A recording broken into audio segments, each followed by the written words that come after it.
Well, good morning to you. I am Garrett Weimer, and thanks for joining us on this Friday morning here live on Fox Local, fox35orlando.com, and also live on YouTube.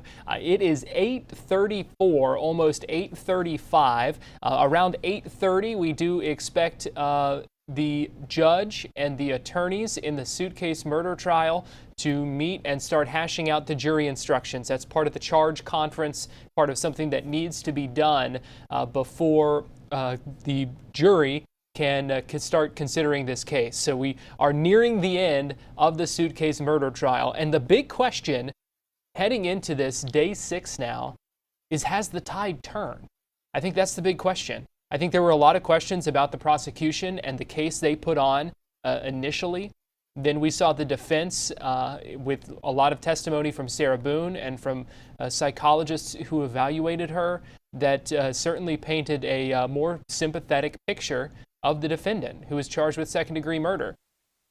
After yesterday, I believe there have been some feelings that may have changed, and that's because of those a lot of the body camera videos and also the cell phone videos that we saw played in court for a couple of hours yesterday afternoon that showed a totally different picture of the dynamic between Sarah Boone and Jorge Torres. I can go ahead and give you a look now inside the courtroom.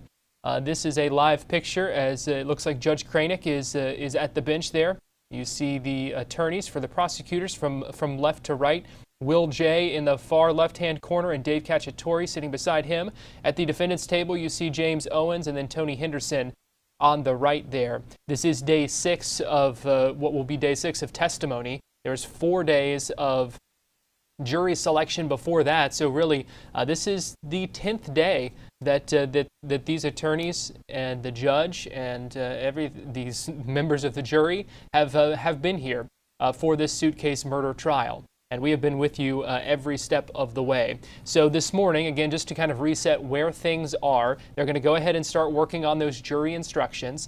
The prosecutors said yesterday they have about probably 40 more minutes in their rebuttal case that they have been putting on, and then they will wrap. It sounded like yesterday afternoon that the defense is not going to put on a rebuttal. They said they would think about it tonight, though, and let the judge know in the morning. But yesterday their indication was no, they're not going to do that. Then they will likely, the attorneys and the judge will have to continue the charge conference and finish those jury instructions because we know of at least one, maybe a couple other points of contention between the two sides, the state and the defense, when it comes to those jury instructions. So it's not necessarily just going to be a boilerplate, just a rubber stamp kind of procedure there. So it could be a little bit contentious, as a number of things have been so far in this trial. So we will see how long that takes. And then closing arguments could begin around 1 o'clock this afternoon. Is definitely looking into this afternoon for those closing arguments to be made. And then at that point, the case will be in the hands of the jury. So we will see at that point kind of where we are and what the timing of those deliberations might be.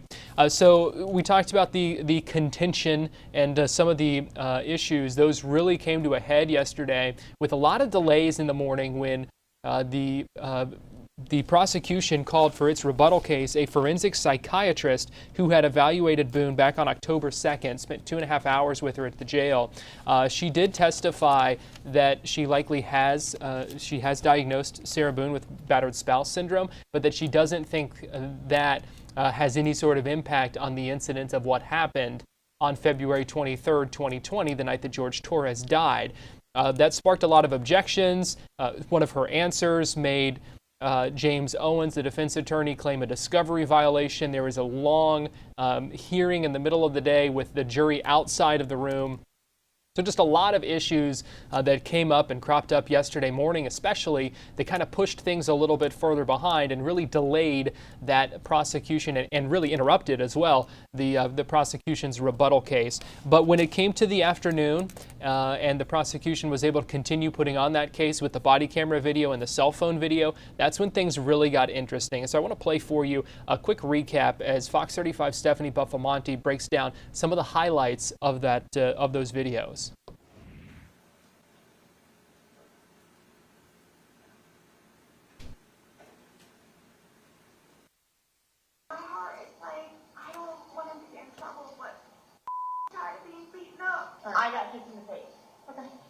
in the face.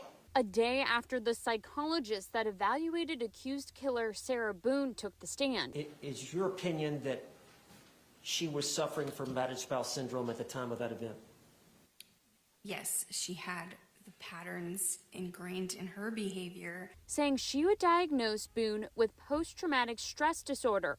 The state came back with their own psychiatrist who said the complete opposite about the woman accused of killing her boyfriend, Jorge Torres, by zipping him in a suitcase and leaving him to die in 2020. My opinion was that she did not give me enough information to diagnose her with post-traumatic stress disorder at the time that I evaluated her at the jail. And for the first time, we saw body cam video from a previous call to their home. Boone told deputies Torres was abusing her, but he had a different story to tell them. What is going on? She said that you hit her and you choked her. What? Did she hit you? All the time. Stephanie Buffmonti, Fox 35 News.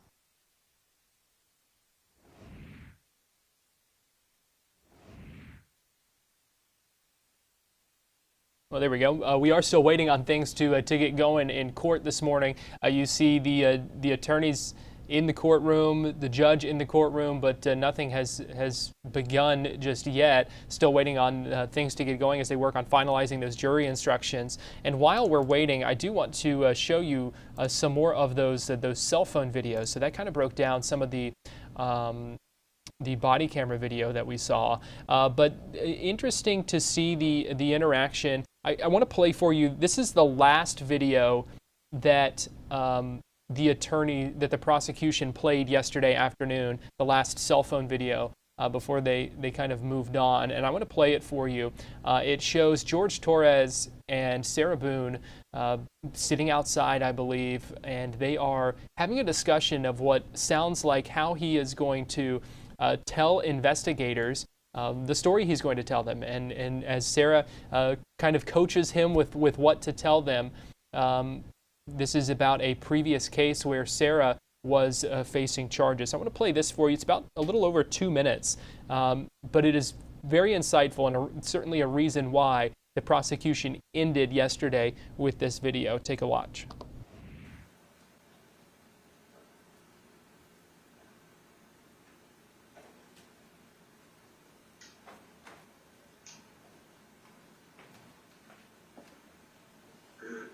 I'm going to go to court and I'm going to tell the judge, listen, my fiance has nothing to do with it.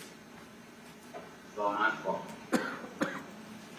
We were both drinking and it got out of hand. It's an isolated situation. It has never happened before. I love my fiance. She's a good woman. Never been in trouble in her life. She has a 7-year-old son that she loves and cherishes. A blind Boston Terrier. She has 2 dogs. One is blind, one is deaf. She goes around and she's driving and sees an animal that's injured. She'll stop in the middle of the street, no matter what kind of traffic it is, just to make sure that that animal doesn't get injured any more than what it already has. We both love each other. We both live together. Yes, every relationship has their arguments, but we are not the type of people that you guys are portraying us to be. She especially. Especially her. So please, if you can, Dismiss. dismiss this case. Close. Drop it. She is not that type of person. Good person. She's a great person. Angel. I know she'd be an angel. She's close to it. Best thing that has ever happened to you. Yes, ma'am. I love you to death. And I hate that we're going through this. Sonnet. What? And they did. Good. I love you, baby. Wherever you want me to.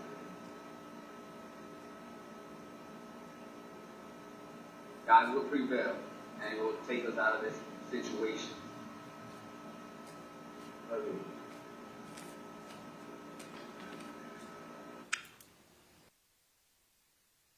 All right, another live look inside the courtroom. You can see the legal teams kind of milling about here.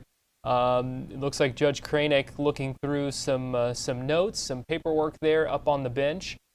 This is day 6 of the Sarah Boone suitcase murder trial, and likely the day that closing arguments will be given. That will be later this afternoon, potentially 1 o'clock. That was the time that James Owens had kind of thrown out there yesterday, saying when he thought that might be the time. We'll just have to wait and see.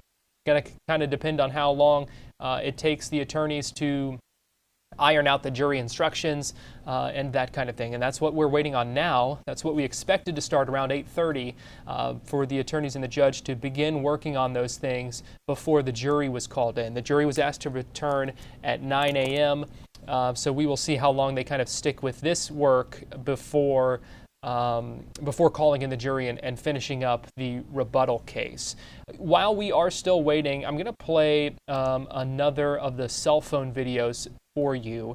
This was one of them. This one's a little bit longer than that one I just played, but also insightful into the relationship and the interactions between Sarah Boone and Jorge Torres. So you remember this. So you remember this. Are you drunk right now? No, man. How much alcohol did you drink? Enough to be drunk. You're slurring your words. You're sleeping up against the door right now. Yeah, because I want to be next to you. Did I not tell you to not bother me? Yes, ma'am. So what is it you come up and do? What time is it right now? It's 1:20 a.m. Okay.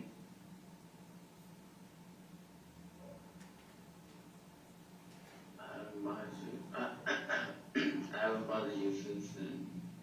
I just go to sleep. But didn't I tell you before at 9:30 to not bother me at all? Yes. Because why? You have to work too long. Nope.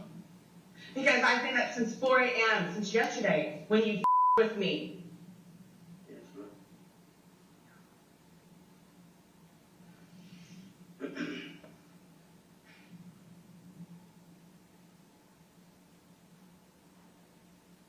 I know how much vodka was in that bottle. And what's the bottle now? Kind of to throw it out. What does that mean? One more drink. The bottle's empty. I know how much vodka was in there. Enough for 2 people to have a really good time. And who drank it?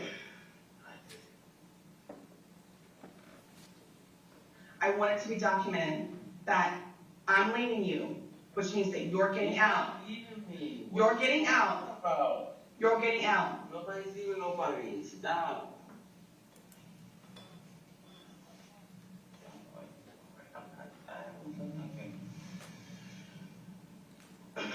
And the reason why you were even downstairs and weak enough to get drunk was because you don't give a shit about me. You don't listen to what I say.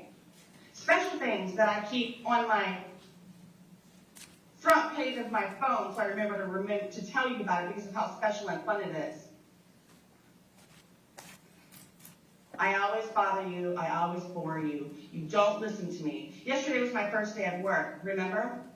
And I ended up 90% hearing about your day and 10% about mine. You don't bother me or anything without talking. Sometimes you just you overwhelm me. That's the problem. You overwhelm me. By telling you about my first day at work? No, dude, you just overwhelm me about every other thing too. It's not just first day at work. We want to go ahead and get you inside the courtroom here. Sarah Boone was just brought in, and things are getting started, so we will go ahead and listen in this morning. James Owens for Sarah Boone.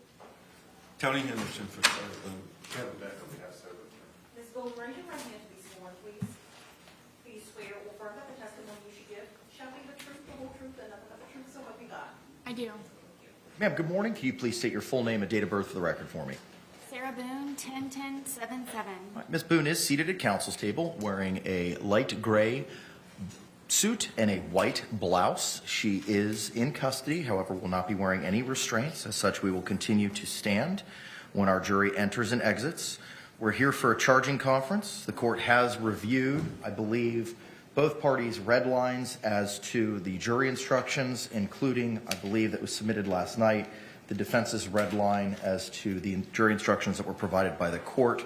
Let's try to get as much done as we can until our jury arrives. I believe what we had discussed yesterday was starting at the beginning and moving through as quickly as possible until we get to the real meat of some of the issues in the 3.6F and the 3.6G instructions. Mr. J? May I remain seated during the charge conference? Yes, sir, you may. Thank you. All right. I have in my hand a 34-page document that was emailed to the court last night by counsel for the defense at 12:06 a.m. from Lauren Henderson. That's what the court's going to be relying on. Does everyone have that in front of them? Yes, sir. Defense.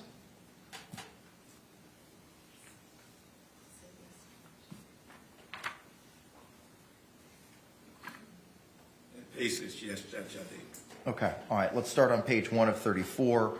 3.1, Introduction to Final Instructions. Any objection to the form of this instruction? State. Now I'm confused. I don't know that I have a 34-page document from them last night. There was an attachment. There was an email at 12:06. Hang on. Let me make sure. Attachments. 36F, separate red lines. 36G, separate red lines. 8.9, culpable negligence, red line separates. Give me a moment. Then it was what was sent at 11:31 yesterday. That 34-page document I have. Okay. Well, 31. I don't know if it's 34. It says 31 to me.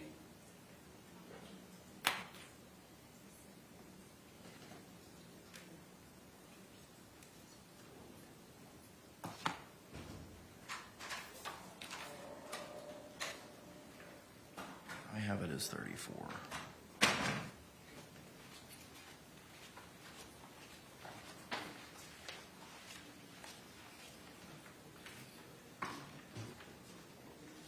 Okay.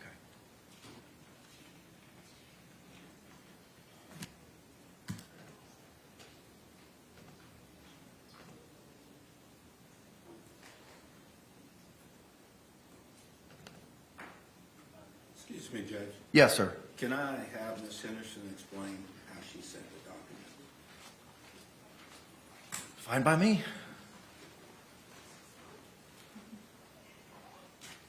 Your Honor, yesterday morning, 11:30, I sent the red line instructions from the defense based off the document you had sent to us yesterday morning. And then last night, we approached and I had asked if that format was okay for you. I believe Mr. J had said, could the defense send separate 3.6, 3.F, so it would be easy to incorporate in your final instruction. And that's what was sent at 12:05 last night. All right. Just for more convenience for you. Understood. Okay. Thank you. But the balance of the instructions, because that just addresses those. I'm sorry, What you just advised only speaks to the 3.6, 3.6G instructions. and F and culpable negligence. Correct. Okay. All right.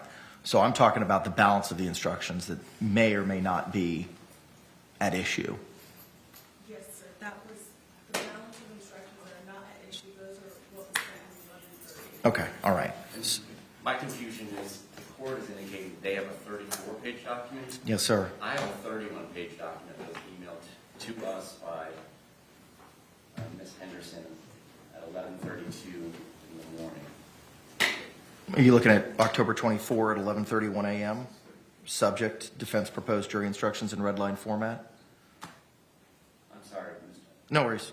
I'm looking at the email correspondence of October 24, 2024, 11:31 a.m. Subject, defense proposed jury instructions in red line format. Is it possible that you don't have your track changes are off, and maybe that's why? That's the difference? Where the track In Word, under review, or I can just have Madam Clerk print out 2 more copies. And we could just work our way through that.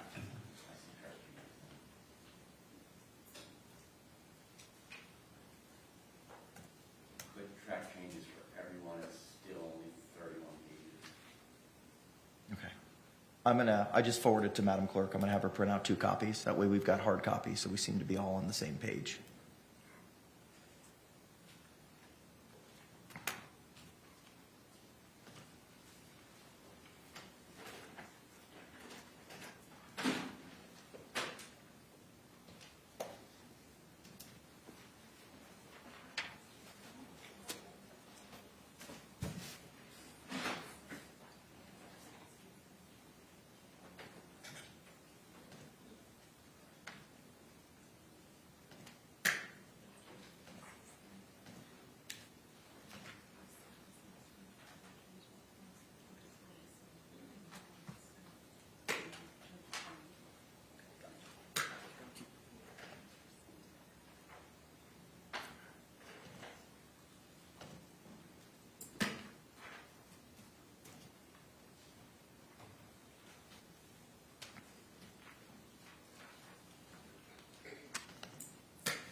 So it is 9 a.m. This is when the jury was asked to be here. We heard the judge say they would work on this this charging conference for as long as they could until the jury got here. So we'll see if they end up making any progress on this before they bring the jury out. I do believe right now they are printing out the document, as you heard them say, so that they're all on the same page, 34-page document of these jury instructions that they will have to work through. We do know there are a couple at issue, so this will likely be a process that will continue throughout the day. They did not expect to get through it all before they resume with the jury and the trial, but this is a step that has to be done before closing arguments and before the jury can end up beginning its deliberations. So that's kind of where things stand right now. 9 a.m., 9:01 a.m. here in Orlando. This is courtroom 12A. You are looking live inside of the Orange County Courthouse as day 6 gets underway here of the Suitcase murder trial that you are watching live on Fox Local, fox35orlando.com, and on YouTube.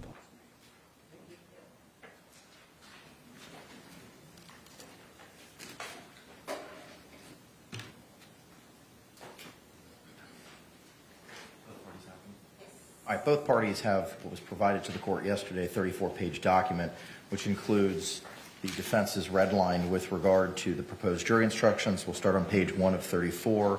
Instruction 3.1, Introduction to Final Instructions. Any objection to the form of this instruction, State? No, Your Honor. Defense? No, Your Honor.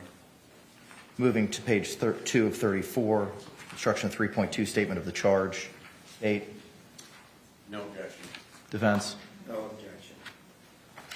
Moving to page 3 of 34, 7.1, Introduction to Homicide. Those 3 paragraphs, any objection? No objection from the State. No objection. Moving to the next portion, Justifiable Homicide in the singular paragraph. Any objection, State? No objection. Defense? No objection. Moving to Excusable Homicide and the 4 paragraphs, including paragraphs numbered 1, 2, and 3. State? No objection. I have no objection to anything I submitted to the court. Okay, thank you. Defense? No objection. Moving to page 434, 7.4, second-degree murder instruction. Defense, any objection to the form of the instruction? No objection. And also the removal of the lesser-included chart on page 5 of 34, correct? Correct. Moving to page 6 of 34, instruction 3.4, when there are lesser-included crimes or attempts. My only question is, if I understand from the defense, they're looking to see culpable negligence is a lesser included. Yes, Your Honor. Would that not need to be included here? Yes, Your Honor. Okay, so is the only addition to this the balance of the 3.4 instruction would be correct with the exception of the last sentence, which would read the lesser crimes, plural, indicated in the definition of second-degree murder is manslaughter and followed by culpable negligence. Yes, so it should go to R. Yes. State? State objects. There's no evidence to support a misdemeanor culpable negligence lesser included offense for a category 2 lesser to be included in the jury instructions. Both must be supported by the charging instrument as well as the evidence in the case. There is no evidence in this case that he only suffered culpable negligence. The crime for culpable negligence with death is manslaughter. Culpable negligence isn't even a category 1 lesser of manslaughter. It's a category 2 lesser, which includes, by inference, there must be some evidence that her culpable negligence did not result in death.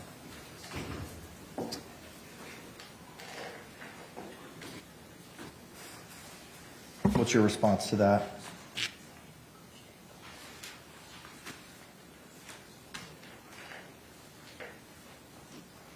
Judge, the instruction that we're asking for is 8.9. It reads to prove the crime of culpable negligence. The state must prove the following 2 elements beyond a reasonable doubt. 1, Sarah Boone exposed Jorge Torres Jr. to personal injury. And 2, she did so through culpable negligence. As to the fact that There is evidence of culpable negligence as to the case in the fact that Ms. Boone, while Mr. Torres is still in the suitcase, goes upstairs. As to it being charged, it's a Category 2 lesser included that's available to the defense. Defense can get Category 2 lesser included offenses as long as there's evidence to support the Category 2. And there is evidence in this case to support the Category 2 lesser included. That's And why we're asking. any other further argument, Mr. J? No, Your Honor. Okay, all right. At this point in time, the court is inclined to include the culpable negligence as a lesser included. We'll get to the instruction momentarily. Any other revisions to the 3.4 instruction, defense? No, Your Honor. Moving now to 7.7 manslaughter, there are some objections. The defense is now objecting to paragraph 2C, the death of George Torres was caused by the culpable negligence of Sarah Boone. So how could you ask for a culpable negligence instruction and then object to 2C in the manslaughter instruction? Logically having trouble understanding that.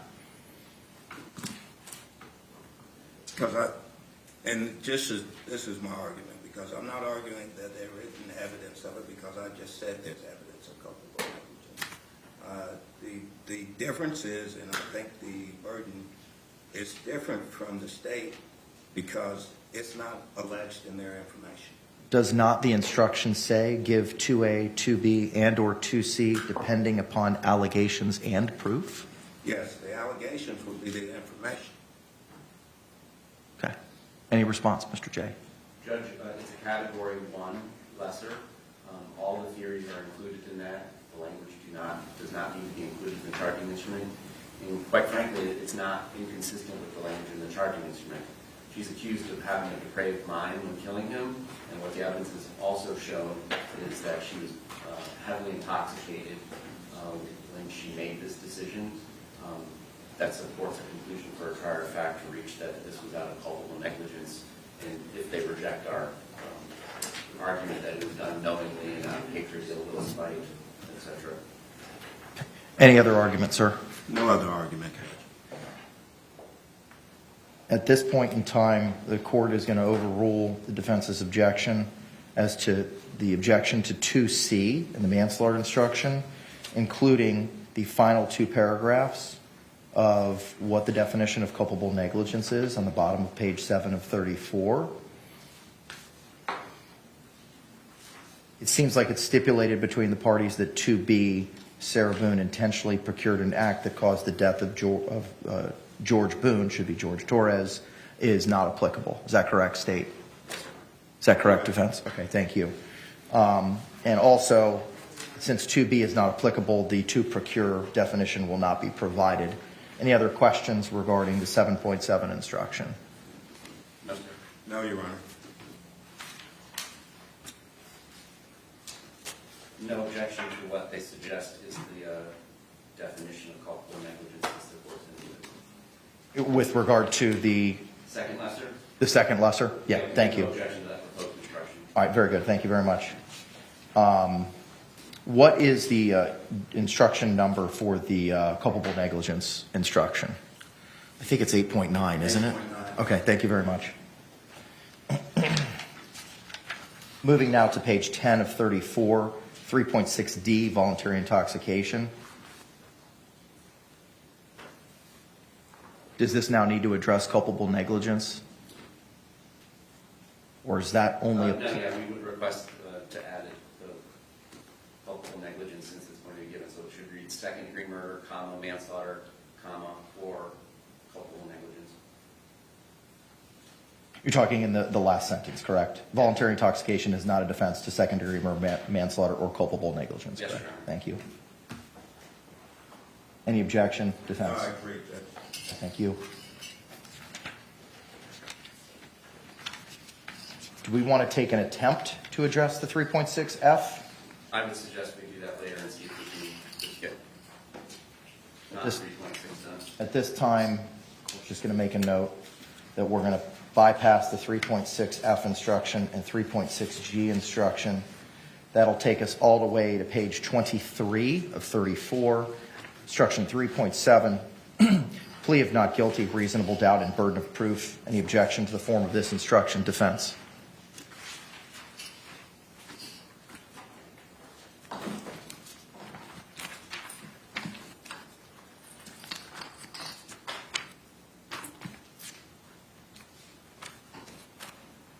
No objection. Moving now to page 24 of 34. Weighing the evidence, 3.9 instruction. Should we go to 3.7, plead not guilty? Did I skip it? Yes, sir, page 23 of 34. I'm sorry, I thought that's what we just covered, Mr. J. I apologize. Oh, I didn't. I was just making sure that there were no edits that either the court made or the defense made, so I was scrolling, but no objection to 3.7. Okay, thank you. Moving now to page 24 of 34, 3.9, weighing the evidence.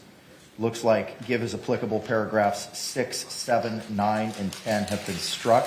Is that acceptable? State. Yes, Your Honor, I agree that 8, the inconsistent statement instruction, should get bumped up to 6. Agreed. And the remainder should not be read. With those revisions, is that instruction 3.9 acceptable to the defense? Yes, Your Honor. Moving now to page 25 of 34, the latter portion of the 3.9 instruction. Any objection to the language contained on this page? State. No, sir. Defense? No, Your Honor. Moving now, the 3.9A instruction was struck by virtue of Ms. Boone testifying in this matter, so that need not be addressed. The 3.9B defendant's statement instruction also included the requested language by the state. Is there any objection to the form of this instruction at this time? Defense?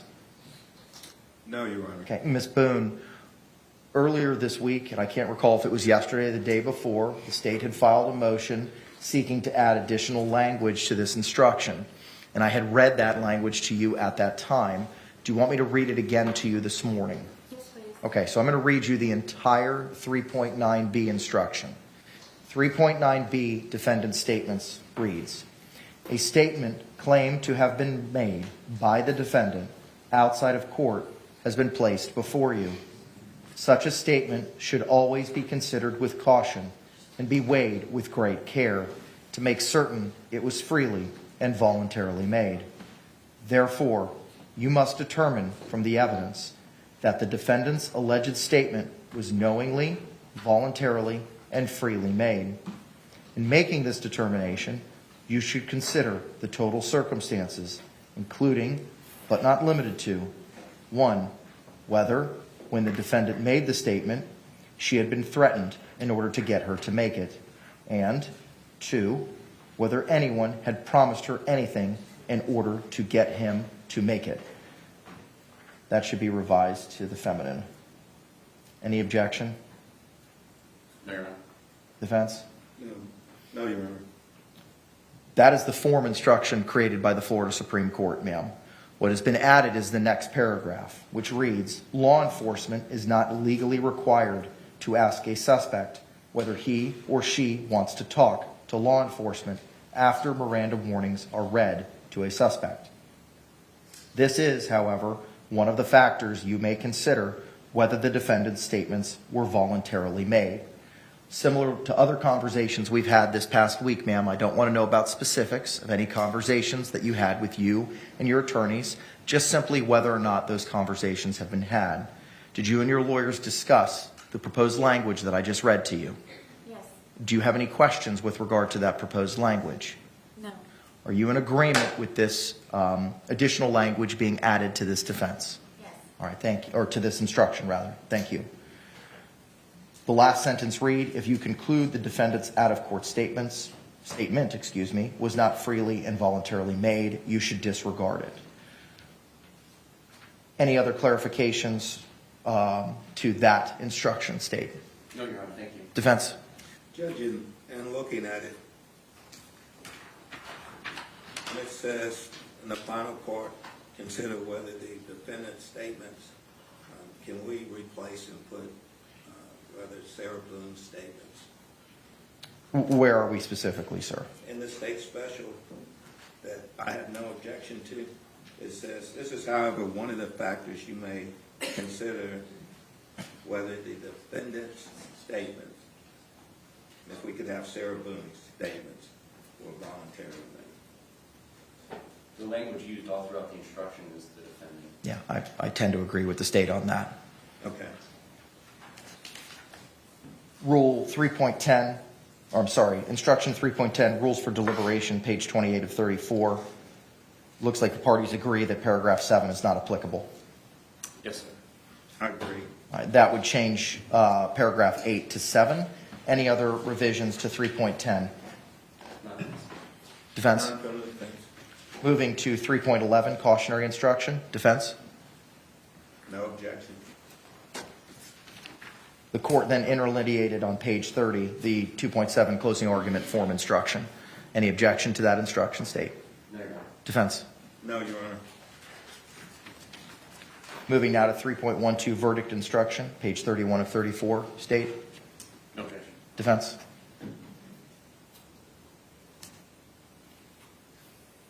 No objection.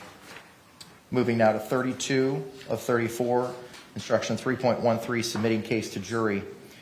The only other question I have for the parties is with regard to, I believe it was Exhibit A, the suitcase. Are we going to send that back, or is that going to be viewable upon writing similar to the baseball bat?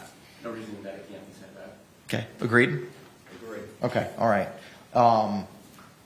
Is this instruction acceptable to the state? Yes, Your Honor. Defense? Yes, Your Honor. Very good. And then moving to, that concludes the,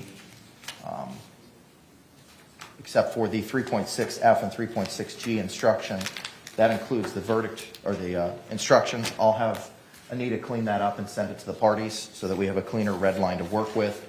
The only other question that I think we can address this morning is the verdict form. I received the defense's verdict form.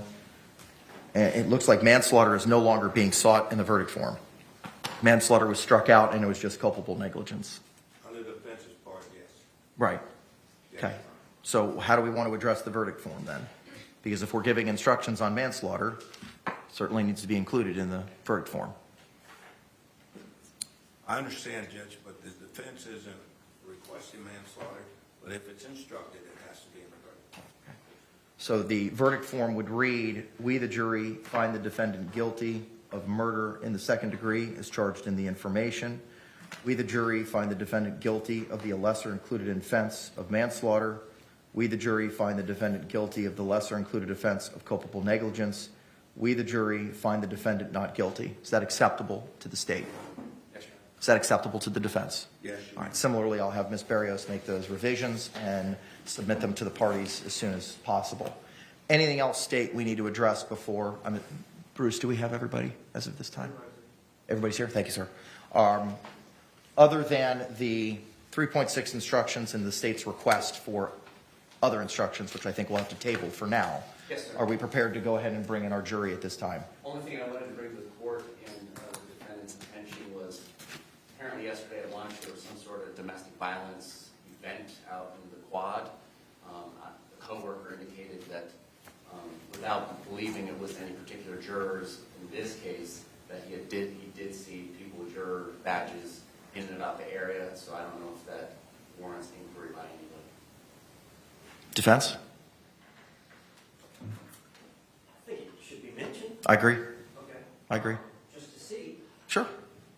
we spent all this time, we've got a bunch of alternates. Let's utilize them, but I do have an issue. Yes. What do we got? I think the state attorney, the last piece of evidence is they extracted from Sarah Boone's phone a bunch of pages of text messages. And I believe their intent is to introduce all those text messages, which are quite a few, but I think they want to read specifically out a few to the jury. My only concern is I don't know which ones they're going to read out, and under the rule of completeness, if there's a thread, where it needs to be put in context, we would ask that all of that be read. So I don't know exactly what they're planning. Mr. J, any response? It's going back with them, just like I told them during some of the body-worn cameras. Only some of it's published. It's all going to be there for them to use.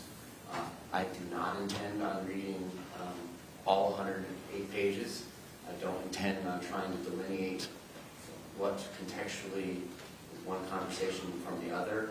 I think it's just fair to say this is all going back with you. You're going to have a scrub laptop. You're going to review it all. Okay.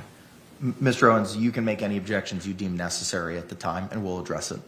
Because it's just hard for me to say what should or should not be. I understand the state's position, but if it's something that's you believe in the rule of completeness should be provided at that time, regardless of it going back, we'll address it.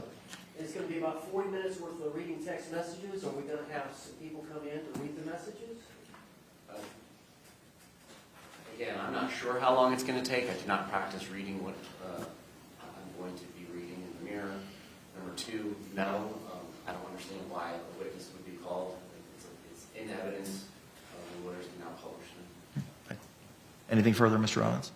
Okay, all right. Not on that issue. I would like to take like 5 minutes to use the bathroom. Sure, we can do that. Okay, so I don't want to highlight that it was a domestic violence event. So are the parties, is it acceptable to the parties to inquire of if anyone heard or participated, got any information, or observed anything of the event that transpired yesterday afternoon in the courtyard? Is that acceptable? Yeah, you definitely shouldn't suggest what it was. Agreed. Okay, got a thumbs up from Mr. Owens. All right, we'll take a 10-minute recess. We'll just plan on bringing back here at 9:30. We'll bring the jury in at that time. Thank you all very much.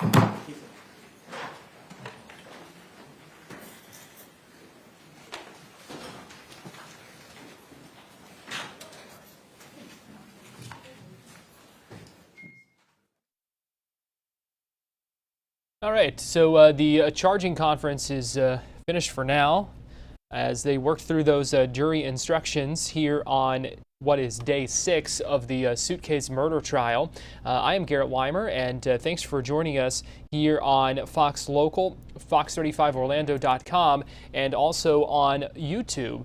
It is, again, day 6, and this is the day that we will expect to see and hear closing arguments in this case, the Suitcase murder trial. What happened over the last little bit, about 20 minutes or so, of going through some of the jury instructions. For the most part, there was not any sort of disagreement or that kind of thing. The additional language to be added in about law enforcement and not being required to ask a suspect if they want to talk after being Mirandized, and basically telling jurors how to consider and how to weigh those statements and to disregard those statements if they believe those statements were not freely or voluntarily given by the suspect. That language will be added into the jury instruction. One thing we did learn today are the lesser included charges that the jury will be able to consider in this. So we do know that Sarah Boone is charged with murder, second-degree murder. We've gone over that charge, and we'll break it down for you further in a little bit. But we do know there are now 2 other lesser-included charges that the jury will also be able to consider. Those include manslaughter, and then also that the defense wanted added in culpable negligence. So that is a second lesser included charge that the jury will be able to consider when it comes to making their decision, obviously. So they will have 4 options, basically: second degree murder, manslaughter, culpable negligence, or not guilty. So those are the options that the jury will be able to consider. We learned that through that charging conference that just wrapped up for a couple of minutes ago. Now there's going to be a little bit of a break, and then the jury is expected to come back in at 9:30. So we talked a little bit earlier about how the tide may have turned yesterday afternoon when the prosecution showed a number of those cell phone videos, the body camera videos, but especially the cell phone videos, I think, were particularly revealing into the insight into the relationship between Jorge Torres and between Sarah Boone. And so we started playing for you a video earlier, and we didn't get to finish it because of the charging conference beginning, but I want to go back to that and just show you a little bit more. We'll skip ahead a little bit in it, but I want to just play the rest of that video for you to kind of give you more of a picture of this interaction that we were shown yesterday that was recorded on Sarah Boone's cell phone. And as soon as they come back from the break and start to bring the jury in, we will hop back out and bring you that live. I always bother you. I always bore you. You don't listen to me. Yesterday was my first day at work, remember? And I ended up 90% hearing about your day and 10% about mine. You don't bother me or anything. So sometimes you just you overwhelm me. That's the problem. You overwhelm me. I telling you about my first day at work? No, dude, you just overwhelm me about every other thing too. Not just first day of work. So I'm overwhelming you by telling you about the fourth highest paid baseball player. That's a client of ours. I'm not starstruck. I don't even know who the guy is. I don't need. So the reason why, so you fully admit now that you didn't care and you did brush me off in the car. Midway sentence. Because you're not into baseball. No, I didn't. I'm just saying. I want to go to sleep. Go downstairs. I'm leaving you, and I'm going to try and cancel plane tickets. No. Because I don't do special things for people like you that are doing this, like, to me, after I asked you at 1:21 in the morning. I wanted to be asleep. I wanted to stay asleep, which is why I got into bed at 8:30. I told you not to step foot in the bedroom. So what do? Nonetheless, you're drunk. The amount of alcohol, I know how much was up. I know how much was in there. That's why I could smell you in the bed before you actually got me up. I can smell you from here.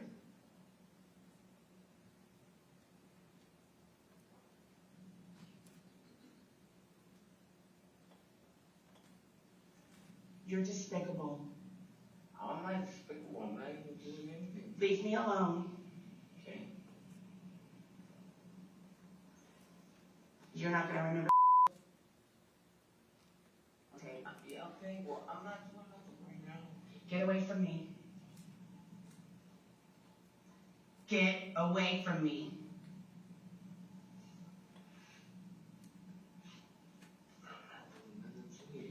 You do everything to me all the time. All the time. Heartache and pain is what you cause me. Heartache and pain. How is that? Keep going.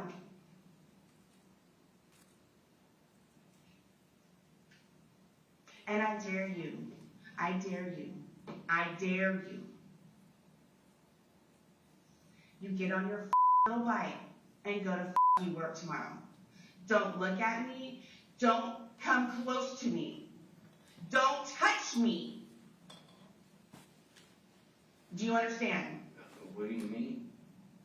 As of this moment, and until I can get you out, get the out of here. here. I dare you. Yep, look at it.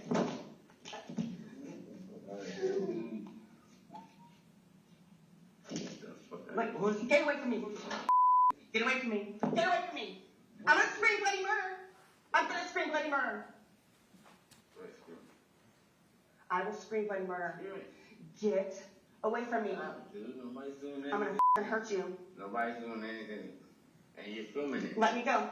Nobody's doing anything. I'm asking you, George, to get away from me. Please get away from me. Get away from me. Yeah, I am. That was your function, dude. You. Malfunction. No, your malfunction is you, dude. Okay, whatever you say. Whatever you say.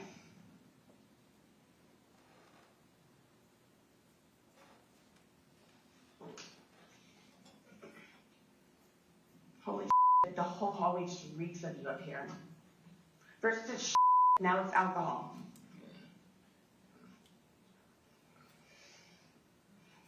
Don't step foot in this bedroom.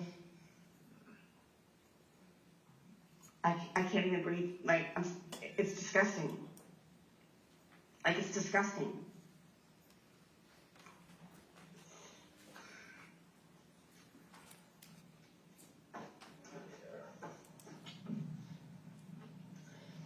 Keep filming with the good night, Sarah.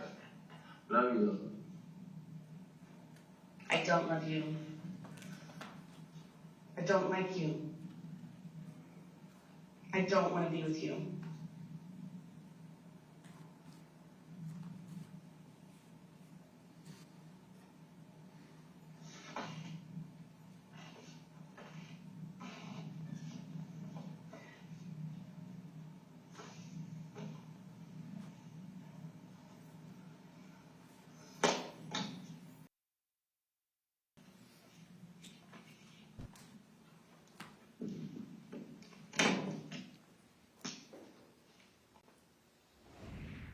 So that was that cell phone video. Let me see there. That was the cell phone video. One of the cell phone videos, one of 8, I believe. I'd have to go back and count, but I believe it was 8 different cell phone videos that we saw that were recorded on Sarah Boone's cell phone, showing those interactions between her and George.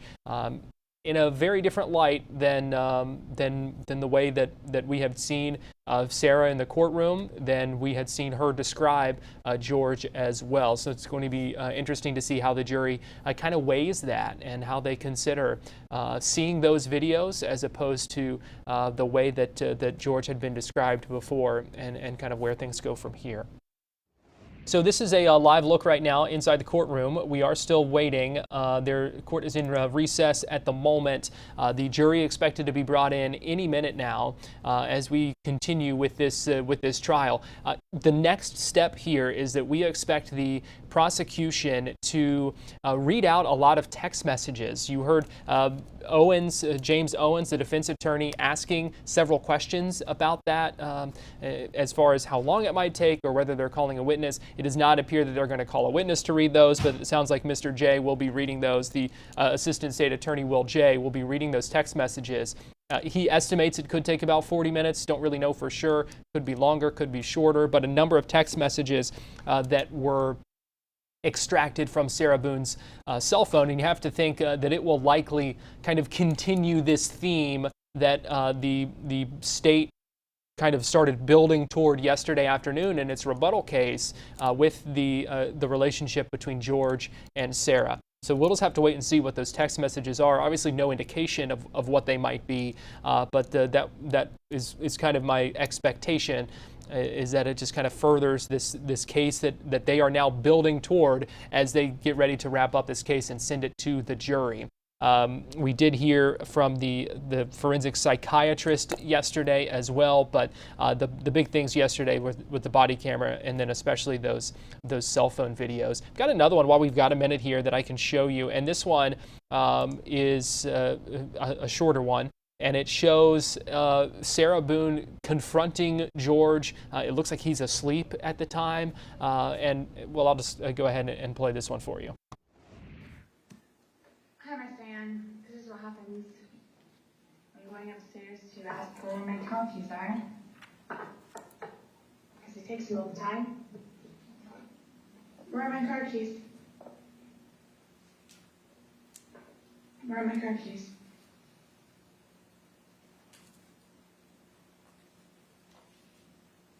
Where are my car keys? Where are you at? What are you talking about? No, they're not. You took them. Sarah, I didn't take your car keys. Damn it.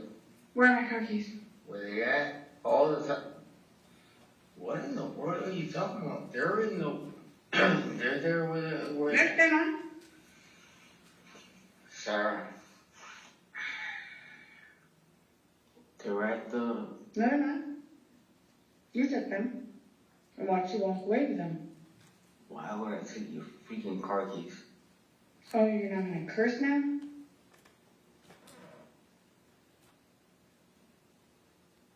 What are are you talking about? You took my car keys. I didn't take your car keys. You did.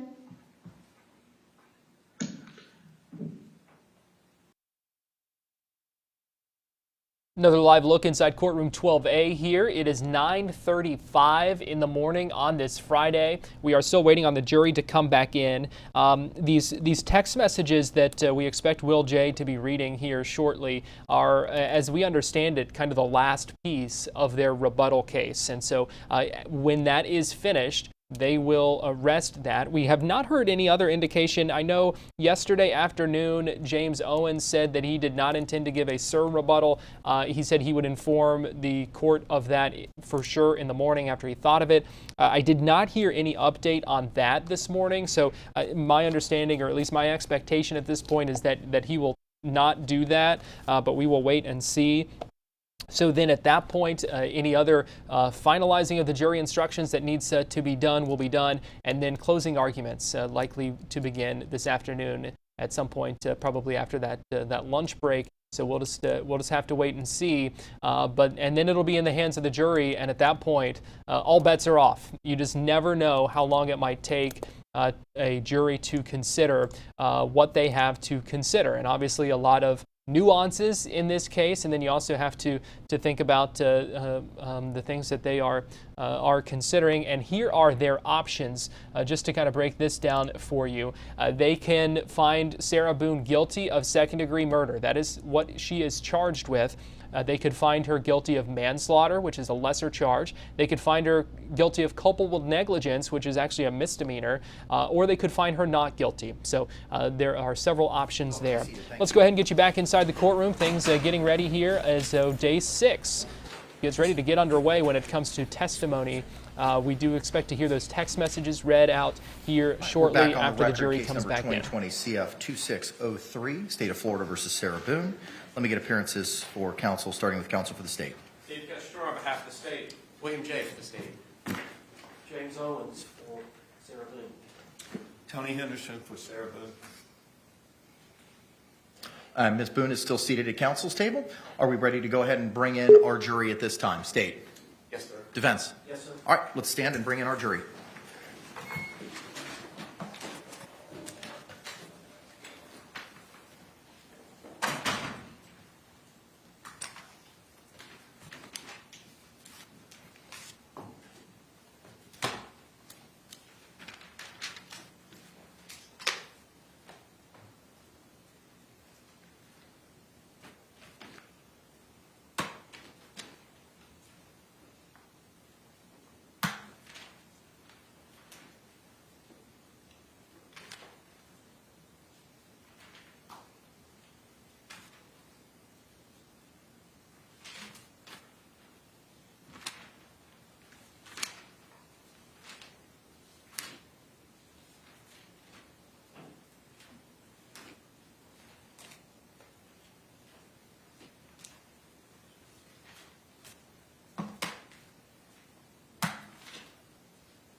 Jury entering.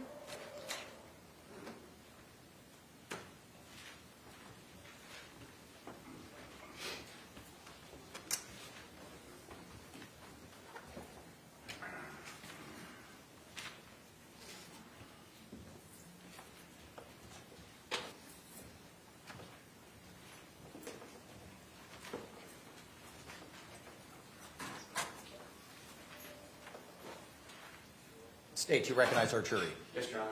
Defense, do you recognize our jury? Yes. All right, members of the jury, you can be seated. Members of the jury, good morning. Welcome back to 12 Alpha of the Orange County Courthouse. Just again, if you could raise those hands, confirm you complied with the court's instructions. All right, all hands have been raised. Thank you very much. Members of the jury, before the state continues with their evidence presentation today, I just have a couple of questions to go over with you. Yesterday, there was an event in the courtyard of the Orange County Courthouse. Did anyone happen to observe that event? If you did, please raise your hands at this time. What do you mean by observe? We'll get to it. Okay. Did anyone happen to hear anything during that event? All right, and record reflects no hands have been raised. Did anyone see anything during that event? All right, juror number 2, first row. Thank you, ma'am.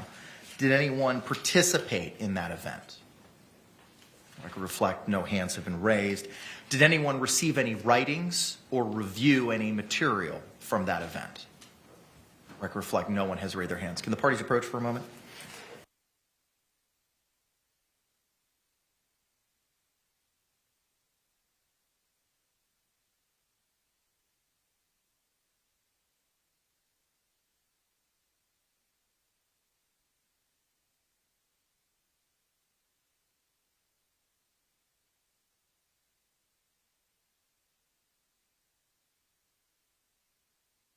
All right, members of the jury, I'm going to send everyone out except for juror number 2 in the first row. We've got a couple follow-up questions for you individually, ma'am. Same instruction I've given you all previously. Please don't conduct any independent investigation or research as to the person, places, things, or charge involved, and don't have any discussions amongst yourselves or anyone else, and we'll bring you back in as promptly as possible. Thank you.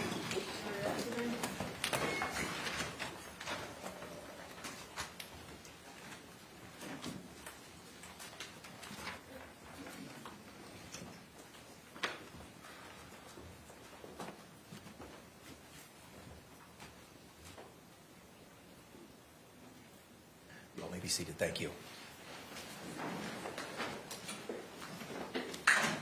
Juror in seat 2 on the first row from right to left. You had advised, based on the court's question, that you had observed something. And you said, what does observed means? And instead of getting that out in front of every other juror, we just want to have that individual conversation with you now. So tell me what it is that you saw or heard or anything yesterday in the courtyard yesterday. When we were walking back from lunch, and we saw that they were gathered, and I asked the deputy if he knew what was going on, and he said it was somebody talking about domestic violence. Okay.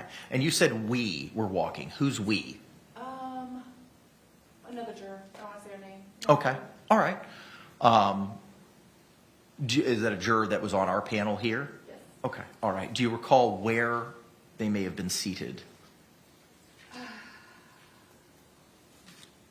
No. In the back, over there. Okay. All right. Do you recall what color her hair was? Yes. What, Would you like me to tell you? please. Dark brown or black? Is it the shorter juror? Okay. Thank you very much. State, any further questions? And after you were told what was going on, then what happened? I walked back in. All right. Did you hear any of the speakers? I couldn't hear anything. No. Anything further from the defense? Ma'am, did that affect your ability to be fair and impartial? Thank you. Can the parties approach for a moment?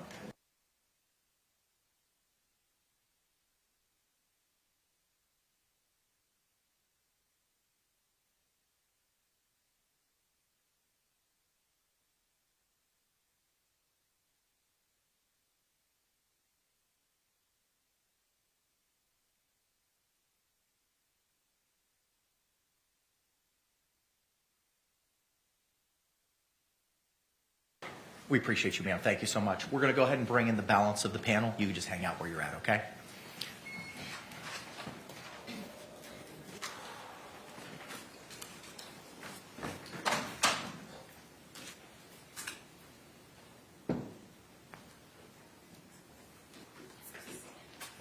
We stand for you. You do not need to stand. We stand for you.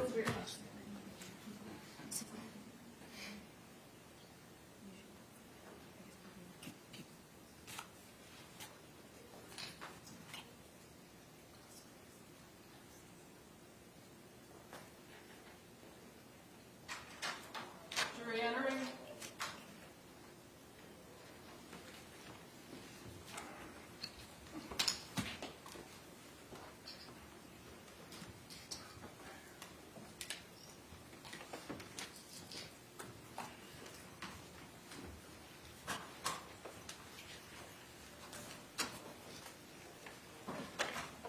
State, you recognize our jury.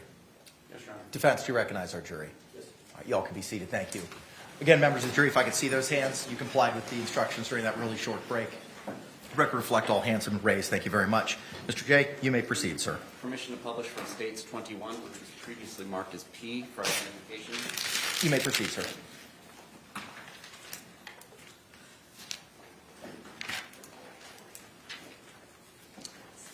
Again, this is a DVD exhibit with 2 folders in the main directory. One entry is in a folder called Attachments. Another is a PDF labeled Extraction.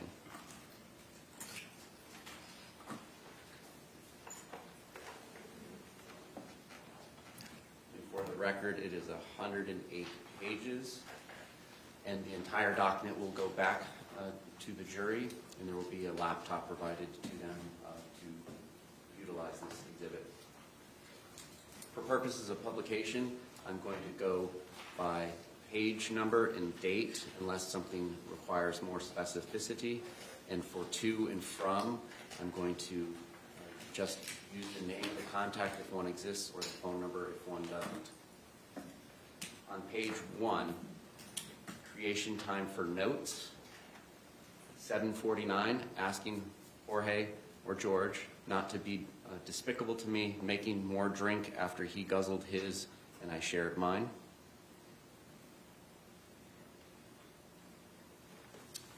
On page 2, date March 8th, 2018. You are now in a relationship with Jorge or George on Facebook.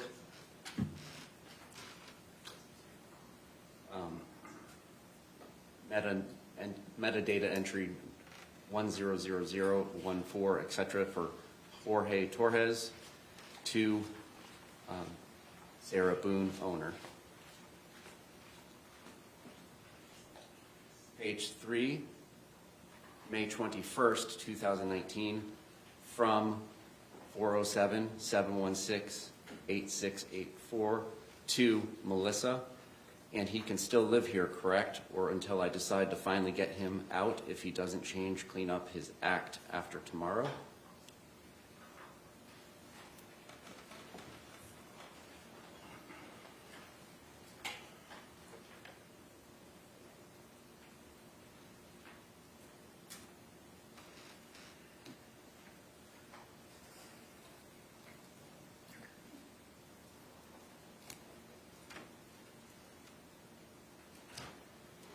Page 9, May 30th, 2019, from a contact labeled as Mom, Jorge or George, to 407-716-8684, which I will just refer to as owner in future references. Where is my clippers in the gray box? From owner to Mom, Jorge, all capitals, dumpster, separate message, like you, separate message, so is your 2 shirts, separate message, no more Rick and Morty, a response from contact Mom Jorge to owner, okay, from owner to Mom Jorge, Lucas cried when he saw the adventure fund was gone, thank you, no wonder you're out, fuck off. From owner, he's the one that broke it because you took it. From owner, wanted to go on an adventure. On to page 10. From owner, be proud, feel good. You made my, quote unquote, our son cry. Cheese stick, Lucas, your kids, get the fuck out of my life and my son's. No one, spinster, good, for, nothing, dumpster diver, that's what you are, and the rest of you.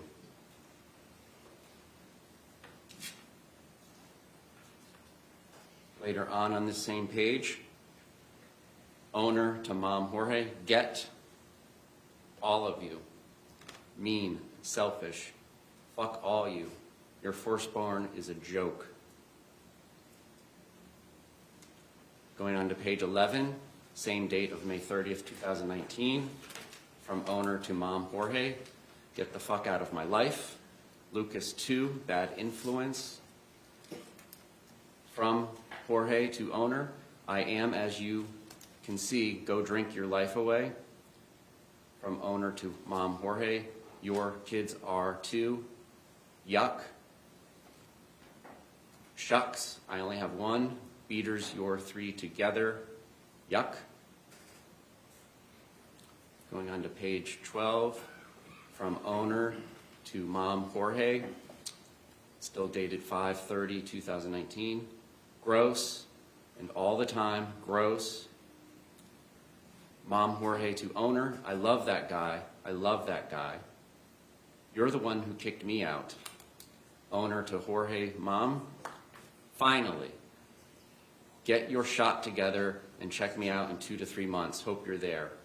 Unless I find someone better. Shit. Together. From mom Jorge to owner, are you serious? Are you serious? Owner to mom Jorge, that's what happens? No. Mom Jorge to owner, I'm helping out dad right now. Call you in a few. Owner to mom Jorge, can you help me put out, fuck off? Jorge, mom to owner, how? No problem. From 267-216-5170 to owner, damn, you can only talk when you're drunk and talking shit. Owner to the previously mentioned 267 number, stop calling, texting my phone, he's not here anymore. And it's damn. 267 number to owner, NP, you didn't have to be a bitch about it. Owner to 267, going on to page 13, still May 30th, 2019. Yo, I like you all. He's a dick and the sheriff just left.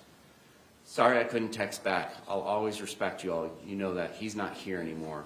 And yes, I am a bitch. So are you. 267 to owner. Look, I'm not here to be taking shots at you. I never called you a bitch. I said you were acting like one. I'm not going to be here going back and forth on some childish shit. Have a good night. Owner to the 267 number. Friends forever, thank you. Would love to chat sometime. Call his parents, I guess.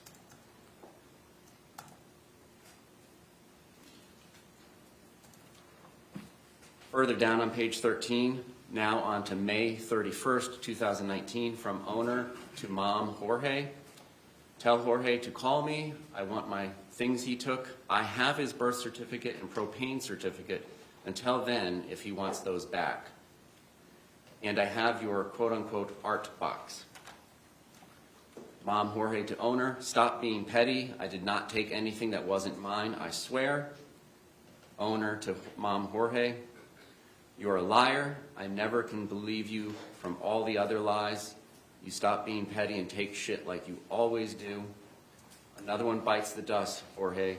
Hope you're miserable like you've made everyone else. Mom Jorge to owner, I'm not lying. Owner to mom Jorge, Lucas said he won't miss you either. When I get mine back, you'll get yours. Mom Jorge to owner, I didn't take it. I'm coming over in a few to get my stuff, and I'm coming with Jean and Melissa. Going on to page 14. Owner to mom Jorge, go for it. Bring mine W.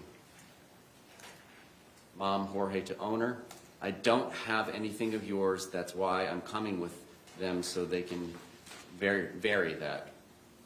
Owner to mom Jorge, I don't care. They're not going to babysit you because you're an asshole and got kicked out after being taken off the lease. Mom Jorge to owner, they seen what I had in my hands. Owner to mom Jorge, still don't care or believe you. I'm going to get Lucas anyway, so don't waste their time or mine. Mom Jorge to owner, exactly. Owner to mom Jorge, you were a visitor and a terrible resident, boyfriend too. Just go away unless you bring my stuff. Mom Jorge to owner, I don't have your shit, Sarah. I need my birth certificate. Owner to mom Jorge, I don't give a shit either. I worked for that birth certificate, voter's registration, and your ID card. Just because your name is on them doesn't make them yours. Even paid for them. I needed you to be a man and take care of me. not beat me, call me names, and make me feel like I'm not a person. Not giving back until I have mine. Mom Jorge to owner, whatever, Sarah. Owner to Mom Jorge. Next step is restraining order. Know that. You can come over here 100 times. Doesn't mean I have to open the door. Good one, Jorge. Go away. Mom Jorge to owner, whatever. Owner to Mom Jorge. It's been a great day without you. Will be from now on. Mom Jorge to owner. You need to do. Owner to Mom Jorge. Enjoy living with your parents at 41 with no girlfriend and lonely. It was the inevitable, just like it has been before. Owner to Jorge, Mom, did you take Lucas's sunglasses? Mom Jorge to owner, OMFG, no I did not. Turning to June 2nd, page 15, 1:10:57 a.m. from owner to Mom Jorge. Jorge, question mark, call me. If Jorge is with you, can you have him call me, please? Text to Mo.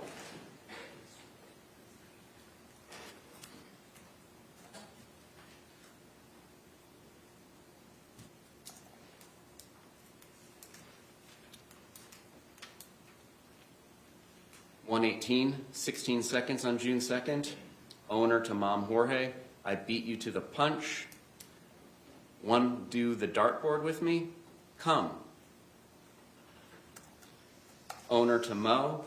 I know you won't answer, Mo. Tell him to come finish the dartboard with me, please.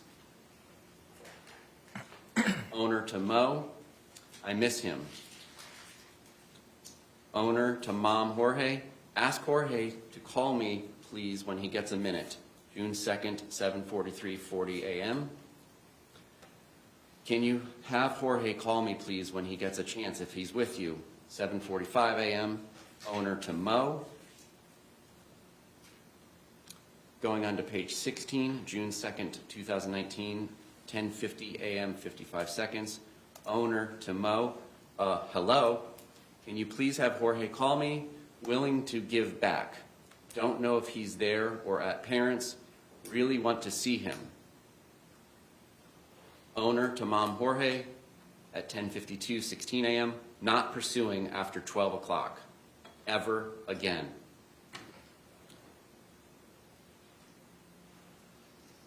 (12:19 p.m., 23 seconds. Owner to Mom Jorge. Please call. Come over. I'll come get you. Come over, please. I need a super hug. Hugs? Please. Need. You. 6:23 p.m. Owner to Anna. He doesn't live here anymore. Call parents or Mo in response to an incoming phone call that was made at 6:10 p.m. 54 seconds from Anna to owner. Entries 9803, 9804 in the PDF timeline, June 2nd, 2019. Image 0092.heic. Capture time 6:33:01 p.m. Image 0093 HEIC captured 6:33:26 p.m. Publishing from attachments.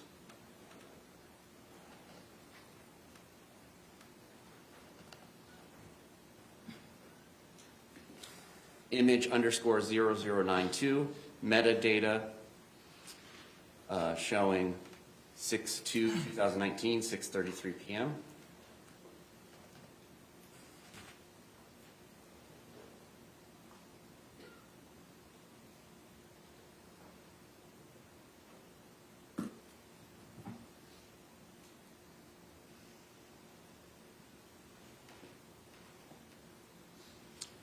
And image or IMG _0093 metadata date taken 6/2/2019, 6:33 p.m.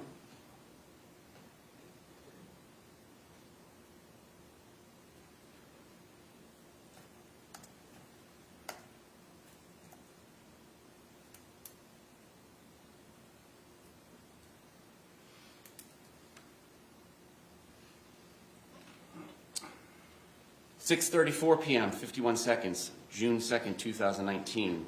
Outgoing from owner to Mom Jorge. All up to you now, big boy. And for the record, those images were sent to Mom Jorge at 6:34 p.m., 33 seconds. Look what you made me do. Or maybe your mom will for you.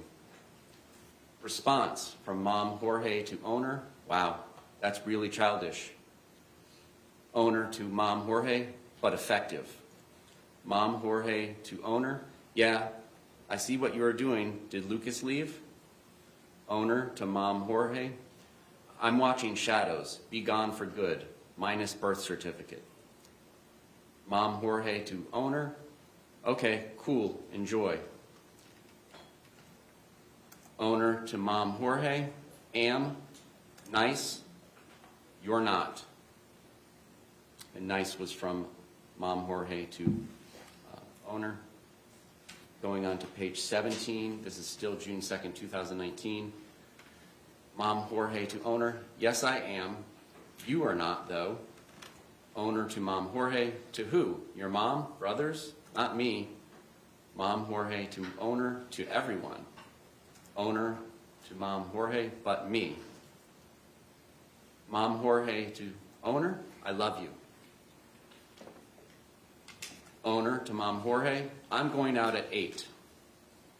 Get dressed. I've given you since noon.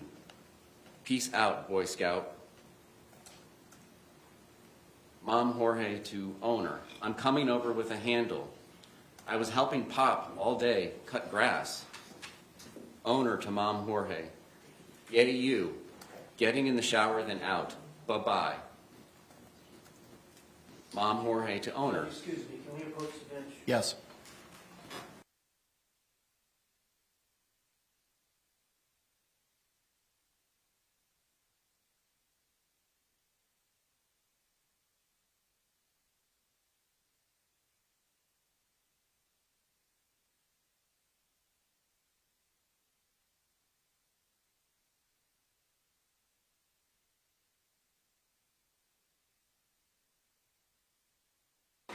Objections overruled.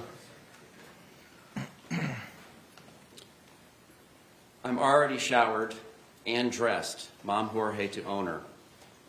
Hello? Text from Anna to owner. You're rude as hell, but okay.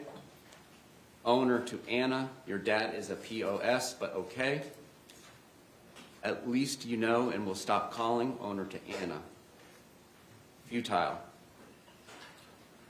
Anna to owner. CTFU, as you are a piece of shit, but that's God's business, not mine. Have a good day, coke whore. Since you like to switch it up, I'll do the same. Don't text me back either, fake ass.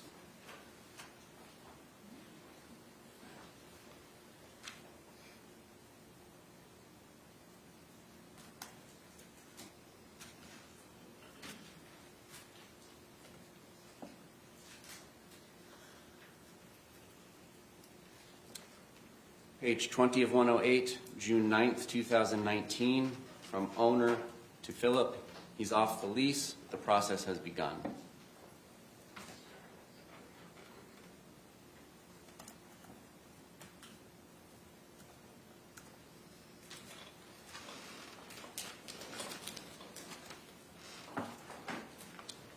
Page 22, June 11th, 2019. Metadata only shows to Mom Jorge. You tell your son he's not welcome here, taken off the lease and bound, worthless. Don't show his ugly, fucked up face around here again. Police will be called. Ask him if it was worth it and ride my bike he has. Stay Hispanic, that's what you all are. And he can watch all the porn he wants from the phone Mom gave him.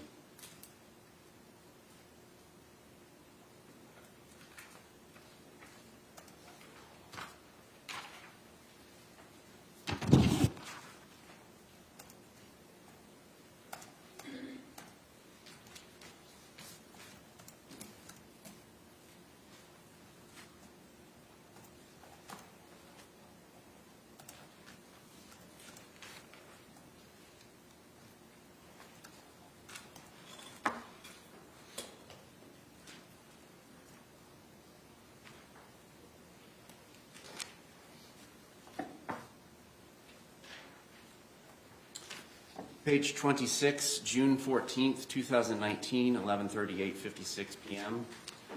To Mom Jorge. Wow, congrats, blackouts and whoring. We wanted to see him. Hot house, 7 people. Mission to work on my bike. Repeat. Candy Crush. Fuck himself. Shit job. Repeat.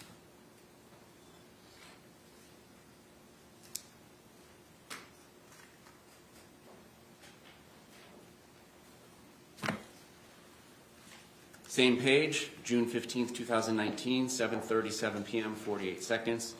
To Melissa, just an FYI, if my place gets effed up, I'm letting you know. He's in jail. Thanks for the prompts. I'm at my ex's house. Please don't let this reflect on me as a tenant. You said to call cops. I did. He's gone.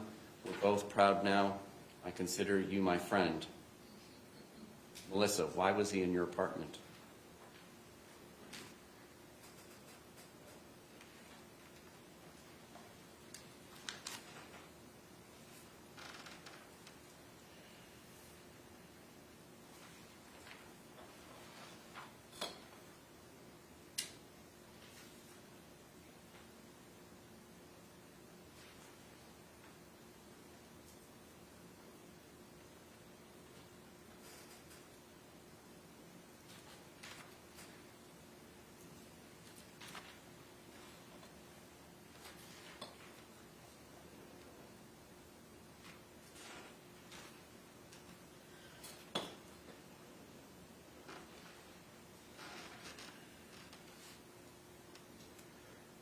Page 38, notes, creation time, June 26, 2019, 5:56:57 a.m. 6:14, X videos, 10:03 a.m. Sarah Banks, 5:3 Bank, 6:13, Metro activation 6:12. Skipping down, X videos, 6:2, 6:13 p.m. X videos 6:1. X videos 5:31, 9:56a. Who's Christine? Paren FB. Going to meet up? Question. Calling her beautiful? Question. Said she thought you were avoiding her when down here. Said no. I was not beautiful. FB-nonchalant Quay. Thanks for adding me. You are exquisite. Facebook messaging Camille 6:13.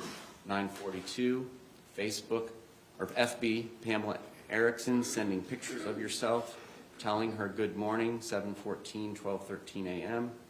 FB-Crystal, going to woo her, sweep her off her feet, going to change her mind, Luck is my middle name, sent her pics, kiss emojis, called her beautiful after returning to the convo, said you had to pick up your brother, sent pics of beer, sent her struts, could have been me, sent her songs but not me, messaged bunny kiss emojis, convo, sent puppy kiss emoji, would love to take her out and see a movie, told her about what we do in the shadows, would love to watch Creed 2 with her, want to snuggle with her and eat popcorn, sent heart-hugging animal emoji, want to play a board game with her, asked to FaceTime call her, called her amazing, messaging at 7:30 6:14, 6:15, 2 days. FB-Crystal liking all her posts, quote, losing someone who doesn't respect or appreciate you is actually a gain, not a loss. Can't compare me to the next girl because there is no competition. I'm one of a kind and that's real.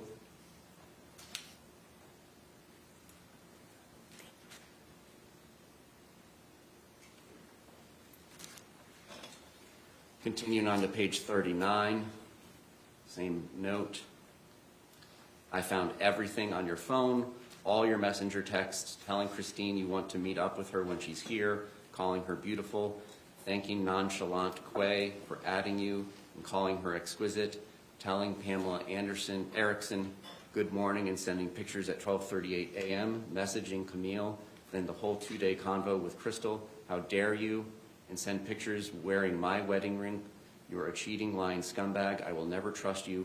Why don't you put your mugshot up, or I will, since I have your phone, and log in, and tell everyone why you are in jail for the 3rd time. Let them know you beat your wife, and she put you there because she couldn't take it anymore. I want nothing to do with you ever again. I've become a different person since you've been gone, with less stress, anxiety, and worry.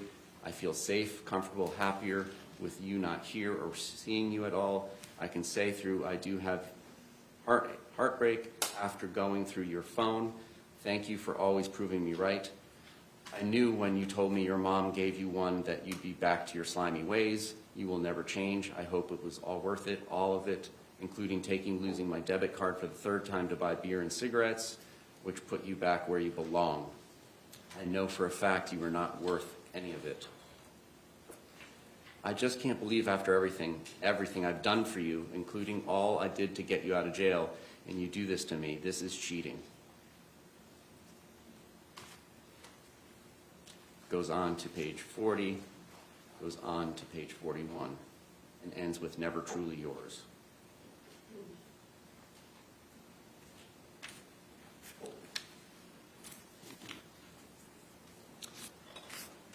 Page 42, June 26th, 2019, 8:06 p.m., 16 seconds. Outgoing from owner to Mo. Just wanted to let you know to tell Jorge I found all his messages, kissy face heart emojis with Crystal and other bitches on FB, along with all his porn after he swore to me he wasn't doing any of that anymore. I'm not doing anything more for him, and he will try and keep him in jail as long as I can. Cheating snake weasel. Ask him all about it or have your parents the next time they talk to him. I'm not anymore. So hurtful after all I've done for him. He can rot in there for all I care. Going on to page 43, to Mo from owner. And I will be there for the hearing next week and his arraignment on both charges. Peace out, fucks, a.k.a. Torres.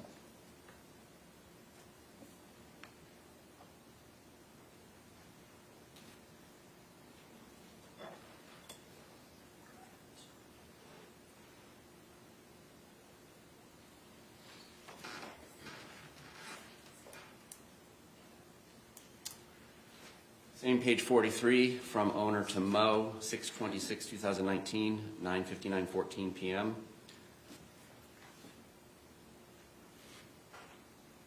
Begins, hi, I was thinking if you could get out, I'd really love it if you'd take me to a movie, or we could snuggle like we do and watch Creed 2, get some popcorn and pretzels, maybe talk about what kind of other movies we like, or find a fun board game to play together. I know your favorite is Avalon. What do you think? I was also thinking the other day about how much I miss you sending me pictures of yourself throughout the day, sending me songs you wanted to hear or thought I'd like, but what I really miss are the kissy love emojis you would send, just because I really miss those, especially the ones with hearts. They'd always make me smile. I knew you were thinking about me. You do Crystal, though. Even asked her to FaceTime. What would you do if you found me having this convo with Ben or John or anyone other than you? I'd be beaten to a bloody pulp. And don't do any of these things anymore, but yet you wear your wedding ring and mine around your neck and tell me how much you love me. But you're telling this woman who looks like TPT you want to snuggle with, take out to a movie, play board games with, questions, sending music, cutesy, kissy love emojis to like you used to me, telling her you want to woo her, sweep her off her feet. How do you think that makes me feel? Why don't you say that to me?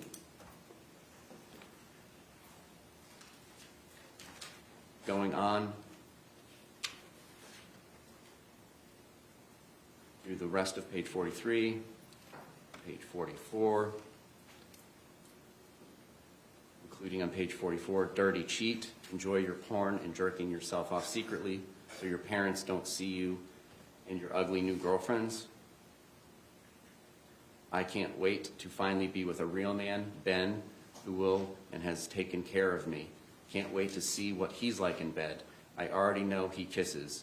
Hope it was all worth it. I'm free. As you told Crystal in your messenger text, you're single with a little cutesy dancing dinosaur. Wow, now you really are. You're despicable.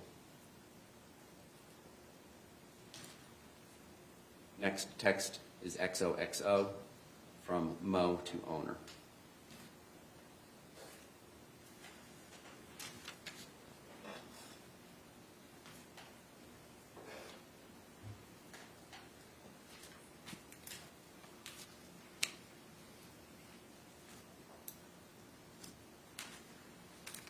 Page 50, 6/28, 2019, 10:55:47 p.m. from owner to Mo. Just know, I can do so much more damage than all of you put together. Know that. Going on to page 51. Try me.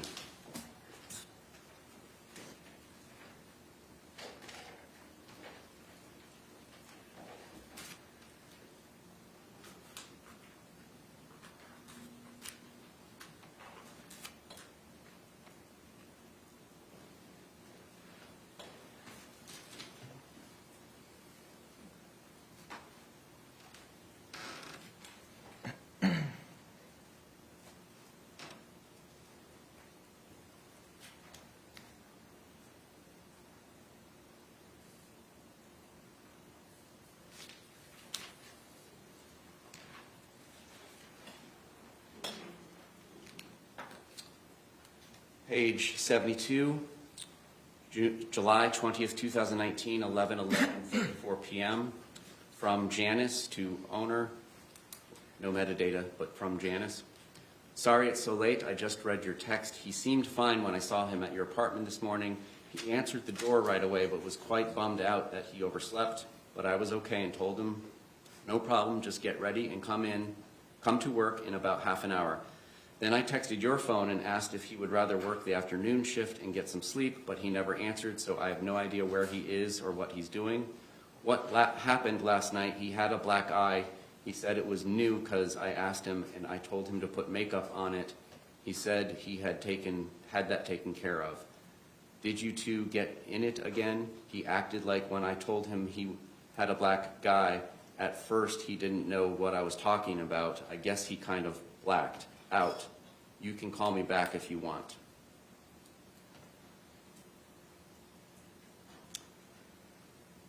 (11:30 p.m. 38 seconds.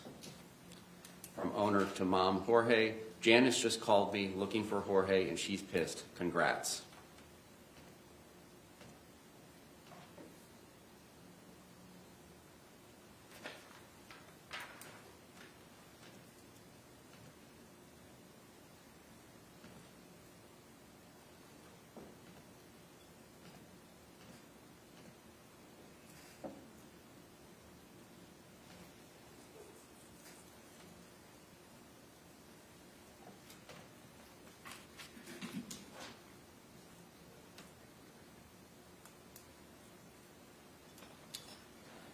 Page 82, 8/21, August 21st, 2019. From Jorge to owner. I love you, my friend, my love, my queen, my everything.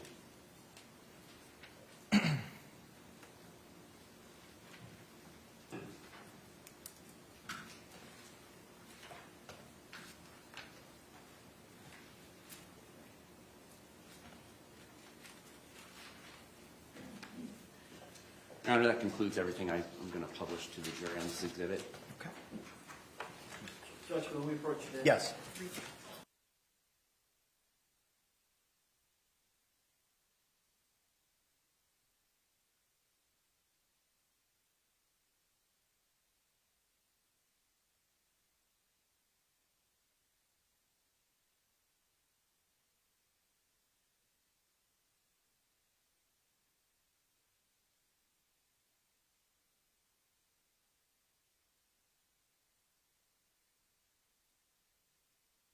So for about the last, 35 minutes, Assistant State Attorney Will J. has been going through phone data, text messages, notes that were extracted from Sarah Boone's cell phone. Interesting to see those conversations. One of the last texts that I had that he read out that I wrote down from June 28th of 2019. Just know I can do so much more damage than all of you put together. Just know that. One of the other interesting things we saw was George asking for his birth certificate, some text where it seemed like Sarah would not give it to him, and then that photo of the birth certificate, and then a second photo of that birth certificate torn into 4 pieces. a number of other interesting text messages. A number of them I cannot quote here. A lot of language in those. But again, like we talked about earlier, just kind of to further that point of painting Sarah Boone in a different light than she has portrayed herself in this courtroom. And I think combining those text messages and the cell phone videos that we saw yesterday afternoon certainly are helping the prosecutor kind of make that point. An extended conversation now between the judge and the attorneys. We are told from our reporter in the courtroom that George's family is inside the courtroom today, sitting on the front row. In fact, I think you are about to see them here. Stephanie reports that one of them is the brother who testified earlier in the trial. You see him right there. Someone else who we believe is George's mother there as well. All of this as the state has over the last little bit, over the last half hour plus, read those text messages. Most of them from 2019, I believe. Some of those text messages not very nice, to say the least. I will pull up one of these text messages that Stephanie highlighted in one of her tweets. And that is, you tell your son he's not welcome here, taken off the lease and bound, worthless. Don't show his ugly effed up face around here again. Stay Hispanic, that's what you all are, and he can watch all the porn he wants from the phone mom gave him. So a number of text messages there read. 108 pages of that data from the phone extraction. You saw the lengthy note as well that was gone through. And all of this will be available for the jury to scroll through as they deliberate in the deliberation room, likely beginning later today. It is 10:23. We have been in court now for a little bit, and it appears that we are near the end of the prosecution's rebuttal case. And then at that point, we will see how long finalizing those jury instructions will take, and then closing arguments. Again, the prosecutor may still have more evidence to enter in here. We don't exactly know, but our understanding is that he is nearing the end of this rebuttal case.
Members of the jury, thank you for your patience. I just have a short instruction to read to you.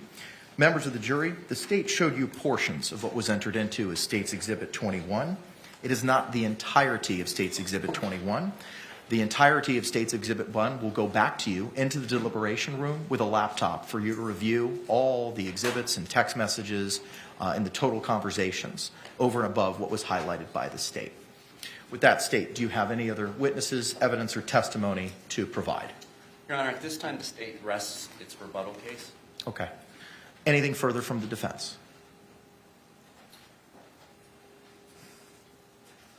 You want to approach? I just think we have some issues outside the presence of the jury that we need to address. Okay. I have one thought, though, that requires a quick vote. Come on up.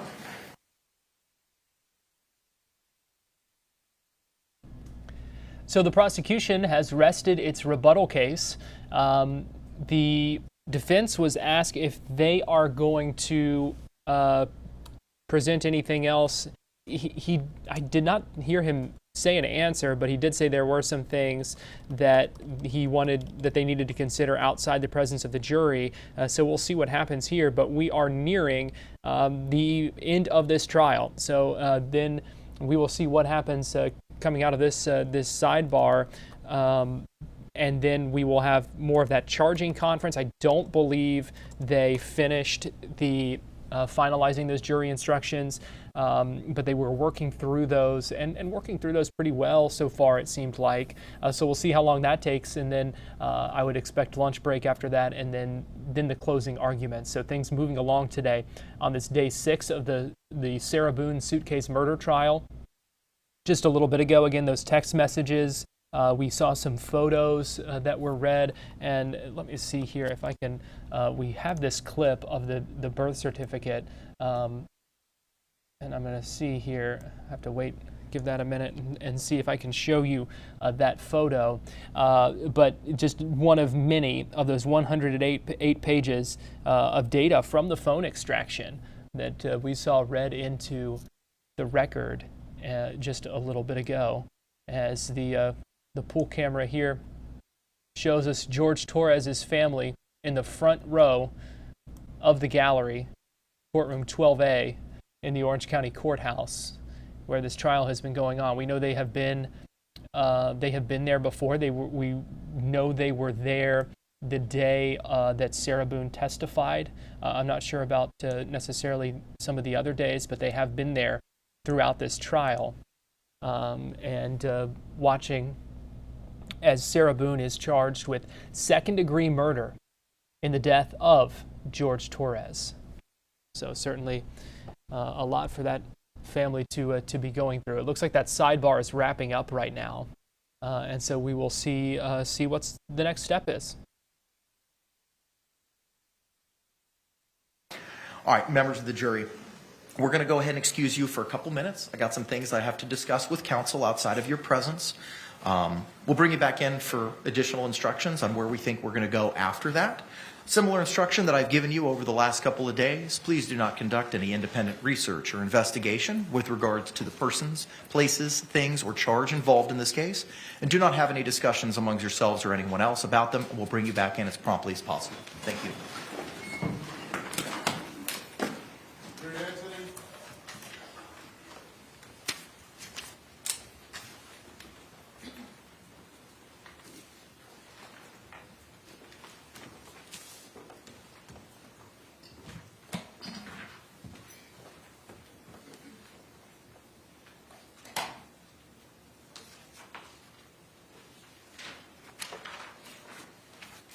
Y'all can be seated. Thank you. The state has rested. Mr. Owens, do you have any intention on putting on a SIR rebuttal in this case, sir? I can have one more. Yes, sir.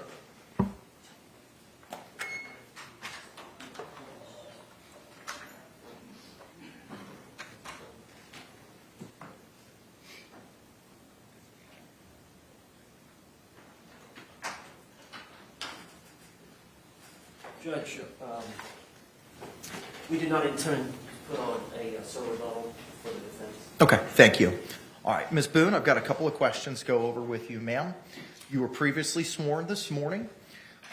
You've had the opportunity to review and participate in the trial. You've had the opportunity to review the rebuttal case as provided by the state. You've had the opportunity to review and listen to that evidence and witness any cross-examinations as it relates to the state's witnesses in their rebuttal case.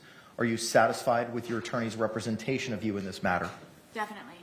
And are you still on board with the strategy that has been utilized in your defense? Yes.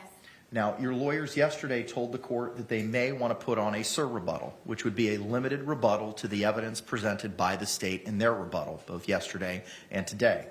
Your lawyers have indicated that they do not intend on doing that. Similar to other conversations we've had, ma'am, I don't want to know specifics. I just want to know if you and your lawyers have had these conversations. Have you had a conversation with your attorneys about putting on a SIR rebuttal or a reply in response to the state's rebuttal? You had that conversation? Yes. Are you on board with the strategy employed by your lawyers that they are not seeking to put on a SIR rebuttal in this case? I am. Okay. All right. Is there anything else that we need to address, state? No, sir. Judge, you remember you were going to say? Yes. Thank you, sir.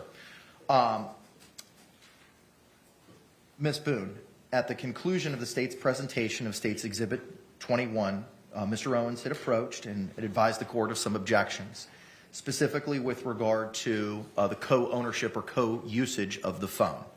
The court is not permitted to comment on the evidence, and your lawyer was seeking an instruction from the court to advise our jury that both you and Mr. Torres had access to that cell phone. I am prohibited from commenting on the evidence. Now, that doesn't prevent your lawyer or the state from speaking about that in their closing arguments. Just as a matter of law, I am not able to advise the jury as to what that evidence is.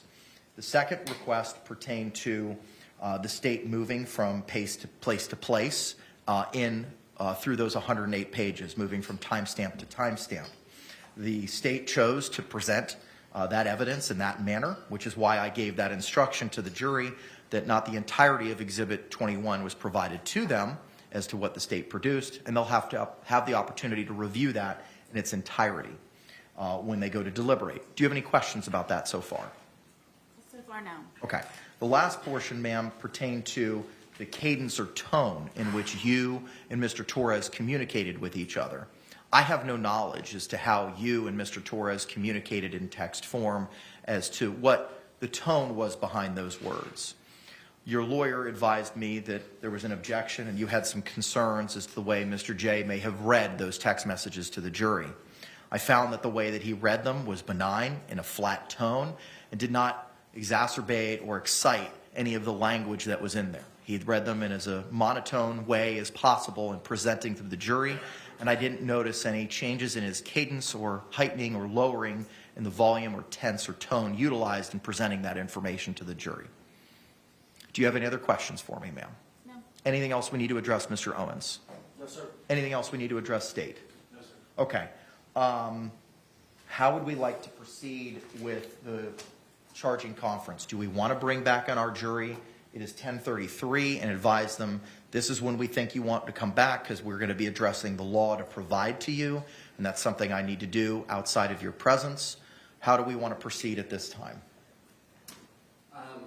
I think, hopefully, at 10:33 to about noon should do it for 3.6F. It is convoluted, but I think the parties have narrowed it down to really just a couple of things. Okay. So I would suggest saying something along the lines of, we have to finish up getting the jury instructions ready for you. That's something that we have to do now after the evidence is concluded, and we'll see at 1. I say 1:30, Judge, in the abundance of caution, because Mr. Henderson, I know this is going to be an issue, and it's going to take a little bit of time, and then we want to go to lunch and give them a chance, because there's going to be a 3-hour speech session. I don't know if you give them a break in between prosecutor's statement and my statement, or how you do that. We may, depending on just the time of it. But from 1:30, that's going to go to 2:30, 3:30, 4:30. So just before 5, I think that's plenty of time in case he goes a little bit longer or I go a little bit longer. And I still have to read the jury instructions as well. So, I mean, with 34 pages, and I read quickly, as Madam Court Reporter will advise me. Are they going to have Yes. you reading along with you? Yes. So once we make all these changes, every member in the box will have a paper copy. You, Mr. Owens, and your team, along with Ms. Boone, will have a copy. The state will have a copy. Madam Court Reporter will have a copy, and I will. And I will read line by line all the way up into the 2.7 instruction. At that point in time, I will stop. I will advise our jury that we're going to begin with closings. State will go. You will go. State will have an opportunity for rebuttal. And then I'll finish with the verdict and final instructions. discharge our alternates at that time. I'll go back and thank them and give them their jury certificate forms, and then we'll release the jury. I'll have a final colloquy with your client, and then we'll review all the evidence to send back with the exception of the baseball bat. And perhaps in case they haven't inferred, let them know that they're getting the case tonight, so make plans to stay later. Yes. How late are you going to keep them? 9 o'clock is the norm. I may, because it's the weekend and it's Friday, I may seek special dispensation from the chief to stay longer. I plan on communicating with the chief during the lunch hour as to that issue. I think that would be great. If she'll let me. I don't know if it's at her discretion. I know I have to seek approval after 7. I'm not worried about that. I know, and I would prefer them to work late into the evening if they're on board with doing that, rather than coming back Monday. Okay, all right. If you all would be so kind to give me a moment so I can go back up to chambers, get with Ms. Barrios, and I'll give paper copies of everything from the revisions that we made this morning. Let's go ahead and bring back in our jury. And I agree with Mr. Owens. I'd rather us waiting on them than them waiting on us. So I think 1:30 is the way to fly. Let's go ahead and bring back in our jury.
State, do you recognize our jury? Yes, Your Honor. Defense, do you recognize our jury?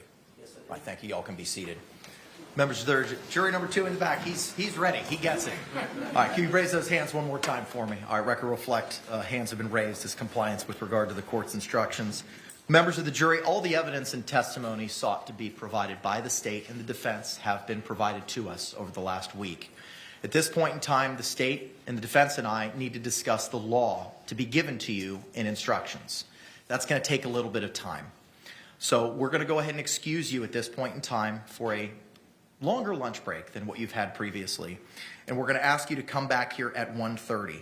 At that point in time, the court will begin to instruct you on the law that you are to apply in this case.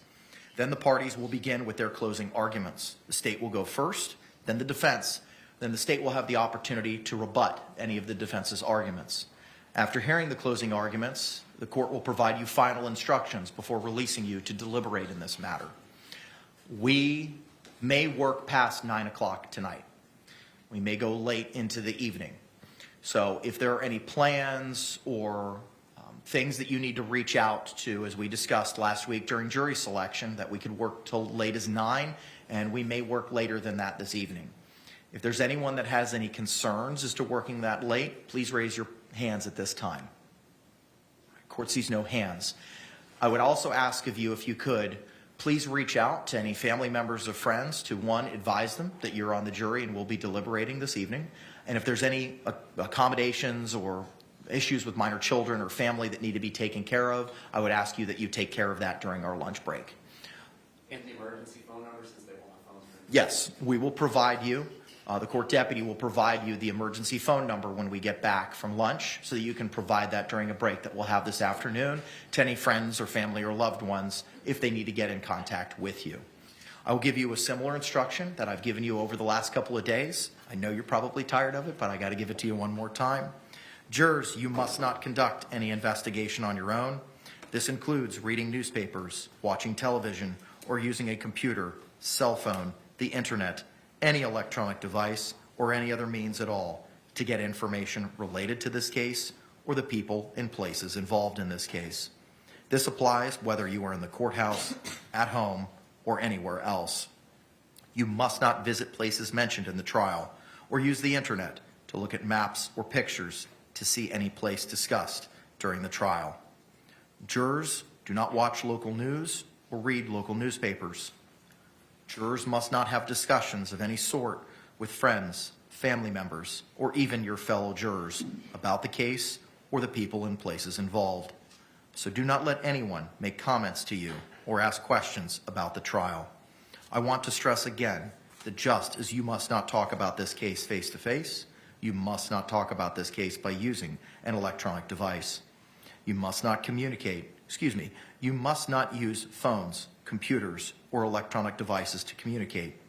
Do not send or accept any messages related to this case or your jury's service. Do not discuss this case or ask for advice by any means at all, including posting information on an internet website, chat room, or blog. With that, members of the jury, I thank you for your attentiveness, service, and sacrifice, and we'll see you at 1:30. Juror number 2 in the back. Yes, sir. Question. So Answer. Parking, we're going to be here for some time. Can we leave and come back and get re-stamped with a new thing? We will have you that answer when we come back. Okay. Madam Clerk's going to figure that out for you. Okay. All right, thank you very much.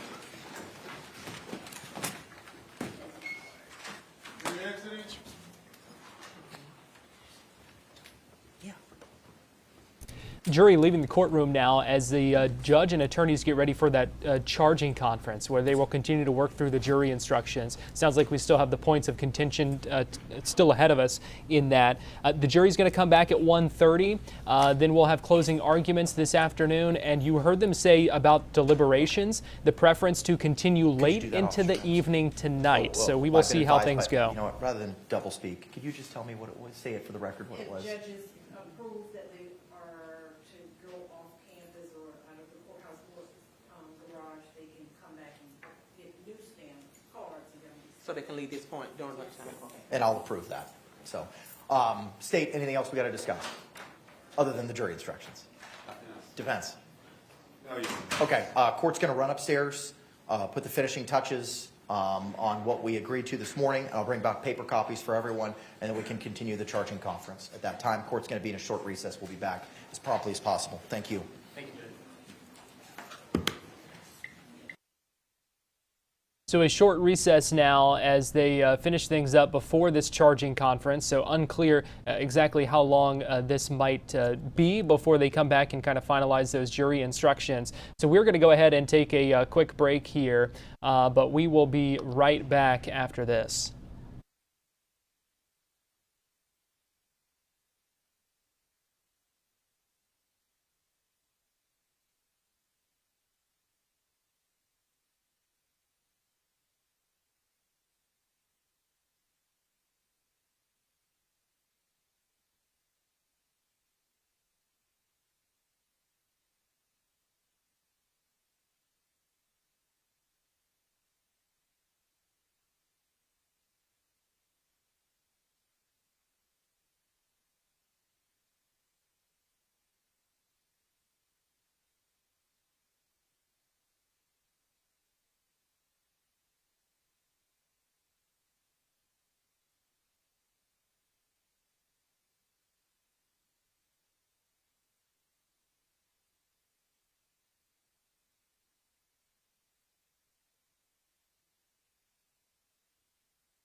Well, good morning to you. I am Garrett Weimer, and welcome back into our live streaming coverage of the Suitcase murder trial here on Fox Local, Fox35Orlando.com, and on YouTube. We appreciate you joining us. Today is day 6 now, and likely the final day of this trial, at least when it comes to the testimony and those kinds of things. We do expect closing arguments this afternoon and then jury deliberations. You heard the judge making some plans, making some arrangements for what sounds like it could be a late night in the deliberation room, if it's needed. I mean, all that is up to the jury as far as how long it will take them to make a decision. It's hard to say. But we want to do, while we've got a couple of minutes here, to kind of break down some of what we know about this case and the options that the jury has to consider. So Sarah Boone is charged with second-degree murder. There are 2 lesser included charges that the jury will also be able to consider. And then, of course, they could acquit her. So these are the options for the jury to consider. They could find Sarah Boone guilty of second-degree murder. They could find her guilty of manslaughter. They could find her guilty of culpable negligence. Or they could find her not guilty. And so while we've got a minute here, I want to show you, and we can just discuss briefly, the actual law, the statutes of these charges. So we'll start with second-degree murder. This is what she is charged with. It's from Florida Statute 782, and it reads, the unlawful killing of a human being when perpetrated by any act imminently dangerous to another and evincing a depraved mind regardless of human life. So those 3 elements being the unlawful killing of a human being, an imminently dangerous act, and then evincing a depraved mind. So those are the elements that the prosecution would have had to prove for the jury to find Sarah Boone guilty of this second-degree murder charge. If the jury finds and believes that is not the case, that the prosecution did not reach that burden and prove those elements, then there is a lesser charge that can be considered, and that is manslaughter. And I should point out here that Sarah Boone actually had turned down a plea deal for a manslaughter charge that she would have served 15 years for that. So here is the definition of manslaughter. This is from Florida Statute 782. It reads, the killing of a human being by the act, procurement, or culpable negligence of another without lawful justification, according to the provisions of another chapter in Florida statute, and in cases in which such killing shall not be excusable homicide or murder. So that is a lesser charge there, manslaughter. And then even below that, you see in that it mentions culpable negligence. There is a lesser charge of culpable negligence, and this is a misdemeanor charge from Florida Statute 784. Whoever through culpable negligence inflicts actual personal injury on another commits a misdemeanor of the first degree. So that is a culpable negligence there. And my producer Johnny here points out as well that after the state made its first argument, the defense did try to get the charges lowered to manslaughter. One of the motions that they had made, one of the many motions that the defense has made throughout this trial, that was denied as well. So these, again, just to kind of cycle back through the options for the jury to consider: second-degree murder, manslaughter, culpable negligence, or not guilty. And we will have much more time to go through all of those and to talk about that and what it all means. I do have the, let me pop myself up on this camera, the score sheet. So this is the Criminal Punishment Code score sheet that the prosecution provides to the court, and it spells out the penalty for the second-degree murder charge. That's the one that I've got the score sheet for here. And so the lowest permissible prison sentence is 246 months in this case for Sarah Boone. This is after they compute it based on sentence points and some other things on there. So 246 months is the lowest permissible prison sentence. That would be 20 and a half years. And if you see here the maximum sentence, I don't know that you can actually see it, but the maximum sentence there is life in prison. So 20 and a half years to life is the sentence that Sarah Boone faces if she were to be convicted of second-degree murder. But again, multiple options there for the jury to consider as they do that. So this morning, again, text messages, phone data, a lot of things pulled from the data extraction of Sarah Boone's cell phone. And so that was 108 pages. And again, the jury will have the chance to scroll through all those pages of those PDFs. Most of that we're not going to be able to play back for you because of the some of the language that was on there that you saw and that you heard. But I do want to play this short clip, couple minutes here, where we talked about the birth certificate. Some of those exchanges about the birth certificate, George asking for the birth certificate, Sarah saying that she's not going to give it to him, and then the photo showing the torn up birth certificate. 1:18, 16 seconds on June 2nd. Owner to Mom Jorge, I beat you to the punch. Want to do the dartboard with me? Come. Owner to Mo, I know you won't answer, Mo. Tell him to come finish the dartboard with me, please. Owner to Mo, I miss him. Owner to Mom Jorge, ask Jorge to call me, please, when he gets a minute. June 2nd, 7:43:40 a.m. Can you have Jorge call me, please, when he gets a chance if he's with you? 7:45 a.m. Owner to Mo. Going on to page 16, June 2nd, 2019, 10:50 a.m., 55 seconds. Owner to Mo. Hello. Can you please have Jorge call me? Willing to give back. Don't know if he's there or at parents. Really want to see him. Owner to Mom Jorge at 10:52, 16 a.m. Not pursuing after 12 o'clock. Ever again.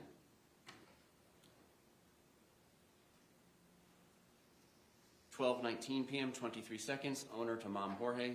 Please call. Come over. I'll come get you. Come over, please. I need a super hug. Hugs? Please. Need. You. 6:23 p.m. Owner to Anna.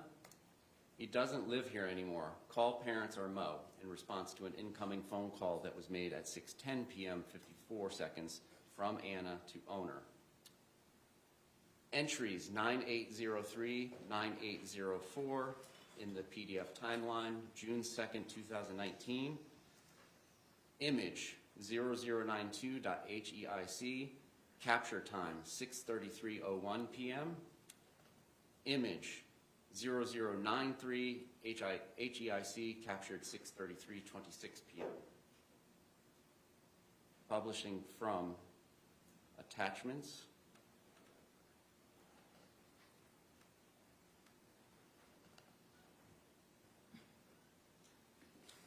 Image underscore 0092, metadata showing 6/2/2019, 6:33 p.m.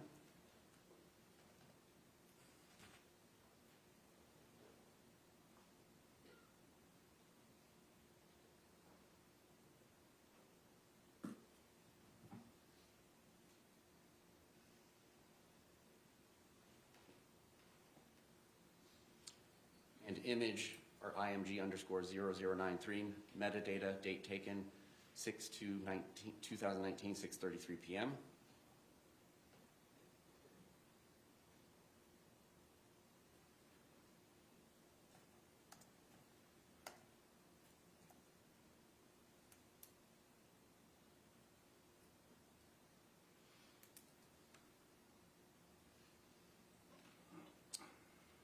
(6:34 p.m., 51 seconds, June 2nd, 2019. Outgoing from owner to Mom Jorge. All up to you now, big boy. And for the record, those images were sent to Mom Jorge at 6:34 p.m., 33 seconds. Look what you made me do. Or maybe your mom will for you.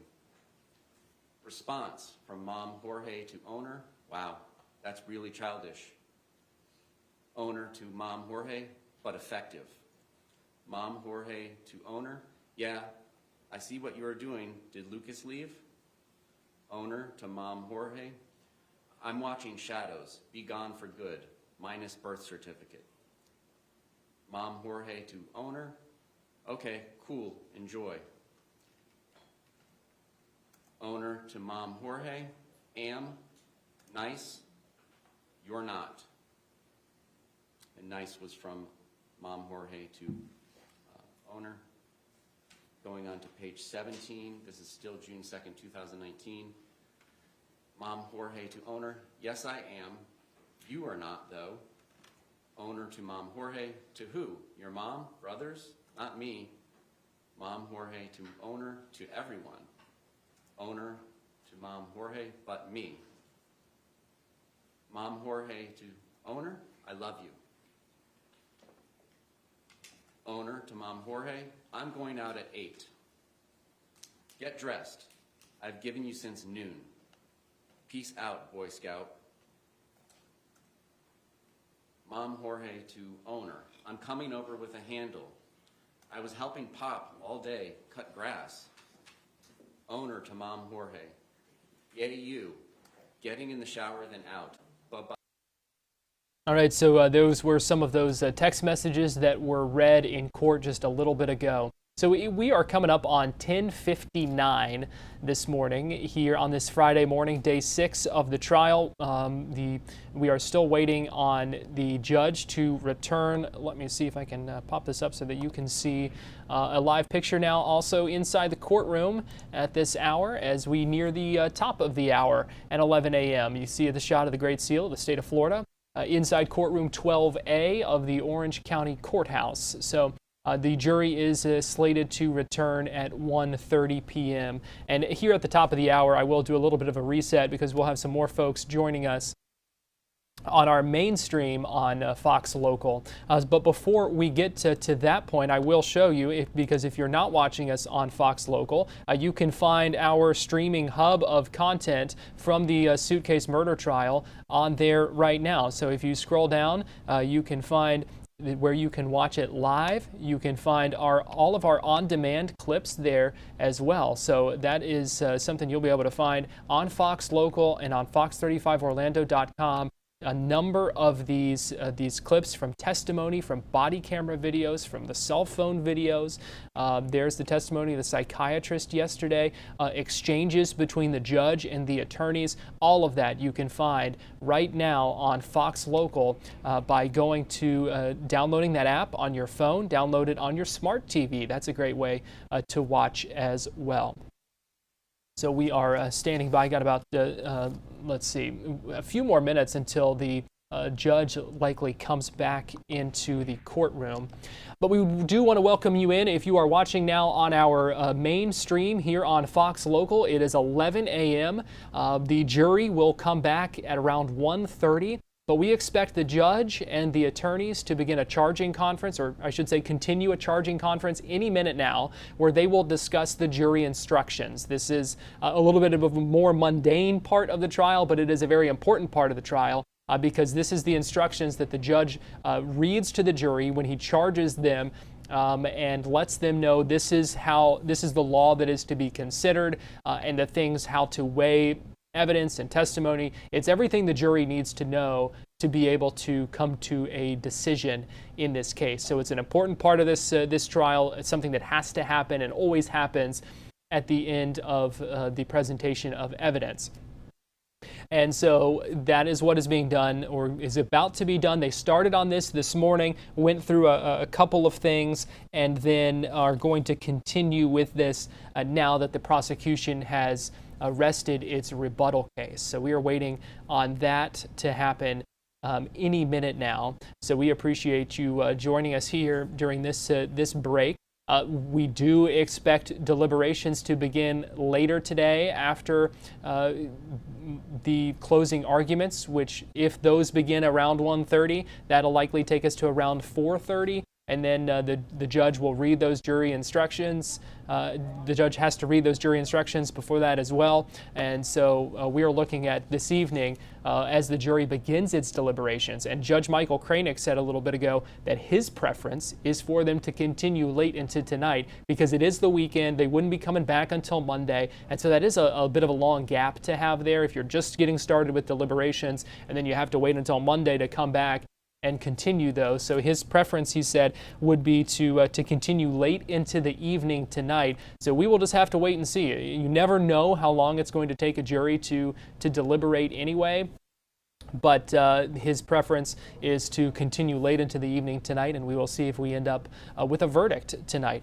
This was something I just touched on for the other audience, so I don't want to go too far into it right now, but just to let you know the options here that the jury has to consider: second-degree murder, manslaughter, culpable negligence, or not guilty. So those are the things that we're looking at, the potential future, the potential fate of Sarah Boone, one of those 4 options there that the jury of her peers will consider when they begin deliberations. So we are still waiting for this charging conference to begin. We will take a break here for just a minute, and then we will be right back with more while we are waiting on this to begin. We appreciate you joining us here on Fox Local, fox35orlando.com, and also on YouTube.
All right, welcome back into our live streaming gavel-to-gavel coverage of the Suitcase murder trial. We talked about how the tide may have been turning for Sarah Boone and also for the prosecution in this case. So we know there had been some criticism of the prosecution in the case that they put on for their initial case, but the evidence that they have shown yesterday and today in their rebuttal case, I think may have shifted some of the opinion. I mean, there's no way to know for sure, but it certainly feels that way from the reactions of other folks like you and me who have just been observing this trial.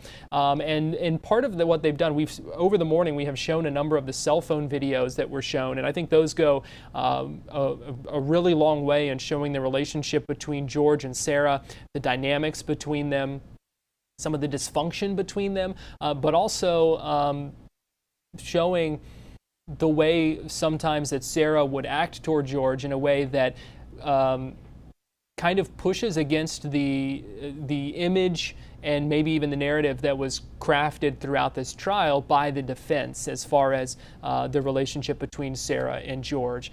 They also, as part of that, showed the body camera videos from a number of previous incidents where law enforcement was called out to Sarah Boone's apartment. And so while we're waiting now on the charging conference to continue, I want to play for you one of those. This is from a 2018 incident where deputies were called out to the apartment, and you'll see some of their interactions with the two there.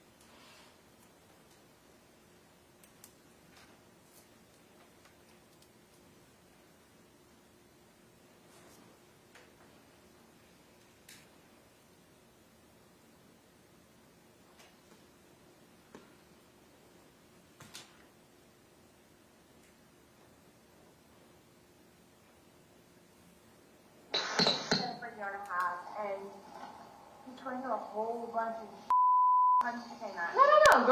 Pardon me for saying that, but like, oh man, he let loose on my tonight, and I'm not having it. Okay. Right. I got kicked in the face. Okay. Kicked in the face. That you know of, there's no guns, anything in there? No. I know, baby. You guys are doing your job. All right, Sarah here? Yes. Go get him. I swear to God, there's nothing you guys can be afraid of. What's his name? George. George, all right. There's nothing you guys can be afraid of. I swear to God, I'm done with that too. He beat the out of me tonight. And I'm done with it. I have to go to work tomorrow. What's up, George? You want to talk to us? What's up? Talk to you inside.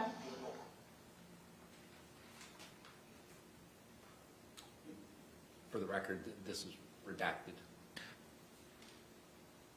Are the videos in States 22 redacted videos? Okay. See my eye. I do see your eye. Okay, tell me how it all went down from beginning to. Yes, my love. Okay. Okay, so we were having a really good day, and we went across the street from Boone, and everything was feeling fine and dandy, and this guy talked to another guy because he left, came in there, and got so mad, because I asked for a cigarette from another guy because he took my license, my debit card, and everything, cigarettes, everything, took everything. Okay. So I asked someone for a cigarette, and it happened to be a guy. So he walked in and got super pissed because I asked for a cigarette from another guy. I came home. Mind you, my car is across the street still. Okay.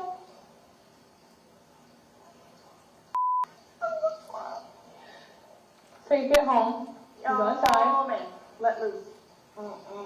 Okay, elaborate. So you open the door. What happens from there? I'm a He starts calling your name? Okay. When I say ragdoll, you know what that is? I know what a ragdoll is. Oh man, I was ragdolled. Okay, but I need you. Okay, I need you to elaborate. Like, you walk into the house. Did you start arguing? He started calling you names. You said he was. No, I walked out. I walked in and I walked to the back. I just wanted to smoke a cigarette and just go to sleep. I just literally wanted to smoke a cigarette. I'm gonna go to sleep. And then as you're making your way to the back, what happened? I got caught on the stairwell. You got caught on the stairwell. So he caught you on the stairwell. And what did he get in front of you? Started confronting you, telling you anything? What happened?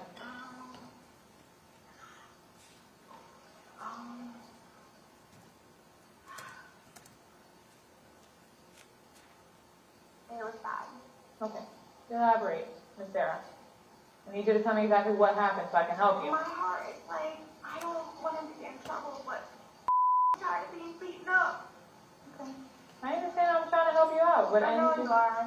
I need you to elaborate a little bit. So, in the stairwell, dragged me downstairs. Dragged me. I went upstairs, tried to get in the bed. I just wanted to go to sleep. I just wanted to go to sleep. I just wanted to go to sleep.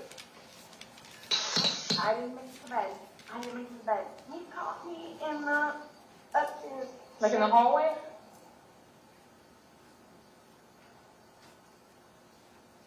Beating the up.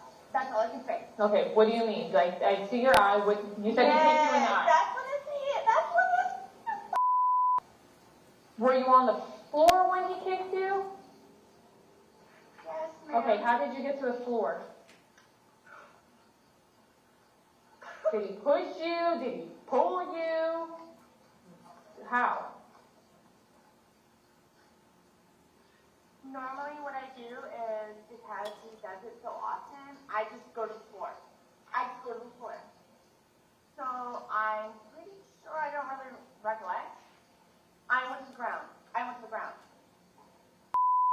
Okay. And then that's I'm when so he... sorry. I'm so No, sorry. no, that's fine. I don't mind. So you went down to the ground. Yes, that's what I do. Did he kicked you with what? Do you recall which foot? Right. Right foot, okay. Heel. His heel. Okay. And you say you've been together for... Because I asked for a cigarette. Because he left my in my car across the street. Okay. You said you've been together for about a year? And a half. A year and a half. Yes. Okay. Live together, obviously. Yes. Okay. I just recently went for a divorce. He's been there with me. He knows all the story, blah, blah, blah. But... I know. I'm just trying to... Stop! And I have to go to work tomorrow. Do you want the fire department to come out and check your eye? Really. No? Okay. Okay. Do you want to press charges? You can smoke your cigarette if you want. All right, we want to go ahead and get you back inside the courtroom because it looks like the judge has just re-entered, and that means the charging conference is getting ready to get underway. This is where the jury, or excuse me, the judge and the attorneys will discuss the charging instructions for the jury. So let's go ahead and get you back inside the courtroom as that conference is getting ready to get underway. 2020 CF 2603, State of Florida versus Sarah Boone. Let me get appearances for the state. on behalf of the state. William J. for the state. Defense? Tony Henderson for Sarah Boone. Kevin Beck on behalf of Sarah Boone, Your Honor. Okay. Where might Mr. Owens be? Judge, Mr. Owens is in preparation. I am handling Okay. If the state and the defense can approach, I have paper copies of the revised jury instruction. You'll see on the bottom of each page is a file and path name. That's just for my own edification of where I've stored them, so then we make additional changes. The revisions that we discussed earlier today have already been made. There's still a couple cleanups that I need to do just to get rid of the formatting items, but all the revisions that we spoke about this morning have been included. With that, I think that takes us to page 9 of 28 in the 3.6F instruction. I also have the defendant's revised portions as to 3.6. Just for the court's clarification, is what is in page 9 of 28 of what was provided to the parties, is that the same as the separate defense 3.6F instruction? Yes, Your Honor. It was only provided for more convenience for you to copy and paste them. Got it. Okay, so should we be relying on the 3.6F instruction you, Ms. Henderson, sent last night? Yes, sir. Okay, all right. State, do you have that? I have a digital copy, that's fine. Okay, all right. Tell me when you have it pulled up in front of you, sir, and then we'll... It's pulled up, and I had sent everybody the state's digital copy as well. Okay, very good. All right. Let me pull up the digital copy that I have. Give me a moment. Yes, sir.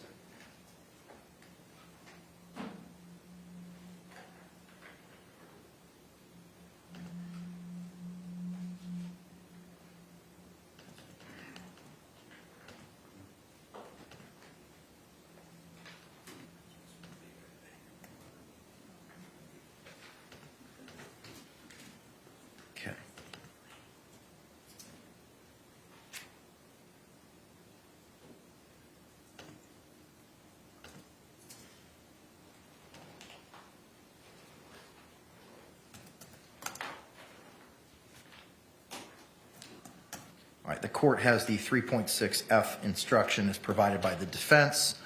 As to the first paragraph, it is a defense to the crime, bracket S bracket, of second-degree murder and culpable negligence if the actions of Sarah Boone constituted the justifiable use of or threatened use of deadly force.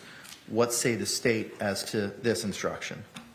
And should not manslaughter be included? It should be second-degree murder, comma, manslaughter, and culpable negligence, even though culpable negligence doesn't involve an intentional act. But I'm not going to fight over that. Okay. Any objection to that addition? No, Your Honor. Okay. Judge? Yes, sir. Can I interrupt for just a minute? Because there's a special instruction that the state is requesting on causation. Yes. And that goes, it's going to come before the self-defense.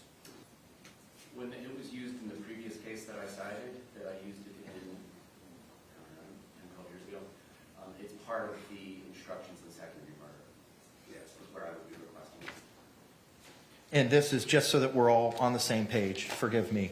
This is the state's request for special jury instruction on causation. Yes, sir. I suggest we table that for now and just get into self-defense. Okay, all right. So we'll revisit the state's request at that point in time. So is the the first full paragraph is read, is that acceptable to the defense? Yes, Your Honor. Okay. Moving now to the deadly force definition. That seems to track the language of the proposed jury instruction completely. Any revisions to that state?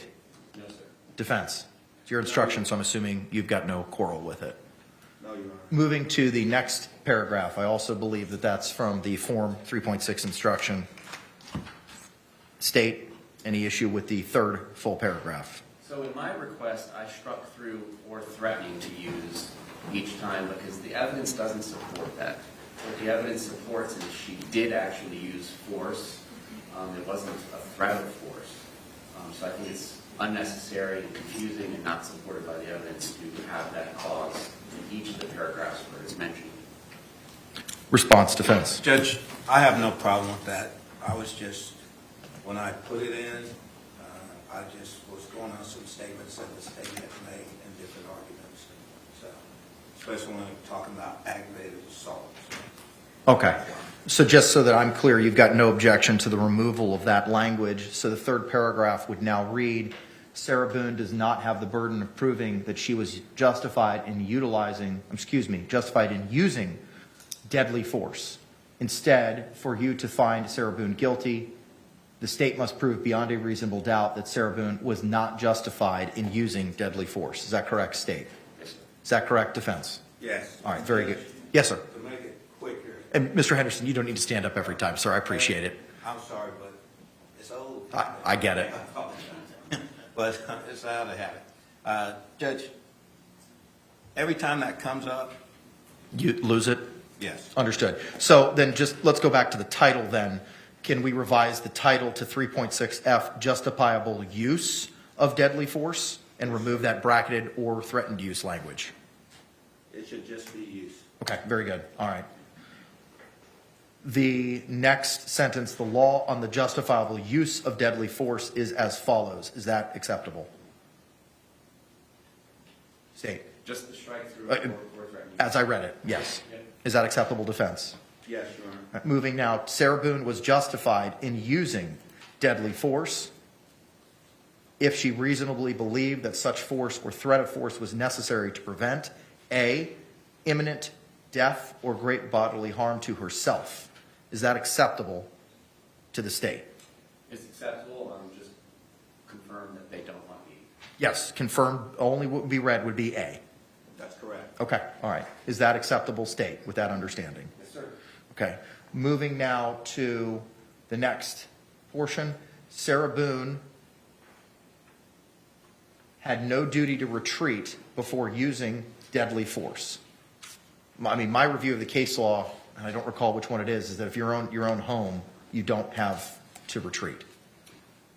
My understanding of the facts was that she used force first by zipping him up in the suitcase and doing so that, one, she could make him feel like he had made her feel in the past for choking and cheating on her, and two, to give her a platform to be able to speak to him as a captive audience, and he would have to listen.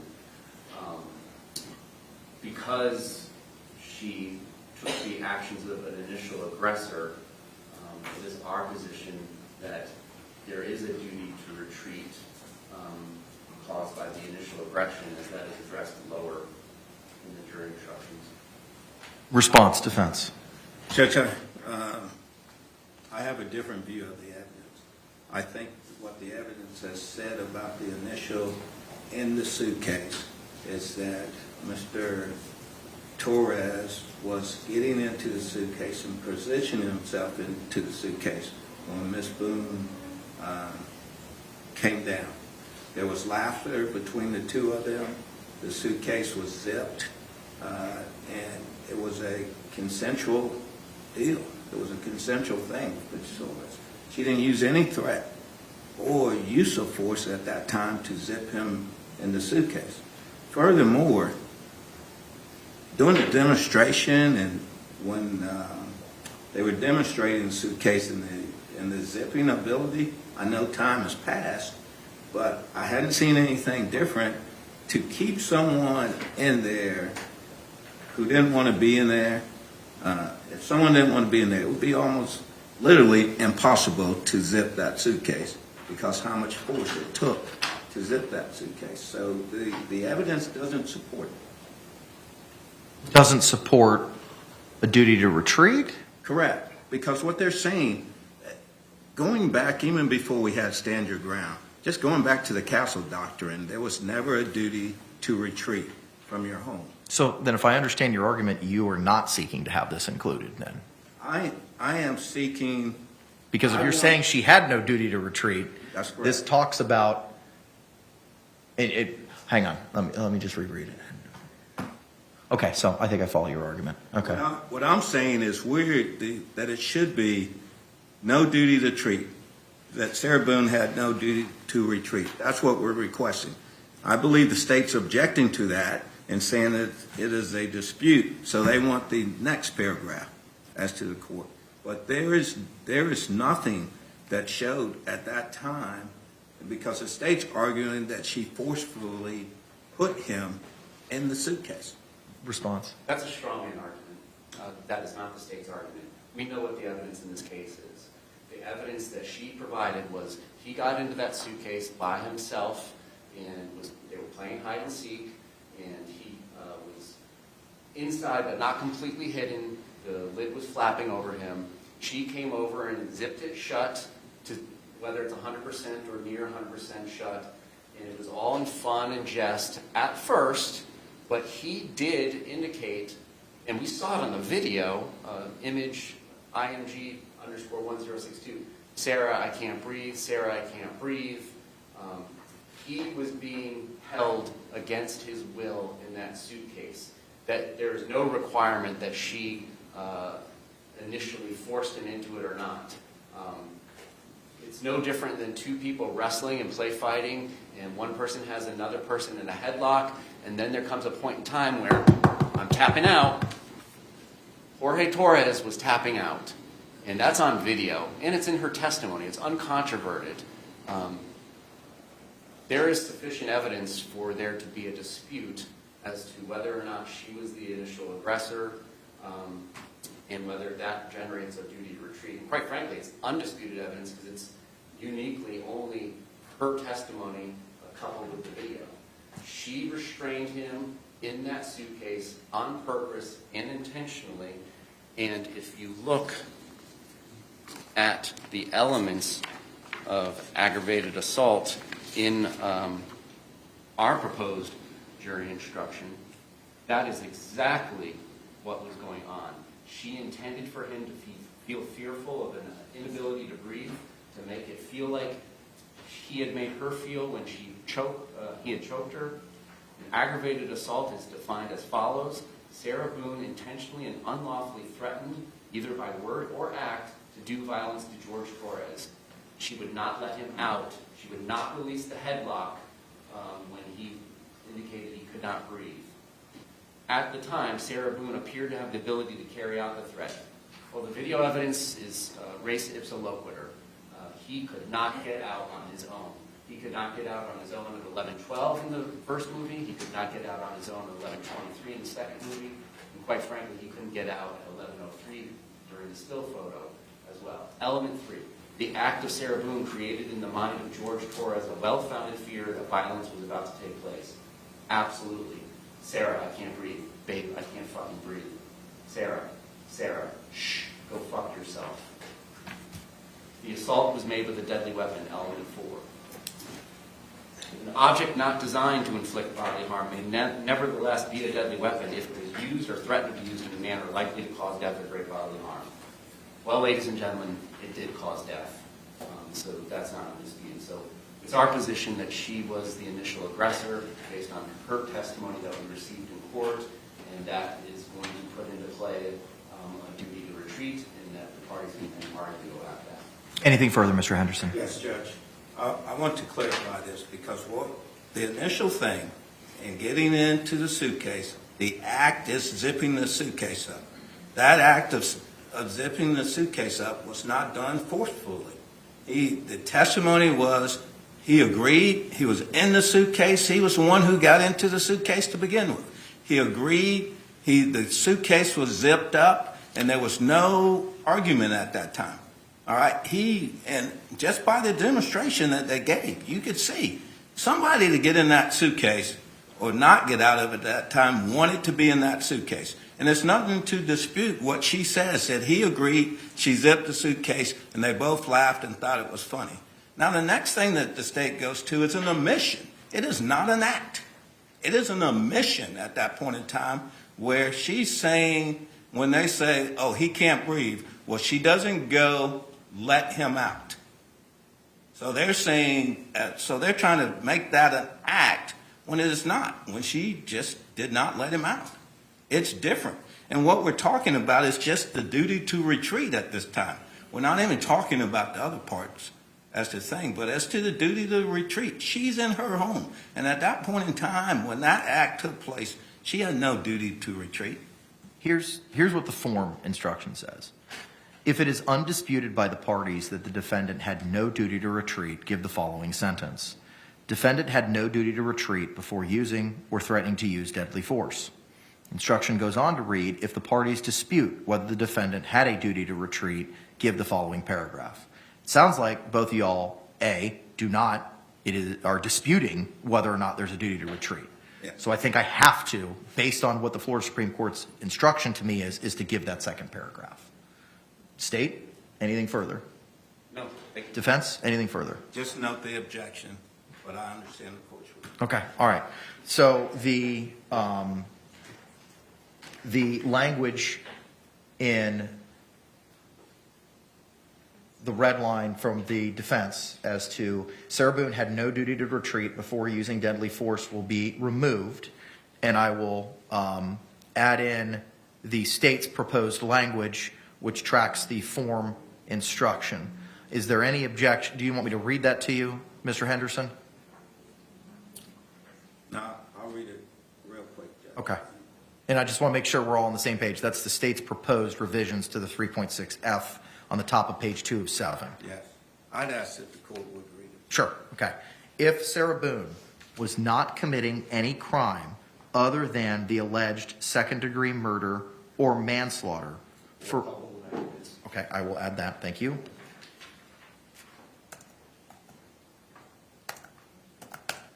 For which, so it'll read, if Sarah Boone was not committing any crime other than the alleged second-degree murder or manslaughter or culpable negligence for which the defendant is claiming self-defense or defense of others, and if she was in a place where she had a right to be, then the defendant had no duty to retreat before using deadly force.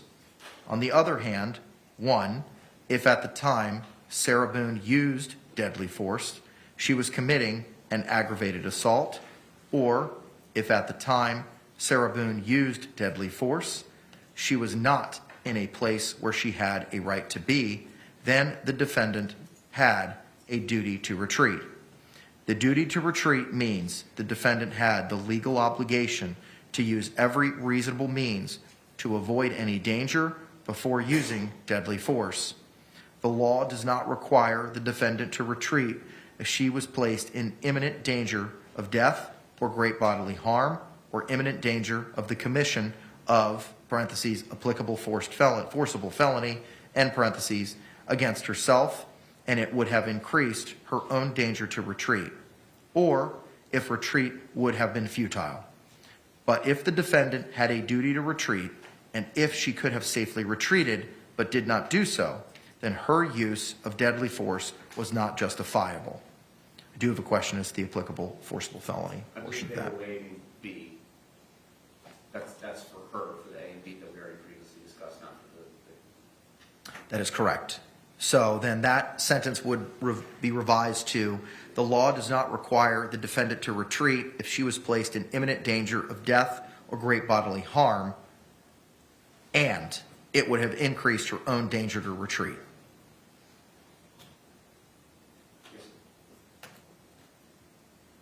What say you, Mr. Henderson?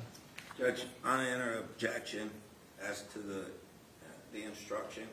As the state has included to get this instruction, an aggravated assault, which is not charged in the information.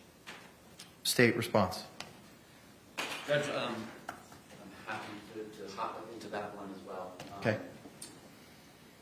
I understand what Martinez versus State says, and I'm sure we've all read the opinion. It's in my motions, and I understand what it holds. What it says all throughout the opinion is there needs to be an independent forcible felony. And then at the very, very end of the opinion, then it says there needs to be an independent felony charged. Why I'm asking for a special jury instruction, and I've made that request in writing, is because under the standard jury instruction that we are going through right now, it says, according to Martinez versus State, that the independent forcible felony needs to be charged. The whole purpose of this is you can't engage into a circular logic argument that defeats Ms. Boone's right to self-defense. So it would be preposterous to include in this jury instruction, Ms. Boone did not have a right to use justifiable use of deadly force by committing second-degree murder against the victim when that's the charged offense. And she, of course, would have the right to use deadly force to defend herself against the victim, and that would be correct. But what we have in this case, and what the state has alerted the court and the defendant to well before trial, was the evidence shows that she committed a separate aggravated assault. She, at the time that she had already zipped him shut in there, and again, just because she releases that quote-unquote chokehold by sitting on the couch, she is exerting that force through distance because she's the one that zipped him shut. So she, in using that force, is the one who did that on purpose to make him feel like he was choking and make him feel like he had made her feel like when she was getting cheated on, and to intentionally confine him in a place so that she could speak to him about her thoughts. As I already outlined, it's the state's position, and the evidence does support that this is an aggravated assault. She intentionally put him in fear of death, and she relished it. She relished it for that 2-minute video. That is prior to when she says, well, now he's sticking his fingers out and I get scared by that action. And by that action, it's Jorge Torres just trying to exert the will to live and to survive and be on this earth. That now that action, if his attempt to escape out of the suitcase that she has left him zipped up in, is this independent threat of great bodily harm and death to her. She testifies if he gets out, it's her belief that he will beat her up, kill her, disfigure her, so on and so forth. And her testimony at trial, I believe she said was, he said that I will end you. So what we have here is they, by their own admissions, through the testimony that she provided, that there is a separate and distinct independent forcible felony from what ends up being the second-degree murder. What ends up now being the second-degree murder is at this point in time when she says, well, he's trying to get out. I'm afraid if he gets out, I'm going to get disfigured or killed. And so that is why Ms. Boone makes the decision, and I'm not even going down the aggravated battery path, but she batters him with a bat on the hands and batters him, pokes him while he's in the suitcase, and basically beats him into submission so that he stops trying to escape. That's what the testimony was. And then she makes the decision to now leave him and go upstairs and go to sleep without having relieved him from the force that she exerted earlier committing the aggravated assault. So like the example I gave you earlier, this is absolutely no different than me pointing a gun at you, Judge, and putting you in fear of your life that I'm going to shoot you and a projectile is going to enter your body and kill you or give you great bodily harm. And you, in turn, after having been placed in fear by me pointing a gun at you, you begin to defend yourself and exert your right to live on this earth by pulling your own firearm. And now, do I, as the initial aggressor, the initial person who committed the forcible felony of aggravated assault on you, under the law, I don't have the right now to defend myself against you. I need to retreat. I need to make it clear, sorry man, my bad, drop my gun and walk away. That is what is the law. 776041 is a very short and very, very simple statute. And it has not changed since 2014. This has been the law. This was the law at the time of this offense in 2020. 776041 provides, the justification described in the preceding sections of this chapter is not available to a person who, 1, is attempting to commit, committing, or escaping the commission of a forcible felony. So taking away the firearm example, it's a chokehold. His cause of death, according to the medical examiner, was asphyxiation by position and environmental suffocation, caused by her not releasing a chokehold on him when he indicated, babe, I can't breathe, Sarah, help. That is an independent forcible felony, separate and distinct now from what she says is the victim, like you, pulling a gun to defend yourself from me pulling a gun on you. Now, the threatened use of force that the victim is exerting is sticking his hands out and saying, I'm going to end you. That is the distinct break between the aggravated assault and now her continuing to use this unlawful force, which she's not entitled to do because she started it. She was the initial aggressor in committing this aggravated assault. And she ends up just leaving him to die and never releasing the chokehold. And the unlawful threat is what's on the video in your realm? Yes. Okay. And any facts that support that should cause this jury instruction to be given. The absolute only hang-up about whether or not this jury instruction should be given is because Martinez slightly overstates what is necessary to prevent this circular logic, which is not going to occur in this case. There is not going to be any arguments by the state that she does not have the right to defend herself if she is in imminent fear or death of great bodily harm by the victim. She testified that him sticking his hands out of the suitcase and saying, I'm going to end you, put her in fear of imminent death and great bodily harm. And in turn, what she did was she decided to not let him out. And he ended up dying. And that is second-degree murder. That is separate than what preceded that. What preceded that was her not letting him out when you can see him pushing up on the suitcase in the video, begging to get let out, and she doesn't because she is doing this out of anger, hatred, ill will, and spite to teach him a lesson and put him in fear of death or great bodily harm. That's an aggravated assault. I would absolutely charge her with aggravated assault and aggravated battery, separate independent forcible felonies, if I could. But I did not learn this information until after the statute of limitations had passed. That is through no fault of the state's. So we absolutely would, if we could, and we are not going to make the argument and defeat her defense of second-degree murder by saying, well, you can't defend yourself with second.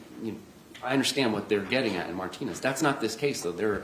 It's broken down into those parts. Can I have the citation for Martinez? Because unless I missed it in your motions, I didn't see Martinez cited in the motions. I'm sorry. And forgive me if I No, it's missed it. been in previous motions. Because you cited a Cologne with regard to the Miranda issue. No, I am referring to, there's a pleading entitled State's Request for Forcible Felony Instruction and Request for Initial Aggressor Instruction, which we've kind of hopped into now since aggravated assault is being mentioned in this paragraph. In paragraph... Oh, there it is. I apologize. Yeah, paragraphs 12 through 31 are the legal analysis, and Martinez is cited in there at paragraph 19 at 981 Southern 2nd 449 Florida 2008. And more importantly, what Martinez doesn't say is that there's like some requirement that the verdicts would be interlocking.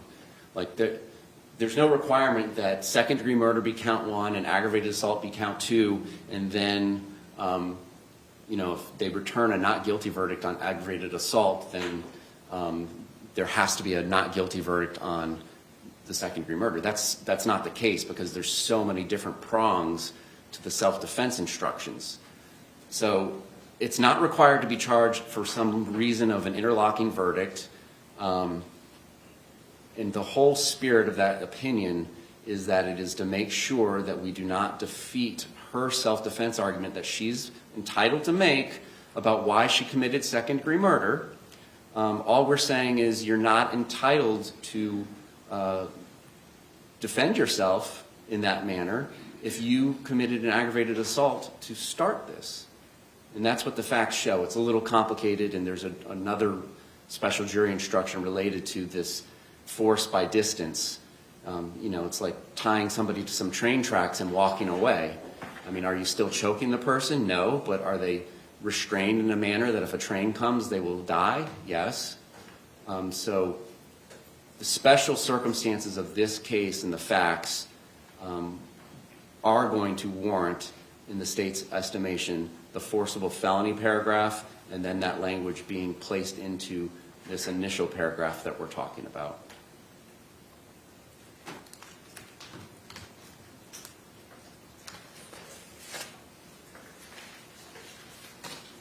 Just reading Martinez. Give me a moment. Yes, sir.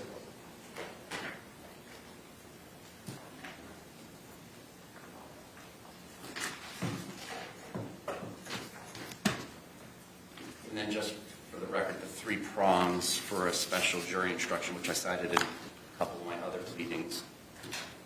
A special jury instruction is warranted when A, the special instruction is supported by the evidence, which is the case. It's in fact undisputed since there was only one person there. B, the standard instruction did not adequately cover the legal theory it is meant to. That is also true. And C, the special instruction was a correct statement of the law and not misleading or confusing. That is also the case.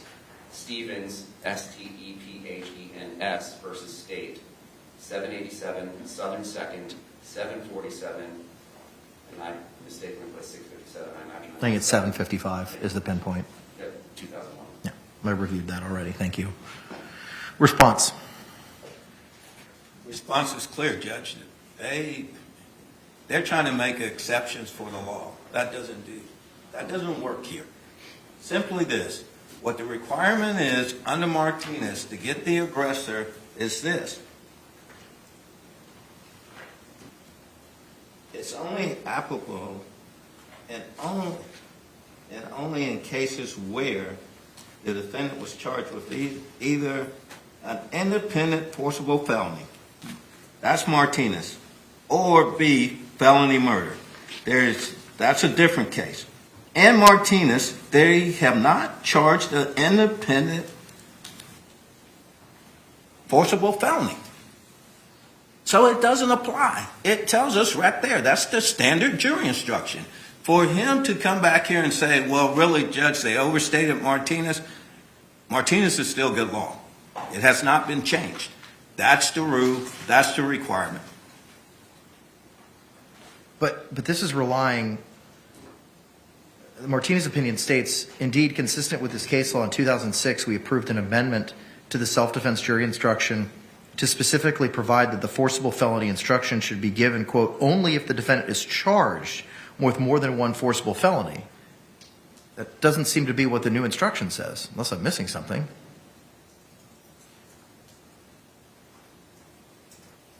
I'm sorry, can you repeat that? Sure. The sentence says, indeed, consistent with this case law, in 2006, we approved an amendment to the self-defense jury instruction to specifically provide that the forcible felony instruction should be given, quote, only if the defendant is charged with more than one forcible felony. And unless I'm missing something, a 3.6F instruction doesn't say that now. The form instruction. Judge, when it comes to the aggressor in the standard jury instructions, when it comes to aggressor, and they're talking about under 776.041 sub 1, it's to only be given if, and only in cases where the defendant is charged with either an independent forcible felony. You cannot give this instruction unless there's an independent forcible felony that Ms. Boone has been charged with, and there just isn't one. But where does it say that in the form instruction? Judge. Yes. It's page 14 of 28. Aggressor 776.041(1), Florida statute, give if applicable, and only in cases where the defendant is charged with either A, an independent forcible felony, Martinez versus State, 981-449, Florida 2008, Hang on. or the felony. And we're acknowledging that. But when you look at the case, and what it is stating is, the purpose of that is there has to be in the evidence an independent forcible felony. And that is what occurred in this case. She committed an aggravated assault. After that, the defendant is saying the victim placed her in fear of imminent harm or death by trying to escape her aggravated assault, by sticking his fingers out, and by saying, as he's trying to escape, I'm going to end you. But isn't that in the giving the aggressor definition? Is that, but unless I've missed something, that's not what we're talking about right now. I agree, but I think it cohabitates together. Okay. And it's our position, we absolutely would charge her. And it's a legal technicality in part of this standard instruction that we can't because of the statute of limitations. We all know, all of us here together as attorneys, know that those facts, if believed by the jury, support that she violated Chapter 776.041(1).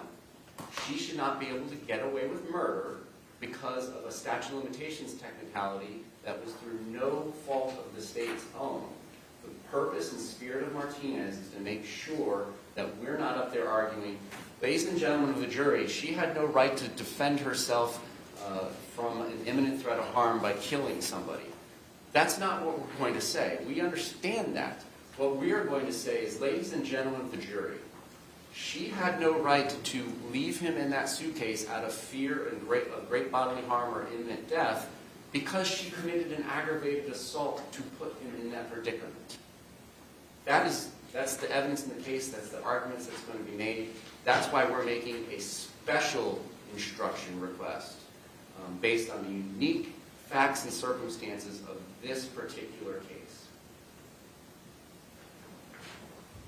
Give me a second. Yes, sir.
proposed, the language in the instruction in pertinent part says he or she was committing an act, insert the defendant's criminal activity that the defendant act, but the criminal activity cannot be the charged crimes for which the defendant is claiming self-defense or the defense of others. The charged crime is second-degree murder.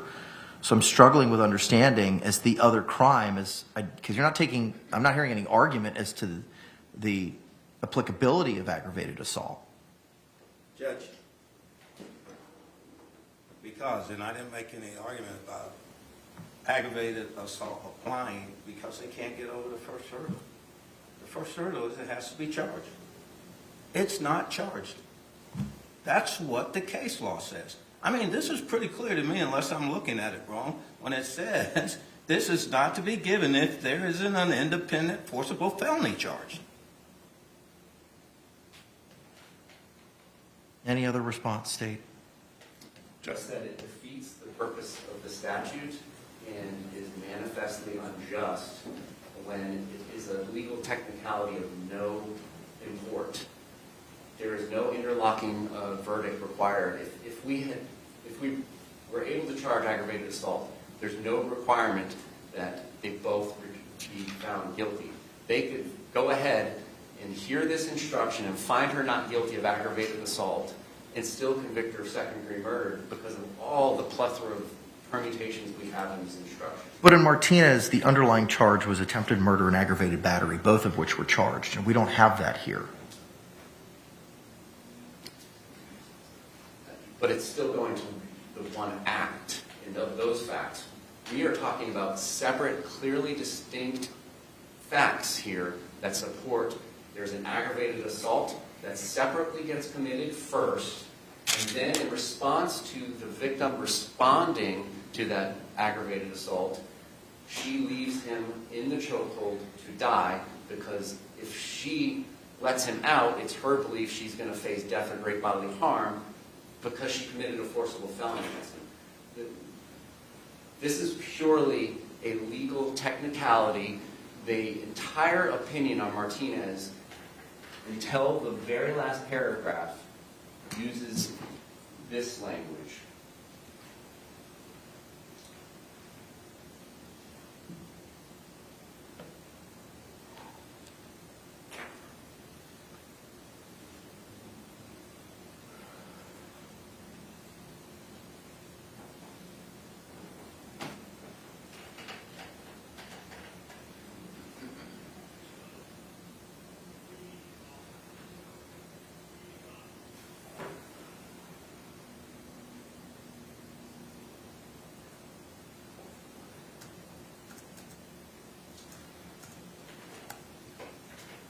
They use language like, the underlying facts of the present case demonstrate why it would be illogical to conclude that Section 776041(1) applies where there is no independent forcible felony. It doesn't say where there is no independent forcible felony charged. It goes on and uses that same language all throughout the opinion, and then in the very last paragraph in the conclusion, it changes to, in conclusion, we hold that it is error for a trial court to read the forcible felony instruction to the jury where the defendant is not charged with an independent forcible felony. But there is an independent forcible felony in the facts. There is a statute that says that Ms. Boone should not be able to avoid the girth of this jury instruction. She violated, according to the facts that she gave us, she violated 776041(1). She was committing an independent forcible felony and therefore should not be able to get away with this instruction not being given because the technicality that the state can't charge a case or can't charge a count that is not required to be interlocked by verdict. Thank you. Okay.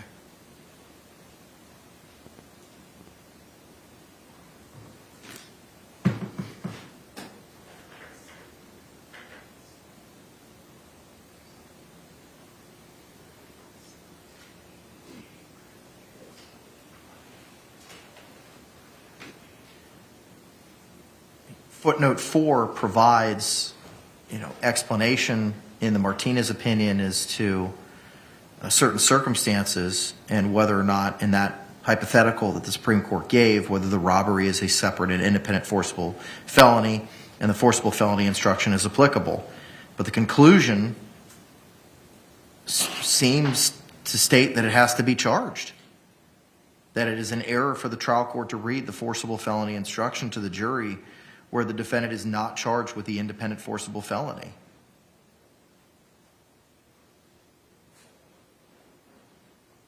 Anything else, Mr. J? No, sir. Then how do we want to accomplish this? Because I don't know how I can read the proposed language by the state, and there's a disagreement as to whether there's a duty to retreat.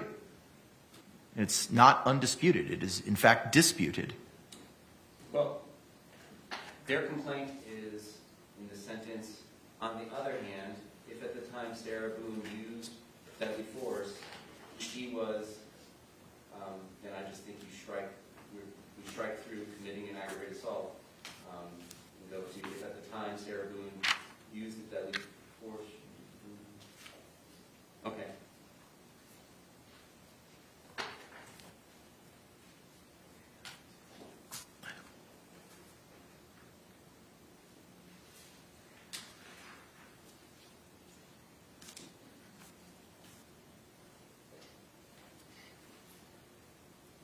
And unless you just want to go to 2, on the other hand, if at the time defendant used deadly force, she was not in a place where she had a right to be, then the defendant had an obligation to, or excuse me, then the defendant had a duty to retreat. Just excise 1 completely. I don't know what else to do. But she has a right to be there. Right. Under the Castle Doctrine and the case law.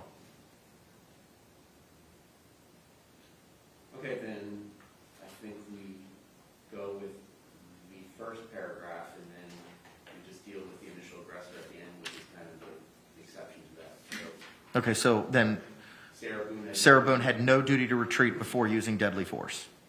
Yes. Okay, is that acceptable to the defense? Yes. I think it puts us back in the position where we started at anyway. Yes. Okay, all right.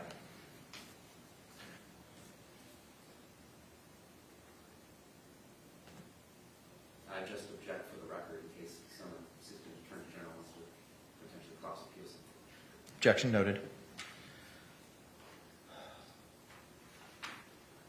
It looks like the next parts of the form instruction, if the defendant was in a dwelling, was excised, the give A, B, or C was excised. Are you on board with that state? Yes, sir. Then the next paragraph, a person is not justified in using force to resist an arrest. Clearly, that's not applicable. I don't think that's at odds. However, if an officer used excessive, I also don't believe that's applicable based on the facts. We then proceed to the give in all cases language. Any objection to this language state? Sure. It's the bottom of page 2 of the defendant's 3.6F red line. I'm just finding where it's On the form instruction, it's the bottom of page 3 of 7. Give in all cases, right after Jackson v. State. yeah, just the agreed upon strike-throughs of or threatened use. So just being deciding whether Sarah Boone was justified in the use of deadly force, you must consider the circumstances at the time. Any objection? No objection to that, Judge. We'll excise the threatened use, so it'll all read use of deadly force in that paragraph.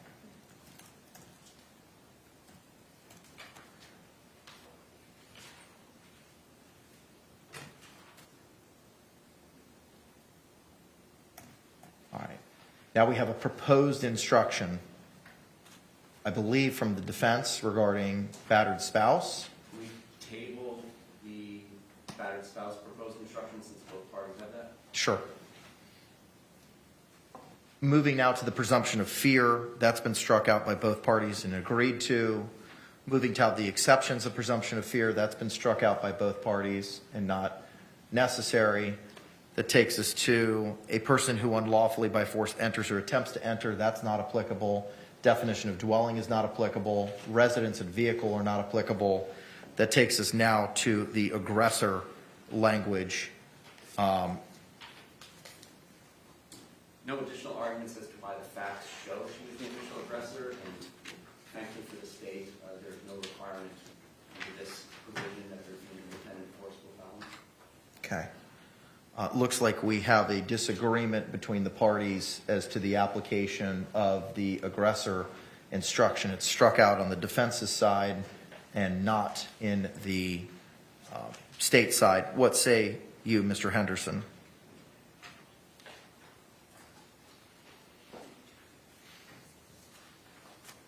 Give me 1 second. Sure. Please. Yes, sir.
Are we on 776.041 sub 2? Yes, sir. Okay. If I could have one more. Yes, sir.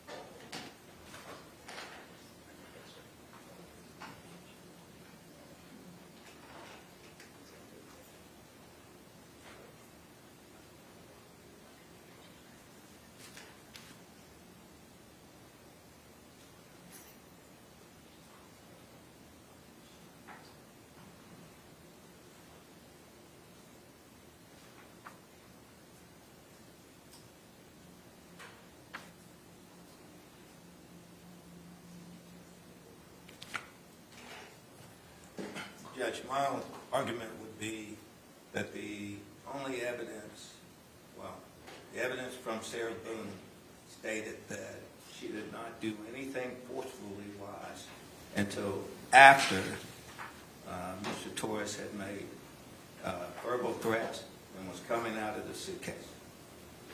So that's my objection is based on that. No other legal argument. Any other argument? State. Just Judge, it's play wrestling and not releasing the chokehold when your buddy taps out. And, I mean, isn't there evidence as to what Ms. Boone had told the experts, which seems to be at odds with that issue, and it's really a factual issue and a determination for the jury to make that determination on what the real facts are? I can't disagree with that. Okay. Then with regard to the proposed language as the 776.041 sub 2 instruction, however, the use of deadly force is not justified if you find that Sarah Boone was attempting to committing, or escaping after the commission of aggravated assault. An aggravated assault is defined. No. No? Yes. Am I on the wrong section? I apologize. I am at the wrong section. Forgive me.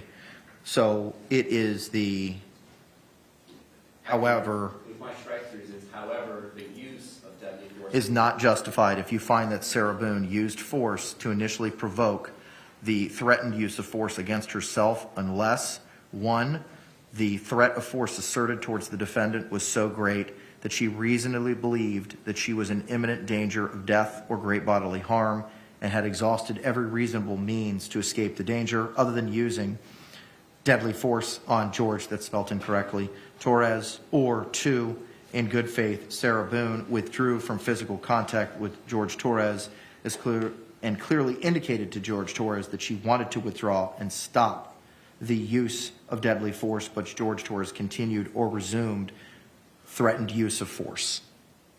Yes, sir. What's your just for clarification purposes, anything else as to that instruction, defense? Just one thing I need to put on the record, Judge. Yes, sir. The force at that time, as testified to, was the poking of the bat on the outside of the suitcase. There was one strike when the hand was outside. These were bruises. I think there was something that came to the injury to the head area, though.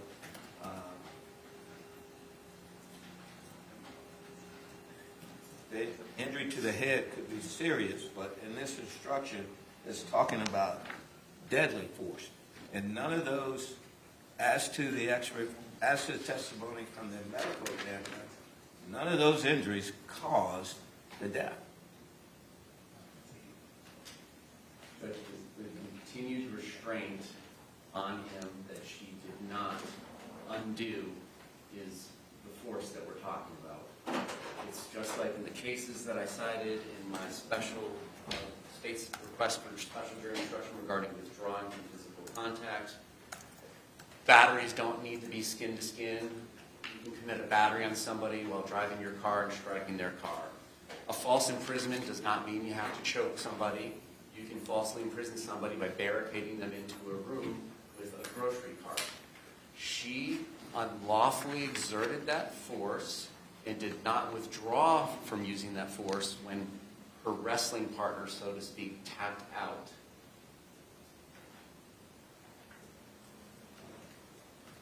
Okay. I'm going to include the instruction for now. The next paragraph reads, if you find that Sarah Boone, who, because of prior threats or difficulties, No objection from the state. all right, that'll be included. The next paragraph, if you find that at the time of the alleged aggravated assault and or criminal mischief.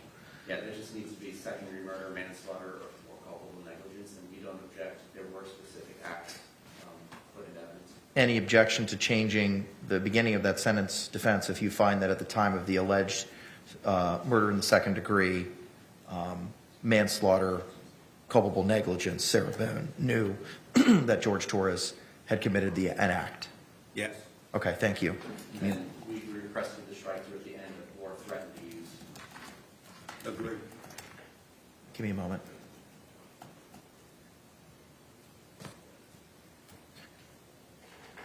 So that sentence would now, or that section would now read, if you find that at the time of the alleged second degree murder, manslaughter, or culpable negligence, Sarah Boone knew that Jorge Torres Jr. had committed an act or acts of violence, you may consider that fact in determining whether Sarah Boone reasonably believed it was necessary for her to use deadly force. Acceptable? Yes, sir. I just don't know that we use Junior after his name anywhere else. Give me a moment. Yeah, Junior's not used anywhere else, so I'll excise that. Is that acceptable to you, Mr. Henderson? Yes, Your Honor. All right, moving to the next line. If you consider that Jorge Torres, removing Junior, had a reputation for being a violent and dangerous person. I don't know, did we hear evidence of reputation? The state's position is going to be there's no reputation evidence. Ms. Boone offered an opinion, but as everybody knows, reputation evidence has to come from a broad enough aspect of the community, whether it be a church or a neighborhood or perhaps even a large family. But Defense?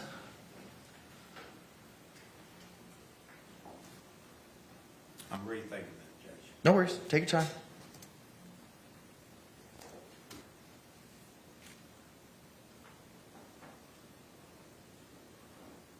I know generally, and reputation evidence, generally, it has to be something that is known based on a community standard, all right, and that was the community.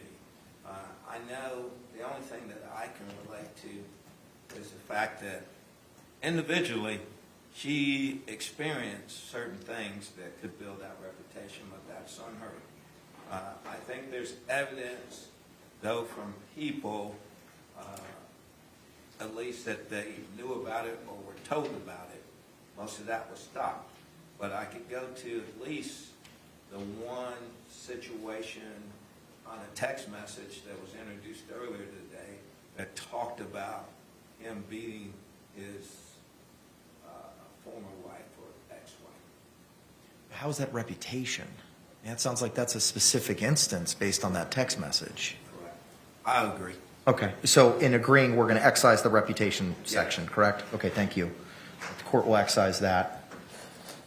State agrees to the physical abilities that's mandatory in the case. What about the one that precedes that? If you find that George Torres had a reputation, well, also that reputation would be removed as well, correct, Mr. Henderson? If you find that George Torres Jr. had a reputation for being a violent and dangerous person, you may consider this fact in determining whether he was the initial aggressor. That's correct. Okay, so that'll be excised as well. State has no objection to the physical ability section. I'll just remove the word junior after Torres. Any other questions with regard to the 3.6F instruction? Your Honor, state doesn't object to what we have produced as the final product. I'm impressed we did it so quickly. We just note our objection for the record to preserve a challenge to Martinez's opinion. Understood. Do the parties, well, let me ask this question. Mr. Henderson, anything else we need to address with regard to the 3.6F instruction? No, sir, I'd just like to preserve the objections that I made during this conference. Objections preserved. Do the parties wish the court to reread the 3.6F instruction that we just went through, just to make sure we're all on the same page? Yes, sir. Can we do it at a time where it is in final form? Yeah, absolutely. Okay. Perhaps a written copy that we can take during snack time? Sure, absolutely. All right. Where does that take us now? Does that take us to the 3.6G instruction? I believe so. Okay, give me a moment.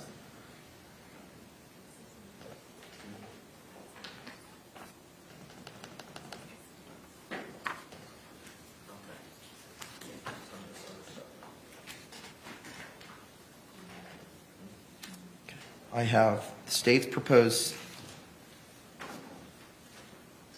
3G instruction.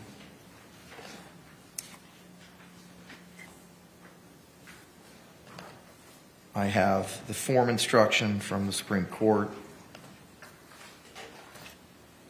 And I have the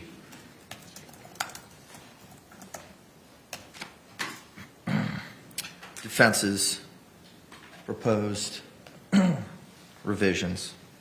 Just move everything around here. Give me a second.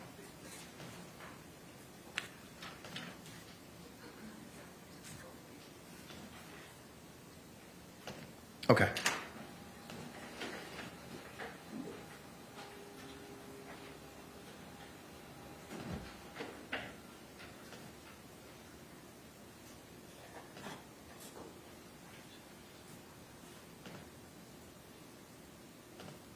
All right. As to the title, I believe that based on what we've discussed, the or threatened use should be removed. Is that correct? That's correct. All right.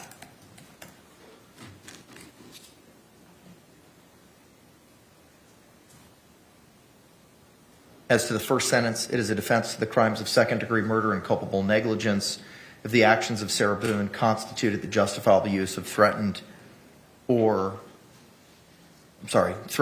as we're removing justifiable use of non-deadly force. We're removing threatening, and we would also be including manslaughter, correct? That's correct. State?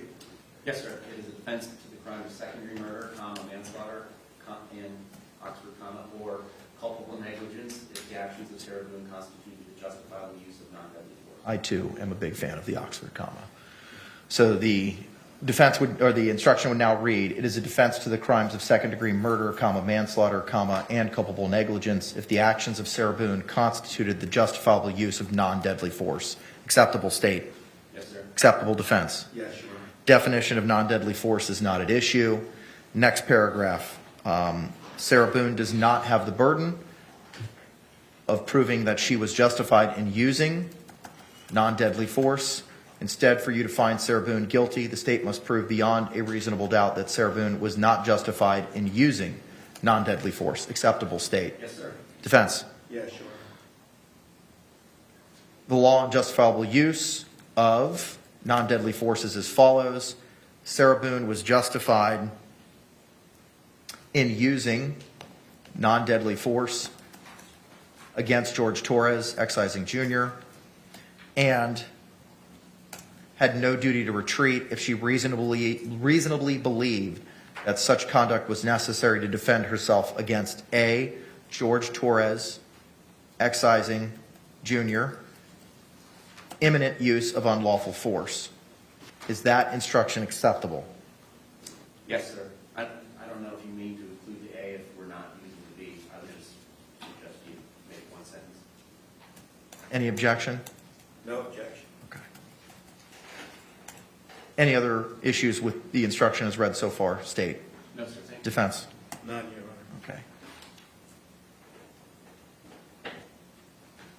Looks like there are several agreements with the balance of this instruction as to the defense of property is not applicable, the 776.0134, dwelling in residence and vehicle, and force with regard to law enforcement, all of which is not applicable in the instant case. That takes us to the give in all cases. We would be removing the threatened use of non-deadly force in that section. Any other changes is to the give in all cases section. Not from the state. Defense. None, Judge. No objection.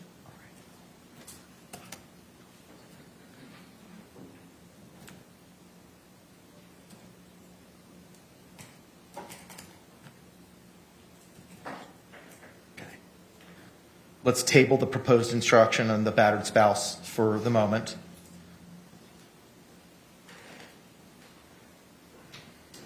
Then the state will be making its request for the forcible felony instruction.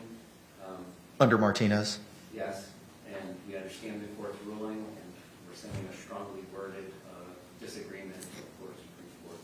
Received and understood, but based on what the court said earlier as to the conclusion in the Martinez section, I'm disinclined to add your proposed instruction. I understand why. That takes us now to the 776.0412 section. Looks like we have a little bit of a disagreement here. Is it the same arguments that we received in the 3.6F instruction? It's the same fact. Any other additional arguments, sir? No, Your Honor. All right. For the reasons previously identified, the court will accept the state's proposed portion as to the 776.0412 instruction.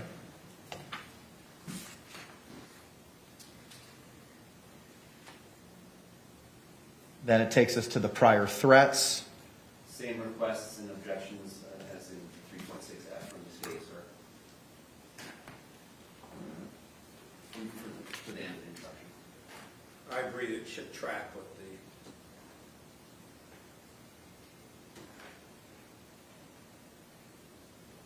Forgive me. Other than reputation, what were the other issues? Prior threats should come in. Mm-hmm. Specific acts should come in. Okay, thank you. Reputation should be excised. The two paragraphs of reputation excised, and then physical abilities gets read in all cases. Agreed? correct. Okay. Agreed. All right. And then we'll remove the threaten language in there, correct? Yes, that's correct. Give me a moment.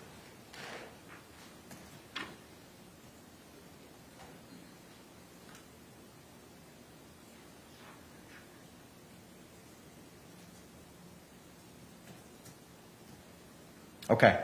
Any other questions with regard to the 3.6G instruction state? No, thank you, sir. Defense? None, Your Honor. Okay. I believe then, just double check my notes.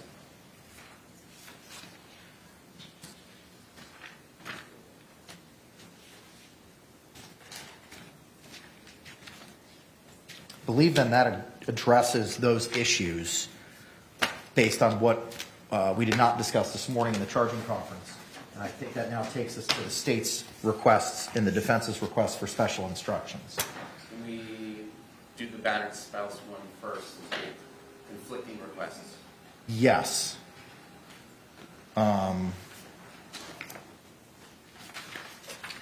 Specifically, we're making reference to the state's request for special jury instruction regarding battered spouse syndrome filed, I believe it was It's not dated, but I think it was either the 23rd or the 24th that you filed these, Mr. J, and the court record will speak for itself as to when they were filed. Okay. Court's reviewed that motion and reviewed the proposed instruction by the defense. State, let me hear from you first. With their instruction, I think the problem with it is that it kind of blurs the subjectivity component versus the objective reasonable person standard. So if we make this change to their instruction, then I'm actually okay with it. What I would suggest that change be is in the second paragraph.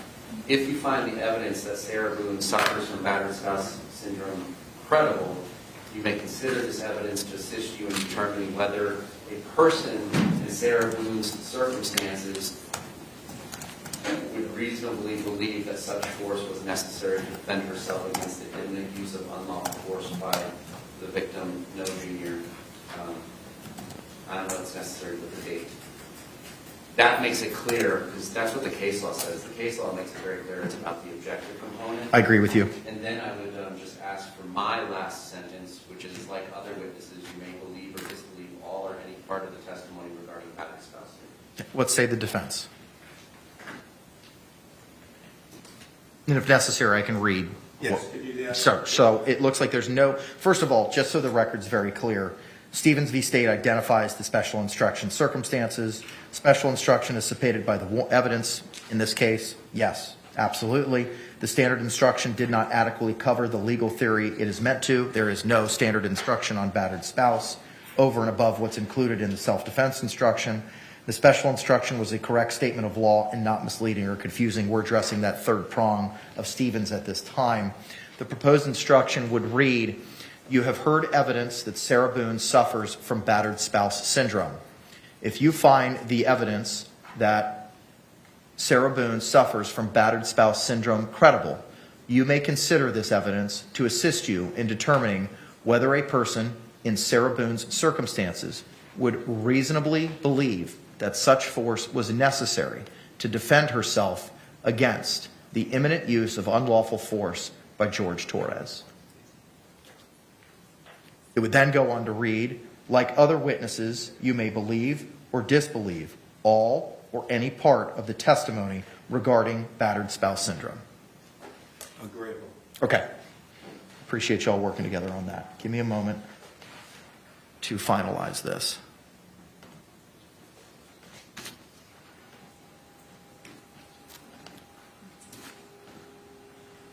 As such, the third prong of Stevens has been made, and the court will give the special instruction as identified on the record.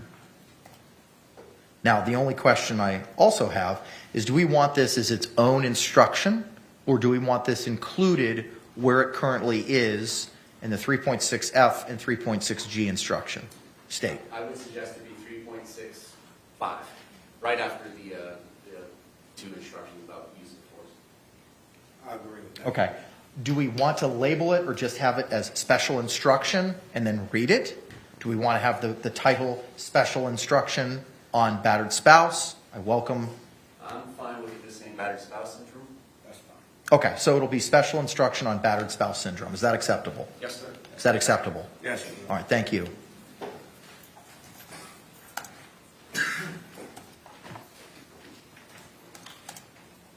All right. And that will follow after the 3.6G instruction, correct? Yes, sir. Acceptable, Yes. Mr. Henderson? Yes, sir. All right, that takes care of that. All that should be left. Oh, go ahead. Yes, I'm sorry, sir. I'm sorry. I think we might be required to read it both times after each one. I have no problem with adding a paragraph into it that says this applies to both the justifiable use of deadly force and non-deadly force. That's fixed it. Okay. Where, gentlemen, do you want that? After the big paragraph that ends with Jorge Torres and before like any other witness. Sure. Okay, so let's go over that language one more time so that we're all on the same page. Mr. J, what is it that you propose? To put between the paragraph that ends with Jorge Torres and before the paragraph of, like other witnesses or whatever I said, you can consider this testimony and evidence in the applicability or the use of whatever word people agree on of both deadly force and non-deadly force instructions, something to that effect.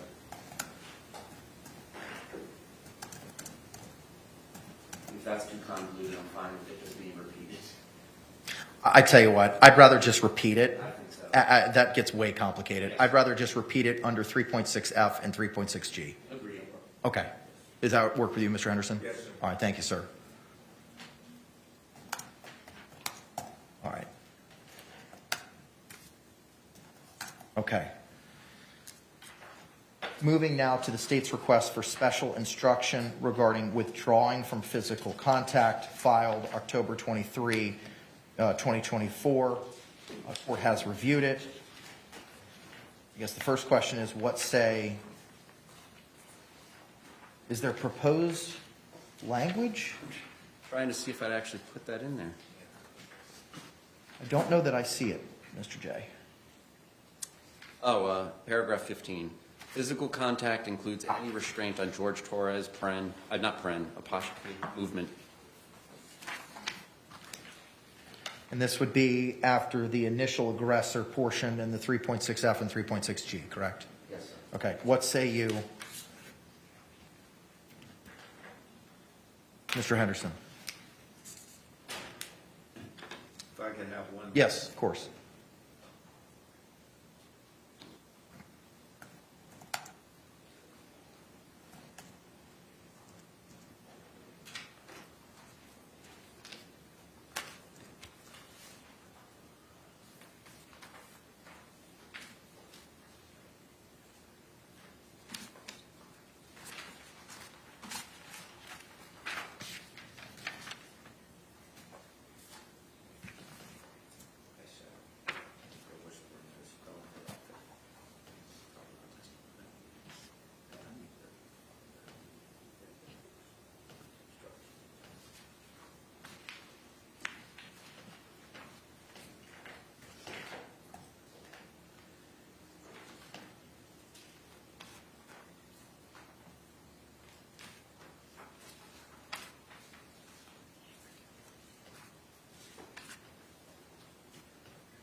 Judge, this is what I'm having a problem with, but I think it could be corrected. Because they talk about it as, therefore, at the conclusion of the two paragraphs regarding initial aggressor, it should come in not there, but shouldn't it come in because that's not there anymore?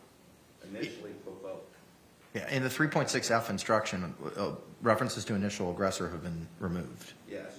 So now is the state asking for it to come in as the initially provoked? Unless I missed something. My understanding was that it was the two paragraphs about aggressor are coming in. What's not coming in is the Martinez forcible felony. The facts of the case. Right, but the language you said at the conclusion of the paragraphs regarding initial aggressor, the words initial aggressor don't appear in the 3.6F. It's only after that. However, the use of deadly force is not justified if you find Sarah Boone used force to initially provoke the threatened use of force against herself unless, and then it's paragraphs 1 and 2. Is that where you're asking it to be? Hold on, let me pull 3. Sure. I understand. So in 3.6F, Mm-hmm.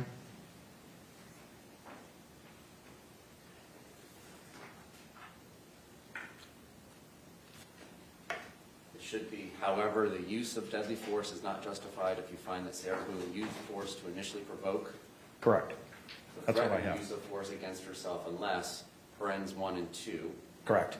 And then after 2, as an explanation for what is listed in paren 2 as from physical contact, just that elaboration of what we're talking about. I got it. Because Okay. the unique circumstances of this case, the remote force. Okay, I got it. I just want to make sure we're all on the same page as to where. What say you as to the proposed language of physical contact includes any restraint on George Torres's movement as that portion in 3.6F and in 3.6G? No objection. Okay, all right. So court's going to grant the state's request for special instruction regarding withdrawing from physical contact. And the language of physical contact includes any restraint on George Torres's movement will be included after the, however, the use of deadly force language after paragraph 2 in the 3.6F instruction. And in the 3.6G instruction, it will be at the end after the physical abilities section.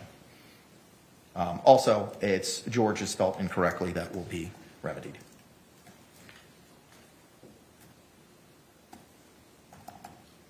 I thought the 2 paragraphs about aggressor were being mirrored in 3.6G. It shouldn't go after physical abilities. It should go after. Oh, I'm sorry. You're correct. I apologize. No problem.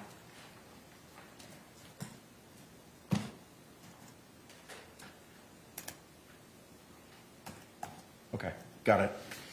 That takes us now to the state's request for special jury instructions on causation, filed October 23, 2024.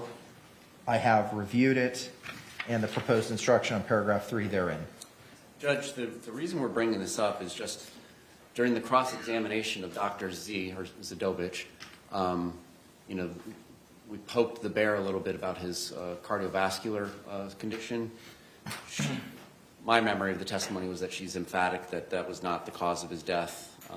But because of that, and because of now the request of culpable negligence at misdemeanor for a lesser, I feel it might be warranted to give this explanation of causation in the second-degree murder and manslaughter instructions. Defense, what say you? Judge, I would object. I believe that just the instruction, the proposed instruction that I have it as one but for the defendant's criminal act, which we have a standard jury instruction that said the death was caused by the criminal act of the defendant, and that's what they're required to prove. This language, to me, would lessen that requirement by saying but for the defendant's criminal act. Then the second part, when it goes up to George Torres' death, was not beyond the scope of any fair assessment of the danger created by the defendant's criminal act.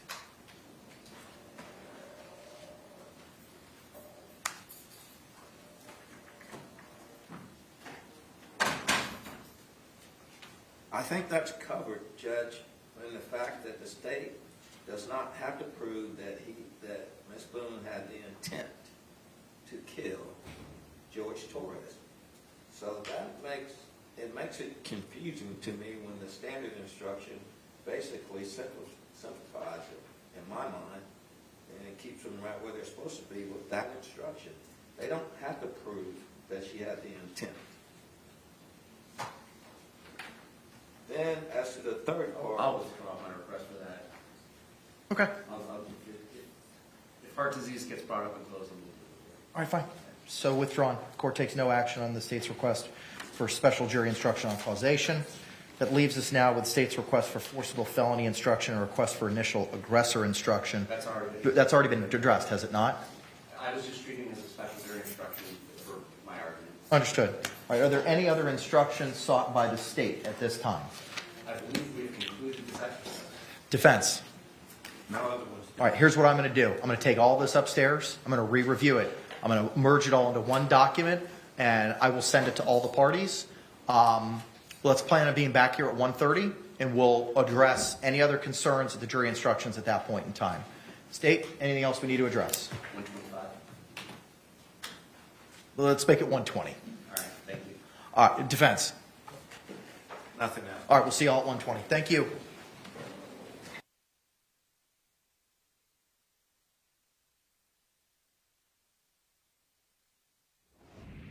All right, so you have been watching the charging conference as the judge and the attorneys worked through those jury instructions that will be read to the jury shortly this afternoon ahead of closing arguments, and then after that, jury deliberations. So that's what's been going on for the last little bit here since the jury was excused at 10:28, so about 2 hours. Well, no, the actual charging conference didn't begin until after 11, so I take that back. But the jury was excused around 10:30. Around 11:15, the charging conference began. So it's been about an hour and a half, though, of working through those things. You heard some disagreements, but the agreements have been come to, compromises have been made, and those jury instructions have now been finalized. Take you back inside the courtroom here while Sarah Boone is taken out of the courtroom for this, what is a lunch break now for the attorney and the attorneys and the judge. The judge is going to finalize those jury instructions as well. So that is what is happening before the jury comes back at 1:30. The attorneys and the judge will be back at 1:20 for those things, those final kind of housekeeping items to be taken care of.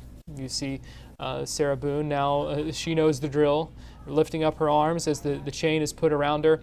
And we're seeing a little bit of enthusiasm from her. She has seemed a little more flat than perhaps we have seen her some of the other days, not showing quite as much enthusiasm or emotion as we've seen of her. We'll have to get Stephanie's take on that here in a few minutes. But she is being handcuffed right now and will be taken out of the courtroom. And after that, we will take a quick break here on Fox Local before we come back to kind of recap what's happened so far today, talk with Stephanie inside the courtroom, and then we will also look ahead to this afternoon when closing arguments are scheduled to begin. So Sarah Boone now exiting the courtroom, and we will take a break here on Fox Local. We'll be back in a couple of minutes with more coverage of the Suitcase murder trial.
Well, good afternoon to you, and welcome back into our live gavel-to-gavel coverage of the Suitcase murder trial here on Fox Local, on fox35orlando.com, and also on YouTube. I am Garrett Weimer, and we appreciate you joining us. I know many of you have joined us every day so far of this trial. We are now on day 6. And so have kind of been falling into to those routines with the trial going on. But things are starting to wind down. Closing arguments this afternoon, jury deliberations as well, and so it's going to be a big day in this trial. There is a chance we have a verdict by the end of the day. We know the judge has expressed willingness to keep the jury here late into the evening. We will end up seeing what happens with that, but that is certainly something we are keeping an eye on. And we'll find out more about as we kind of head toward those deliberations. I do want to play for you here while we are waiting. A discussion just a little bit ago about from the jury instructions. They were hashing out some of the details of things to include, things not to include, special instructions to add, and one of the discussions was about battered spouse syndrome, which obviously has been a big part of this trial. And so I want to play for you a few minutes of the discussion about the jury instructions for that. So let's go ahead and listen in.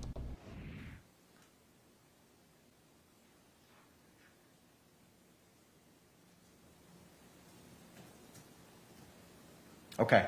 Any other questions with regard to the 3.6G instruction state? No, thank you, sir. Defense? None, Your Honor.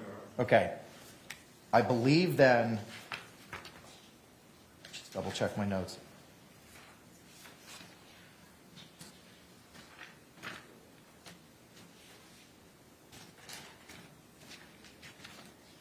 I believe then that addresses those issues based on what we did not discuss this morning in the charging conference. And I think that now takes us to the state's requests and the defense's requests for special instructions. Can we do the battered spouse one first, the conflicting requests? Yes.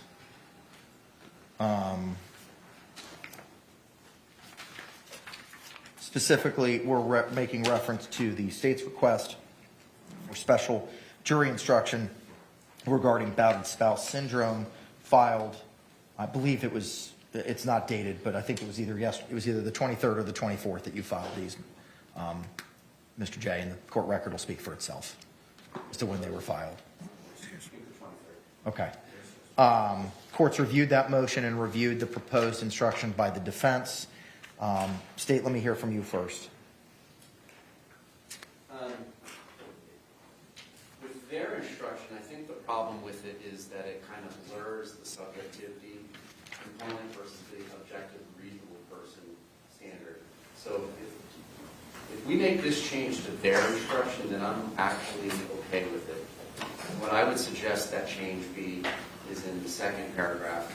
If you find the evidence that Sarah Boone suffers from battered spouse syndrome credible, you may consider this evidence to assist you in determining whether a person in Sarah Boone's circumstances would reasonably believe that such force was necessary to defend herself against the imminent use of unlawful force by the victim, No Jr.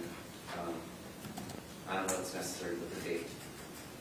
That makes it clear, because that's what the case law says. The case law makes it very clear it's about the objective component. I agree with you. And then I would just ask for my last sentence, which is like other witnesses, you may believe or disbelieve all or any part of the testimony regarding battered spouse. Let's say the defense. And if necessary, I can read. Yes, could you do that? So it looks like there's no, first of all, just so the record's very clear, Stevens v. State identifies the special instruction circumstances. Special instruction is supported by the evidence in this case. Yes, absolutely. The standard instruction did not adequately cover the legal theory it is meant to. There is no standard instruction on battered spouse over and above what's included in the self-defense instruction. The special instruction was a correct statement of law and not misleading or confusing. We're addressing that third prong of Stevens at this time. The proposed instruction would read, you have heard evidence that Sarah Boone suffers from battered spouse syndrome.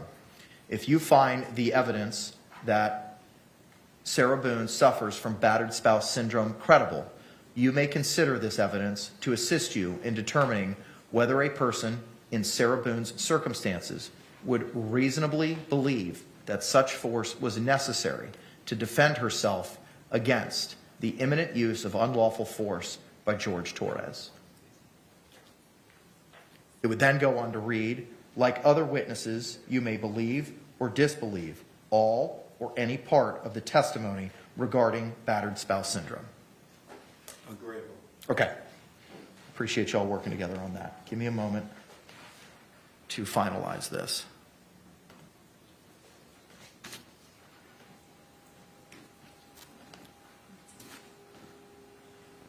As such, the third prong of Stevens has been made, and the court will give the special instruction as identified on the record. Now, the only question I also have is, do we want this as its own instruction, or do we want this included where it currently is in the 3.6F and 3.6G instruction?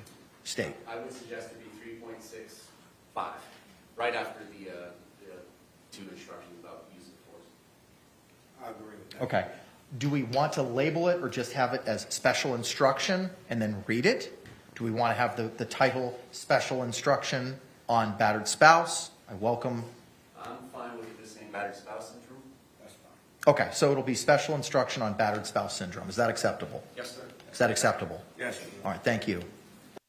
So they do come to an agreement on the special instruction for the battered spouse syndrome that will be read to the jury here in just a little bit. So it is 12:50 in the afternoon here. We know the attorneys and the judge will be getting back in the courtroom around 1:20. The jury is supposed to return around 1:30. And so just to kind of give you an idea of where things stand right now and what is going to be happening the rest of the day here. These are kind of the next steps. This is where things started today. So we know they started this morning working on those jury instructions. Then they continued the rebuttal case that the prosecution put on. That's when they went through more of the phone data, the text messages. We saw some photos, finishing that up. And then what we just saw was the judge and the attorneys finishing up that charging conference, finishing up on those jury instructions. So the next step will be the reading of those jury instructions to the jury and closing arguments. And then that's it. We do expect closing arguments to take a few hours. If that begins around, say, 2 o'clock, likely take to about 5 was the timing, the indication we got from the attorneys this morning. And then after that, jury deliberations. And again, the judge said he is going to be looking into how late they would be able to stay tonight. It is sounding like the preference is for a verdict to come tonight as opposed to having to come back Monday and do it that way. So that is kind of where things stand now as we near the 1 o'clock hour of day 6 of the state of Florida versus Sarah Boone. And joining me now is Fox 35's Stephanie Buffamonte, who has been inside the courtroom for everything so far in this trial. And Stephanie, we are now kind of getting down to the very end here. Not a whole lot left after 6 days of this trial now. That's right, and we're expecting, of course, the closing arguments, like you were saying, to start sometime after 1:30 and potentially go till 4:30. Now, jurors can stay here until, I believe they're going to push it till 10 p.m. if need be. And then if not, it would have to continue Monday. But it seems like the general consensus is to keep jurors available to be here as long as they need to tonight for those deliberations. And Stephanie, we just kind of watched that charging conference together where the attorneys worked through those jury instructions. We knew there were going to be some points of contention, but it really didn't seem to be too contentious. I mean, they ended up, it seemed to me at least, I wasn't inside the courtroom, you were, that's why I'm asking you, but it didn't seem to be quite as contentious as we might have expected based on some of the comments that the attorneys and the judge had made before today. That's right. It seems like they had already made several agreements, or they were kind of just on the same page of where they were each going to stand on things. There was just like a few topics that they were kind of going back and forth about, but it seems like they settled on on the jury instructions. Let's see, it's about 12:50, so I guess they were expecting for it to take about this long, but like you were saying, it kind of seems like they agreed and were kind of working together to get this done. We know that they want to try to get things going so we can get to closing arguments, and was riding the elevator down with Sarah Boone's defense's team, and they seemed to be in good spirits. They were talking and kind of joking together about something that happened in the courtroom today, but that was just kind of the energy that I got from them afterward. And then just as far as Sarah Boone's mood today, she walked in, like you've heard me say almost every day, smiled at her attorneys, said hello to them, but then during the jury instructions, she was kind of leaning in with the assistant lawyer, or I'm not exactly sure her title, but she has been assisting in this case, and she's actually Tony Henderson's daughter, and she is, I believe, taking the bar now, or maybe had passed it, but besides her credentials, she has been assisting in this case. And Sarah Boone was kind of next to her and talking with her and kind of like whispering things back and forth, as I'm sure she was trying to understand exactly what was going on. Stephanie, I want to ask you and talk a little bit about the prosecutor's rebuttal case. So I kind of started the day by asking the kind of rhetorical question of, had the tide turned? Because I know there had been some criticism of the prosecution in the case that they put on initially, especially after we saw the defense's case, a strong case put on by the defense. But the videos we saw yesterday, between the body camera videos and especially those cell phone videos showing the relationship between Jorge Torres and Sarah Boone, I feel like really kind of showed a different side of both of them that hadn't really been portrayed yet in court. And so I want to get your take on the prosecutor's rebuttal case and where you think things may stand after that. Yeah, so if you were watching in the early evening yesterday, we saw that rebuttal from the state. And the assistant state attorney was showing these videos of body cam video from the Orange County Sheriff's Office of times that they had responded to Sarah Boone's townhome.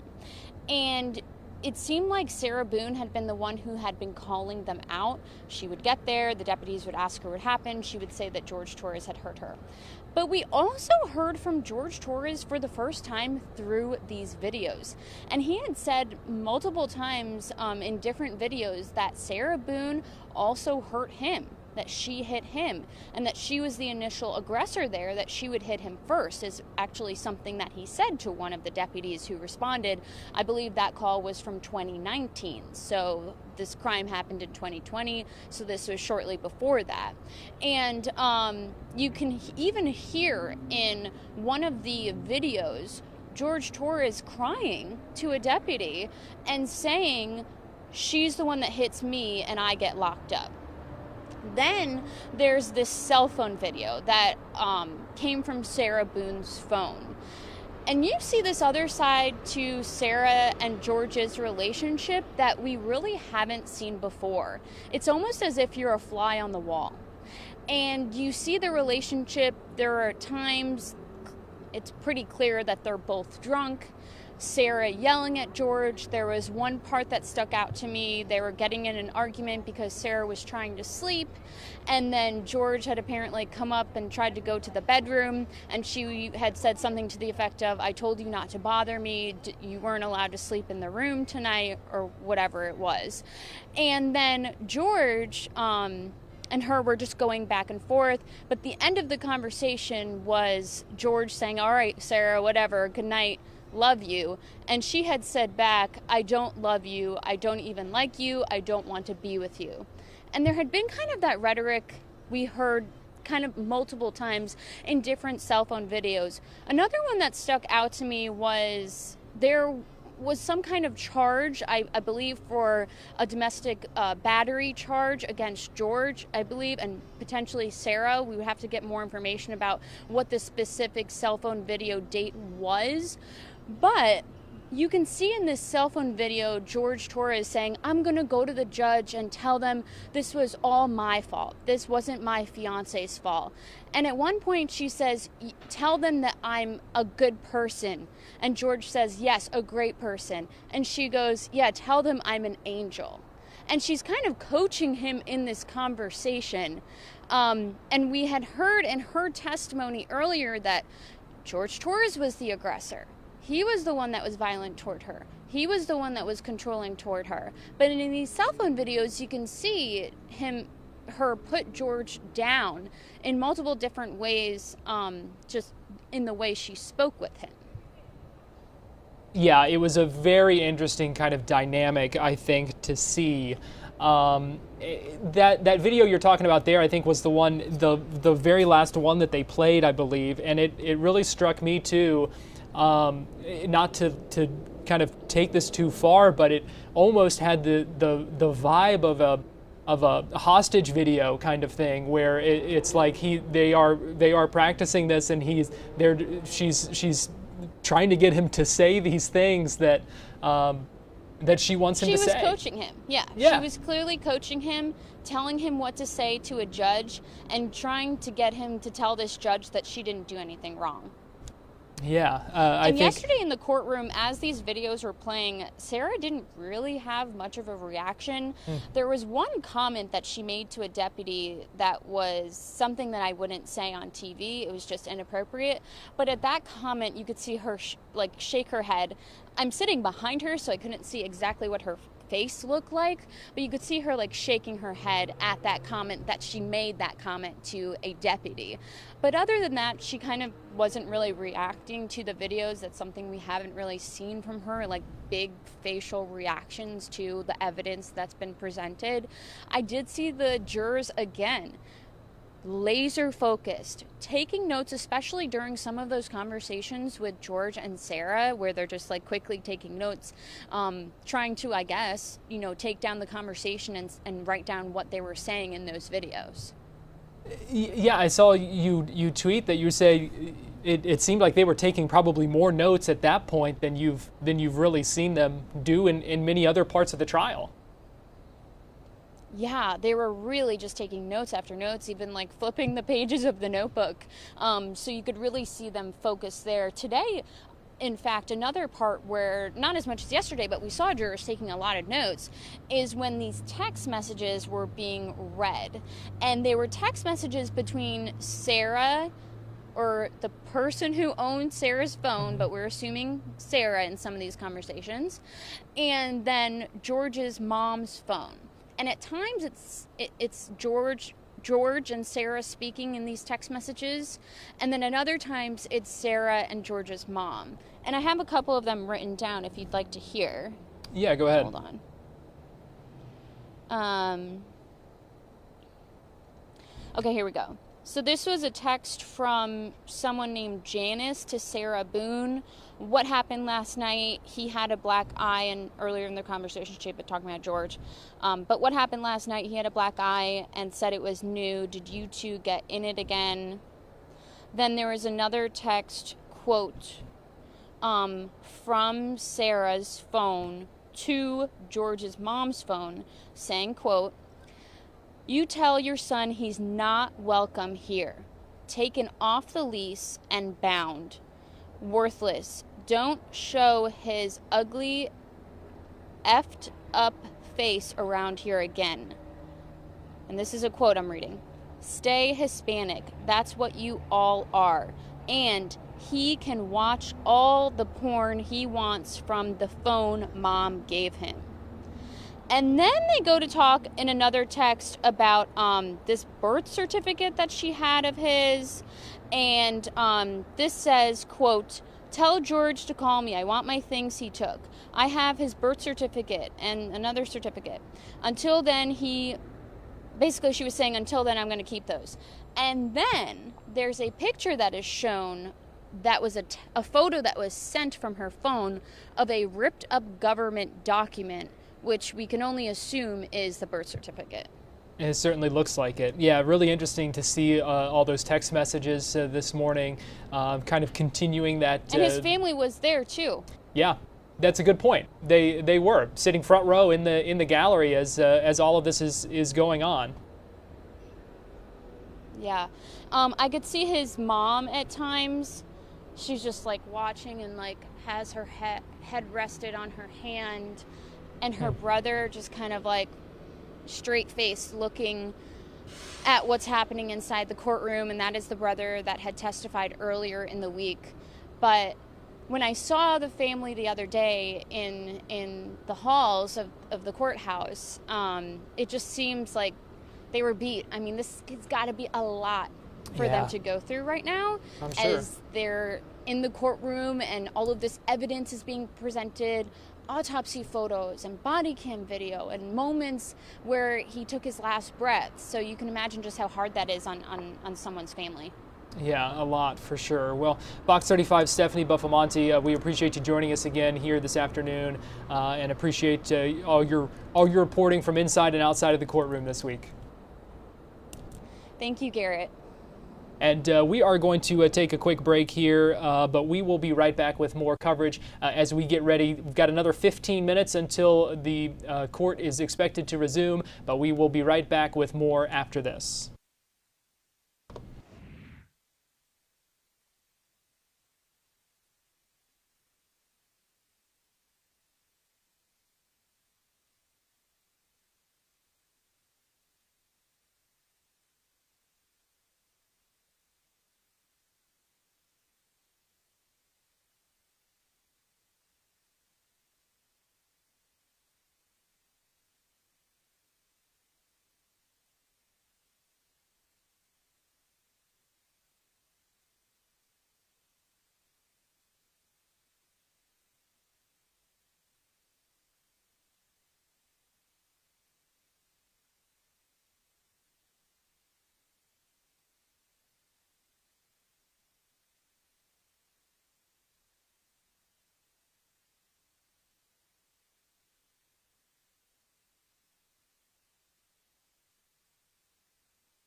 Well, welcome back in. I'm Garrett Weimer, and thanks for joining us here on this Friday afternoon, live on Fox Local, fox35orlando.com, and on YouTube. I want to go in a little bit further to the tussle over some of the jury instructions, but before we do that, I want to go ahead and play for you a clip that Stephanie was referencing just a couple of minutes ago, where the discussion about the birth certificate and the photo that shows what looks like that birth certificate torn up into pieces. So let me go ahead and play that for you, and then we'll talk a little bit more about the jury instructions coming together and things that happen next. 1:18, 16 seconds on June 2nd. Owner to Mom Jorge, I beat you to the punch. Want to do the dartboard with me? Come. Owner to Mo, I know you won't answer, Mo. Tell him to come finish the dartboard with me, please. Owner to Mo, I miss him. Owner to Mom Jorge, ask Jorge to call me, please, when he gets a minute. June 2nd, 7:43:40 a.m. Can you have Jorge call me, please, when he gets a chance if he's with you? 7:45 a.m. Owner to Mo. Going on to page 16, June 2nd, 2019. 10:50 a.m. 55 seconds. Owner to Mo, hello, can you please have Jorge call me? Willing to give back. Don't know if he's there or at parents. Really want to see him. Owner to Mom Jorge at 10:52, 16 a.m. Not pursuing after 12 o'clock. Ever again.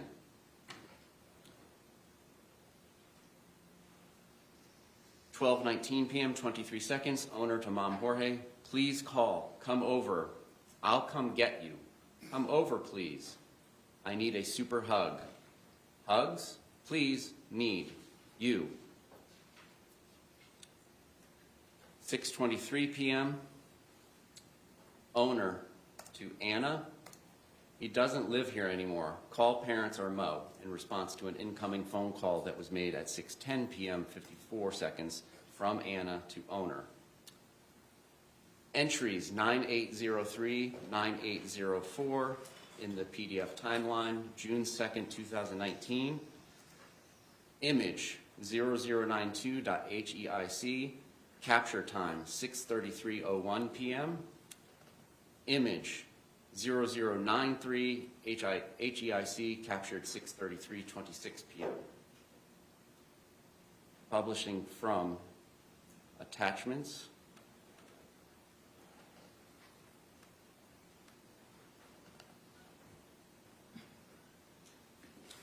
Image underscore 0092, metadata showing 6/2/2019, 6:33 p.m.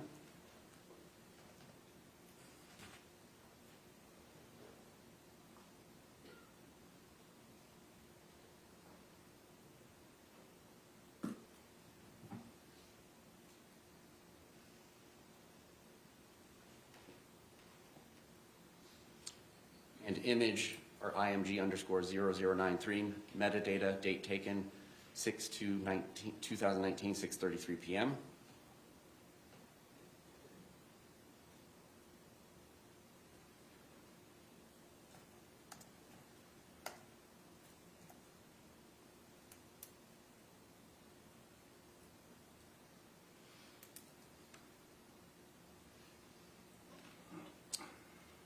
(6:34 p.m., 51 seconds, June 2nd, 2019. Outgoing from owner to Mom Jorge. All up to you now, big boy. And for the record, those images were sent to Mom Jorge at 6:34 p.m., 33 seconds. Look what you made me do. Or maybe your mom will for you. Response from Mom Jorge to owner. Wow, that's really childish. Owner to Mom Jorge, but effective. Mom Jorge to owner. Yeah, I see what you are doing. Did Lucas leave? Owner to Mom Jorge. I'm watching shadows. Be gone for good. Minus birth certificate. Mom Jorge to owner. Okay, cool. Enjoy. Owner to Mom Jorge. Am. Nice. You're not.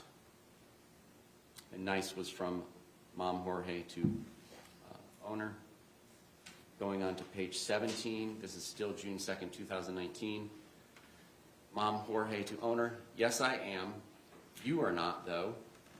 Owner to Mom Jorge, to who? Your mom? Brothers? Not me. Mom Jorge to owner, to everyone. Owner to Mom Jorge, but me. Mom Jorge to owner, I love you. Owner to Mom Jorge, I'm going out at 8. Get dressed. I've given you since noon. Peace out, Boy Scout. Mom Jorge to owner, I'm coming over with a handle. I was helping Pop all day cut grass. Owner to Mom Jorge, yay you. Getting in the shower then out. Bye-bye. And so that was just a small segment of those text messages that were read. Much of it we aren't going to replay because of language that was included in those texts. And so, but that was an interesting kind of back and forth there, and you saw the photos of of the birth certificate. So again, the discussions over the jury instructions, we will hear those read to the jury soon because that is something that has to be done. But one of the discussions was about an instruction over aggravated assault. And I want to play this exchange because we hear from the prosecutor saying that the state would have liked to have charged Sarah Boone with assault, aggravated assault as well. Right now we know she's only charged with second-degree murder, but in this clip you're going to hear Assistant State Attorney Will Jay talk about the state wishing they could have charged her with aggravated assault, but he doesn't go into it, but says due to no fault of their own, the statute of limitations ran out before they had enough information about what would have constituted that. So it's an interesting exchange here. I want to play this for you, and as soon as the judge and attorneys get back in the courtroom and start doing stuff, we will of course take you there. I want to clarify this because the initial thing in getting into the suitcase, the act is zipping the suitcase up. That act of zipping the suitcase up was not done forcefully. The testimony was he agreed, he was in the suitcase, he was the one who got into the suitcase to begin with. He agreed, the suitcase was zipped up, and there was no argument at that time. All right, and just by the demonstration that they gave, you could see somebody to get in that suitcase or not get out of it at that time wanted to be in that suitcase. And there's nothing to dispute what she says, that he agreed, she zipped the suitcase, and they both laughed and thought it was funny. Now, the next thing that the state goes to is an omission. It is not an act. It is an omission at that point in time where she's saying, when they say, oh, he can't breathe, well, she doesn't go, let him out. So they're saying, so they're trying to make that an act when it is not, when she just did not let him out. It's different. And what we're talking about is just the duty to retreat at this time. We're not even talking about the other parts as the thing, but as to the duty to retreat, she's in her home. And at that point in time, when that act took place, she had no duty to retreat. Here's what the form instruction says. If it is undisputed by the parties that the defendant had no duty to retreat, give the following sentence. Defendant had no duty to retreat before using or threatening to use deadly force. Instruction goes on to read, if the parties dispute whether the defendant had a duty to retreat, give the following paragraph. It sounds like both of y'all, are disputing whether or not there's a duty to retreat. Yeah. So I think I have to, based on what the Florida Supreme Court's instruction to me is to give that second paragraph. State, anything further? No, thank you. Defense, anything further? Just note the objection, but I understand the court's ruling. Okay, all right. So the language in the red line from the defense as to Sarah Boone had no duty to retreat before using deadly force will be removed, and I will add in the state's proposed language which tracks the form instruction. Is there any objection? Do you want me to read that to you, Mr. Henderson? No, I'll read it real quick, Judge. Okay. And I just want to make sure we're all on the same page. That's the state's proposed revisions to the 3.6F on the top of page 2 of 7. Yes. I'd ask that the court would read it. Sure. Okay. If Sarah Boone was not committing any crime other than the alleged second-degree murder or manslaughter for... Okay, I will add that. Thank you.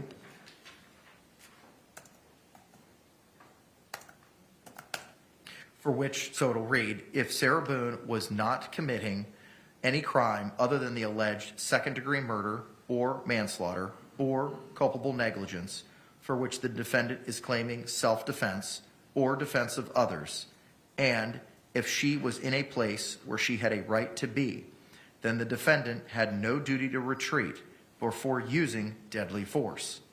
On the other hand, 1, if at the time Sarah Boone used deadly force, she was committing an aggravated assault, or if at the time Sarah Boone used deadly force, she was not in a place where she had a right to be, then the defendant had a duty to retreat. The duty to retreat means the defendant had the legal obligation to use every reasonable means to avoid any danger before using deadly force. The law does not require the defendant to retreat if she was placed in imminent danger of death or great bodily harm or imminent danger of the commission of, parentheses, applicable forcible felony, end parentheses, against herself, and it would have increased her own danger to retreat, or if retreat would have been futile. But if the defendant had a duty to retreat, and if she could have safely retreated but did not do so, then her use of deadly force was not justifiable. I do have a question as to the applicable forcible felony portion of that. I believe they were waiving B. That's for her, for the A and B that we already previously discussed, not for the. That is correct. So then that sentence would be revised to, the law does not require the defendant to retreat if she was placed in imminent danger of death or great bodily harm, and it would have increased her own danger to retreat.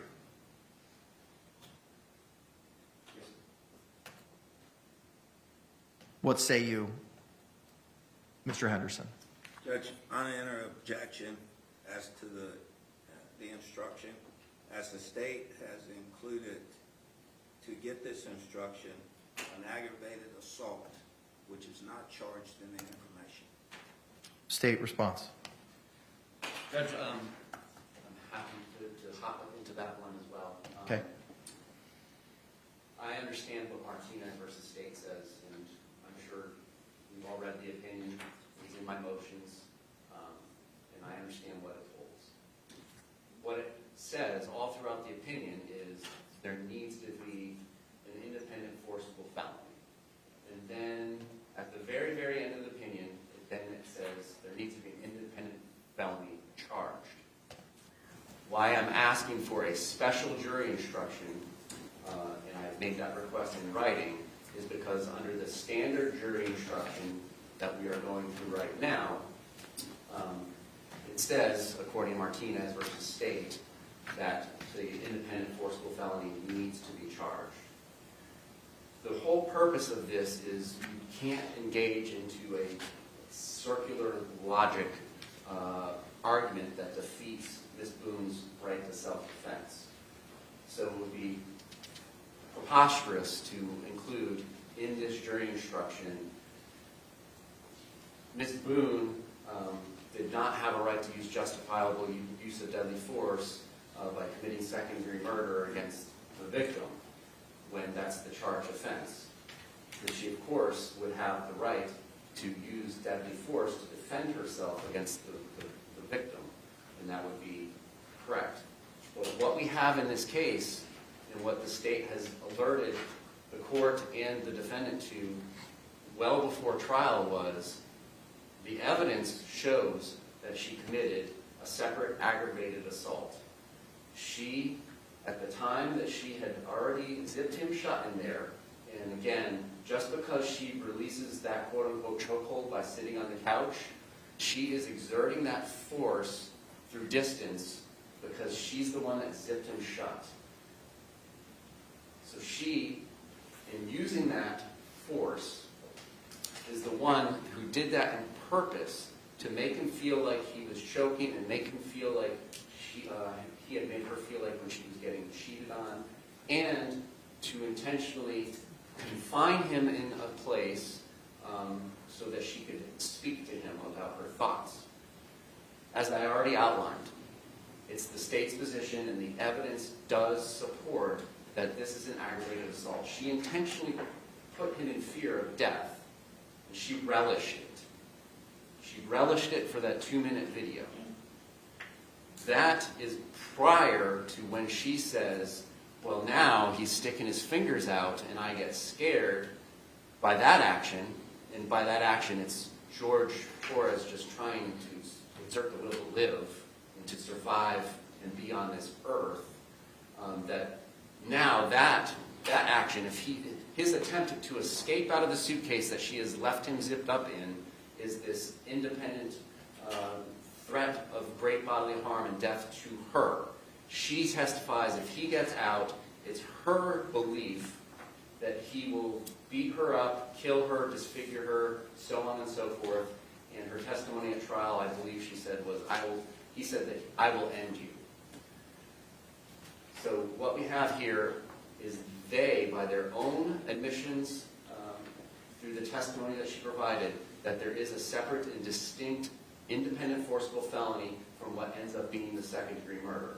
What ends up now being the second-degree murder is at this point in time when she says, well, he's trying to get out. I'm afraid if he gets out, I'm going to get disfigured or killed. And so that is why Ms. Boone makes the decision, and I'm not even going down the aggravated battery path, but she batters him with a bat on the hands and batters him, pokes him while he's in the suitcase, and basically beats him into submission so that he stops trying to escape. That's what the testimony was. And then she makes the decision to now leave him and go upstairs and go to sleep without having relieved him from the force that she exerted earlier committing aggravated assault. So like the example I gave you earlier, this is absolutely no different than me pointing a gun at you, Judge, and putting you in fear of your life that I'm going to shoot you and a projectile is going to enter your body and kill you or give you great bodily harm. And you, in turn, after having been placed in fear by me pointing a gun at you, you begin to defend yourself and exert your right to live on this earth by pulling your own firearm. And now, do I, as the initial aggressor, the initial person who committed the forcible felony of aggravated assault on you, under the law, I don't have the right now to defend myself against you. I need to retreat. I need to make it clear, sorry man, my bad, drop my gun and walk away. That is what is the law. 776041 is a very short and very, very simple statute. And it has not changed since 2014. This has been the law. This was the law at the time of this offense in 2020. 776041 provides, the justification described in the preceding sections of this chapter is not available to a person who, 1, is attempting to commit, committing, or escaping the commission of a forcible felony. So taking away the firearm example, it's a chokehold. His cause of death, according to the medical examiner, was asphyxiation by position and environmental suffocation, caused by her not releasing a chokehold on him when he indicated, babe, I can't breathe, Sarah, help.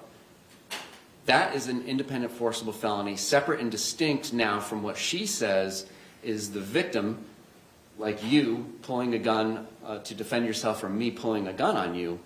Now, the threatened use of force that the victim is exerting is sticking his hands out and saying, I'm going to end you.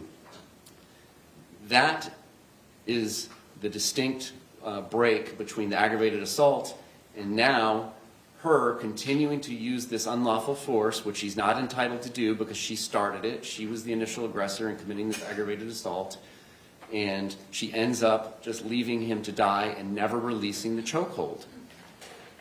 And the unlawful threat is what's on the video in your realm?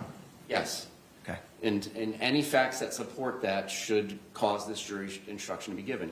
The absolute only hang-up about whether or not this jury instruction should be given is because Martinez slightly overstates what is necessary to prevent this circular logic, which is not going to occur in this case. There is not going to be any arguments by the state that she does not have the right to defend herself if she is in imminent fear or death of great bodily harm by the victim. She testified that him sticking his hands out of the suitcase and saying, I'm going to end you, put her in fear of imminent death and great bodily harm. And in turn, what she did was she decided to not let him out. And he ended up dying. And that is second-degree murder. That is separate than what preceded that. What preceded that was her not letting him out when you can see him pushing up on the suitcase in the video, begging to get let out, and she doesn't because she is doing this out of anger, hatred, ill will, and spite to teach him a lesson and put him in fear of death or great bodily harm. That's an aggravated assault. I would absolutely charge her with aggravated assault and aggravated battery, separate independent forcible felonies, if I could. But I did not learn this information until after the statute of limitations had passed. That is through no fault of the state's. So we absolutely would, if we could, and we are not going to make the argument and defeat her defense of second-degree murder by saying, well, you can't defend yourself with second. I understand what they're getting at in Martinez. That's not this case, though. It's broken down into those parts. Can I have the citation for Martinez? Because unless I missed it in your motions, I didn't see Martinez cited in the motions. I'm sorry. And forgive me if I No, it's missed it. been in previous motions. Because you cited a Cologne with regard to the Miranda issue. No, I am referring to, there's a pleading entitled State's Request for Forcible Felony Instruction and Request for Initial Aggressor Instruction, which we've kind of hopped into now since aggravated assault is being mentioned in this paragraph. In paragraph... Oh, there it is. I apologize. Yeah, paragraphs 12 through 31 are the legal analysis, and Martinez is cited in there at paragraph 19 at 981 Southern 2nd 449 Florida 2008. And more importantly, what Martinez doesn't say is that there's like some requirement that the verdicts would be interlocking. Like there's no requirement that second-degree murder be count 1 and aggravated assault be count 2, and then if they return a not guilty verdict on aggravated assault, then there has to be a not guilty verdict on the second-degree murder. That's not the case, because there's so many different prongs to the self-defense instructions. So it's not required to be charged for some reason of an interlocking verdict. And the whole spirit of that opinion is that it is to make sure that we do not defeat her self-defense argument that she's entitled to make about why she committed second-degree murder. All we're saying is you're not entitled to defend yourself in that manner if you committed an aggravated assault to start this. And that's what the facts show. It's a little complicated, and there's another special jury instruction related to this force by distance. It's like tying somebody to some train tracks and walking away. I mean, are you still choking the person? No. But are they restrained in a manner that if a train comes, they will die? Yes. So the special circumstances of this case and the facts are going to warrant, in the state's estimation, the forcible felony paragraph, and then that language being placed into this initial paragraph that we're talking about. Yeah, so I thought that was worth seeing there, the discussion about the aggravated assault charge that the state, as he said, would have charged her with if they had the information at the time. Well, it is 1:31, and we are still waiting on court to resume. It should be any minute now. We are going to step aside for a quick break if you're watching us on Fox Local, but I'm going to leave us with a view of the courtroom here as we wait for the jury's charge and closing arguments to begin this afternoon in the Suitcase murder trial here on day 6. So we're going to step aside for a minute, but don't worry. If court resumes here in the next couple of minutes, we will jump back in so you don't miss a thing. We appreciate you watching here on Fox Local, fox35orlando.com, and on YouTube. We'll be right back.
Well, welcome back in. I'm Garrett Weimer, and thanks for joining us here on this Friday afternoon. It's now almost 1:40.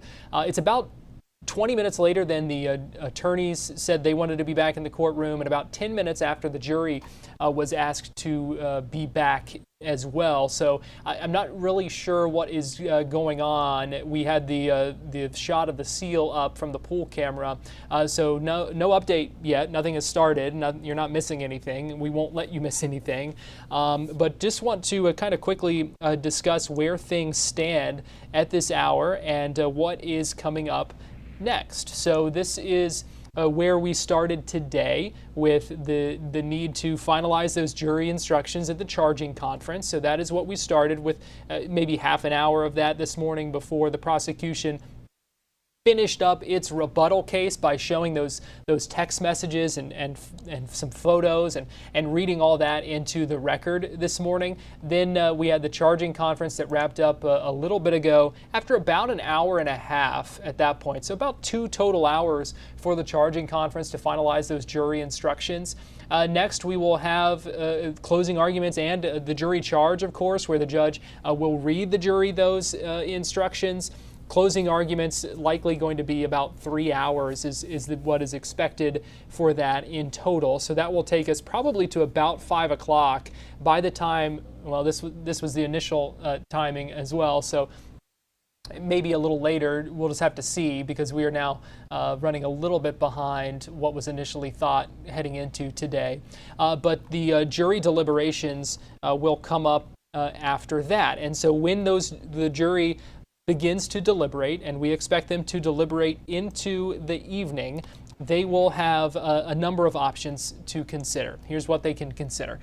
They could find Sarah Boone guilty of second-degree murder. That is what she is charged with. That is what the prosecution wants to see a conviction on. There are 2 lesser charges that are also included that she could be convicted of instead. If the jury says, prosecution, no, you did not meet the burden of proof to prove second-degree murder, then they could say, we find Sarah Boone guilty of manslaughter. They could go a step lower than that and find her guilty of culpable negligence, which is only a misdemeanor.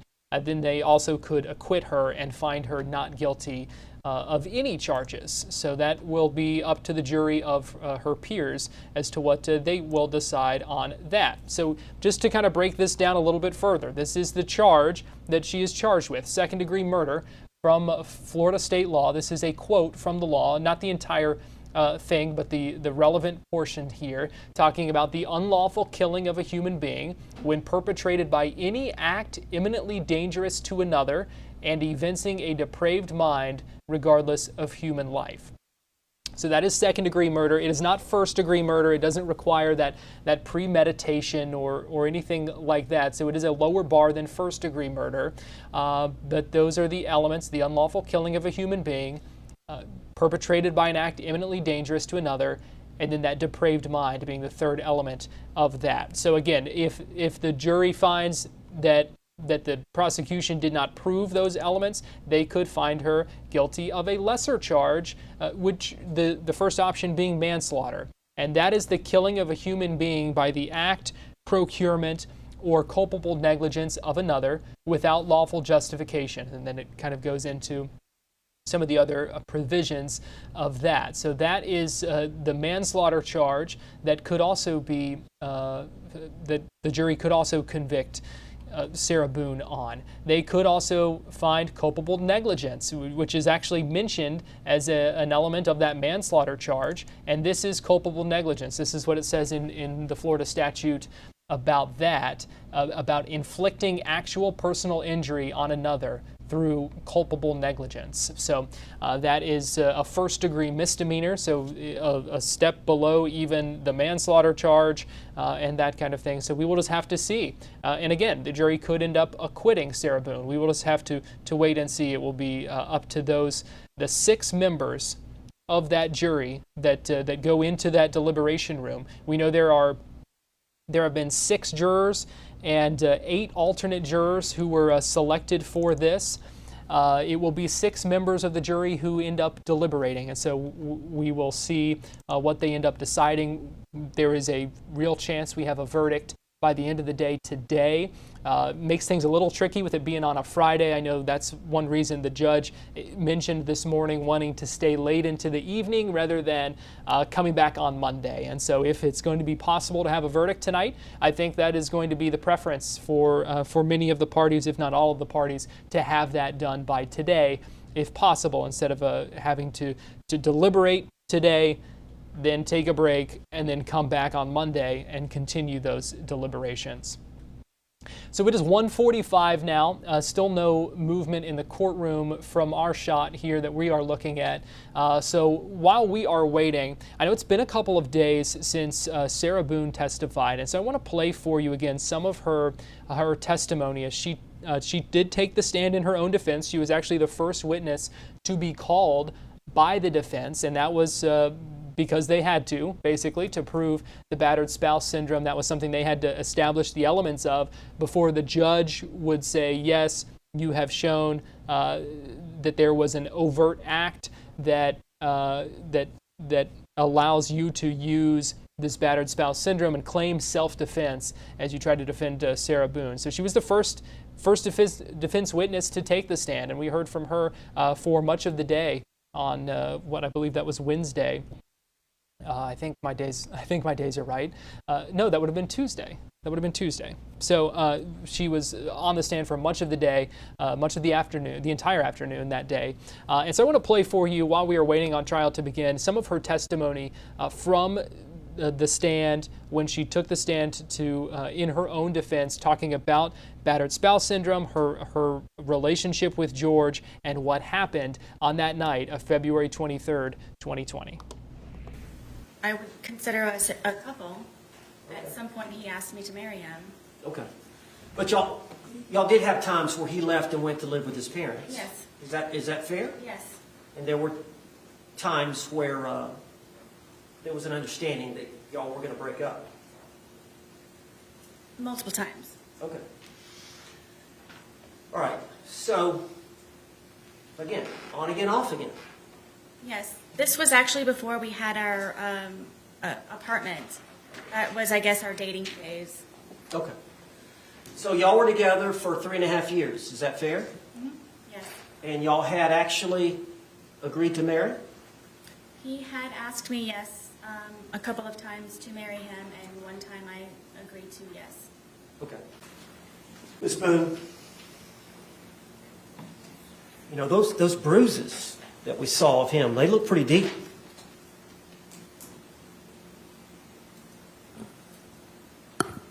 Tell the jury what you were thinking. From the bat, you're... Yes. I didn't want to die that night. I can't describe it to you. It's terrifying love to a certain degree, where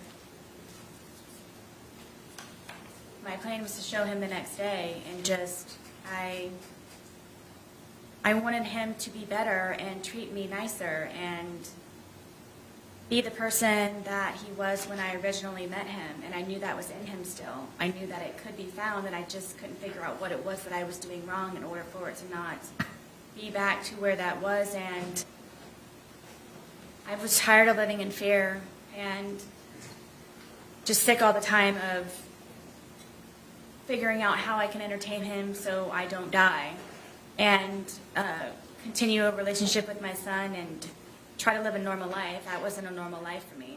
And just, bottom line is I didn't want to die. I would have died, or I would have been disfigured or maimed, or if it weren't me with the bat, it would have been him, if he were to have gotten out. Ms. Boone, tell the jury why you lied to the police. I lied to the police, basically everyone, because I was extremely fearful of being arrested. I made the first attempt of me calling 911 by telling them what happened, and I thought they were going to help me, but instead I was arrested for calling 911. So you made the decision to lie. I did. Did you stay with that lie? I did. Are you telling the truth today? I am. Then he started to pull on me and kept saying that, that I just want to f you on the steak and you on the potatoes. And I took offense to that, and I kept trying to encourage him to eat. I started to eat. Was this just him really drunk and saying nonsense? I don't know why he was so angry that day. I don't know if it's because I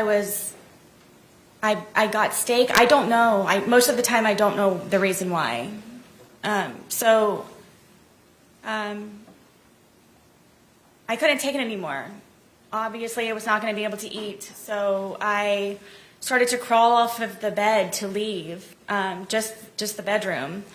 And he told me again that I'm not going anywhere, and he stabbed me in my leg, and it crunched. You could hear a noise that it made, and blood just started to come out of my leg, just like a fountain.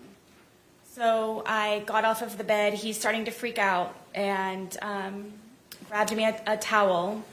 I got a wet towel, and I'm sitting here holding the towel, and it's increasingly becoming even more and more saturated by the minute. It's just minutes. So I'm going through towels and towels, and I said, George, I think I need to go to the hospital. This is not stopping to bleed. This is serious. And he got on his knees and begged me, please don't call the police. Please don't call the police. Please don't call the police. And inevitably, he went and got my car keys and put them around his neck again, and my cell phone.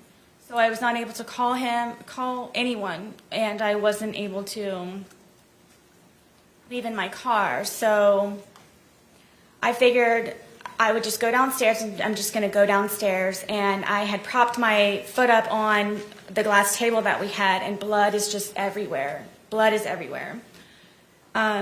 I can't keep up with the amount of blood, and I'm starting to feel very weak and really weird. And he comes downstairs, and he's still begging me, please don't call 911, please don't call 911. I kept telling him, there's something, this is serious, this is something. Because he knew that he would probably get arrested or something bad would happen to him. So I couldn't take him anymore. He was just all over me, and just, I'm bleeding. I'm bleeding very badly, and he's having me try to console him. And I kept telling him, please, I need to call 911, please. And I said, okay, just give me a moment. And I crawled upstairs to my son's bathroom, which is the furthest bathroom away from everything. And I remember holding onto the sink. And I looked into the mirror, and my lips were blue. And I knew I needed help. I needed help. And he came upstairs looking frantic for me, calling my name, and then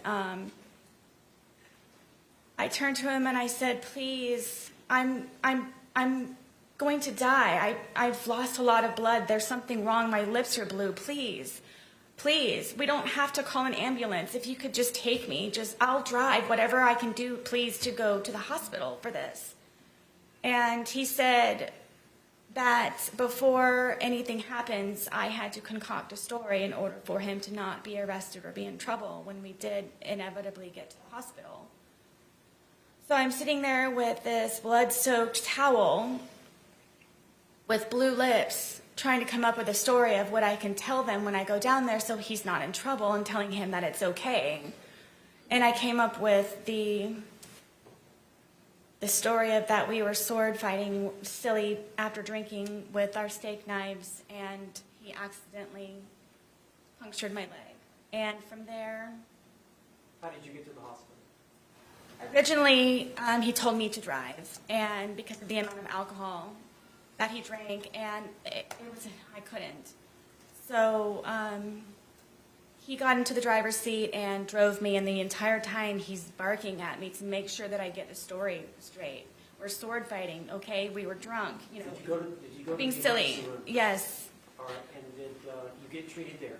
Yes. I was bloody. Now, you testified moments ago that your two neighbors must have misremembered which night the loud noise was, correct? Yes. And now you're telling us that you don't remember taking the photograph at 11:03 p.m., correct? Correct. Did the police come out to your townhouse on Sunday, February 23rd, 2020? Yes. I'm talking about Sunday. This is the Sunday fun day when we're going to Publix twice. Were the police out at your residence? No. It was the day after, Monday the 24th. Correct? Yes. And that Monday morning, you called 911, well, Monday afternoon at about 1 p.m., correct? Yes. And between that time frame, you were the only person in your apartment plus Mr. Torres in the suitcase, correct? Yes. So if anything had been disturbed in your apartment, you had all the time that you wanted to undisturb them before calling 911, correct? If I wanted to. Okay. And you still, your testimony is there was no loud boom that shook the walls of your townhouse at about 11 p.m. the night of February 23rd, 2020, correct? Correct. To the best of your memory, correct? Correct. All right, and so it ends in hide and seek after arts and puzzles, correct? Yes. He says, tag, you're it, but you run and go upstairs and hide, right? Yes. So does that mean he's it and he's supposed to come find you? No. Okay. So you both hide? No. Okay. How does this work? I don't know how to tell you. Okay. I was it, and I went and hid. I mean, my understanding of the rules of hide and seek is one person will be it, cover his or her eyes and count to like 20 and then go find the person that's hiding. Is that your familiarity with the rules too, or do you guys have house rules?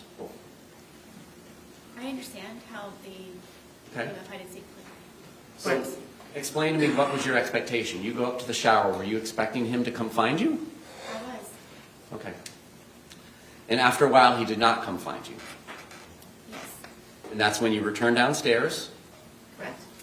And because of the way your townhouse is set up, you can kind of see over where the suitcase is and that he's trying to hide in there, but it's not successfully hidden just yet. I mean, yes, you have to come down a good ways in order to be able to Right. do that. Right. But you testified that was before you got to the bottom. Yes. All right. And then you come over there and thinking that it's funny, you zip him shut, correct? Yes, we both thought it was funny. Okay.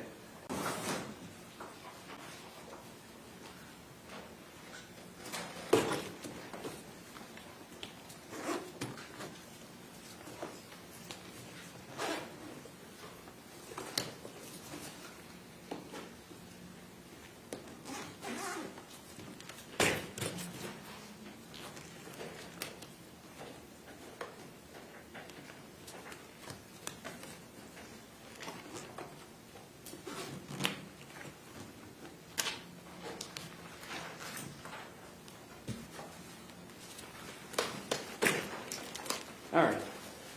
Ms. Boone, can you demonstrate for the jury where Mr. Torres' head was and how his body was positioned in the suitcase, if you don't mind? His back was this way and his head was here. All right, and then is it fair to say his feet are kind of down here, which would be the front left corner from their perspective in the jury box? Yes. And then his knees are kind of tucked up towards his face. If I remember correctly, yes, that's the position. Okay. This is how the suitcase was.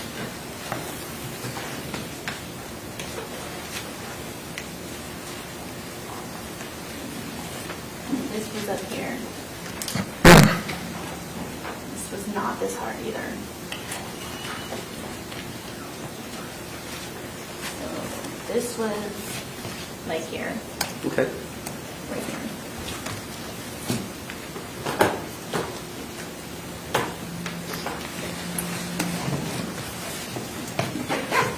About right there, ma'am? Sure. Okay. I assume this one was much closer? It's not over there? Where did you leave? You asked me where I zipped it. When you say that it's zipped shut, show us. Are you talking about how I zipped it, or? When you're done zipping Like it the shut hole. and he's inside of it, where are the zipper components?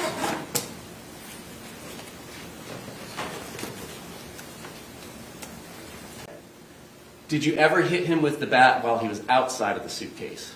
No. So each time that he is hit with the bat, it's through this suitcase. And that's what leaves the marks on him, because you didn't hit him with the bat outside the suitcase, correct? Yes, if you'd like me to demonstrate. No, that's okay. The suitcase will speak for itself. And then you take the second video and you go upstairs and go to bed, correct? I apparently went upstairs and I used the phone to make a phone call. Okay. And then I fell asleep. All right. And at the point in time when you left and went upstairs, he was still inside the suitcase, correct? Correct. Was he still asking for you and calling your name? Not that I can recall. Did you say shh to him again? I don't remember. Did you tell him that this was his problem and it's on you again? I don't remember. Did you do anything to help him escape from the predicament that you zipped him up in? No. No other questions? Well, it is now 2 o'clock, almost 2:01. You saw the live picture inside the courtroom there and saw that nothing has happened, nothing going on yet. Not really sure what the holdup is, but Fox 35 Stephanie Buffamonte, who is inside the courtroom right now, tells us that everyone is there, the attorneys and everyone is there, but the judge and jury. So not really sure what is going on, but some sort of delay, because things were supposed to resume about half an hour ago, a little over half an hour ago, for some preliminaries, and then the jury was supposed to be back in there half an hour ago. So I do want to show you one tweet from Ms. Stephanie inside the courtroom there. She says that inside the courtroom gallery this afternoon, Jorge Torres' family, we did see them earlier and showed them to you.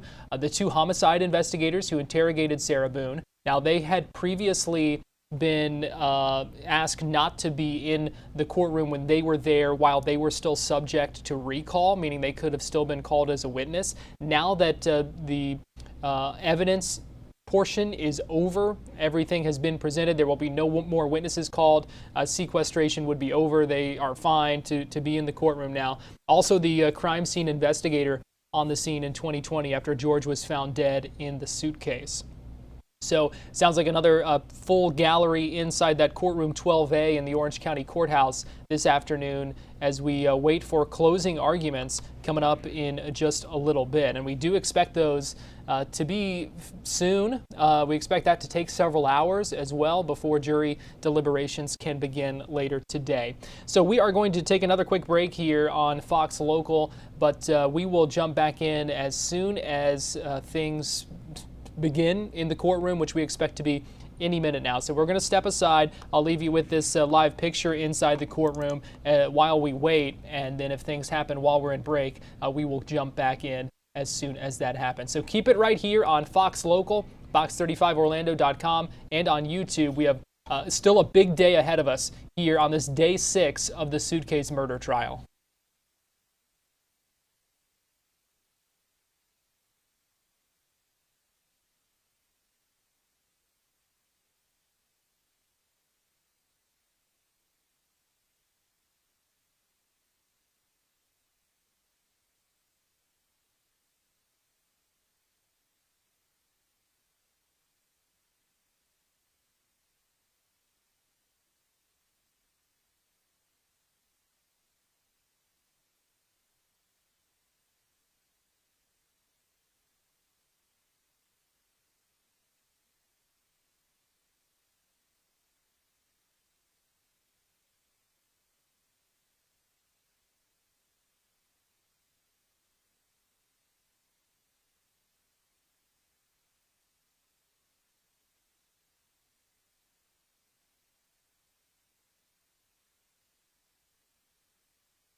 Well, welcome back in to our live streaming coverage of the Suitcase murder trial. I'm Garrett Weimer, and we appreciate you joining us on this Friday afternoon. It's now 2:05, almost 2:06. Still nothing in the courtroom. Our understanding is that the attorneys are in the courtroom waiting. The only one they're waiting on is the judge right now.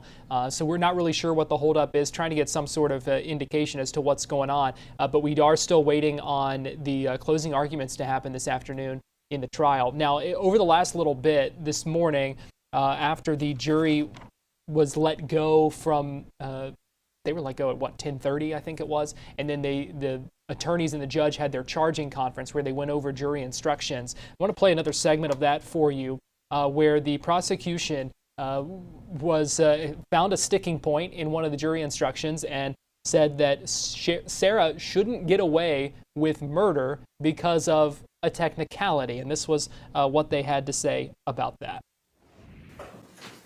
And then just for the record, the 3 prongs for a special jury instruction, which I cited in a couple of my other pleadings. A special jury instruction is warranted when A, the special instruction is supported by the evidence, which is the case. It's in fact undisputed since there was only one person there.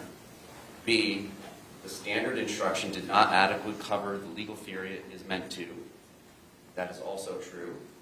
And C, the special instruction I know that just started, but we are going to go ahead and get you inside the courtroom because it looks like Judge Michael Kranick is now back inside and things are about to get going here. So we're going to go ahead and listen back in as the afternoon starts on what is likely the final day here of the Sarah Boone trial.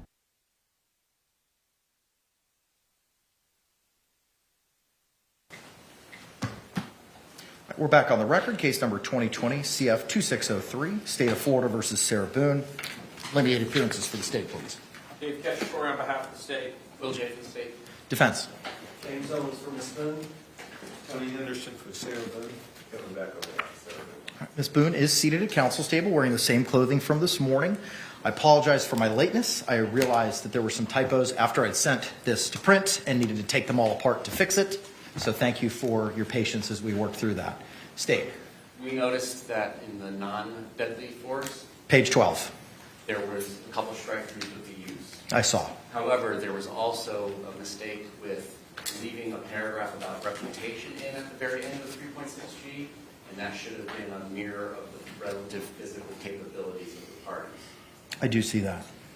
Other than that, I saw the he, she bracketed still. I fixed that on page 16. And then it's just that one, I think, that Mr. Henderson and I noticed. Okay, all right.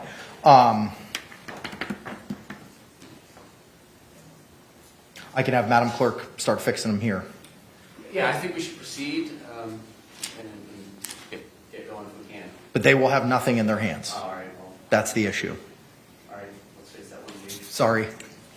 All right, thank you. Just give us a minute to fix all this.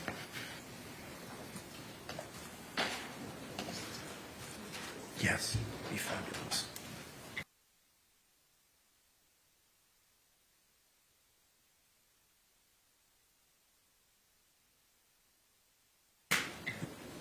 And just so that I'm clear, back on the record, we're referring to the bottom of page 12, 3.6G, paragraph 2, where the use is struck through, correct?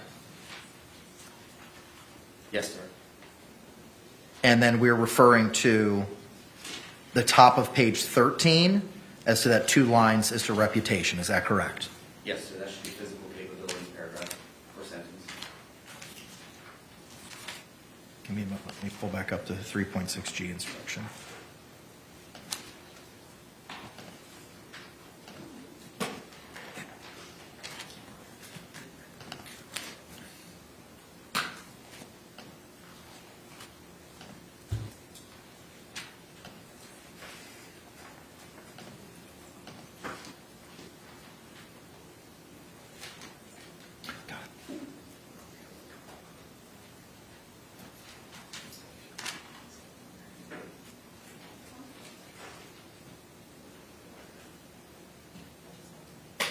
So that reputation paragraph should be removed in its entirety, and it should be the...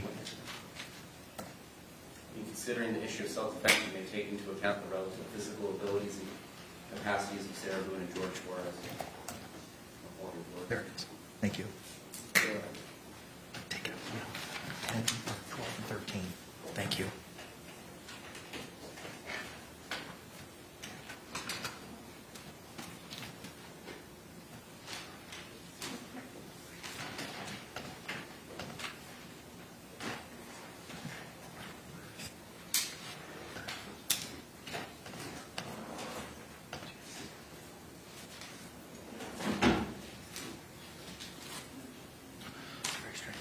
It is not letting me copy it over, and I don't know why. Correct.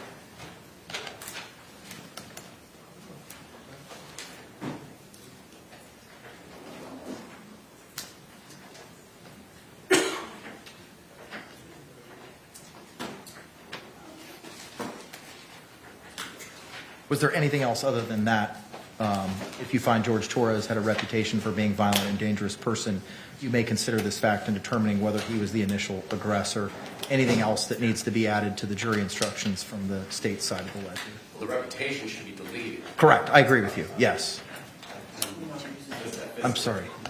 What the heck is going on here?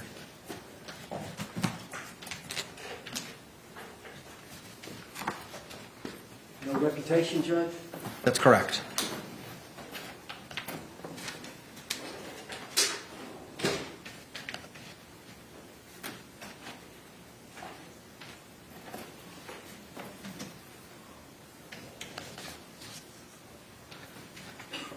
What does that state exactly? Is that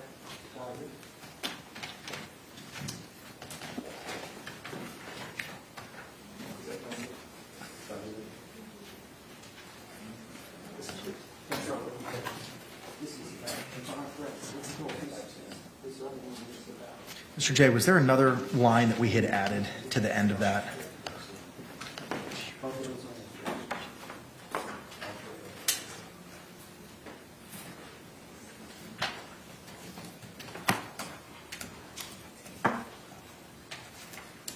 I don't believe so. The physical contact sentence is where it should be.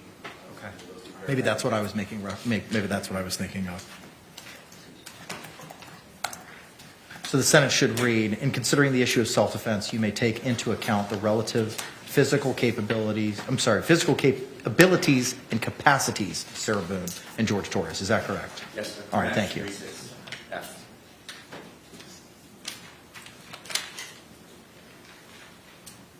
Correct. It matches 36F now. I apologize. I'm going to have Madam Clerk, I'll email it to her now, have her print out pages 25 copies of 12 and 13, and we'll start taking apart our jury instructions and re-adding them. And I thank you for your patience. 12 and 13, that's it.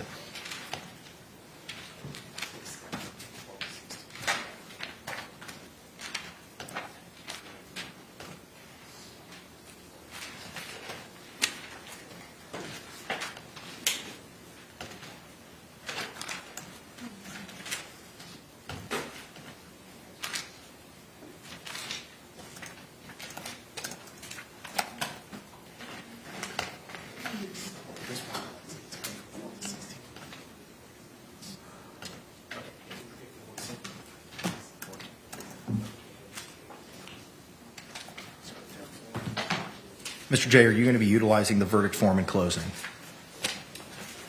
I am not. Mr. Owens, are you going to be utilizing the verdict form in closing?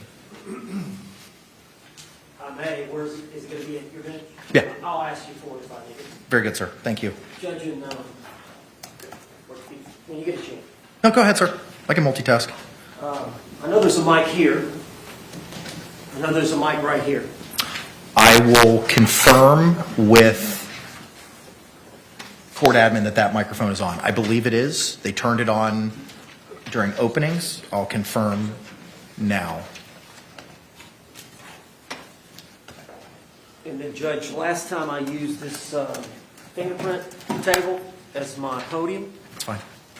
I may just slide it back so I'm... That's fine, sir. And then, Judge, I've got 2 tripods.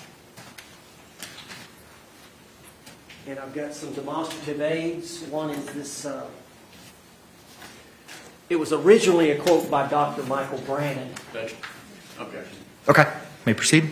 What are the other enlargements, sir? It's it's the one I tried to get in. I hear no an objection. Opening, which was the justifiable use of non-deadly force. No objection. Those two. And then, you remember my reasonable doubt? I was using it for. You've seen them? I Okay. had no objection to those 5. I didn't like the 3 charts. The defense agreed that we found reasonable doubt charts they won't use, so I think we're all good on your charts. All right, very good. And the only other thing I'd want to use. We're good with their demonstrative aids during closings that we were used during trial. Okay, very good. I've got 2 videos that I'm going to want to play, and Shelby Andrews is going to walk up. They're in evidence, right? Yes. They are. Yep. Okay. One of them's been pared down. That's fine. As long as it's in evidence, you can present whatever you'd like. And Judge, do you want to talk about time for closing? We can. What do you think, State? You advised an hour and a half. Yeah, I think we both said hour and a half, but as the court knows, you can't really hold us to it until it gets a little ridiculous. That's true. How much do you anticipate, sir? Well, Judge, she's charged with murder. We've had a 2-week trial. I've got a lot to say. I've got a lot of notes. Good. Say again? I'm not hearing any, Okay. clamoring from the state. After the state has had their first opening, give them a short break, and then let me start. Agreed. We'll take our afternoon break at that point in time, then we can proceed with the defense closing and then rebuttal. I have received approval from the chief to work after 9 o'clock. So we can go till about 10, maybe a little bit thereafter. And then you're saying with the jury. And Correct. then at 10 o'clock, if we hit some number, 10 or 11, then we would come back Monday? That's correct.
So right now, the judge, the clerk, they're working on assembling the jury instructions. You heard the delay was because of some typos in those jury instructions that had to be cleaned up. They had to kind of disassemble them after they had been printed, put the new pages in. But then when they came back, there was still something in there that sounded like it wasn't supposed to be, and so that had to be taken out, and they're now reprinting those pages and reassembling those jury instructions so that the jurors can actually have a copy of those jury instructions in their hands as the judge reads them to them. And so because that is a lengthy thing, it is an important thing that they will have to consider. They will be able to take those jury instructions with them into the deliberation room as they deliberate. One of the other things we heard while this is going on, we expect those closing arguments to be about an hour and a half each. It sounded like James Owens may go a little longer than that. It sounds like they're going to be a little bit flexible on the time of that, but we do expect then at least 3 hours for those closing arguments. So after the charge, the closing arguments, we will have the prosecution go first. Then we hear there will be a little break before Owens delivers his. He was showing some of his demonstrative aids that he plans to use. He said he plans to play a couple of videos. Not sure which ones those might be, but does plan to play those as well in his closing argument. And then the prosecution will have a chance to put on a rebuttal before this case goes to the jury. One of the other things we heard, the judge said he did get approval for the jury to work past 9 p.m. He said they will likely stay until around 10 o'clock if needed, 10-ish. He said they'll kind of cross that bridge when they come to it. At that point, if there's still no verdict around the time they're ready to wrap for the night, then they will return on Monday. So we'll just have to see. I mean, there's no way of knowing. You never know how long it's going to take a jury to come to a decision, or even if they will be able to come to a decision. That's another thing. But 6 jurors will be in that deliberation room making that decision. And so a big day ahead still here on the day 6 now of the Suitcase murder trial. We've been with you from the beginning. We will continue to be with you through the verdict. So whatever time that may be, we will still be streaming, and we'll still be here with our coverage of that well into the evening, or if it ends up being on Monday. Don't you worry. As long as the jury is deliberating, we will be here, and we'll have this stream up on YouTube, Fox Local, and on fox35orlando.com. So we are still waiting on things to kind of get started here. We know the jury has been back for about an hour waiting now to come back in and for the next steps to begin. But we are just about near the end of this trial. Still some big things ahead of us. Still several hours ahead of us today. But things are winding down in the Suitcase murder trial.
State, are you ready to proceed? Yes, Your Honor. Defense, are you ready to proceed? 1 minute, Judge. Yes, sir.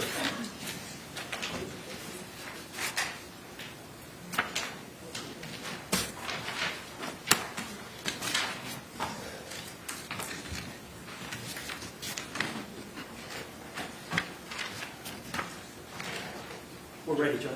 Let's go ahead and bring in our jury.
Jury entering.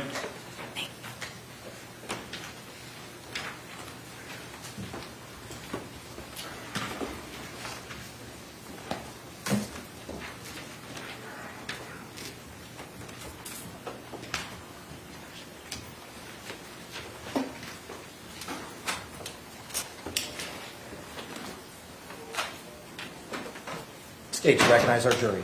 Yes, Your Honor. Defense, do you recognize our jury? Yes. Everyone can be seated. Thank you. Members of the jury, thank you for your patience. We had a long conversation about the jury instructions, and I missed a typo or two after I had printed everything, and it took us a while to print everything out. I'm going to ask the courtroom deputy to come forward and pass these out to you. If you can, please raise your hands to confirm that you complied with the court's instructions during the break. All right, record will reflect all hands have been raised. Members of the jury, we are at the conclusion of the evidence and testimony in this case. The court is now going to instruct you on the law. The courtroom deputy is providing you copies of the jury instructions. Like I said at the beginning, you're going to be able to take these back with you into the deliberation room. There's not going to be a quiz or a test at the end. You don't need to memorize anything. If you'd like to read along, you can. If you just want to listen, you can. It's completely up to you. The court's going to read most of the instructions and then turn it over to the lawyers for their closing arguments.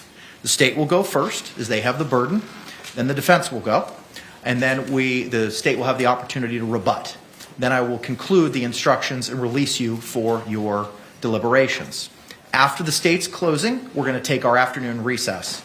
At that point in time, I'll have the courtroom deputy provide you that emergency number. So if you need to reach out into your family or loved ones to let them know that you are on the jury and are deliberating, you can do that at that time. With that, members of the jury, the court's going to go ahead and begin reading you the jury instructions.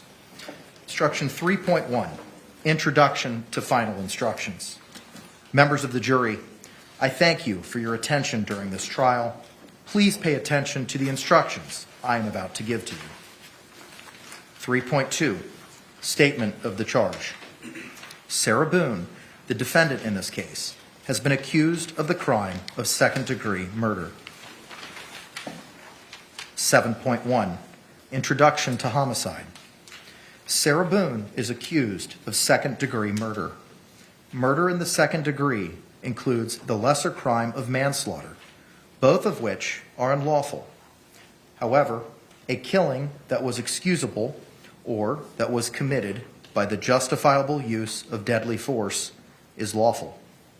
If you find Jorge Torres was killed by Sarah Boone, you will then consider the circumstances surrounding the killing in deciding if the killing was second-degree murder or was manslaughter, or whether the killing was excusable or resulted from justifiable use of deadly force.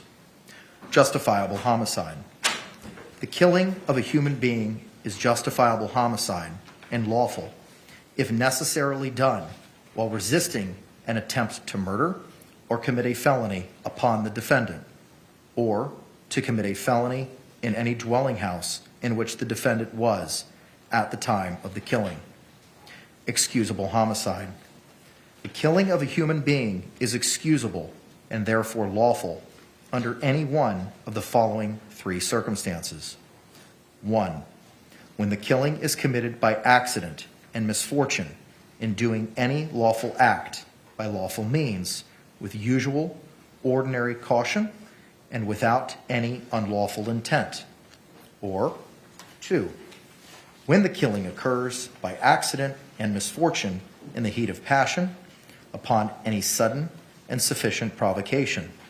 Or 3. When the killing is committed by accident and misfortune resulting from a sudden combat, if a dangerous weapon is not used and the killing is not done in a cruel or unusual manner. A dangerous weapon is any object that will likely cause death or great bodily harm if used in the ordinary and usual manner contemplated by its design and construction. Great bodily harm means great, as distinguished from slight, trivial, minor, or moderate harm, and as such, does not include mere bruises. I now instruct you on the circumstances that must be proved before Sarah Boone may be found guilty of second-degree murder or any lesser included crime. 7.4. Murder, second degree. To prove the crime of second-degree murder, the state must prove the following three elements beyond a reasonable doubt. 1. George Torres is dead. 2. The death was caused by the criminal act of Sarah Boone. 3. There was an unlawful killing of George Torres by an act imminently dangerous to another and demonstrating a depraved mind without regard for human life. An act includes a series of related actions arising from and performed pursuant to a single design or purpose. An act is imminently dangerous to another and demonstrating a depraved mind if it is an act or series of acts that, 1. A person of ordinary judgment would know is reasonably certain to kill or do serious bodily injury to another, and 2. Is done from ill will, hatred, spite, or an evil intent, and 3.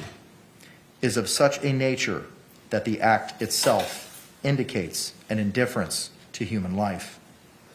In order to convict of second-degree murder, it is not necessary for the state to prove the defendant had an intent to cause death. 3.4. When there are lesser included crimes or attempts.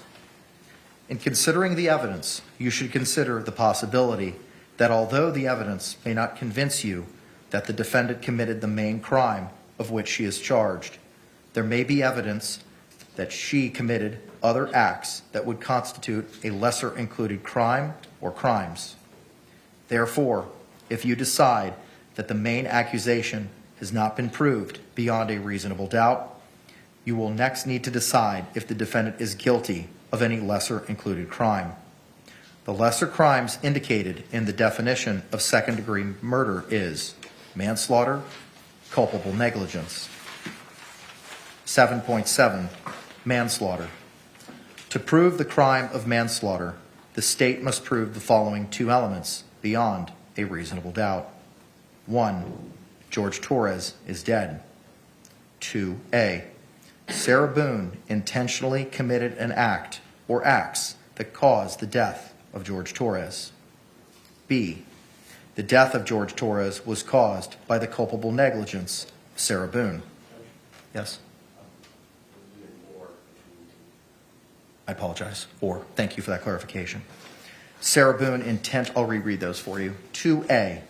Sarah Boone intentionally committed an act or acts that caused the death of George Torres, or B, the death of George Torres was caused by the culpable negligence of Sarah Boone.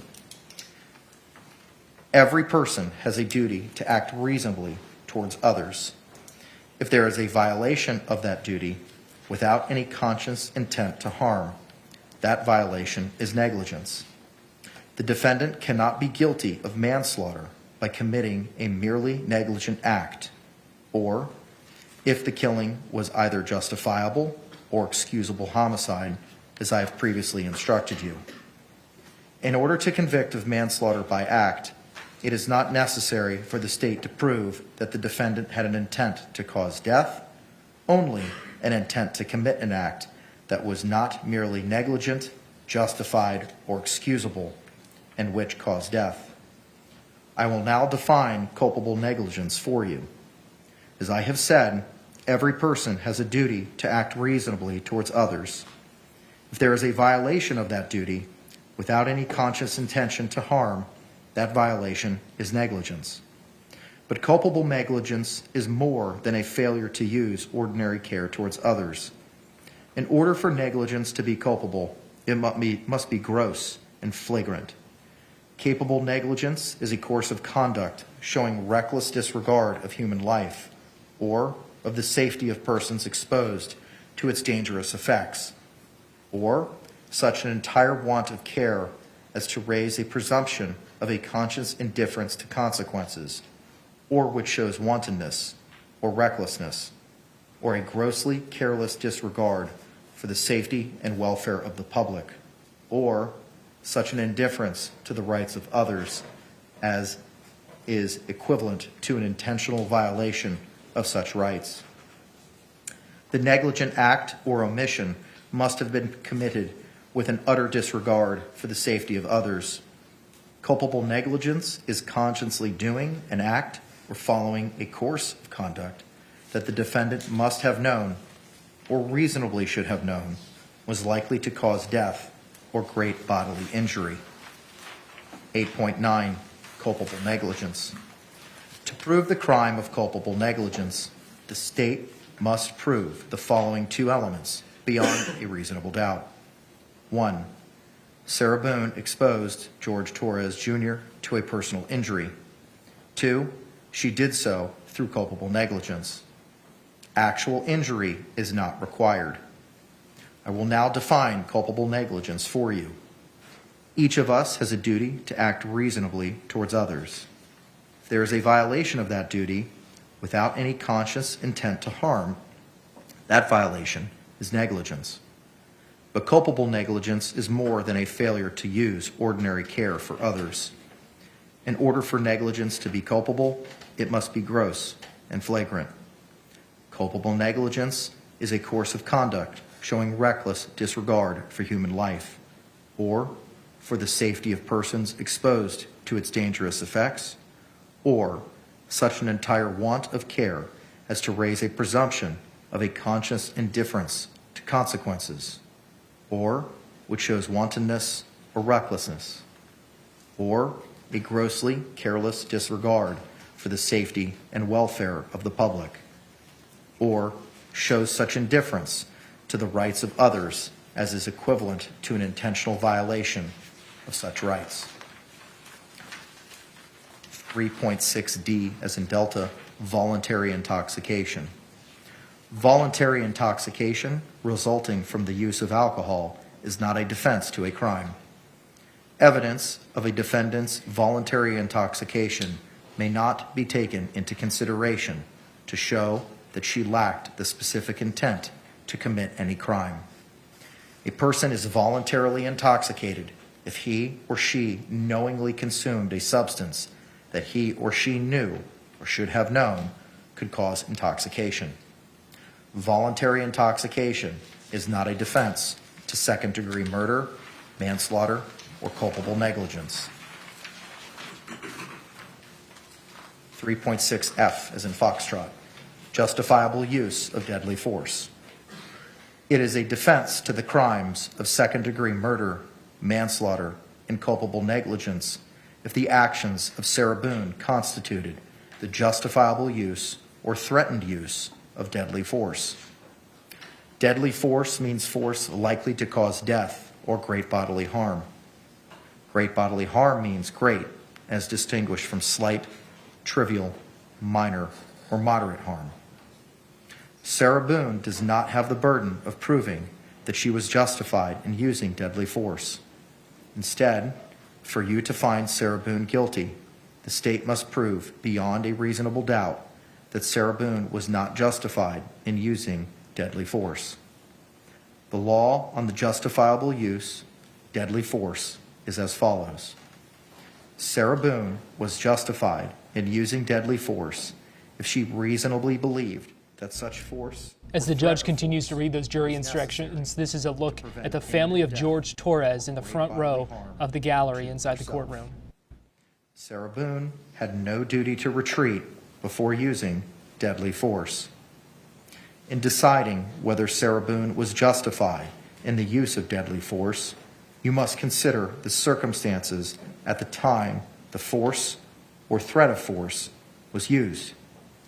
The danger need not have been actual.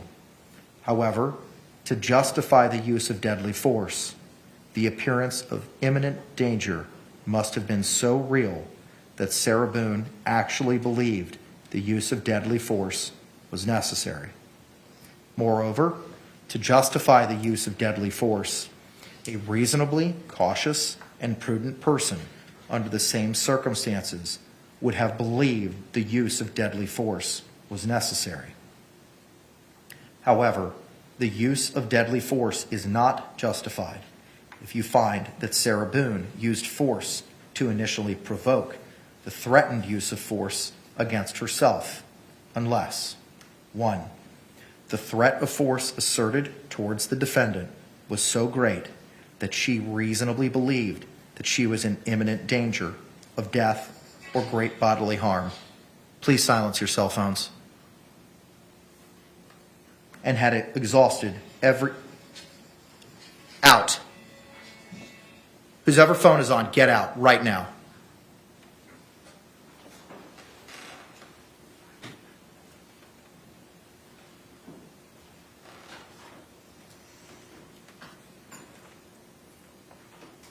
Members of the jury, I apologize. I'm going to read that over for you for the beginning. Paragraph 1. The threat of force asserted toward the defendant was so great that she reasonably believed that she was in imminent danger of death or great bodily harm, and had exhausted every reasonable means to escape the danger, other than using deadly force on Jorge Torres. Or 2. In good faith, Sarah Boone withdrew from physical contact with Jorge Torres and clearly indicated to Jorge Torres that she wanted to withdraw and stop the use of deadly force. But Jorge Torres continued or resumed the threatened use of force. Physical contact includes any restraint on Jorge Torres' movement.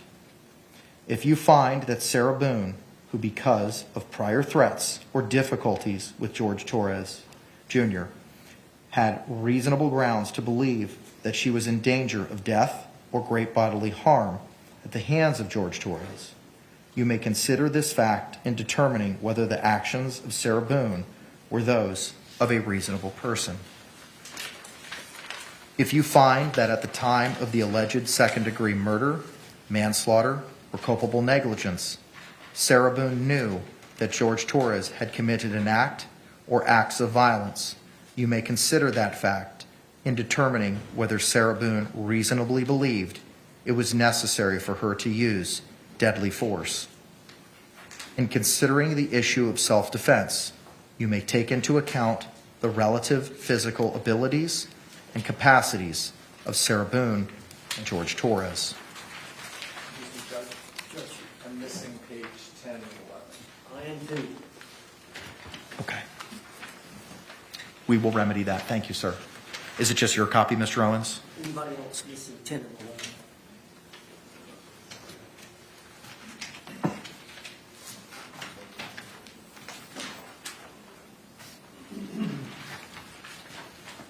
Mr. Owens.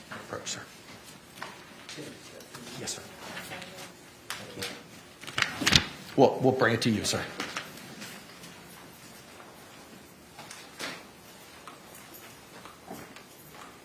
And we'll wait till I have those, sir, and we'll continue. Thank you.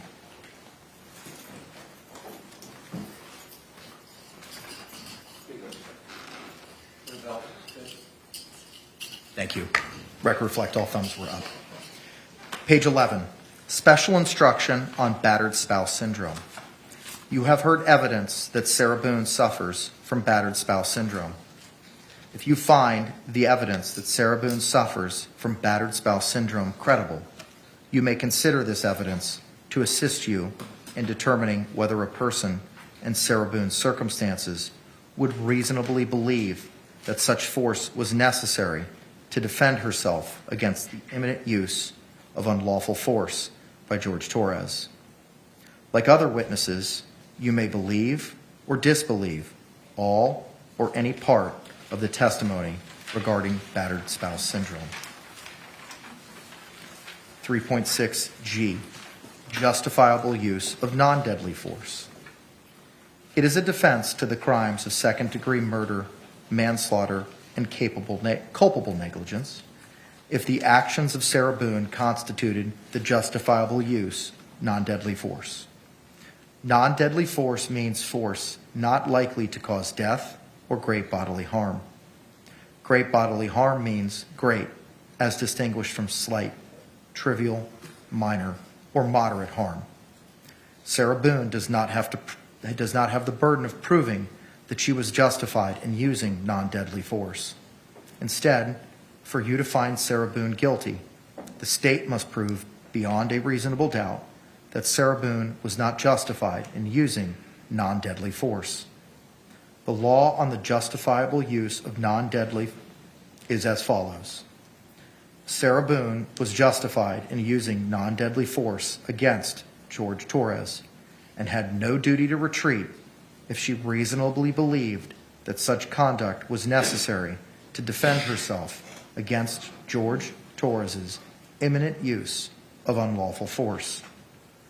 In deciding whether Sarah Boone was justified in the use of non-deadly force, you must consider the circumstances at the time the force or threat of force was used.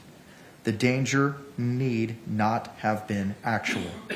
However, to justify the use of non-deadly force, the appearance of imminent danger must have been so real that Sarah Boone actually believed the use of non-deadly force was necessary. Moreover, a reasonably cautious and prudent person under the same circumstances would have believed the use of non-deadly force was necessary. However, the use of non-deadly force is not justified if you find that Sarah Boone used force to initially provoke or threatened use of force against herself, unless the threatened force asserted towards Sarah Boone was so great that she reasonably believed that she was in imminent danger of death or great bodily harm and had exhausted every reasonable means to escape the danger other than using non-deadly force on Jorge Torres. Or, 2, in good faith, Sarah Boone withdrew from physical contact with Jorge Torres and indicated clearly to Jorge Torres that she wanted to withdraw and stop the use of non-deadly force. But Jorge Torres continued or resumed or threatened use of force. Physical contact includes any restraint on Jorge Torres' movement. If you find that Sarah Boone, who, because of prior threats or difficulties with Jorge Torres Jr., had reasonable grounds to believe that she was in danger of imminent use of unlawful force at the hands of Jorge Torres Jr., you may consider this fact in determining whether the actions of Sarah Boone were those of a reasonable person. If you find that at the time of the alleged second-degree murder and or culpable negligence, Sarah Boone knew that Jorge Torres Jr. had committed an act or acts of violence, you may consider that fact in determining whether Sarah Boone reasonably believed it was necessary for her to use non-deadly force. In considering the issue of self-defense, you may take into account the relative physical abilities and capacities of Sarah Boone and Jorge Torres. Special instruction on battered spouse syndrome. You have heard evidence that Sarah Boone suffers from battered spouse syndrome. If you find the evidence that Sarah Boone suffers from battered spouse syndrome credible, you may consider this evidence to assist you in determining whether a person in Sarah Boone's circumstances would reasonably believe that such force was necessary to defend herself against the imminent use of unlawful force by Jorge Torres. Like other witnesses, you may believe or disbelieve all or any part of the testimony regarding battered spouse syndrome. 3.7, plea of not guilty, reasonable doubt, and burden of proof. The defendant has entered a plea of not guilty. This means you must presume or believe the defendant is innocent. The presumption stays with the defendant as to each material allegation in the information through each stage of the trial, unless it has been overcome by the evidence to the exclusion of and beyond a reasonable doubt. To overcome the defendant's presumption of innocence, the state has the burden of proving the crime with which the defendant is charged was committed, and the defendant is the person who committed the crime. Whenever the words reasonable doubt are used, you must consider the following. Proof beyond a reasonable doubt does not mean proof beyond all doubt. A reasonable doubt is not a mere possible doubt, a speculative, imaginary, or forced doubt. Such a doubt must not influence you to return a verdict of not guilty if you have an abiding conviction of guilt. On the other hand, if after carefully considering, comparing, and weighing all the evidence, there is not an abiding conviction of guilt, or if, having a conviction, it is one which is not stable, but one which wavers and vacillates, then the charge is not proved beyond every reasonable doubt, and you must find the defendant not guilty because the doubt is reasonable. It is to the evidence introduced in this trial and to it alone that you are to look for that proof. A reasonable doubt as to the guilt of the defendant may arise from the evidence, conflict in the evidence, or the lack of evidence. If you have a reasonable doubt, you should find the defendant not guilty. If you have no reasonable doubt, you should find the defendant guilty. 3.9, weighing the evidence. It is up to you to decide what evidence is reliable. You should use your common sense in deciding which is the best evidence and which evidence should not be relied upon in considering your verdict. You may find some of the evidence not reliable or less reliable than other evidence. You should consider how the witnesses acted as well as what they said. Some things you should consider are: 1. Did the witness seem to have an opportunity to see and know the things about which the witness testified? 2. Did the witness seem to have an accurate memory? 3. Was the witness honest and straightforward in answering the attorney's questions? 4. Did the witness have some interest in how the case should be decided? 5. Does the witness's testimony agree with the other testimony and other evidence in the case? 6. Did the witness at some other time make a statement that is inconsistent with the testimony he or she gave in court? Whether the state met its burden of proof does not depend upon the number of witnesses it has called or upon the number of exhibits it has offered, but instead upon the nature and quality of the evidence presented. The fact that a witness is employed in law enforcement does not mean that his or her testimony deserves more or less consideration than that of any other witness. Expert witnesses are like other witnesses, with one exception. The law permits an expert witness to give his or her opinion. However, an expert opinion is reliable only when given on a subject about which you believe him or her to be an expert. Like other witnesses, you may believe or disbelieve all or any part of an expert's testimony. The defendant in this case has become a witness. You should apply the same rules to consideration of her testimony that you apply to the testimony of the other witnesses. It is entirely proper for a lawyer to talk to a witness about what testimony the witness would give if called to the courtroom. The witness should not be discredited by talking to a lawyer about his or her testimony. You may rely upon your own conclusion about the credibility of any witness. A juror may believe or disbelieve all or any part of the evidence or the testimony of any witness. 3.9 Bravo. Defendant statements. A statement claimed to have been made by the defendant outside of court has been placed before you. Such a statement should always be considered with caution and be weighed with great care to make certain it was freely and voluntarily made. Therefore, you must determine from the evidence that the defendant's alleged statement was knowingly, voluntarily, and freely made. In making this determination, you should consider the total circumstances, including, but not limited to, 1.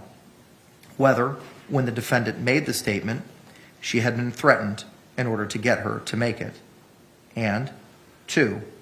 Whether anyone had promised her anything in order to get her to make it.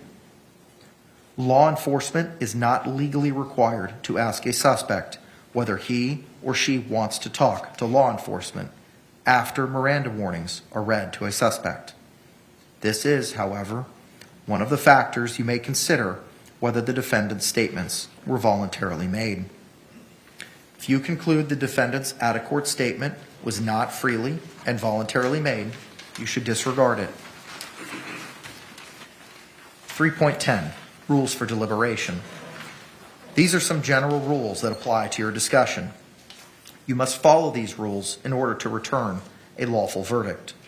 1.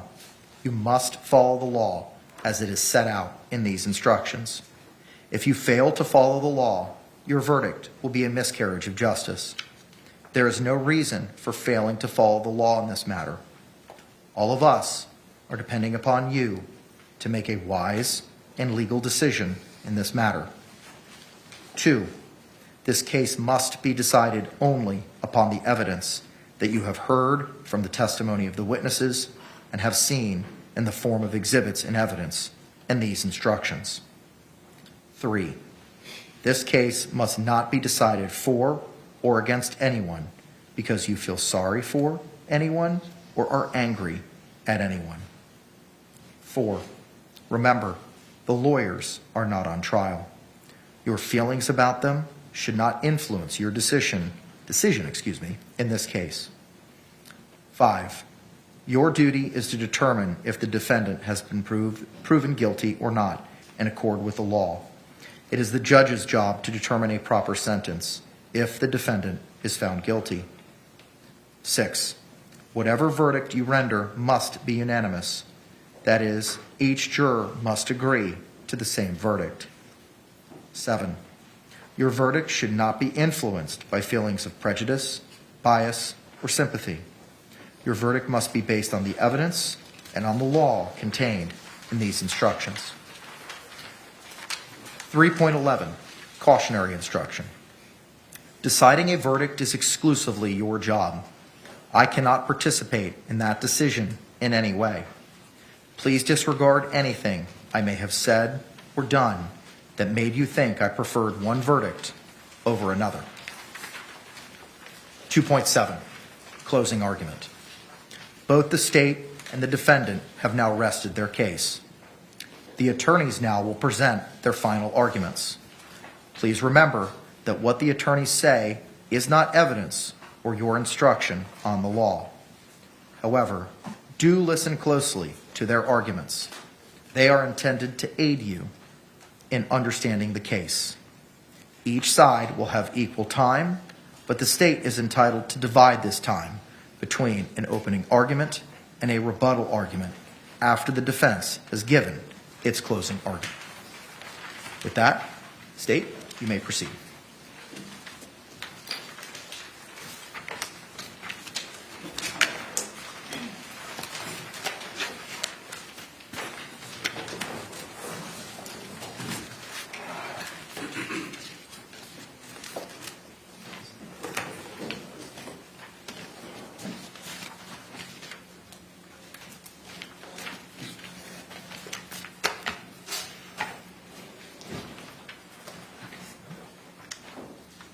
this is a box. This is the box where Jorge Torres was killed.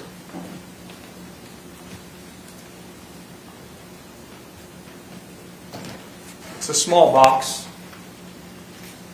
28 by 20 by 8 7/8 inches.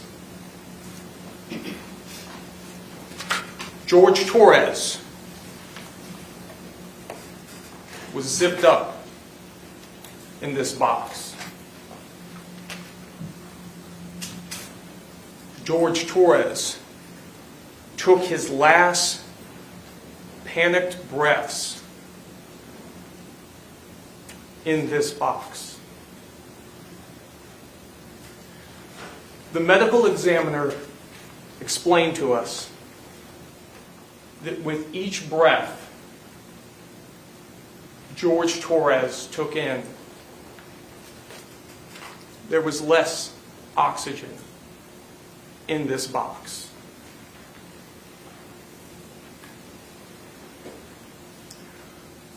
Jorge Torres was murdered in this box.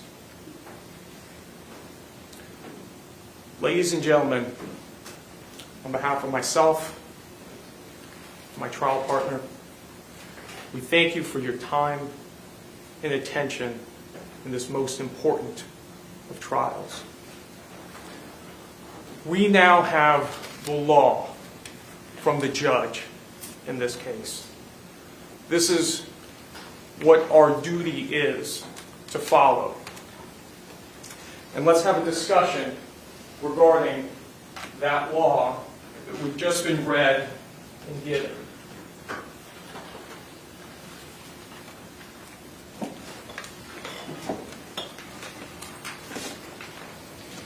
The first section of note we're going to come to is called Introduction to Homicide. But this being a legal document written by a bunch of lawyers who you've seen for the last 2 weeks arguing with each other, pay careful attention to ands and ors. Remember, if an and is somewhere, we're going to need both things or all the things, and if an or is there, then only one of those things we're going to need. So, as we start out here on Introduction to Homicide, we come to the first section on justifiable homicide. And it reads, the killing of a human being is justifiable homicide and lawful if necessarily done while resisting an attempt to murder or commit a felony upon the defendant, or to commit a felony in any dwelling house in which the defendant was at the time. Ladies and gentlemen, this section is completely inapplicable. It's inapplicable because Jorge Torres was zipped up in that suitcase. He couldn't commit or attempt to commit a murder on anybody. He couldn't even scratch his own head while he was in that suitcase. Next, we turn to excusable homicide. Here we have several paragraphs, and it reads, the killing of a human being is excusable and therefore lawful under any one of the following three circumstances. When the killing is committed by accident and in misfortune, in doing any lawful act by lawful means, with usual, ordinary caution, and without any unlawful intent. Well, the problem in this circumstance for the defendant is that she took the law into her own hands. her testimony was that when George Torres was in here, he was laughing and giggling and they were joking. And then he started to complain that he couldn't breathe. And that's when she said that she wanted him to stay in there so he could feel uncomfortable. So he could feel her grievances. Ladies and gentlemen, that is not lawful. That is not the use of ordinary caution. And that is not applicable in this circumstance. Second, when the killing occurs by accident or misfortune in the heat of passion upon any sudden and sufficient provocation. George Torres couldn't provoke anything from his circumstance. George Torres was confined to this box.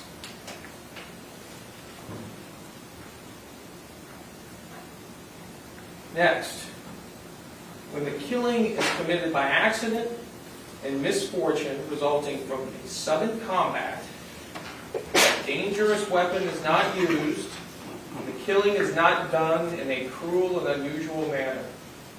This fails on 2 counts. There was no sudden combat. In her words, this was laughing and joking and we're all having fun when she decides that it's going to get a little extra real for George Torres. And it fails on the 2nd count because George Torres was killed in a cruel and unusual manner.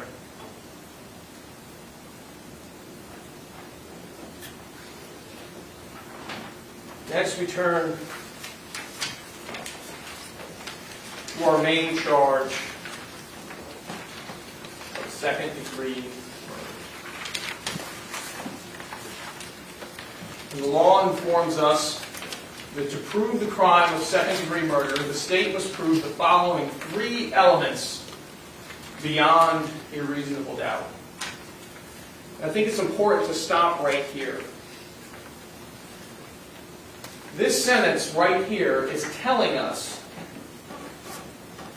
what has to be proven in order for the crime of 2nd degree murder to be, for the defendant to be found guilty in this case. We've been hearing all kinds of facts for almost 2 weeks now of trial. But these are the 3 facts that had to have been met by the reasonable doubt standard in order to be found guilty. Ladies and gentlemen, I submit to you that the state has proven 2nd degree murder beyond all doubt.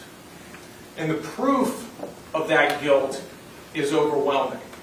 But I will cite for each element 1 fact that conclusively proves each of those elements beyond all doubt. As to the first fact, that George Torres is dead, well, we have stipulation, amongst other things, that agrees to that. As to the second fact, the death was caused by Sarah Boone. Sarah Boone, in her own words, from the time that this case began on February 23rd, 2020, to when she took the witness stand a few days ago, was consistent about 1 statement. She zipped him up. She didn't zip him out. She zipped him up in the suitcase, and she refused to zip him out. 3, there was an unlawful killing of George Torres by an act imminently dangerous to another in demonstrating a depraved mind without regard for human life. The law goes on to define for us what a depraved mind is, and also what an act is. And it's going to tell us that an act includes any series of related actions arising from and performed pursuant to a single design or purpose. An act is imminently dangerous to another in demonstrating a depraved mind if it is an act or a series of acts that one, a person of ordinary judgment would know is reasonably certain to kill or do serious bodily harm to another, and is done from ill will, hatred, spite, or an evil intent, and is of such a nature that the act itself displays an indifference to human life. Ladies and gentlemen, her conduct fits every one of those things. And if there was a scintilla of doubt that this was not the actions of a depraved mind, I point to you, ING 1062, it states 17. Mr. J, may you publish states 17?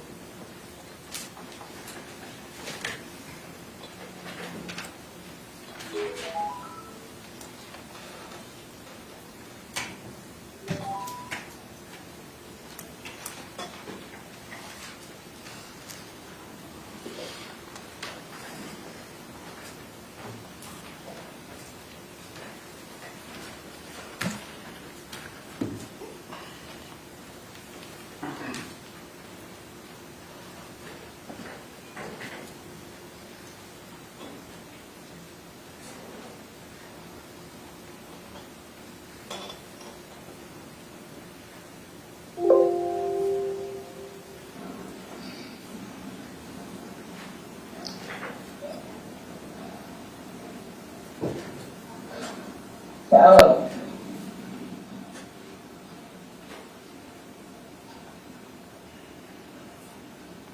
For everything you've done to me. Shallow. For everything you've done to me.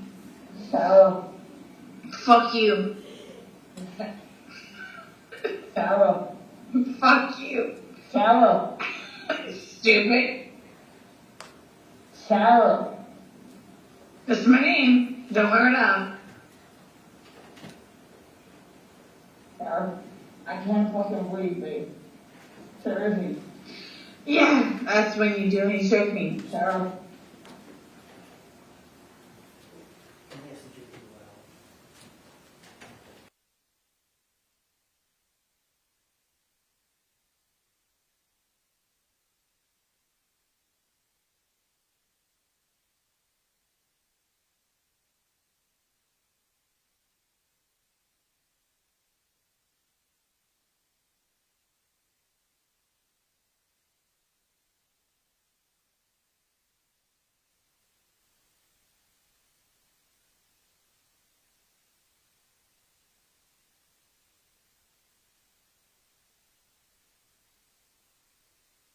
Upset members there of Jorge Torres' family walking out after the prosecution shows that Suitcase video that was recorded on Sarah Boone's cell phone.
You may continue.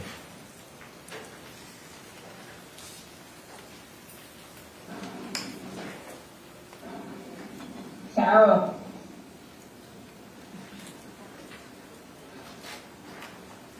Sarah.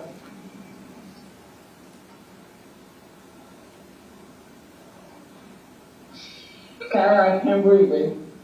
That's on you. Sarah, I can't breathe. It's on you. Sarah.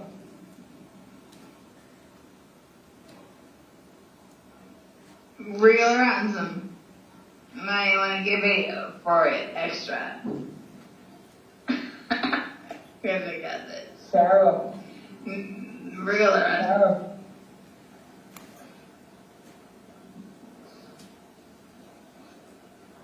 Sarah. Sarah, I can't breathe it. Oh.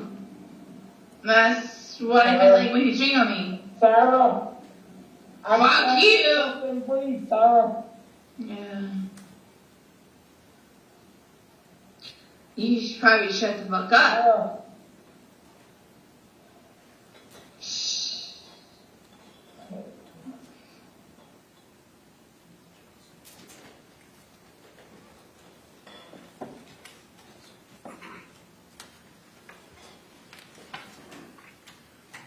Ladies and gentlemen, that exhibit removes any scintilla of doubt about the depravity of the defendant's actions.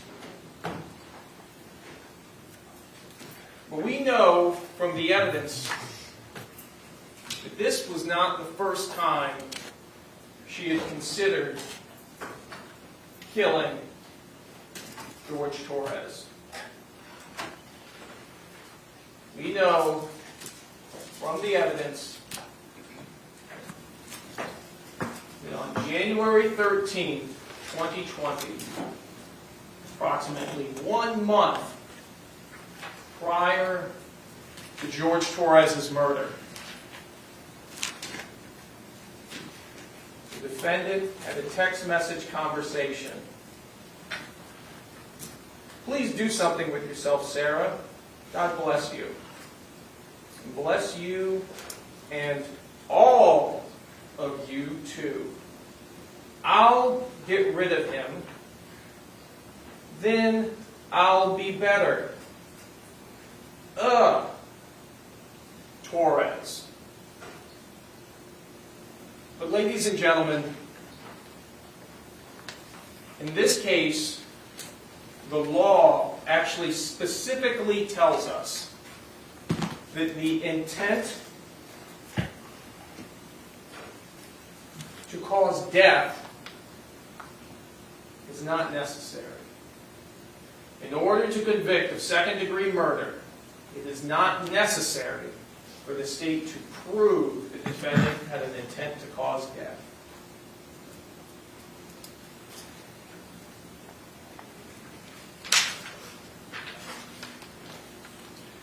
Next,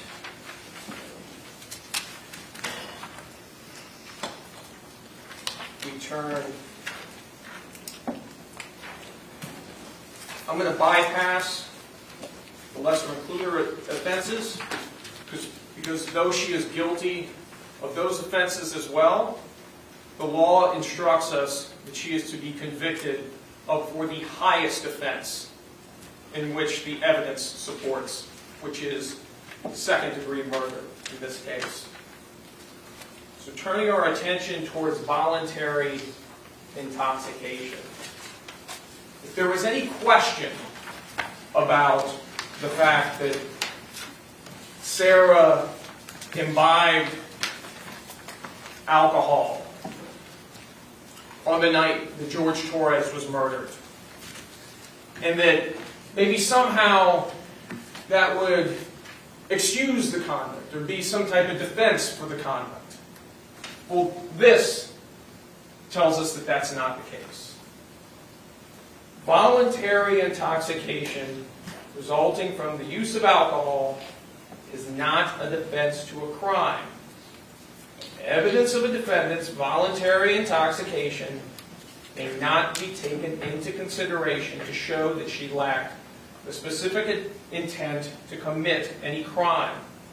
A person is voluntarily intoxicated if he or she knowingly consumed a substance that he or she knew or should have known could cause intoxication.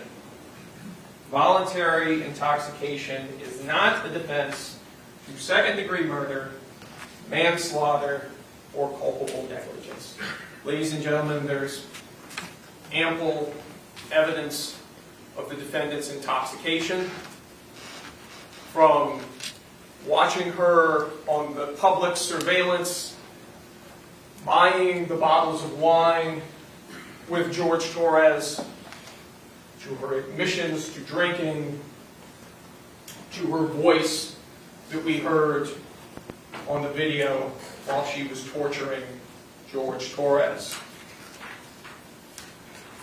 Next, we come to defenses.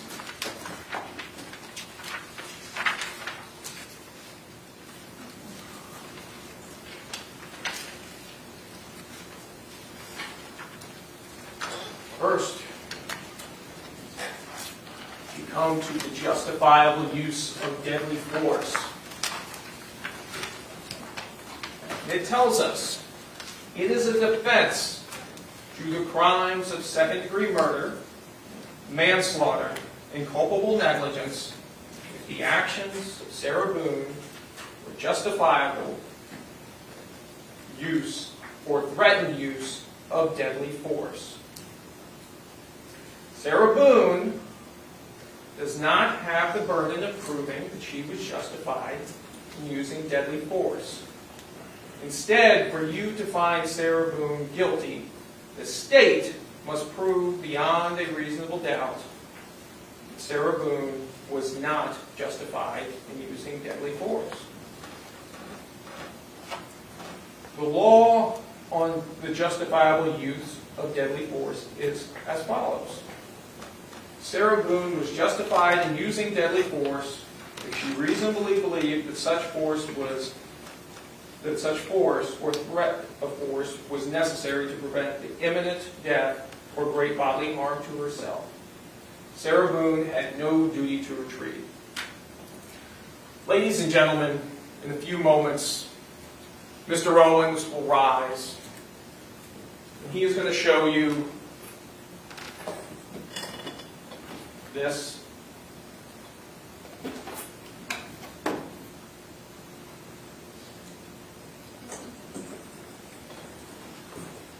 And this.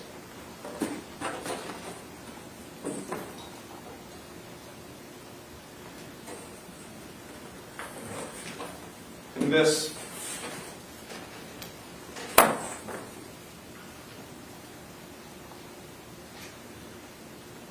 And he's going to talk in this as well about the list of grievances that Sarah Boone had for Jorge Torres. He's going to talk to you about curtain rods.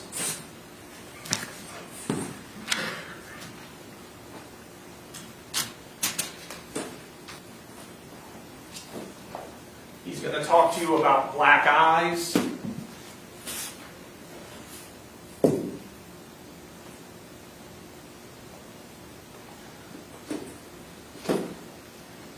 He's going to talk to you about what an awful, awful boyfriend Jorge Torres was.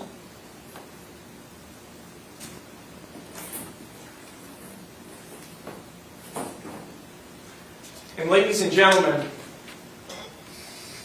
at the end of all of that, it still will not change the fact that the defendant is not entitled to the justifiable use of deadly force.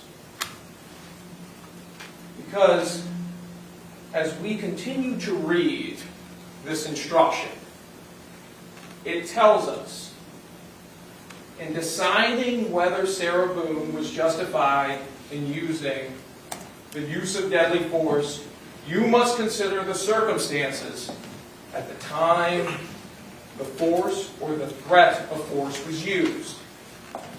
Danger need not have been actual. However, To justify the use of deadly force, the appearance of imminent danger must have been so real that Sarah Boone actually believed that deadly force was necessary. Moreover, to justify the use of deadly force, and this is important, a reasonably cautious and prudent person under the same circumstances would have believed the use of deadly force was necessary. Ladies and gentlemen, no reasonably prudent and cautious person would believe that a man who could barely fit into this box, who was incapable of movement, who was begging for his life, who was slowly asphyxiating, suffocating with each breath, would have needed to use deadly force against him. The justifiable use of deadly force utterly fails, utterly crashes like a house of cards. But there's more.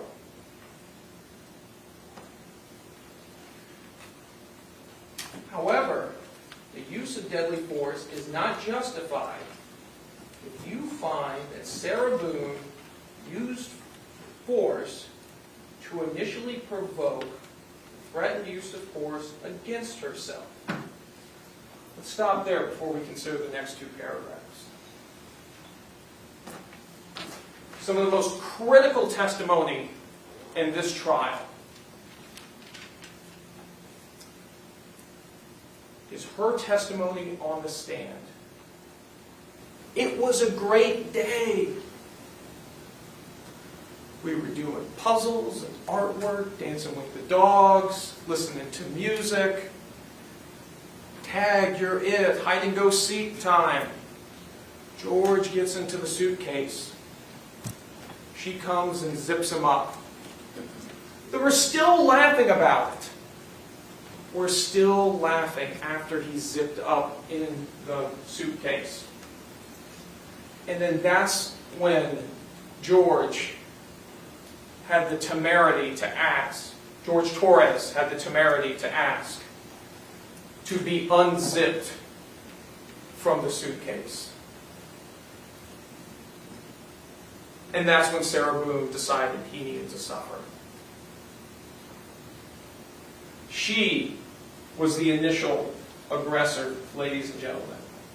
She provoked the use of force in this case.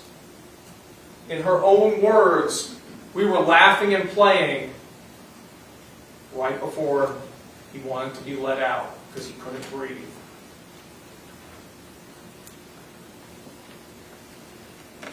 Paragraph 1.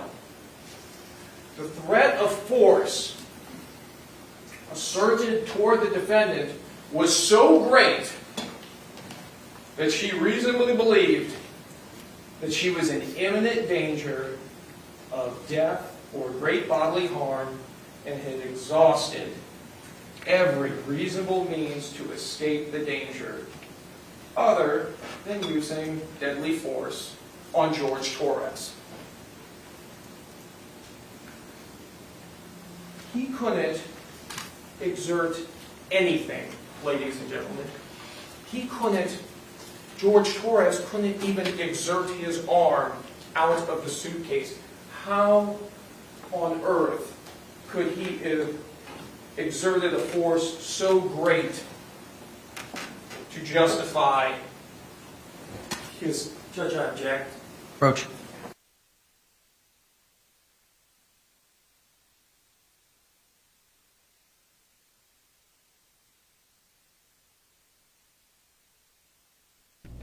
An objection from the defense attorney there as the prosecution delivered his closing argument. I would imagine it was about the comment over George not being able to get his arm out that we just heard Mr. Cacciatore make. It's been an emotional closing argument so far for the prosecution, and specifically for the family members of George Torres who are inside the courtroom or were inside the courtroom when the prosecution showed that Suitcase video again. Looks like that sidebar has wrapped up, and we'll see the judge's response to that objection.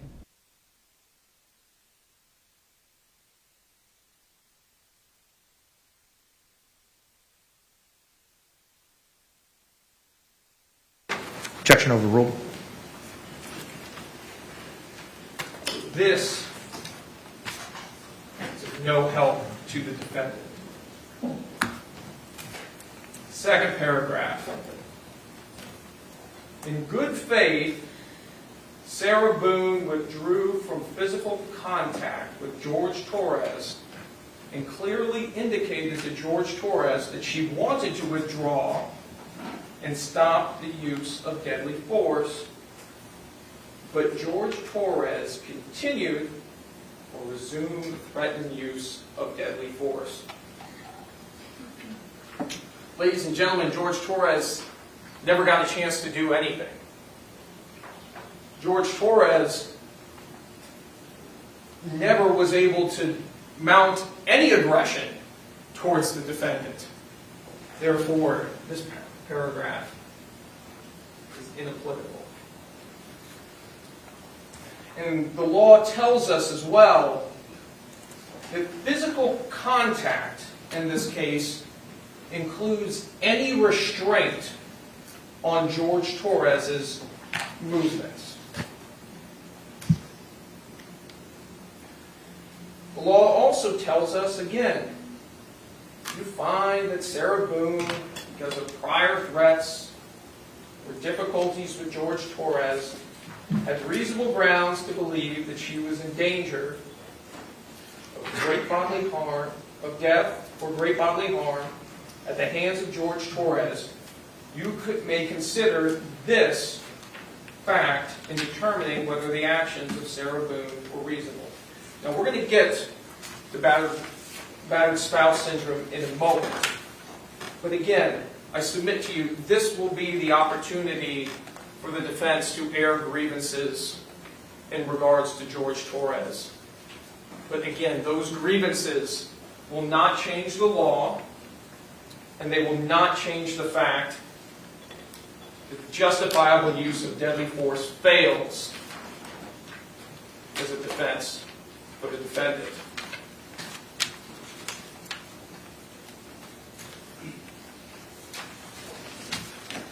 If you find that at the time of the alleged second-degree murder, manslaughter, culpable negligence, Sarah Boone knew that George Torres had committed an act or acts of violence, you may consider that fact in determining whether Sarah Boone reasonably believed it was necessary for her to use deadly force. Considering the issue of deadly force, you may take into account the relative physical abilities and capacities of Sarah Boone and George Torres. Now we come to the special instruction on battered spouse.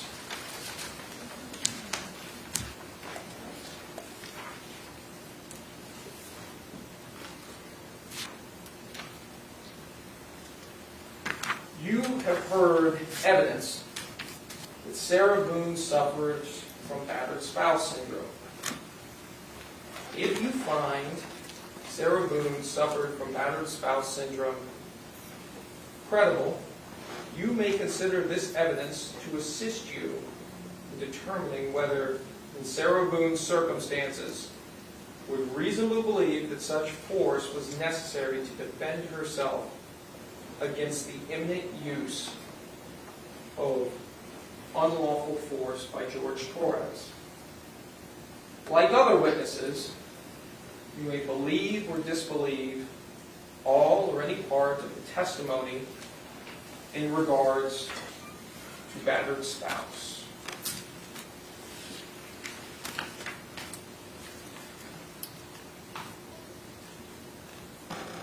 Ladies and gentlemen, we heard from 3 experts in the areas of battered spouse in this case. And I think at the outset, it's important to note what battered spouse is and isn't and what the law instructs us here. Battered spouse is not some carte blanche. Battered spouse is not a license to kill.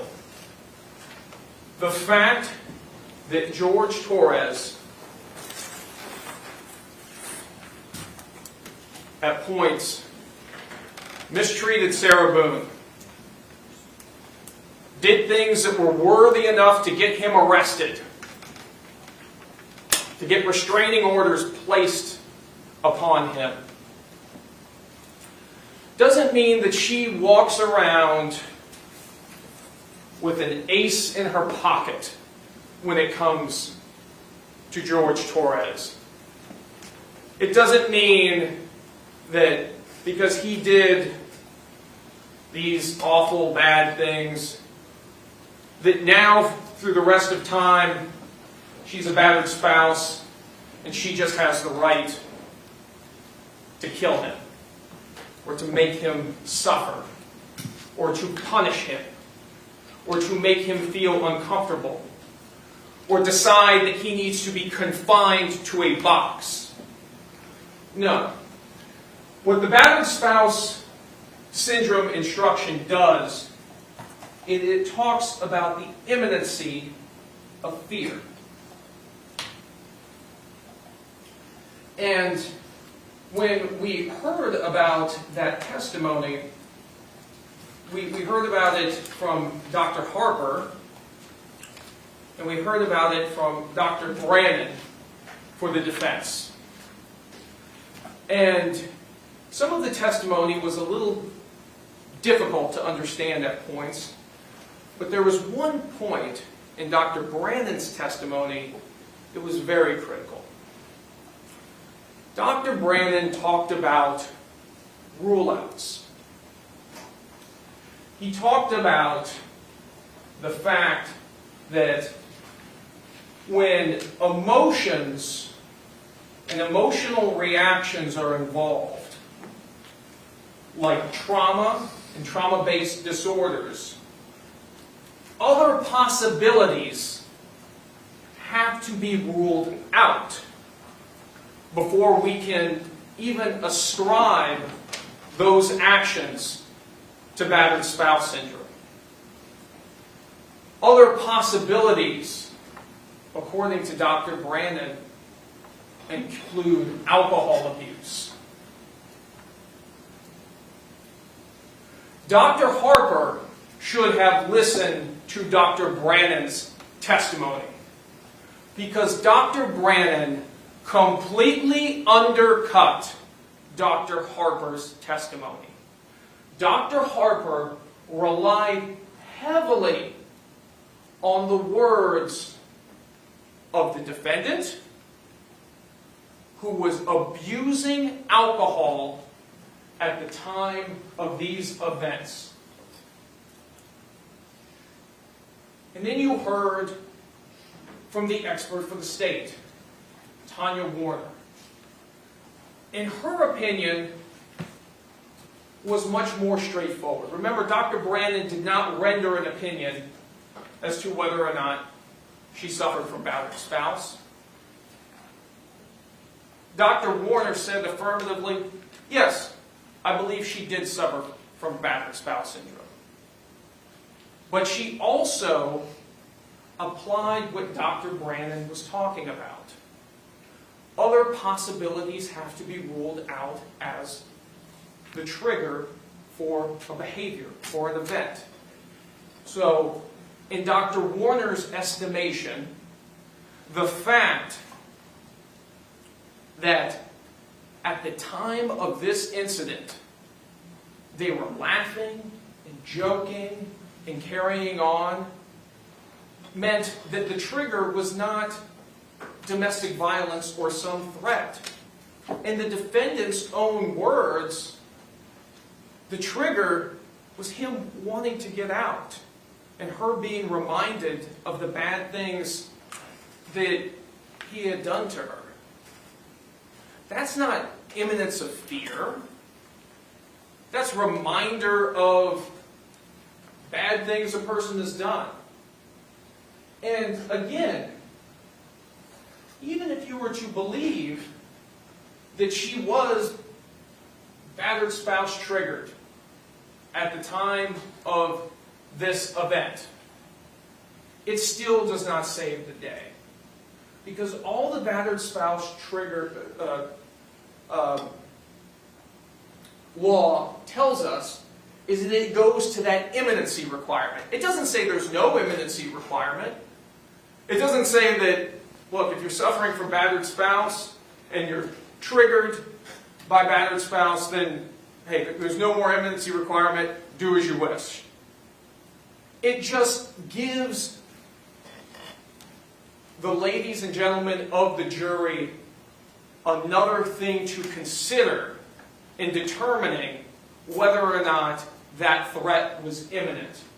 And we know from the evidence, we know from the videos, there was absolutely no threat.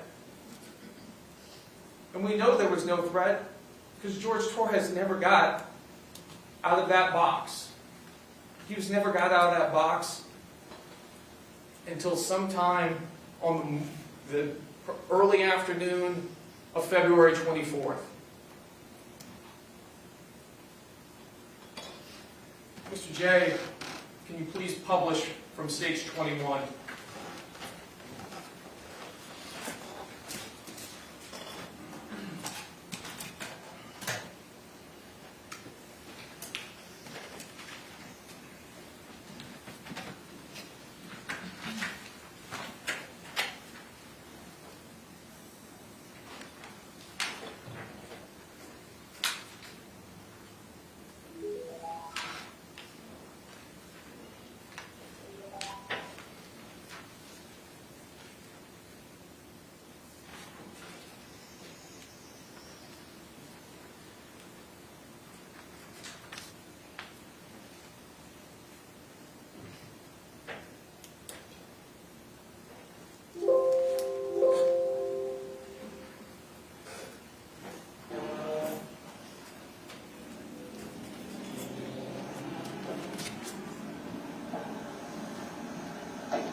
I'm going to go to court and I'm going to tell the judge, listen, my fiance has nothing to do with this. It's all my fault.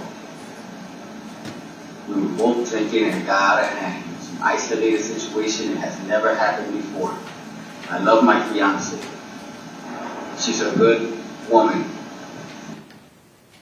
For being in trouble in her life, she has a 7-year-old son that she loves and cherishes. A blind Boston Terrier. She has 2 dogs. One is blind, one is deaf. She goes around and she's driving and sees an animal that's injured. She'll stop in the middle of the street, no matter what kind of traffic it is, just to make sure that that animal doesn't get injured any more than what it already has. We both love each other. We both live together. Yes, every relationship has their arguments. But we are not the type of people that you guys are portraying us to be. She especially. Especially her. So please, if you can, dismiss this case. Closed. Drop it. She is not the type of person. Good person. Great person. Angel. I know she'd be an angel. She's close to it. Best thing that has ever happened to you. Yes, ma'am. And I love you to death. And I hate that we're going through this right now. Sonnet. What? Ain't it good? Ain't it good? I love you, baby. Whatever you want me to say.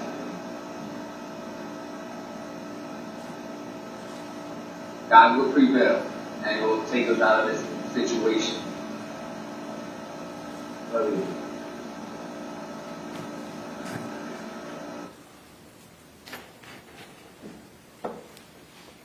Clearly, George Torres is dominating the defendant.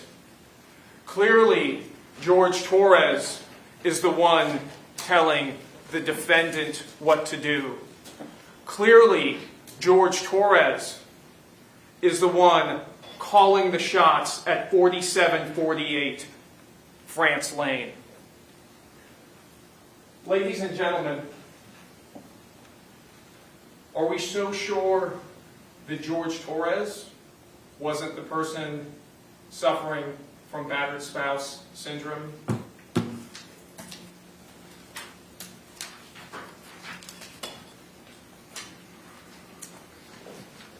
Next, we're going to come to the justifiable use of non-deadly force. The language and the arguments are pretty close to what we've already heard in the deadly force instruction, including the key language that it requires a reasonably cautious and prudent person under the same circumstances would have believed the use of non-deadly force was necessary. Ladies and gentlemen, I submit to you that this was not a case of non-deadly force. George Torres lost his life as a result of these actions. We have heard the testimony of Dr. Sarah Zadovich, who described his cause and manner of death, who described the mechanism of death, how that oxygen dissipated in that suitcase. And when we also look at the imminency, we heard in opening statements by Mr. Owens that, the big threat in this case, the awful threat, was in the magic 9 minutes between the video at 11:12 that she took, torturing George Torres, to her follow-up video at 11:23, after she had moved the suitcase. Mr. J, that you published from States 17, IMG 1063.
It was a short video.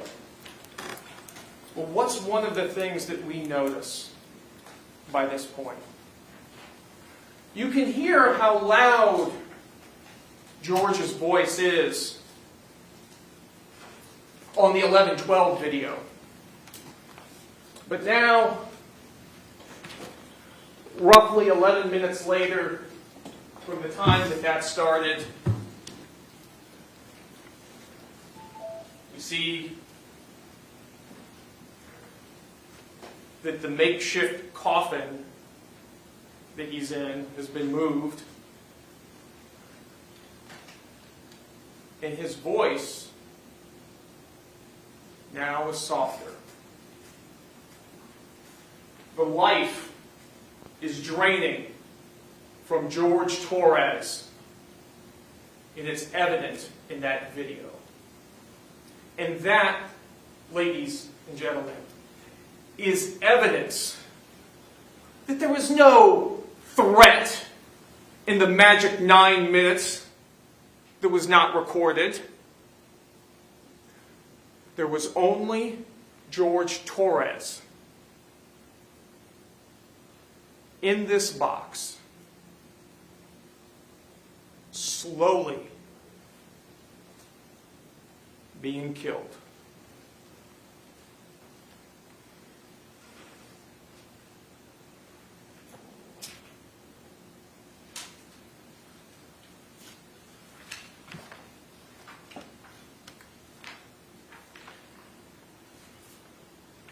Next, we come to weighing the evidence.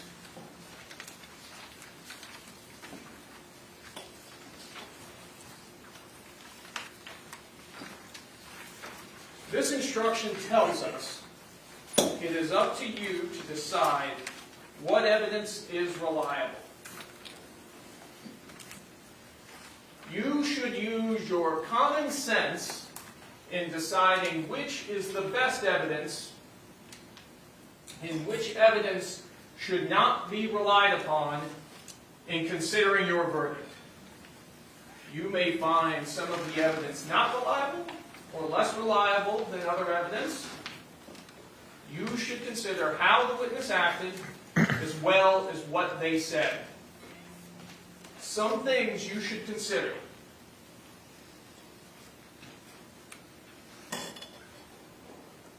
Did the witness have an opportunity to see and know the things about which the witness testified?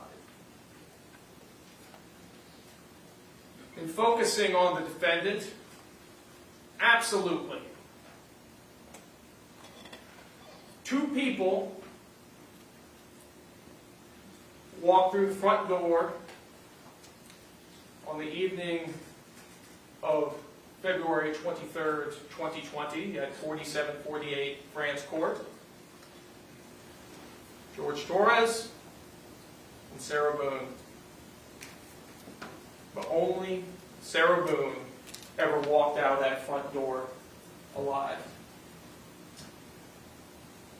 Did the witness seem to have an accurate memory? This is an emphatic no.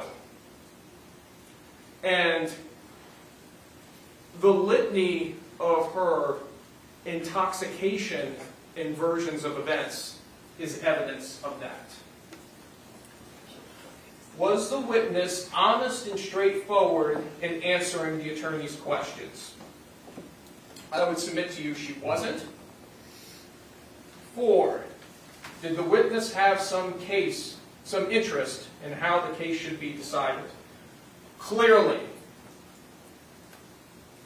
Does the witness's testimony agree with the other testimony and other evidence in the case?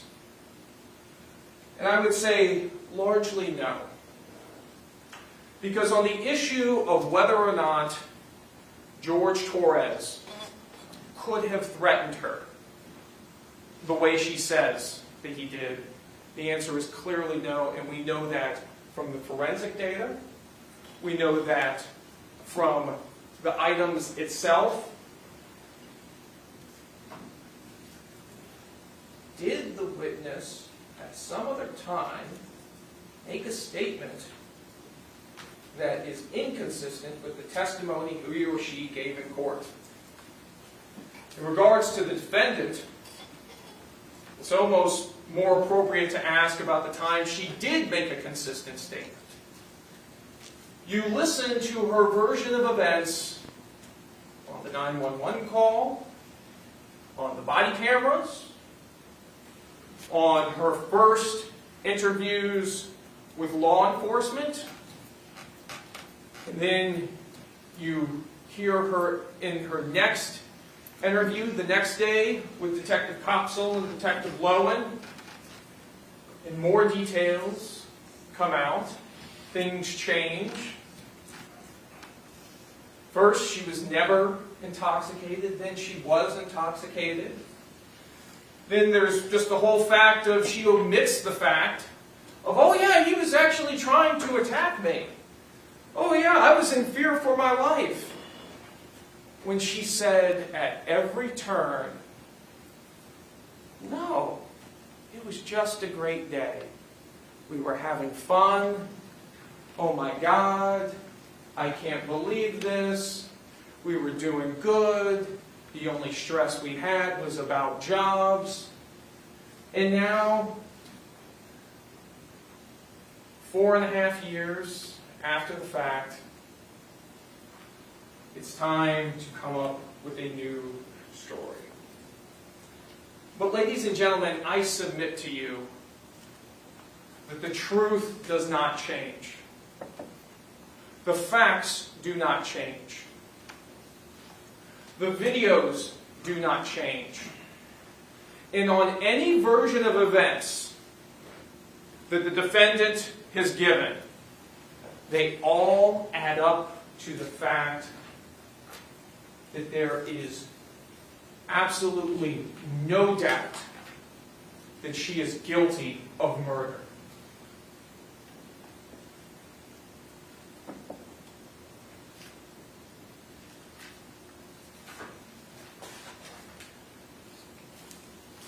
I ask you, ladies and gentlemen, do you have any doubt about the defendant's guilt when she described using that baseball bat to hit Jorge Torres' fingers back in the suitcase when he attempted to save his life? Do you have any doubt when she is given how many versions of events in this case? Do you have any doubt after hearing the testimony of her neighbors about the loud crash and the arguing that night? Do you have any doubt after hearing the testimony of Dr. Sarah Zadovich? Do you have any doubt after watching the videos of Jorge Torres being murdered and her laughing about it and talking about the fact that he cheated on her? Do you have any doubt after reading the text messages from her phone, after seeing the videos of how she controlled and manipulated Jorge Torres? And if you say, Mr. Cacciatore, I still have a doubt,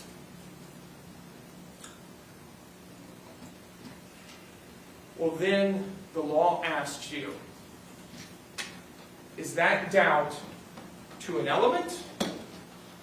And is that doubt a mere possible doubt, a speculative, an imaginary, or a forced doubt?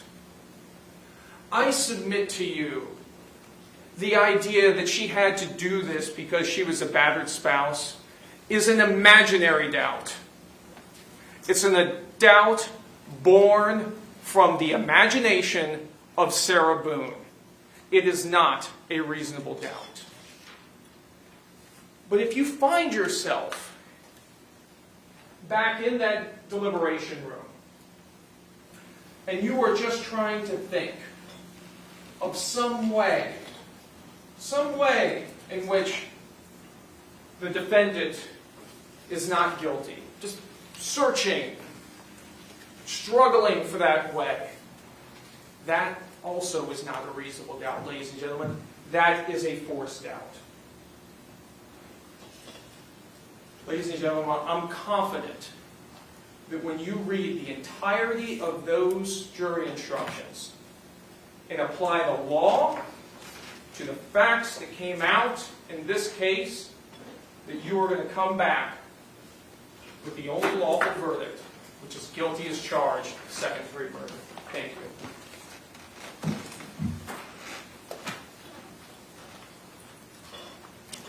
Members of the jury, it is 4:04. As I promised, we were going to take that afternoon break before the defense proceeds with their closing argument. You're going to leave everything behind. Similar instruction that I've given you before. Please don't conduct any independent investigation, research as to the person, places, thing, or charge involved in this case. And do not have any discussions among yourselves or anyone else. We'll bring it back in about 15 minutes. Thank you very much. All rise. Jury exited.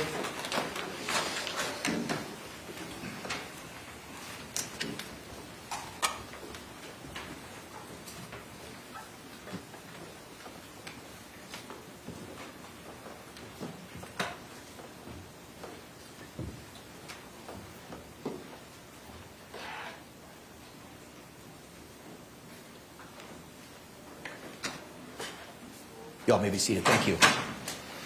Judge, I've got a motion. Okay, may proceed.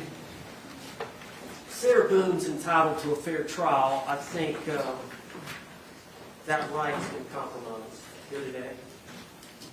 I don't know who's scheduled to put the two detectives on the front row with the Torres family, the family of the victim. But they had to have known to tell them that the Suitcase video, which has been around for 4.5 years, was going to be played during opening statement. And the state attorney's office or the sheriff's department had to advise them, or the victim's advocate had to advise them, that if they couldn't take it in front of a jury that's trying to decide the case, they needed to get out of the courtroom. Now, what happened here today should not ever happen. There should be safeguards in place.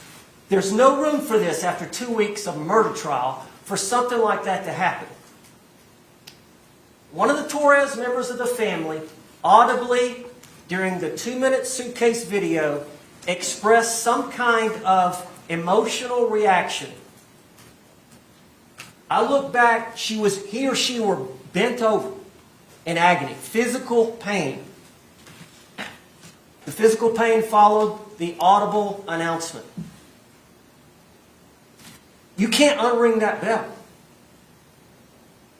That's their responsibility to ensure that kind of thing doesn't happen, especially when they know they're going to show a video and the family of the victim is on the front row.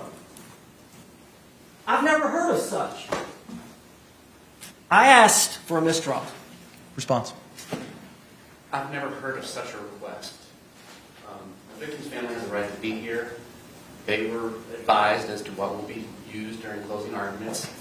I cannot make a decision for the victim's family and the homicide survivors as to whether or not they believe they can handle it. She clearly, or he, I don't know, couldn't, and I believe the appropriate thing was done. They left the courtroom. But again, to say this is intentional sabotage and all the accusations that continuously get made are unsubstantiated. And it does not warrant a mistrial. People get warned, and sometimes they misjudge their own emotions. I don't understand what test we are expected to run on homicide survivors. So the motion should be denied. Motion's denied.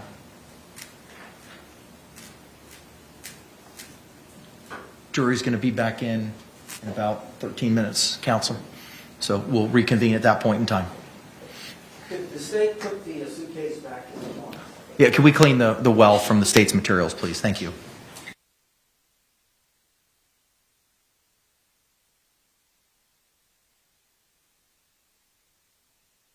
Court is in recess for about another 12 minutes or so, 13 minutes, I believe the judge said. We just heard defense attorney James Owens make a motion for a mistrial, saying the fair trial, the right to a fair trial, has been compromised because of a reaction to the cell phone video, the Suitcase video, being played in court. A deputy handed her a box of tissues, and then she walked out of the courtroom. Let me play that moment for you from the opening, or the closing statements rather, of the prosecution just a little bit ago.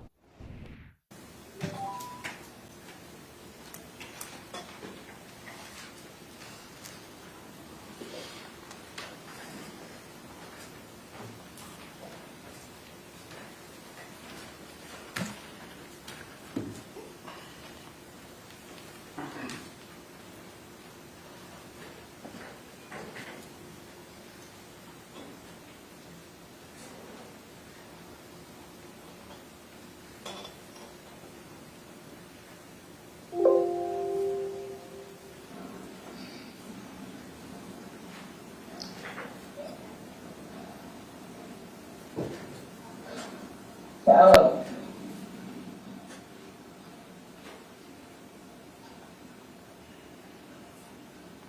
For everything you've done to me. Shallow. For everything you've done to me.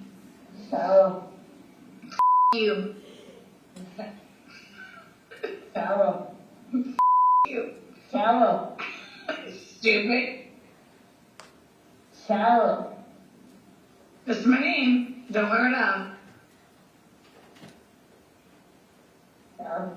I can't breathe, babe. Seriously. Yeah, that's when you do and you choke me. Cheryl.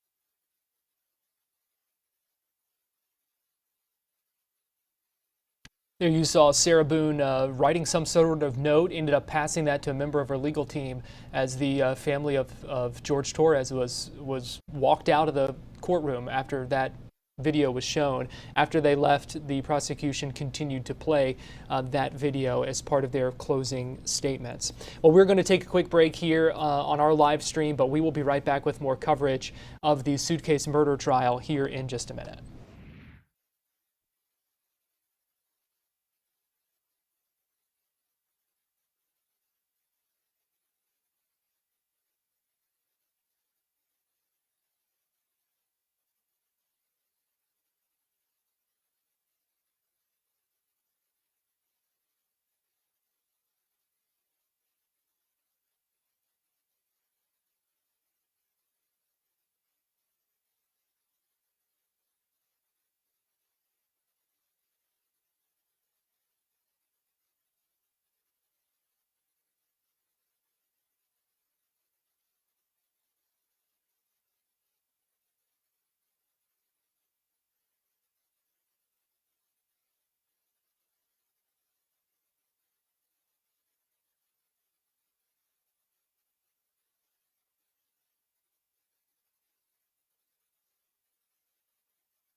Well, welcome back into our live streaming coverage of the Suitcase murder trial. I am Garrett Weimer, and we appreciate you joining us here on this Friday afternoon. It is 4:20 in the afternoon, just about, on this Friday, day 6 of the Suitcase murder trial, and the day that closing arguments are wrapping up this trial. And the case, by the end of the day, will be in the hands of the jury, and then we will see from there whether we will have a verdict by the end of the night or if it will continue into next week. We are waiting to see. The prosecution has just wrapped up in the last little bit, wrapped up its closing arguments. And I want to play for you while we're waiting on court to return, just the very beginning of those opening arguments made by Dave Cacciatore as he was talking about the suitcase, and he carried out the suitcase, set it right in front of the jury box, and made that a focus of the beginning of his opening argument.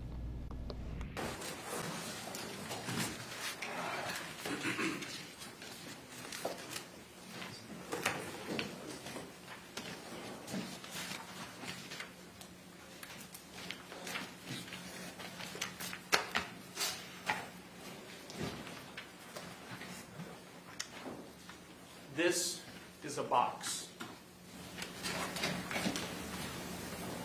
This is the box where Jorge Torres was killed.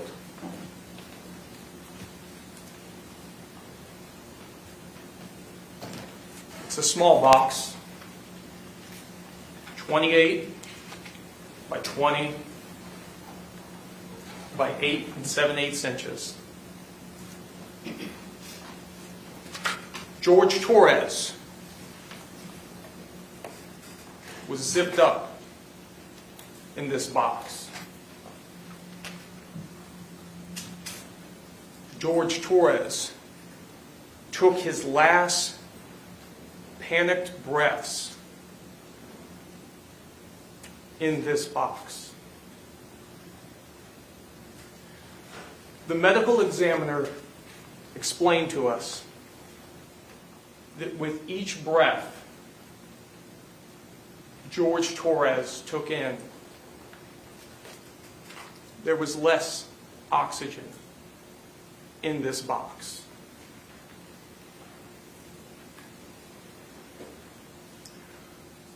Jorge Torres was murdered in this box.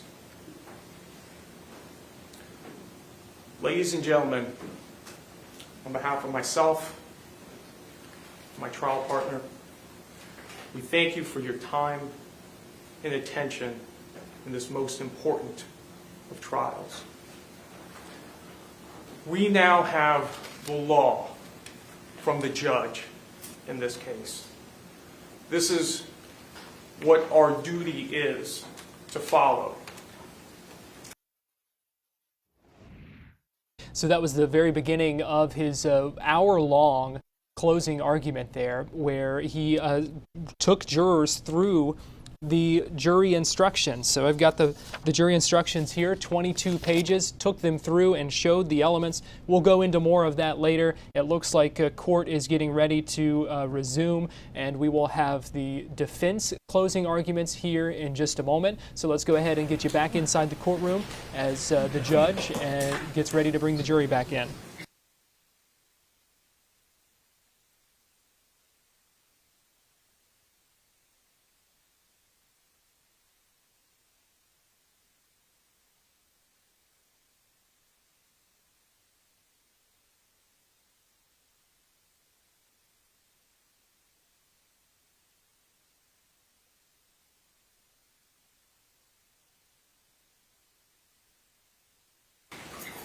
We are back on the record, 2020 CF 2603, State of Florida versus Sarah Boone. State appearances for the record. Dave Ketchner on behalf of the state. William J. for Florida, State of Florida. James Owens for Sarah Boone. Kevin Beck on behalf of Sarah Boone. Tony Henderson, Sarah Boone. Ms. Boone is still seated at counsel's table wearing the same clothing from this morning. Are we ready to bring in our jury for the defense closing at this time? State. Yes, Your Honor. Defense. Judge, I would like you to give the audience an instruction, and then if if you would, instruct the state attorney to instruct whatever family members or friends of George Torres may not be in here and may not be able to hear the instruction, but may come in during the trial so that we can try to get some order. Are there any other members of Mr. Torres' family that may be outside that may be joining us? Okay, all right, so she's left, she's no longer here? Okay, that's what I just asked. Is there anyone outside? Okay. Yeah, she's outside, but she's not coming back. Okay, all right. So, members of our gallery, good afternoon. I'm going to please ask you to please contain yourself and not to have any emotional outbursts. We had a minor one, and the person, whoever it was, had a small outburst, then hid next to another family member, and then excused herself during the last during the closing. It seemed to be minor in nature. However, I'm advising everyone that at this time, if you believe that you cannot control yourself or your emotional responses during the defense's closing argument or any rebuttal by the state, I'm going to politely ask you to excuse yourselves at this time. All right, thank you very much. Mr. Owens, anything else, sir? No, sir. All right, state. We're ready. All right, let's bring back in our panel.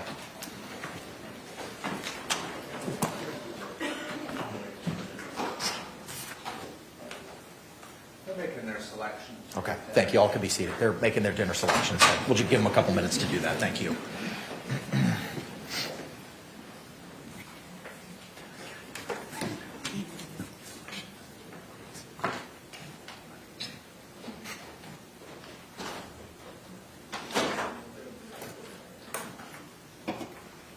George Torres' mother no longer there, but you do see Juan Torres, who testified earlier in the trial. He is there wearing an Ace Hardware shirt. You may remember George Torres did work at Ace Hardware for a time. So family members of Torres back in there. You also see Detective Chelsea Kepsel on the end, the homicide detective who investigated this case. They are in the front row of this gallery as the defense gets ready to present its closing arguments to the jury. Could be another hour and a half or so that we expect James Owens to make that final argument in front of the jury, who we heard just a moment ago. They are back in the deliberation room making their dinner selections. We do expect this to be a bit of a long night, maybe till 10 o'clock or so.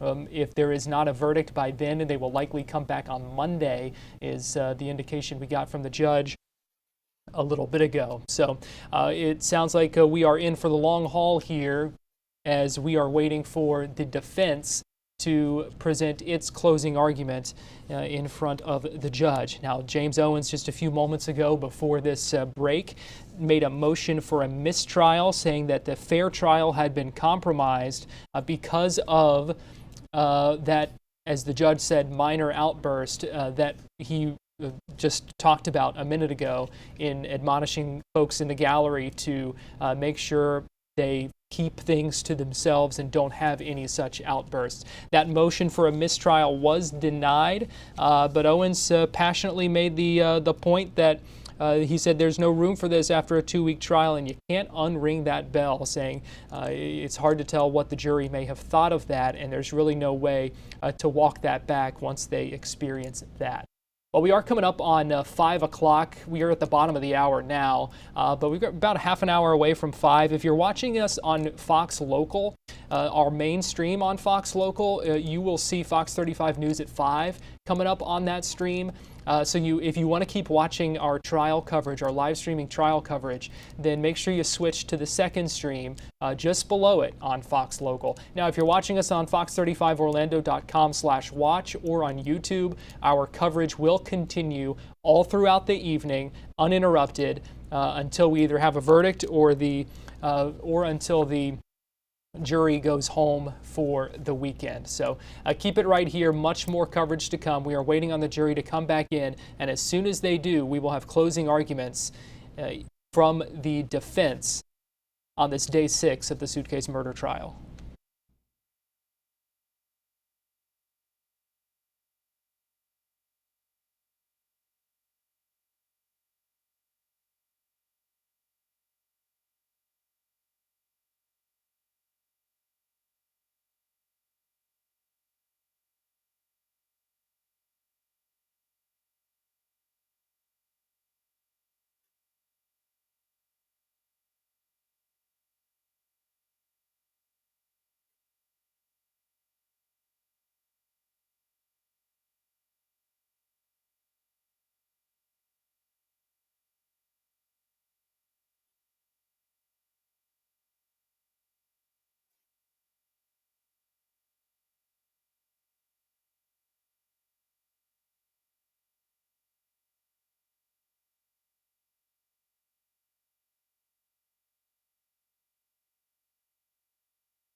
Still waiting on the jury to come back in at this time. So we were just talking about the motion for a mistrial, and so while we're waiting, I will play that clip for you, just a couple minutes long, as James Owens makes his argument as to why he thinks a mistrial is needed, and the prosecution says that is not a step that should be taken.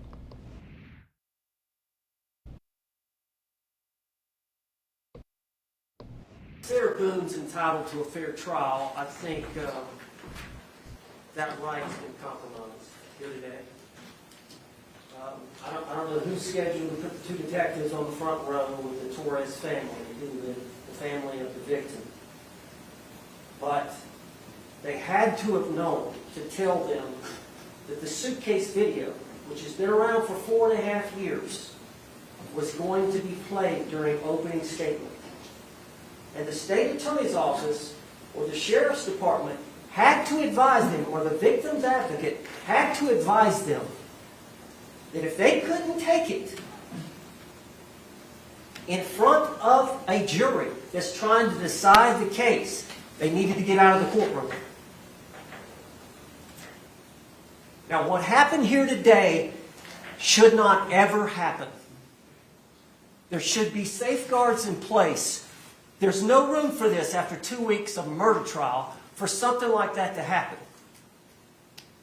One of the Torres members of the family audibly, during the 2-minute Suitcase video, expressed some kind of emotional reaction. I look back, he or she were bent over in agony, physical pain. The physical pain followed the audible announcement. You can't unring that bell. That's their responsibility to ensure that kind of thing doesn't happen, especially when they know they're going to show a video and the family of the victim is on the front row. I've never heard of such. I asked for a mistrial. Response. I've never heard of such a request. The victim's family has a right to be here. They were advised as to what will be used during closing arguments. I cannot make a decision for the victim's family and the homicide survivors as to whether or not they believe they can handle it. She clearly, or he, I don't know, couldn't, and I believe the appropriate thing was done and they left the courtroom. But again, to say this is intentional sabotage and all the accusations that continuously get made are unsubstantiated. And it does not warrant a mistrial. People get warned, and sometimes they misjudge their own emotions. I don't understand what test we are expected to run on homicide survivors. So the motion should be denied. Motion's denied. So the motion was denied, that motion for a mistrial there. We are still waiting on the jury to come back in. They made it sound like it was going to be just a short delay, so I'm not really sure what is maybe taking so long. We did hear them say they were making their dinner selections. Not sure how long that might take. I know I can be indecisive when it comes to picking dinner sometimes, so the jury is just regular folks like us. So we are still waiting on that, and we will get you back inside the courtroom as soon as something happens here.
All right, 4:38, we're still waiting on the jury to come back in. We are waiting for the start of the defense closing arguments. And one part of the prosecution's closing arguments that I want to play for you, kind of almost, well, it looks like there may be something happening, so we'll put a pin in that for now and get you back inside the courtroom here as...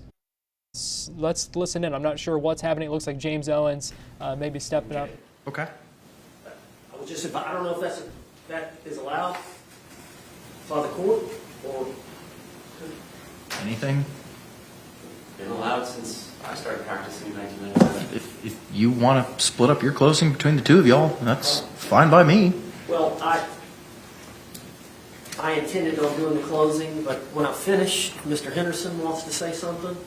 I may ask you to.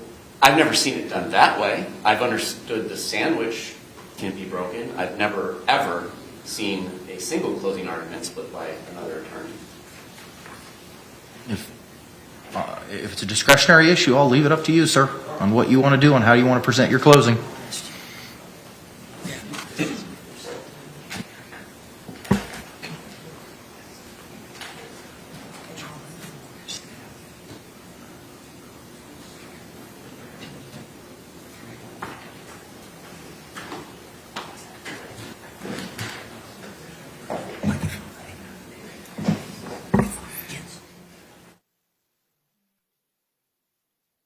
So that's interesting. The jury still is not in the courtroom, but just to let you know what happened there, the defense asked if they could split up their closing arguments. So it sounds like we may hear from James Owens and also from Tony Henderson as well at the end of it. We'll have to see how that goes. Not something you see every day. But it does look like the jury may be about to come back in the courtroom. I am seeing... So let's go ahead and listen back in. Reasonable. Who would be objecting during rebuttal? Mr. Owens. Okay, there you go.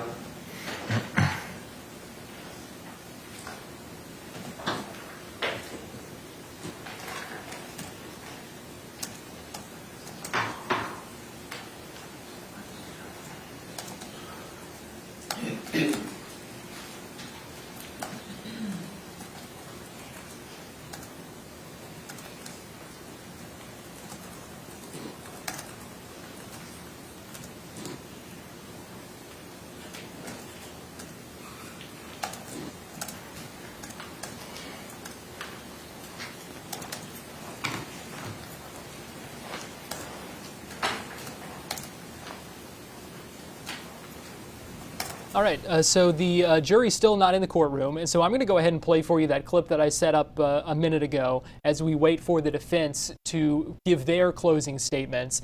The prosecution almost stole a little bit of their thunder by taking some of their demonstrative aids and addressing those in front of the jury before the defense ever gets the chance to. So I want to play that section for you.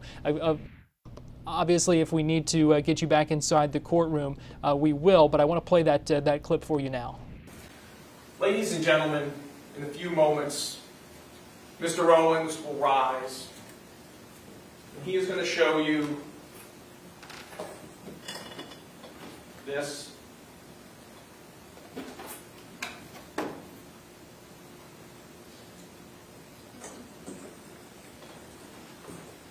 And this.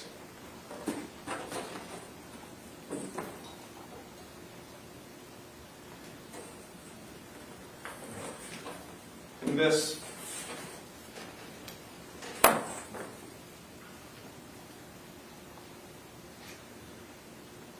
And he's going to talk in this as well about the list of grievances that Sarah Boone had for Jorge Torres. He's going to talk to you about curtain rods.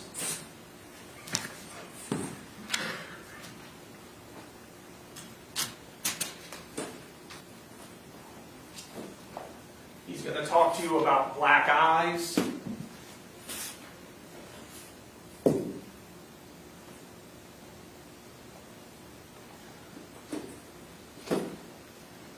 He's going to talk to you about what an awful, awful boyfriend Jorge Torres was.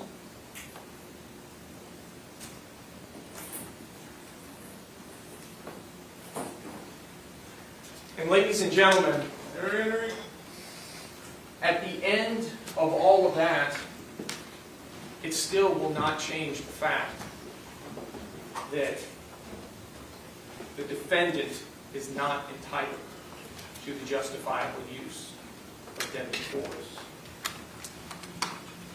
Because as we continue to read this instruction, it State, tells you recognize our jury. Yes, Your Honor. Defense, do you recognize our jury? Thank you. Y'all may be seated. Jury back in the courtroom, and Sir, for one of closing the last arguments getting times, if ready you to could, please continue. raise your hands to confirm that you complied with the court's instructions. All hands have been raised. Members of the jury, at this time, the defense is going to proceed with their closing argument, similar to the state's closing argument. These are not evidence. These are just arguments, and I ask you to pay attention to them. Thank you. Mr. Owens, you may proceed, sir. Yes, sir. Thank you.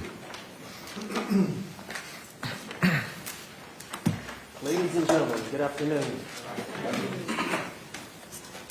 Y'all know me, I'm James Owens, along with Tony Henderson and the girls. We're all from Milton. I think y'all figured that out, that we were from out of town. Santa Rosa County, it's northwest Florida, close to Pensacola.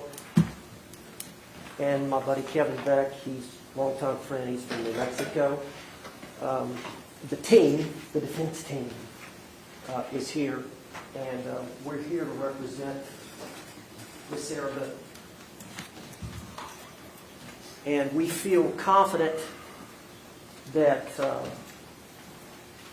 we're going to be able to show you why she's not guilty. Okay? And I'm going to take my time. I've got some notes.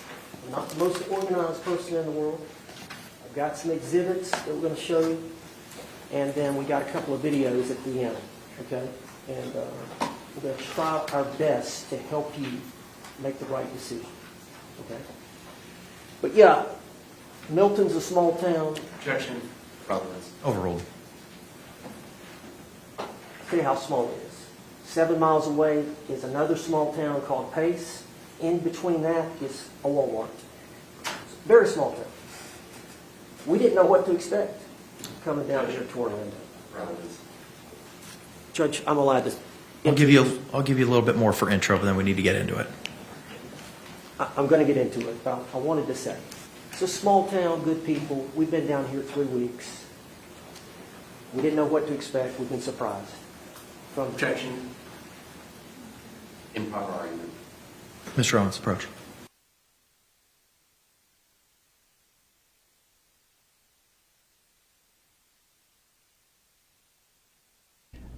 Safe to say, I think James Owens is not too happy with the objection there from the prosecution, multiple objections into the beginning of his closing arguments there.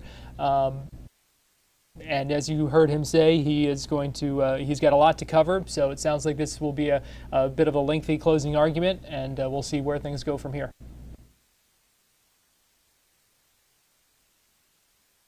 Objections overruled. all I wanted to say is just, since we've been here, we've been treated with respect and hospitality, and just like we've been at home. We appreciate that. Now, I'm going to do some reading, and then I'm going to do some talking. But ultimately, this is about justifiable use of force. That is a legal defense in Florida. We as citizens, the law is designed to protect us from defending ourselves, to protect us from potential attack. And you are the only ones, in this case, because Sarah Boone was arrested, that's going to be able to look at it critically and objectively. Objectively. Not like the state attorney. Objection to improper argument. Overruled. Objectively. And the law in Florida gives y'all the power and authority to do that. The state attorney can't make the decision. They can't make the decision. They can try to influence you. And we're going to talk about some of the things they did here in this trial. And some of the things they said. Objection. Can we motion? Yes.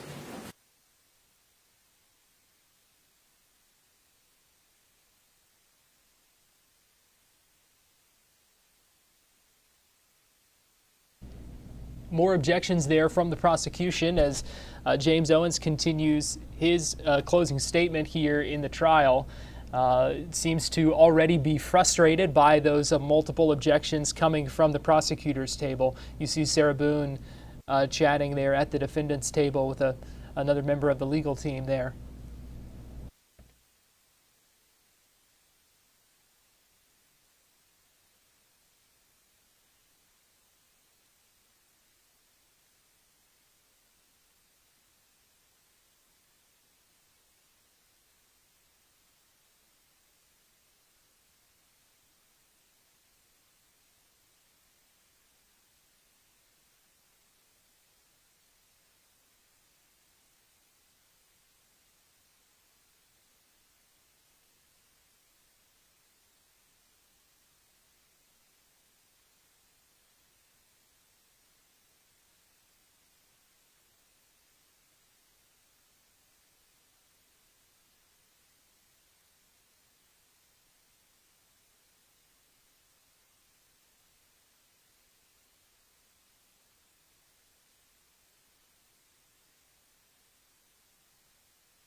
That sidebar is continuing now. We counted up the objections, 5 of them so far in the first 5 minutes of the defense closing statements. So 5 objections from the prosecution in that time. And you could see the facial expressions on James Owens, visibly annoyed by those objections.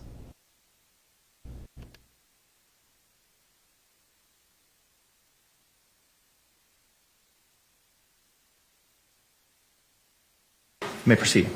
Objections overruled. Thank you, Judge.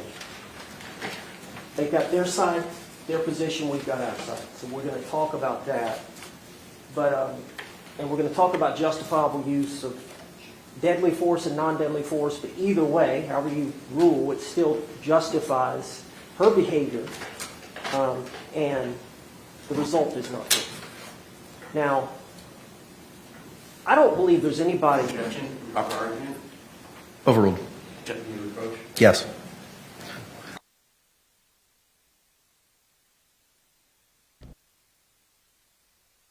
Make that a 6th objection there by the prosecution. I believe all of them were for improper argument. I believe all of them have been overruled so far. We'll have to see. Again, you wonder if he's taken a page out of the defense's playbook, the disruption kind of tactic there, because that is certainly what we have seen so far in the 6 or 7 minutes that this closing argument has been going on so far. Correction there. 1 was for relevance. I believe that was the first objection, Johnny. The first or second one was for relevance. The rest for improper argument.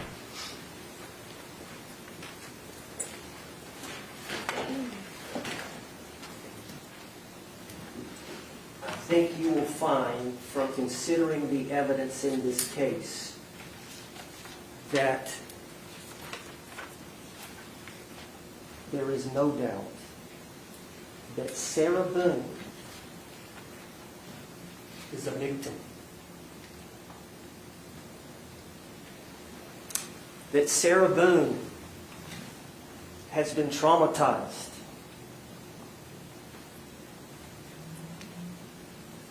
That Sarah Boone is still traumatized. And the reason for the trauma is Jorge Torres. The reason for the trauma is Jorge Torres. From the positive things about the man that we've seen on video,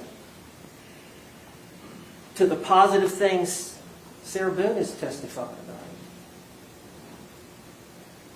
to the violent monster he becomes. And I mean monster. because it was repeatedly.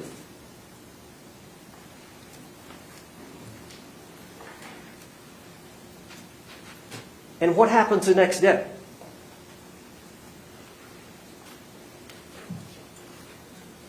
Man, I don't remember. I was drunk. I don't remember. That's the gaslighting. That this young woman, vulnerable woman, with nobody, just starving for love, starving for attention, and seeing the good in the man. And it was good. But every day was on the balance. She measured every day, depending on how it started and then how it ended. And that's the way she had to live her life.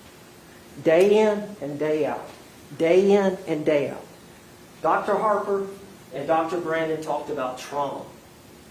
Dr. Harper spoke of the veterans that she had treated for post-traumatic stress disorder. I don't know if you remember her testimony, but she spoke about some of the veterans that had been in the war in Iraq. You know, and people in war a lot of times get post-traumatic stress. It used to be called shell shock and other things. But people in wartime, or police officers will get post-traumatic stress. And a lot of them come in, the males come in with this bravado, I'm all right. I'm all right. And so, that's why Dr. Harper was talking about the veterans. That's what they'll do. But you've got to spend time with them. It just can't be one session. And you've got to run post-traumatic stress testing, which tells whether they really have post-traumatic stress.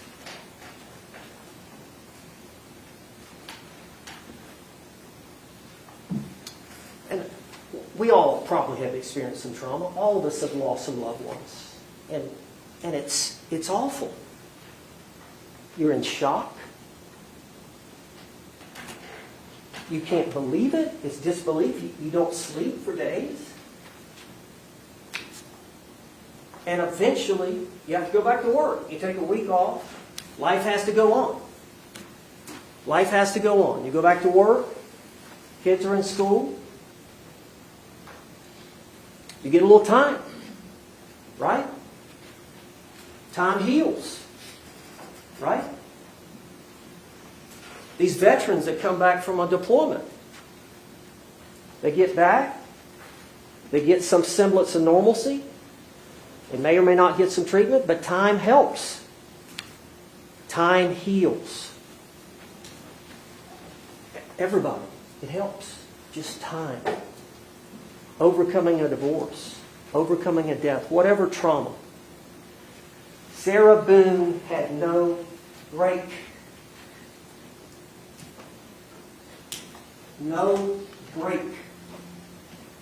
Learned helplessness. Just giving up. Just giving up. I can't get out of this situation. They broke up. She'd go about 2 days. She'd go about 2 days. Texting and calling. Just learned helplessness. And it's, in the manual. Battered spouse syndrome is not. But what did you hear Dr. Harper say? She suffers from post-traumatic stress. That is a mental disorder. You are actually undergoing the psychological effects of post-traumatic stress. You're not in your right mind. And it's repeating itself. It's repeating itself again and again, day in and day out. And when you look at this law, that's what you have to apply. Someone in Sarah Boone's shoes, when you're deciding whether her conduct was reasonable.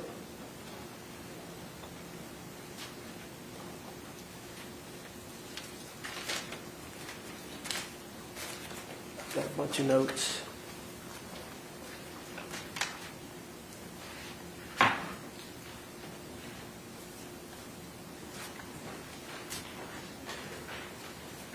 Not that, it was something I wanted to read.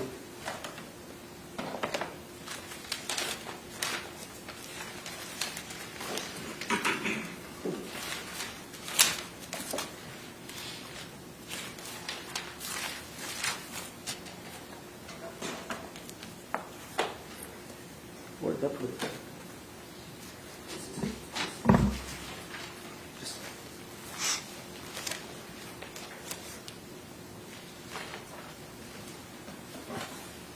Sarah Boone's long-term exposure to abuse created a state of learned helplessness and diminished her capacity to assess risk, especially in moments of heightened stress.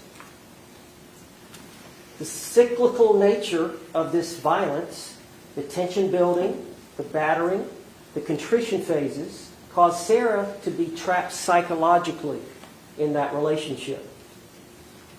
Due to this clear abuse, Sarah Boone had a reasonable belief of imminent harm under her state of mind. Jorge Torres had a history of violence against Sarah, and as a result, Sarah Boone's actions were the result of fear conditioned by abuse she endured over time. The cumulative effects of long-term abuse, as we saw her behavior on the 2-minute Suitcase video, is a trauma response. Sarah Boone acted out of a sense of preservation. While tragic, it was not driven by malice, but a mind ravaged by abuse. And I'm going to ask you to try to understand. Try to understand.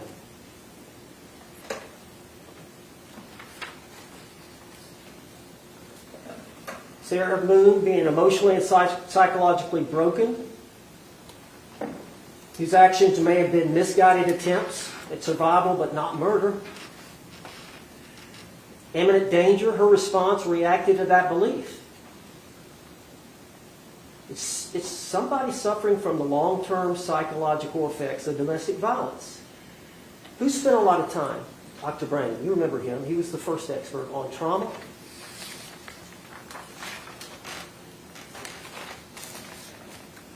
Took some notes.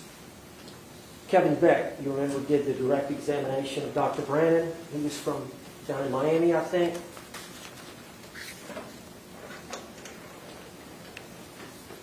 He talked about the trauma, that you cannot escape from the abuse, so you develop coping skills to protect yourself, knowing that the bad things will happen to me.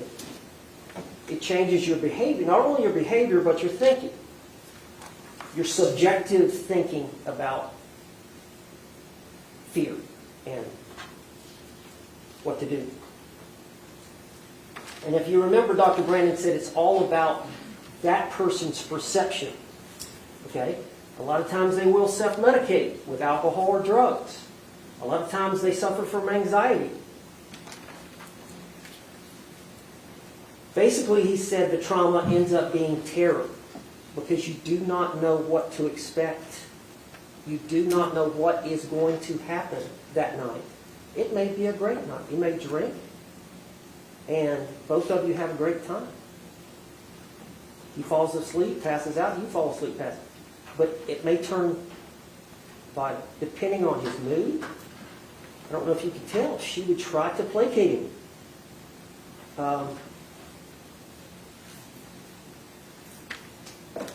Dr. Brandon said, you know, when you're trying to evaluate somebody, it takes time to get them to trust you. And the ultimate goal, he said, is to be a behavioral detective. If you're a forensic psychologist, is to be a behavioral detective. And the ultimate goal is to put yourself in the abused person's eyes so you can better understand their world. But ultimately, it's their perception of danger. Their perception of danger is what you have to look at. What a reasonable person would do under their perception of danger. Now, I want to go on. Trauma experts explain how victims' reactions in moments of stress are the product of the damaged psyche. Her actions, although tragic, and it was a tragedy, Jorge Torres lost his life in that suitcase. It's a reactionary response to sustained trauma.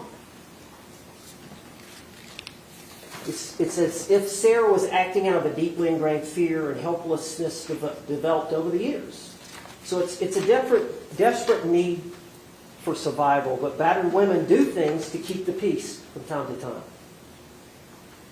And when they feel like they have a small portion of momentary power, they may enjoy that by vocalizing their position to the abuser. Sarah Boone's not perfect. Sarah Boone would argue with him, talk down to him. Some would say was somewhat abusive to him. Sarah's not charged with that. Sarah Boone is not charged with that. And I want to read you something on that subject.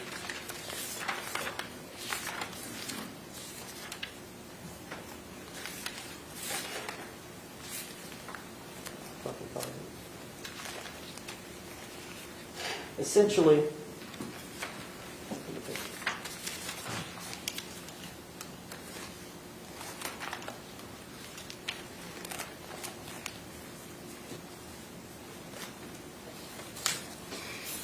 okay, I don't know where it's at, but I'm going to have to come back to it.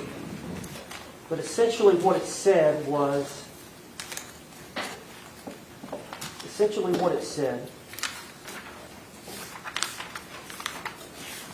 eventually it's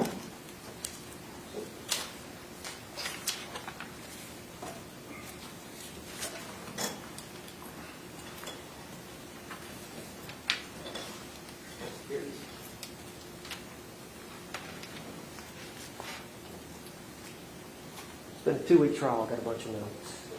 I'm trying to get this right. I know it's important. What I wanted to say was someone can be mean and angry and hateful and intoxicated and still be abused. They're not mutually exclusive. And mutual abuse exists where one is abusive towards another. And eventually the victim, Sarah Boone, trying to fight back against the abuse, became verbally abusive. While the victim has committed verbal abuse, it is important to remember that they, Sarah Boone, are the victim and have been pulled into an extremely vicious cycle where they are trying to survive.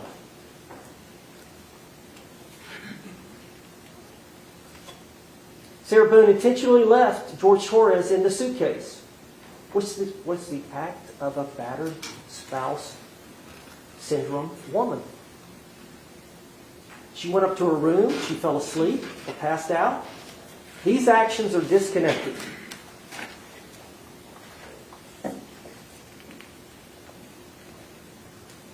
Ultimately, she didn't let him out because of her fear that she knew if he got out in that moment, what he would do. That's real fear, that's real trauma that she was experiencing at that time. Now, I talked to you about force being used, and I think I talked to you about blocking an attack using a physical restraint like the suitcase to block somebody's attack. And the example I give, I got a couple of examples that may or may not apply. Let's say you're in a bar and you've got your buddies and the other guy's got their buddies and they're drinking and it ends up being an argument between two of them. And you realize that these two are fixing to get in it. Well, one of your buddies comes around on the other side and grabs the guy before he's able to strike him, right? So you're committing an offense on this guy, but it's a restraint. It's a restraint where you grab him by the neck and try to get him out the bar. So yeah, you're committing an act, but it's designed to defend another. which is legal.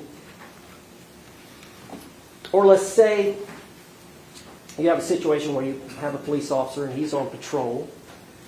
You know, he's in uniform, he's wearing a firearm, and of course he's got the bulletproof vest. And he goes to a call where there's a suspect that may be armed. A suspect that may be armed. And so he gets there, he gets out of the squad car, he's walking around. Of course, he's taking out his gun because he realizes he may be armed. And eventually he sees the suspect, and the suspect reaches for his waist. Now, in that moment in time, that officer has to make a decision. Am I going home with my family tonight?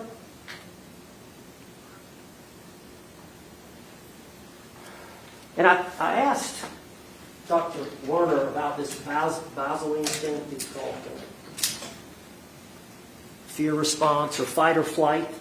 You know, those decisions are made, it's instinctive based on your set of circumstances.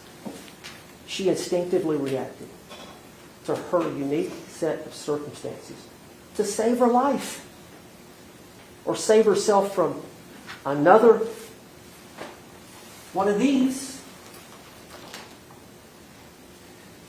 I'm 63. I can't imagine that. I can't imagine that. Her father's not around.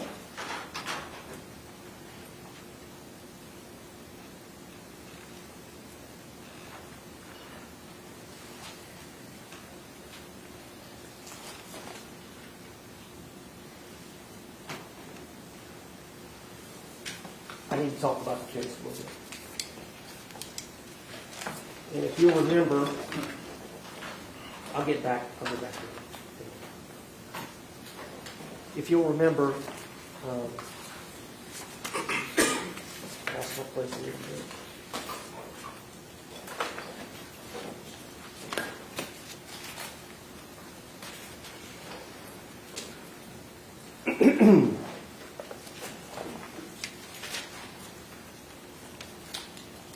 Let's start with the witnesses, and then I'll talk about Sarah. But the first witness out of the box for the state, if you remember, was Juan Torres, the brother. Remember that? It was some time ago. I know it's been a while. Y'all taking notes. You may have to go back. Their first witness was a good witness for us. Their first witness in their prosecution of Sarah Boone for murder was a good witness for us. Remember Tony Henderson did the cross-examine of Juan Torres. Asked him, what did you hear Sarah Boone say? Juan Torres, she was yelling, he's been choking me. He's been choking me.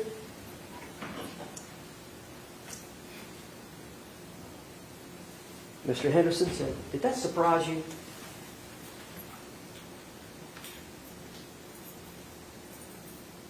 Juan Torres said no.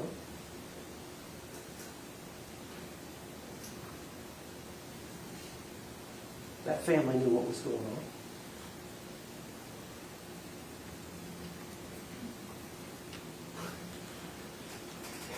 The police knew what was going on.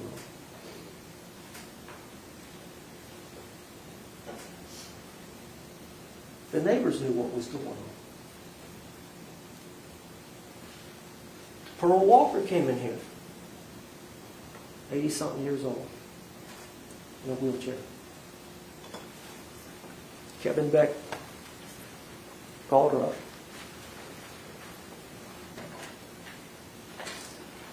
She saw it.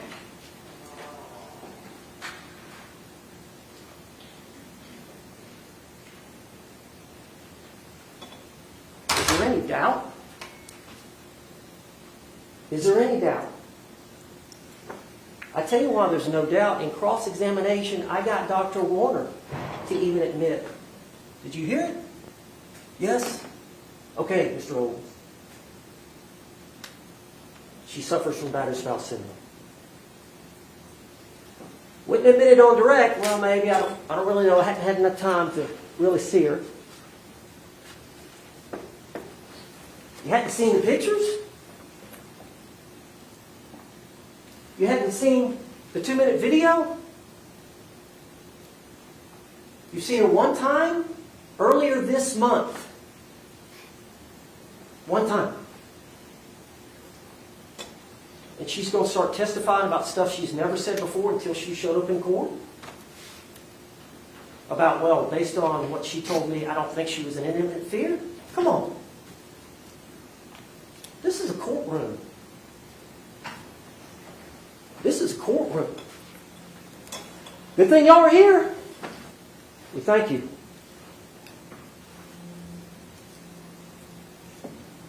But it gets even worse than that. It gets even worse than that here in this courtroom. The state attorney referred to these pictures. And I was going to rise up and show these pictures to you. Overruled. You may proceed. And I was going to rise up and show these pictures to you. Well, yeah, I'm going to do that. They put her on trial for murder. But what did they say? And I got to turn to this. Make sure I get this exactly like they said it. So I took a bunch of notes.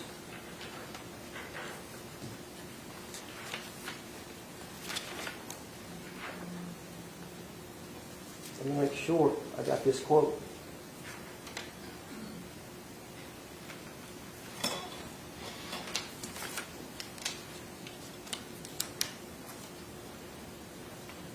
Can't even find it. But it was something to the effect, maybe Jorge Torres is the battered spouse. Can you believe it? Can you believe that? Now you know why we're here. Now you know why we're here. Little boys learn early on that girls are different. You do not put your hands on a girl. You can't wrestle with them. You can't punch them. You can't kick them. You can't treat women that way.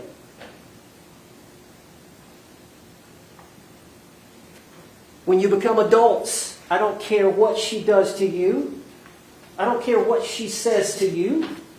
If she gets in your face, whatever she does, you do not have a right to hit a woman. No, sir.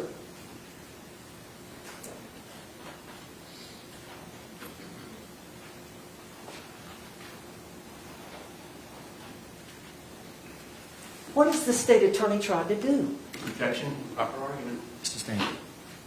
What has they done? Objection. What evidence have they tried to put on? Overruled.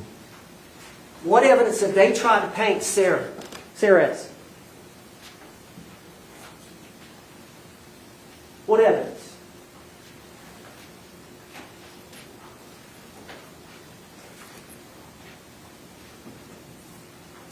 Controlled and manipulated were the words they used.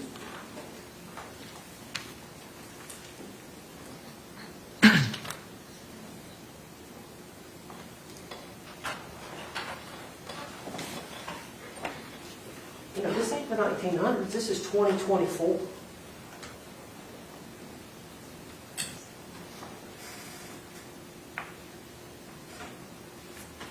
What's all these text messages? Why is that relevant? What are they trying to claim? She provoked his violence? She provoked his violence.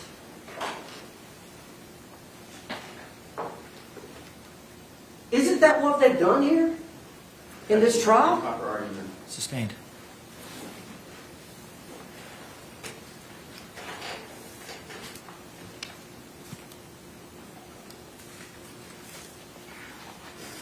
Let me get back on this.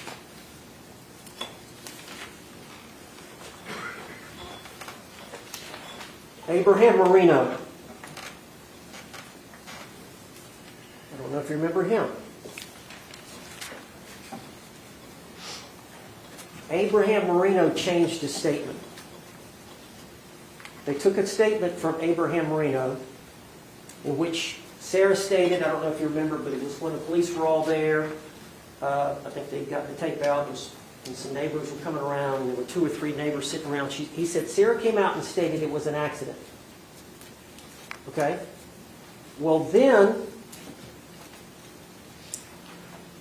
it was an accident. And this, Abraham Marino knew Jorge Torres from Philly. Okay? They were friends. They would talk either at the complex, or if Marino went to Hall's Ace Hardware or Ace Hardware, what it's called.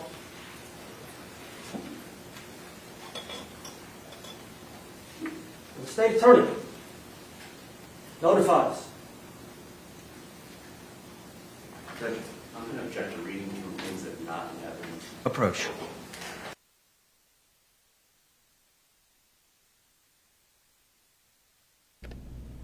Another objection there from the prosecution. We've had several more in the last few minutes, so probably close to a dozen objections now, and I think maybe 2 of them have been sustained, but both of those have come in just the last couple of minutes, as James Owens, the defense attorney, called out several times the state attorney and points that they were making and arguments they were making and evidence they were showing as the defense delivers its closing argument. He began at 4:43, so been going on for about 40 minutes now so far in his closing argument.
That sidebar continuing now, just to highlight a couple points that James Owens has made this afternoon. He said, there's no doubt Sarah Boone is a victim. There's no doubt Sarah Boone has been traumatized. She's still traumatized. And the reason for the trauma is Jorge Torres. He goes on to say that, yes, Sarah Boone intentionally left him in that suitcase. He said that's the act of a battered spouse, but she didn't let him out of fear. He said she knew what he would do if she did. He went on to say, that's real fear, that's real trauma.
As that sidebar continues, James Owens began his closing argument by discussing that justifiable use of force is a legal defense in Florida, and talked about that.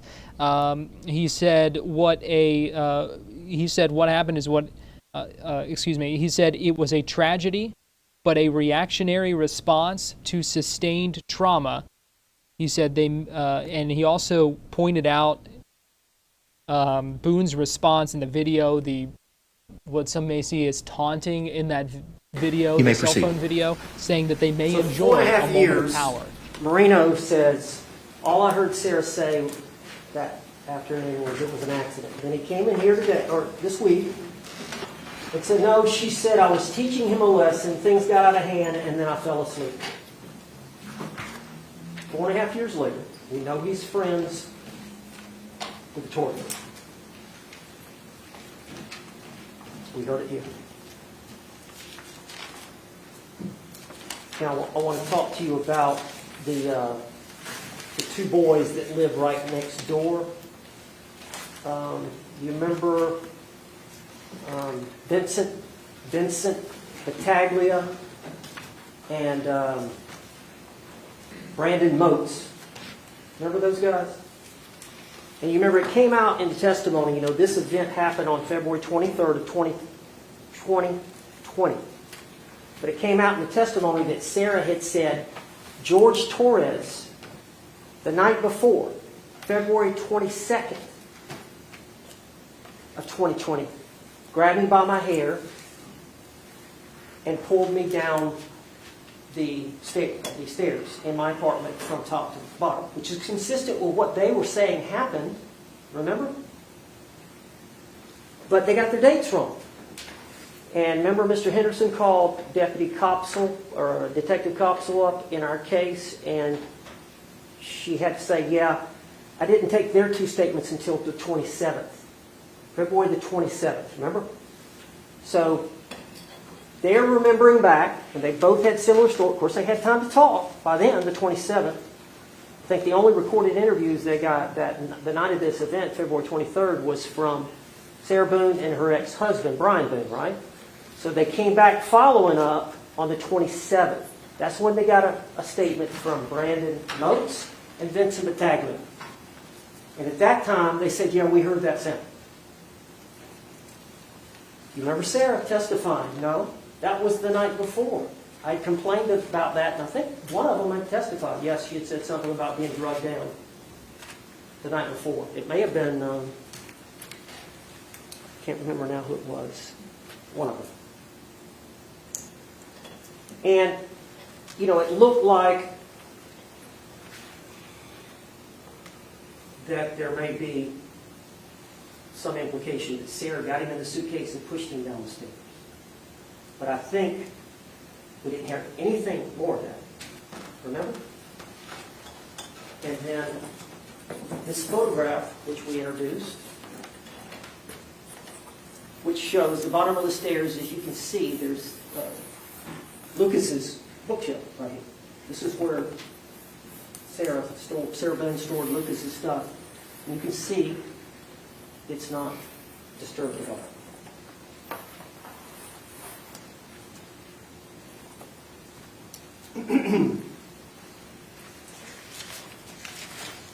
Anyway, I want to get back to Sarah. I want to talk a little bit about that. But let me talk a little bit about the law on justifiable use of force.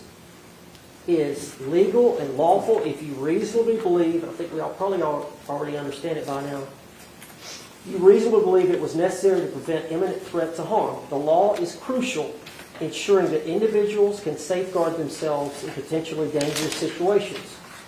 By acknowledging you have a right to defend yourself when you have a reasonable belief that force is necessary to prevent an attack. Okay? What did Mr. Henderson say in jury selection? You don't have to wait. You do not have to wait. If you're facing, in your mind, a reasonable, imminent threat, you don't have to wait. Let's talk about Sarah Boone and this unconventional form of physical restraint to block the attack of Jorge Torres. What did she say? Assault tape. Now, you got to think about that. You got to think about what was going on. You got to think about the trauma she was undergoing. You got to think about they've both been drinking. And you got to think about the fact that it was all fun and games for a while. And I think the biggest thing to know is that Jorge Torres chose to get in the suitcase. He's a grown man. That was his choice. She didn't force him in at gunpoint to get into that suitcase. He voluntarily got into that suitcase because they were drunk and being silly and stupid and playing hide and seek. Which I guess when you get so drunk, that seemed like a good thing. Zipped him up, they're laughing, carrying on. And as you know, Sarah likes to videotape a lot. And I know you've seen some of these videos and you're wondering why, but I think the evidence shows that when George is being videotaped, he's not going to do anything.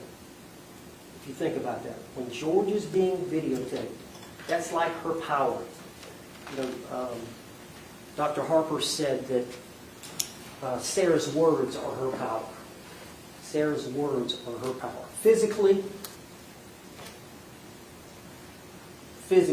she's no match for George.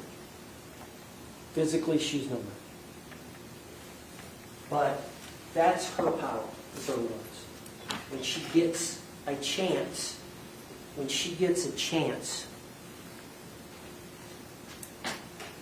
to have some control, that's what she does. And she videotapes because she knows when she's videotaping, she can tell it like it is. I can tell him what I want to tell him. A couple of these videos you've seen where she's telling him like it is. But she's got that video camera on, and George knows he's being videoed. We've got one that we're going to show you in a little bit, where he loses it just a little bit, right at the end. And then, of course, we've got the TV. But they're kidding around, playing around. Then, Sarah realizes, okay, this is my chance to say something to him. So she sits down, she turns on the phone, and you've seen the tape.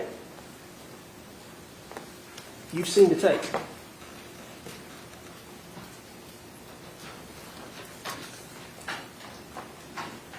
For everything you've done to me, are the first words out of Sarah's mouth when the video begins. There's a lot packed into those words. Think about that. For everything you've done to me.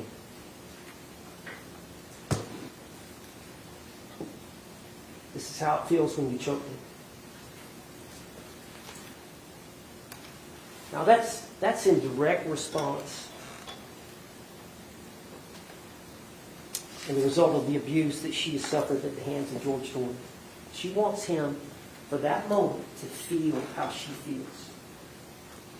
She wants, for that moment, to feel, for him to feel how she feels. How uncomfortable,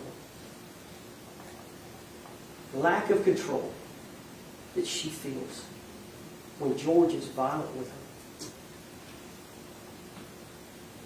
Just for a moment, she wanted to feel that. And if you can imagine, Approach.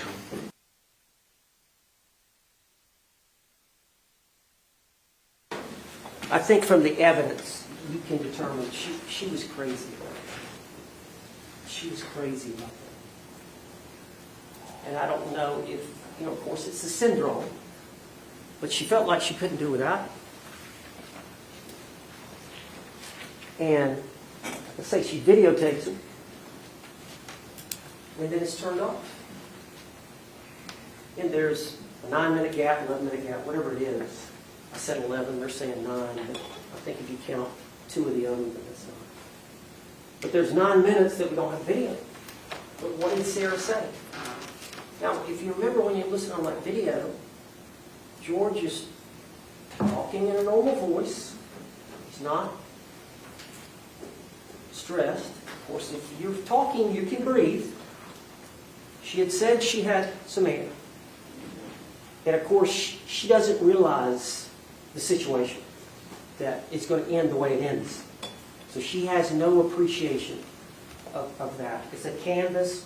All she knows is an old canvas suitcase that she's got some, the two zippers removed or spread out a little bit so he can. So she thinks he's not being serious. But eventually he gets angry.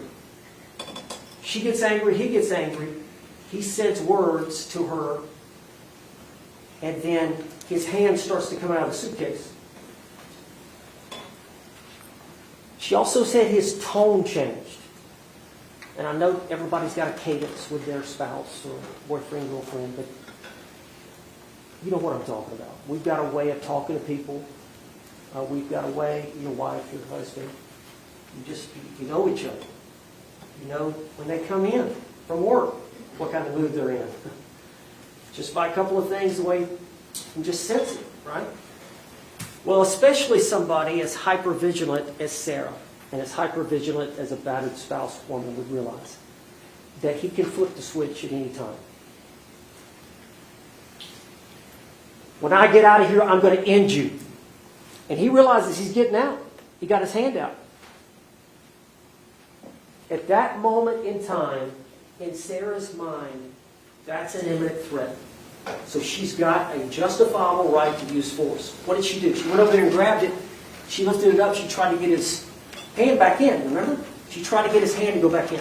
Wouldn't go back in, so her son's back was 3 feet away. Where the police found it the next morning. Same spot. No attempts to hide. No attempts to delete the phone. No attempts to tamper with evidence. Nothing. In the same spot as it was. She picks up the bat. She pokes. She pokes him hard.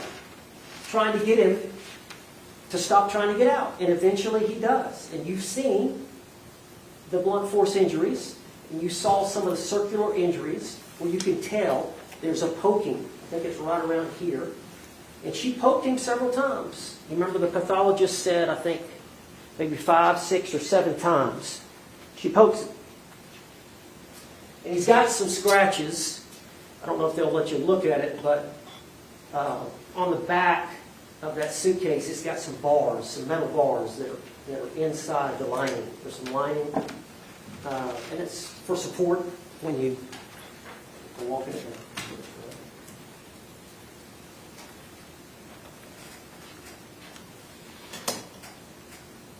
She testified. You heard what she said, that she was justified. That's uncontroverted testimony. Now, let's talk about the jury instructions just for a minute. And, I want to talk about reasonable doubt for a minute.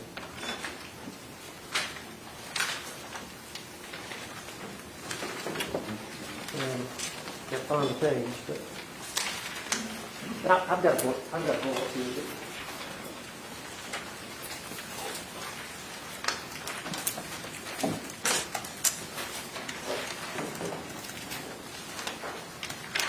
Let me find it. If y'all are all looking.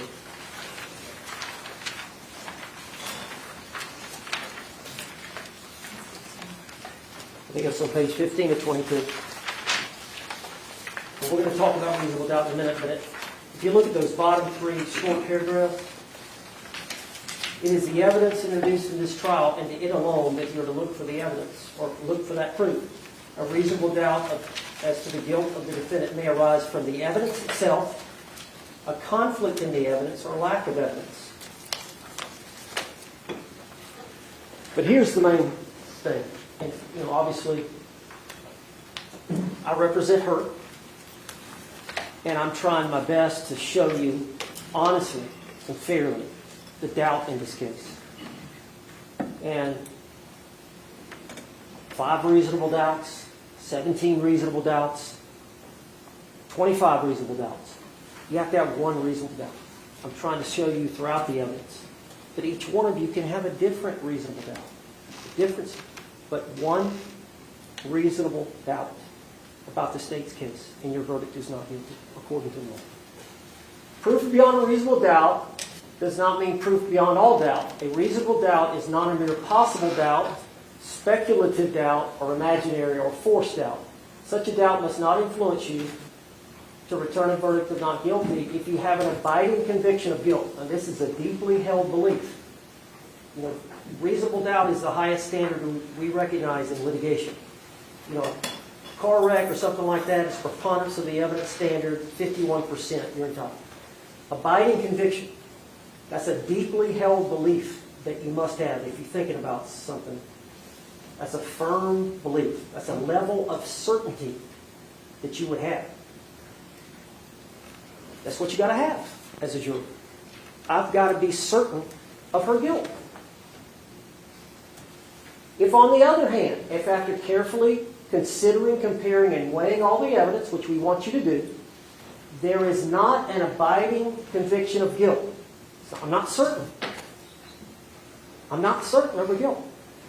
Or if you have a conviction, I think there's some evidence of guilt, but it is one that is not stable, one which wavers and vacillates. One which wavers and vacillates. Then the charge is not proved beyond a reasonable doubt, and you should find the defendant not guilty because the doubt is reasonable. You understand that? You've got to be certain of guilt. That's the high standard we recognize. If I've got some evidence of guilt, so okay, there's some evidence for a conviction, but it's not stable. It wavers and vacillates. Then under our system, you've got a reasonable doubt. And you've got the power and authority and the obligation under the law, if that's the way you feel, to vote that way.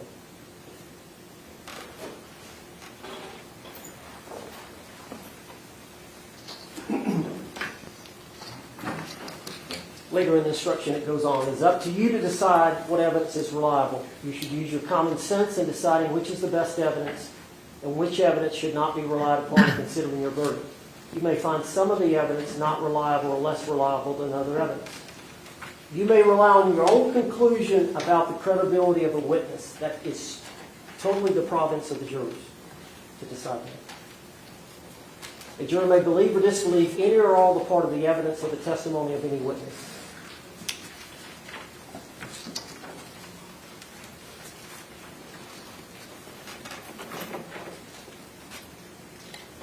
I want to show you this before I forget it. But Dr. Warner said, this is their expert again. He testified that Sarah Boone suffers from battered spouse syndrome. Battered women's experiences affect her perception of imminent danger. Those past experiences with Jorge Torres,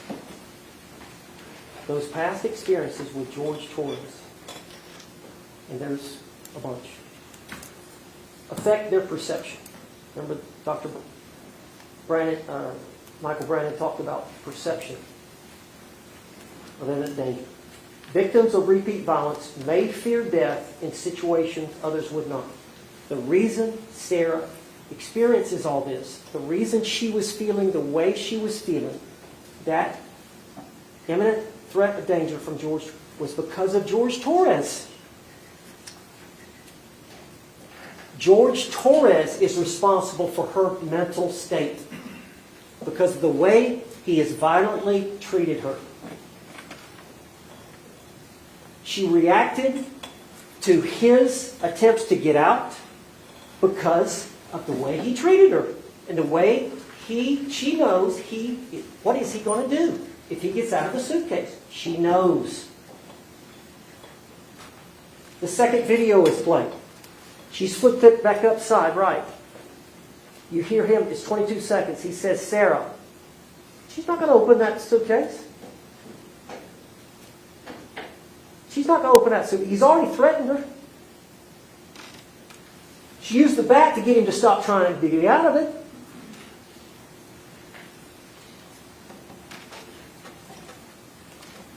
Why would she do that?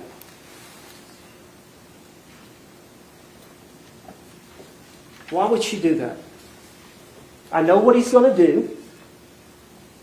I know what he's going to do to me. I know him like I know him more than he knows himself. I know what he's going to do to me.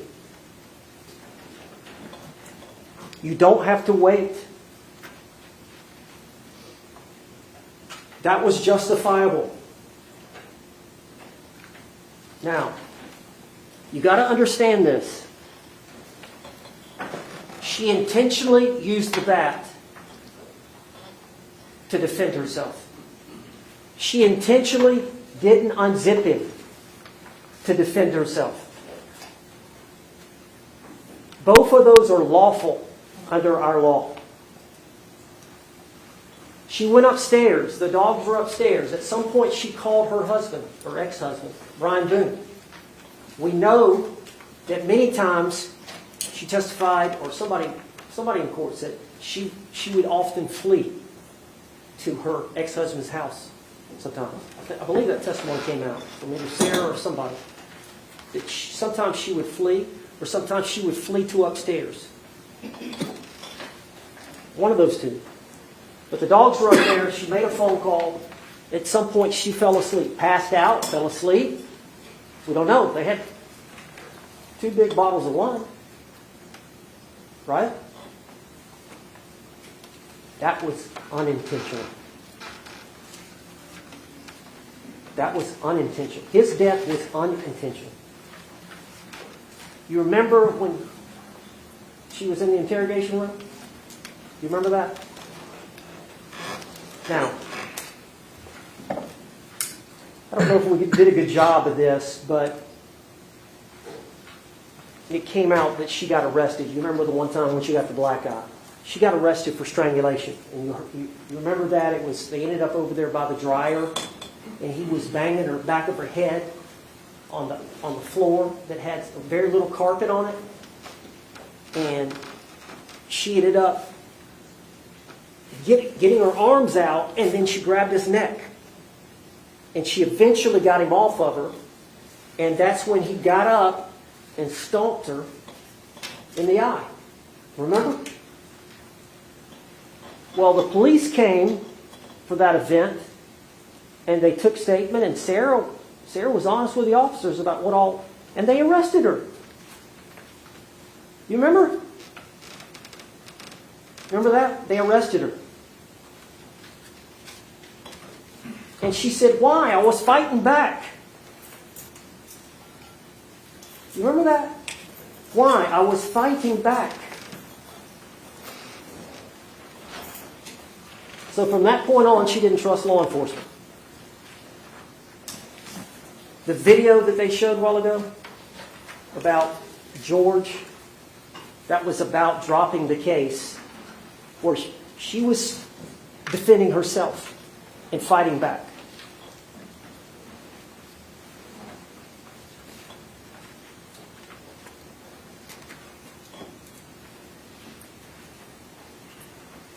I want to talk about this investigation by law enforcement. Now,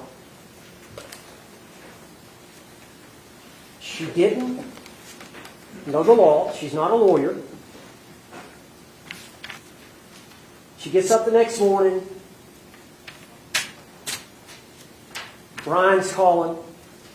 Sarah's got to pick up Lucas at 3. Brian's calling. Eventually she walks down. She's looking for George. Where's George? It's quiet down there. Then she looks in the bathroom. She looks out. He's smoking a cigarette. Is he on the computer? She sees the suitcase. And you can imagine. Objection. Golden rule. Sustained. She sees him in the suitcase.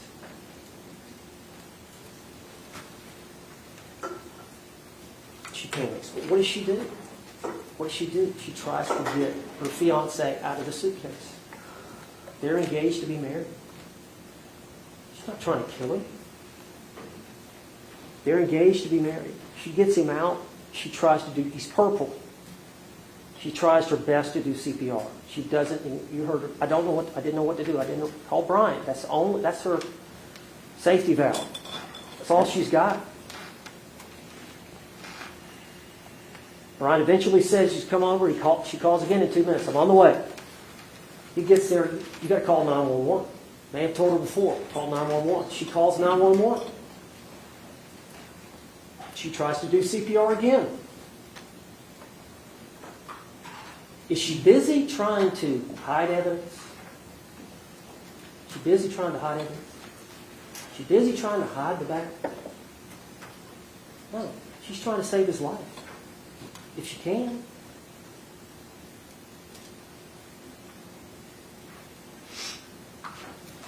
So the police get there. She knows if she told them, she fought back, she's going to be arrested. That's what happened before. What happened before, like George has said on the video, she'd never been arrested before. Before that time, she was charged with that with George.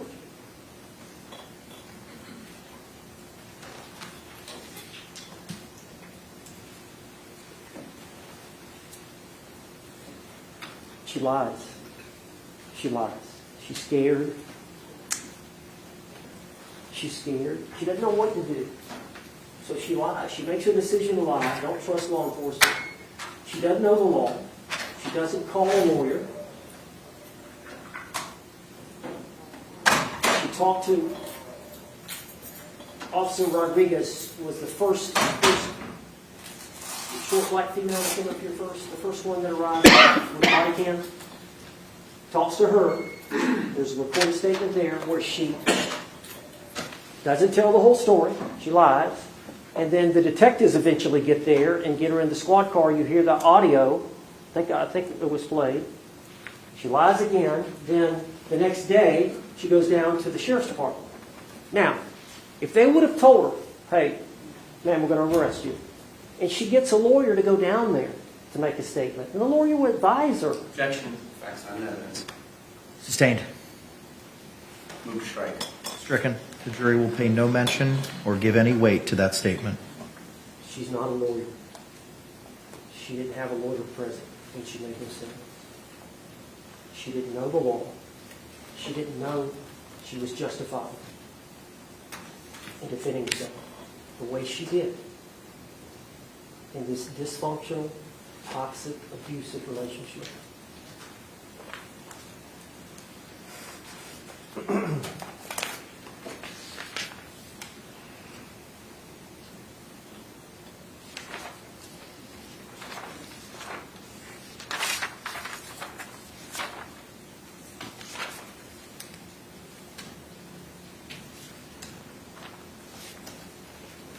I don't know if you remember, it was a 2-hour video, but there were some things she said, it was not intentional.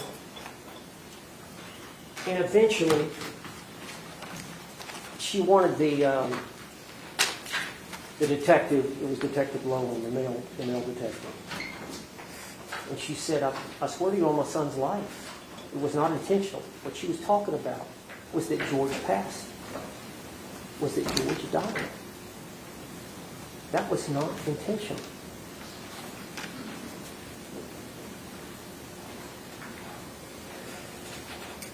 She thought he was fine in there. Would he sober up? We've learned from their history, when Sarah gets drunk, she calls for help. When George gets drunk, he beats Sarah. That's their pattern. How many times did we see Sarah call the law? That's their pattern. Sarah told him, I didn't know, I think she said, I didn't know something like this could happen. I've never done it before. And Detective Lowen said, well, what did you expect that was going to happen?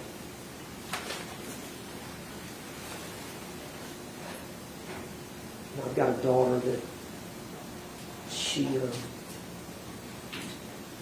about 18 or 19, and she got a grandmother's hand-me-down pickup truck. It was an older truck, but she She didn't have it long, and she was gassing it up, but she didn't put any oil in it. And eventually, it burnt the motor. And you don't know what you don't know. I hadn't done a good job of explaining, hey, you got to put oil in it too. Sarah Boone didn't know that he could die in there. It's an old beat-up canvas suitcase that she left a gap in. And as naive as that sounds, she didn't appreciate the danger. I mean, is that the way you want to kill somebody? Is that the way you're going to do it? She had Lucas to take care of. Am I going to go to prison doing it like this? No attempt to hide the crime. I think the evidence is clear. That's how this happened.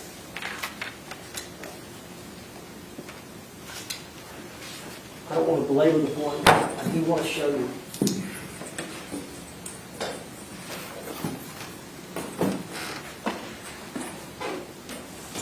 Just quickly show you the injuries.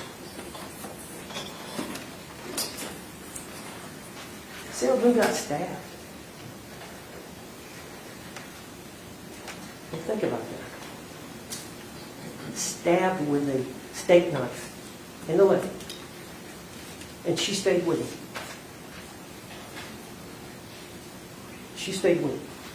Poked between the eyes with a curtain rod.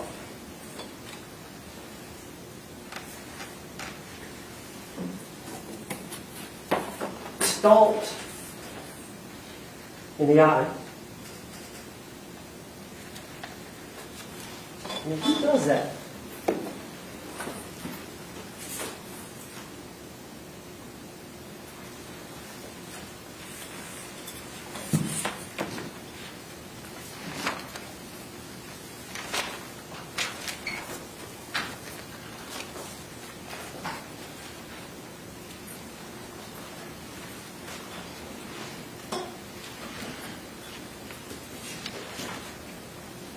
The law empowers an individual to defend their life and safety when faced with a threat and to prevent an attack. That's what Sarah Boone did.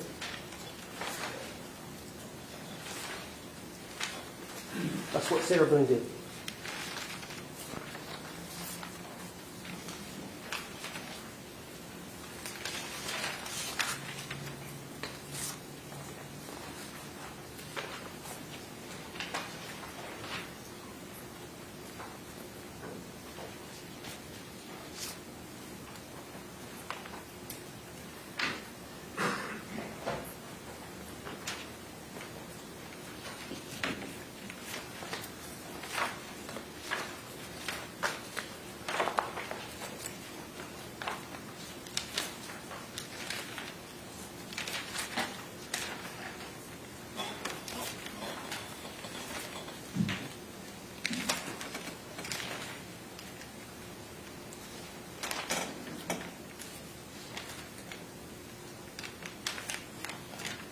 I think it's important to understand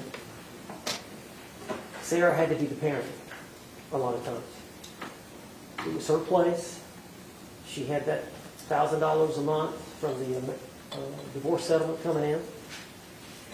She had the car. She had the phone. She had the keys. She had to be the parent in a lot of ways.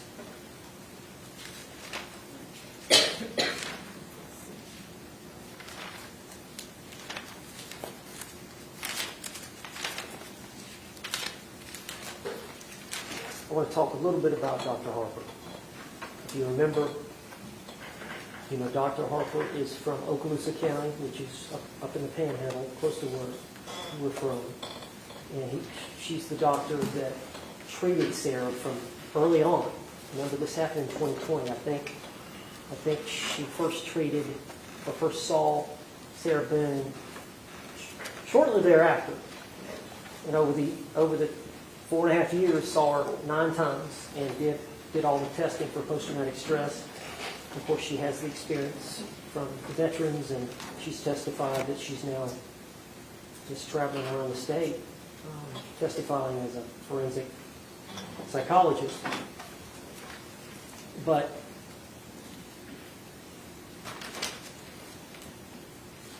you know, she talked about how important it was to develop trust with the patient over a course of time. It's just going to take time when you have somebody suffering that kind of trauma and that kind of damaged psyche. It's going to take some time to get them where they can trust you and really tell you and talk to you and tell you what's going on with them. You know, she talked about, you know, that Sarah uses her words for power.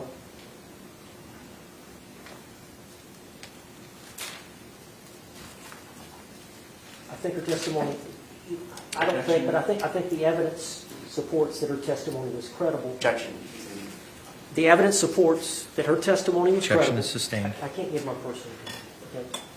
The evidence supports that her testimony was credible because of the time that she spent, because of the number of tests that she did, and she diagnosed her with post-traumatic stress disorder, alcohol use disorder, I think anxiety disorder, and battered spouse syndrome. Dr. Warner confirmed that, and you know, Dr. Michael Brannon, the first witness, he was brought in as a subject matter expert, so he hadn't treated Sarah. He was just testifying about the condition. He's been doing it a long time. He's an expert at it, and that's to advise you to try to understand what's going on.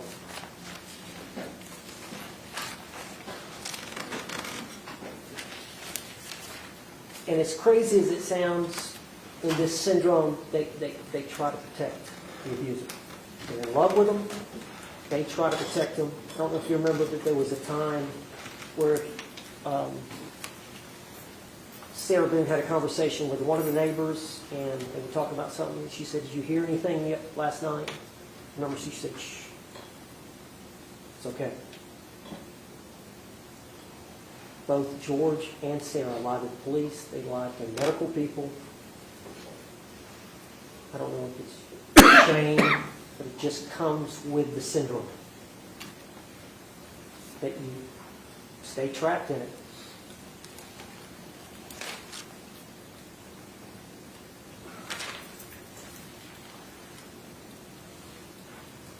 I think another big, if you'll think about this. When Sarah gets beaten by George, she calls the police. When Sarah gets beaten by George, she calls the police. And a lot of times she just wants him out. Just get him out. Get him to leave. She doesn't want him to get in trouble. She just wants him out. There never was a report of George calling the police on Sarah. She wasn't physically abusing him. The state is trying to present evidence that she emotionally abused it. Sustained. Stricken. Members of the jury will pay no attention to that comment. Give it no weight whatsoever. I believe the evidence that's been presented by the state is an attempt to show that Sarah mentally or emotionally abused George Torres. Again, she's not charged with that. She's not perfect. Some of that was her trauma.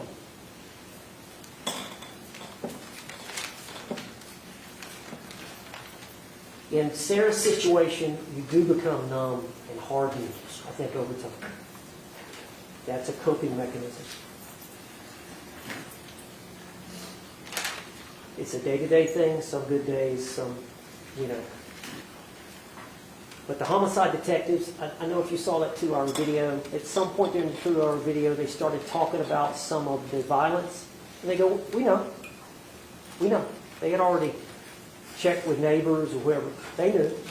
The neighbors knew. The police officers knew who responded. Torres' family knew. They all knew about the abuse.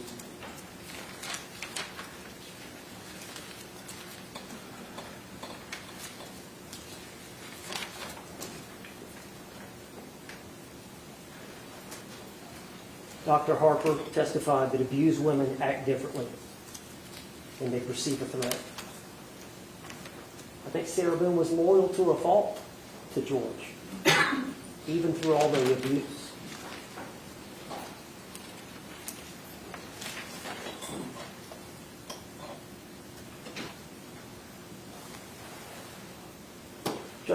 I want to make a comment about a couple of things that were said by the prosecutor in the opening statement. You may proceed. Okay.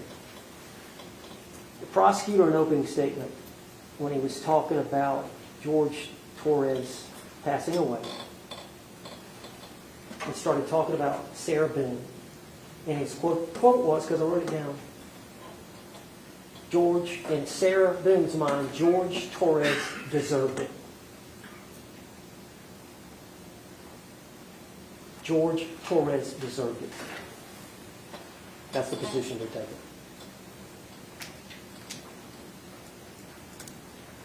He deserved to die. She loved the man. She wasn't trying to kill him. He also commented about... Judge, Yes.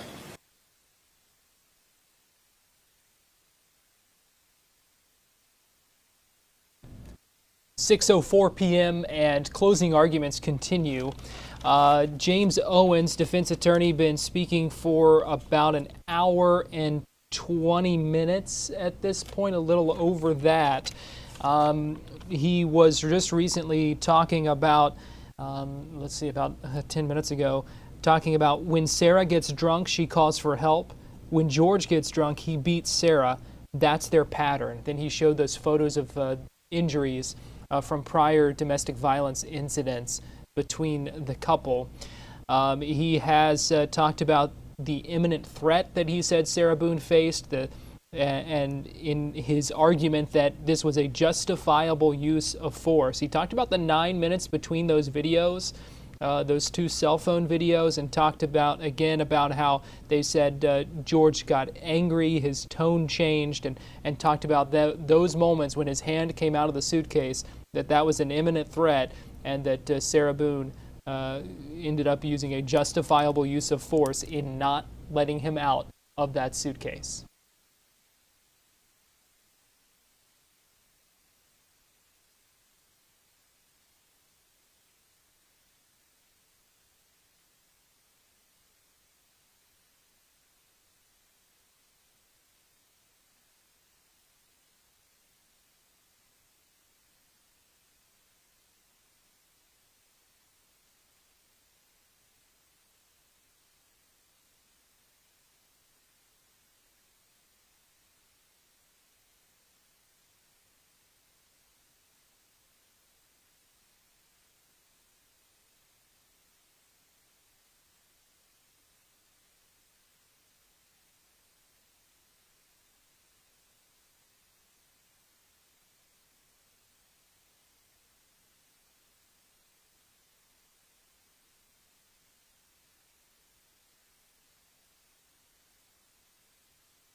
And there you see family members of Jorge Torres, including Juan Torres, his younger brother who testified early in the trial. I believe that was day one of the trial that he testified, wearing an Ace Hardware shirt where Jorge Torres, his brother, used to work. They have been sitting on the front row there. Also, you see on the end Detective Chelsea Kepsel, the homicide detective who investigated this case. She has been there today as well during these closing arguments as they continue. Court started this morning.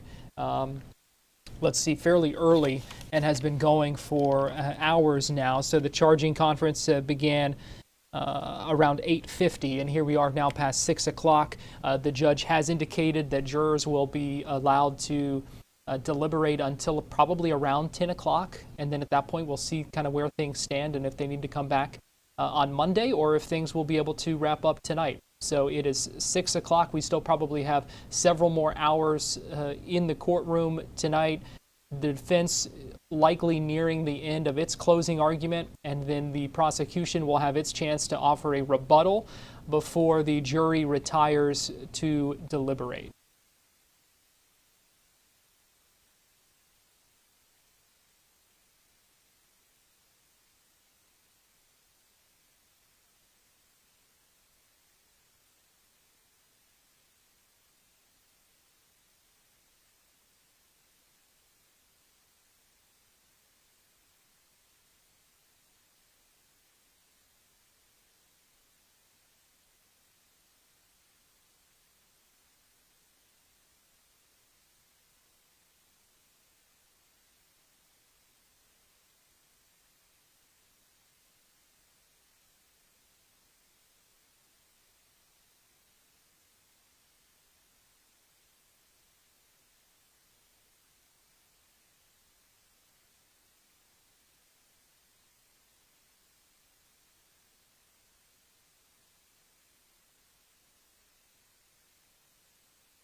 prosecutor said in opening about the violence, the violent episodes.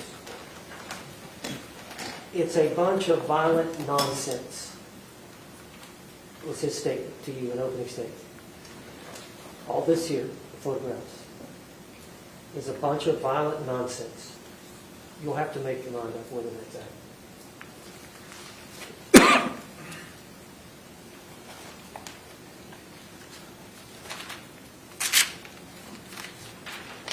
There were a couple of exhibits that I introduced late, and they were no contact provisions, where there had been a court order from a judge, not only a verbal order, but it was reduced to writing. So there was a court order for Jorge Torres not to have any contact with Sarah Boone.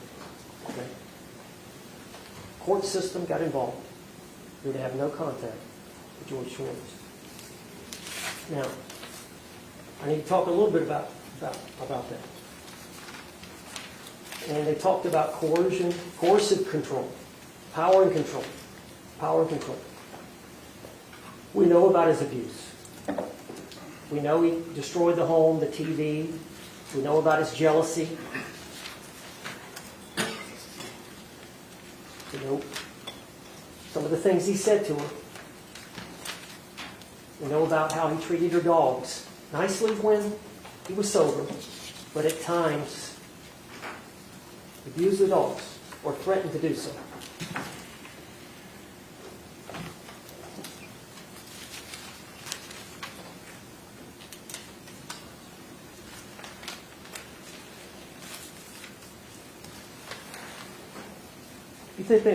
If you think about power and control, when you're controlling a person,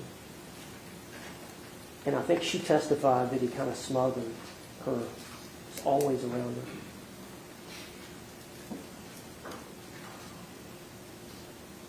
Part of his fear was her realizing that she'd had enough and to leave him for good. That she would get the strength over time if she had enough time away from him where she wasn't in control of it and he wasn't in control of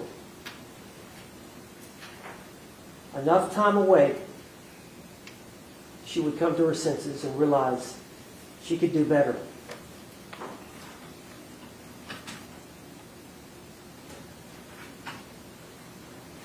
The judge has been giving court orders all week. I didn't stop Jorge Torres. Jorge Torres knew he was going to lose control if she had a bunch of time away from him.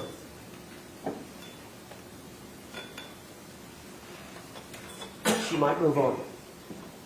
He was willing to violate a court order to maintain control. That's Jorge Torres.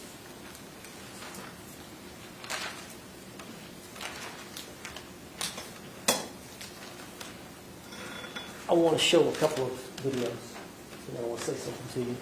Shelby Andrews is going to help me. If we could dim the lights. Yes.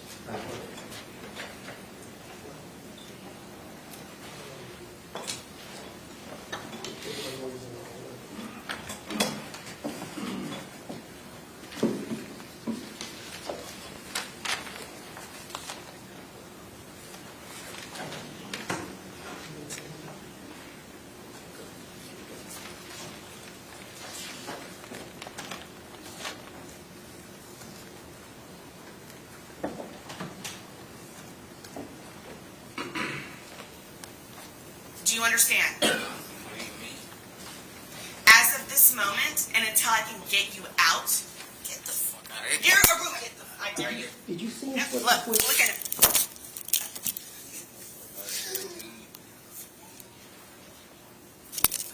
Wait, get away from me.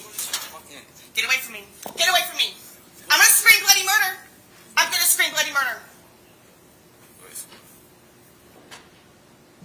Did you see him flip the switch? In that instance, where he lost it, even though the video was going. Show the next one.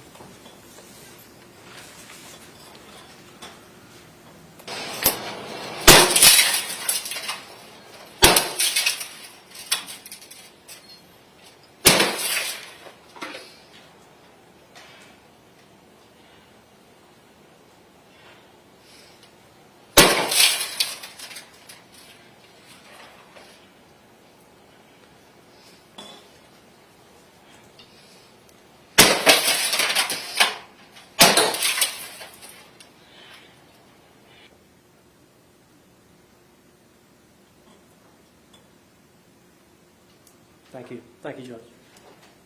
You turn it off. Can you turn it off? Ladies and gentlemen, I'm going to finish up right here.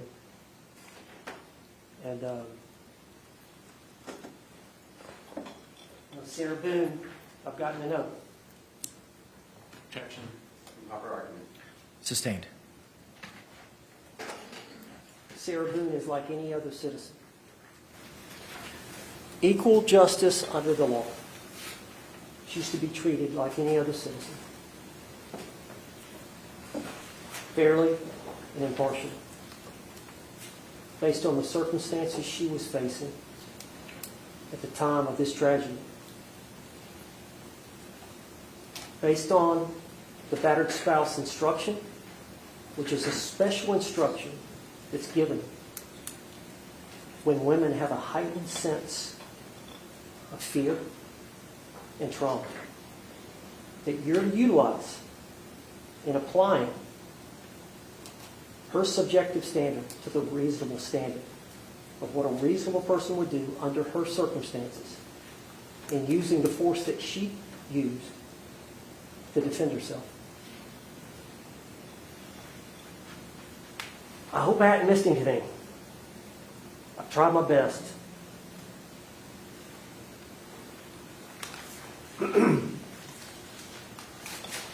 Sarah Boone fought back and survived. We ask that you do justice in this case and find her not guilty because the doubt is reasonable. I've tried to show you where the doubt was. I trust your judgment. We spent a long time picking the jury, 4 days. We trust you. We appreciate your service and your obligation to do your duty. You have the power and authority to right this wrong. That's what we're asking you to do. And give Sarah Boone some hope for a better life and freedom. Thank you. Thank you, sir. Any rebuttal? Yes, sir. You may proceed.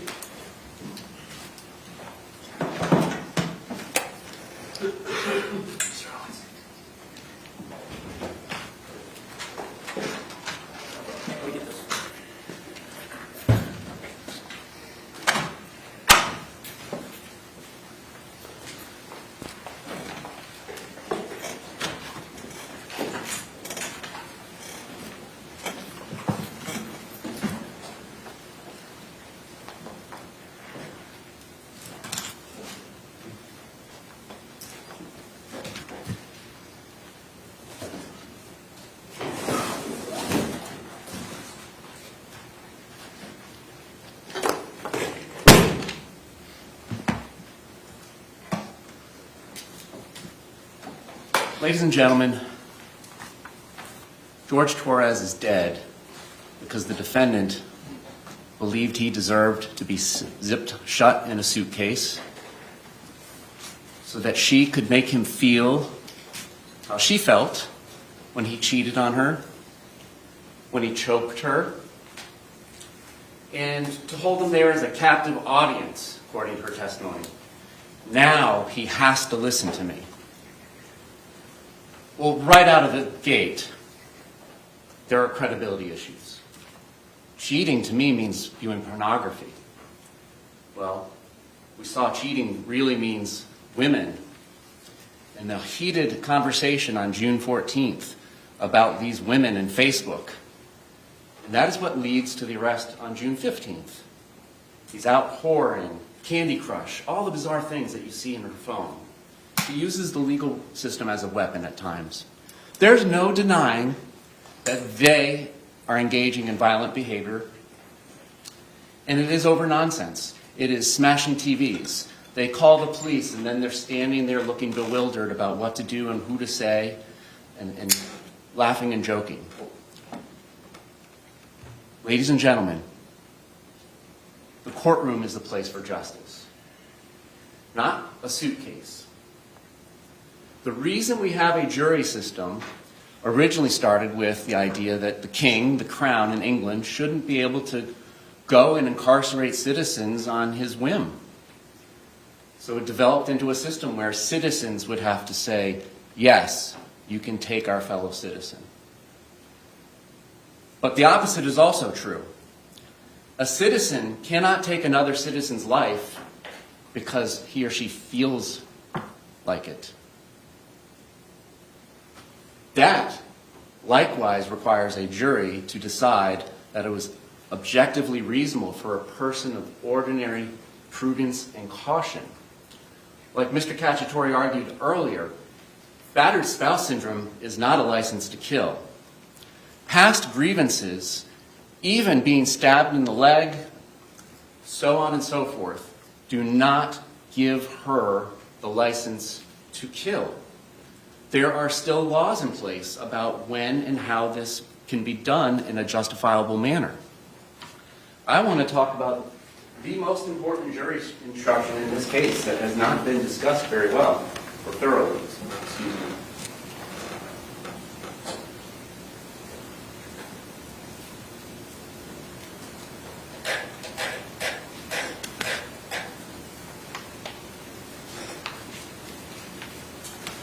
However, the use of deadly force is not justified if you find that Sarah Boone used force to initially provoke the threatened use of force against herself. And we'll stop at that comment. The facts of the case that came from her own mouth, if she is to be believed, and we will explore thoroughly why you should disregard every bit of her testimony, from court to the detectives, to the 911 operator, to the doctors. Her testimony, if it is to be the most favorable light that she has presented of,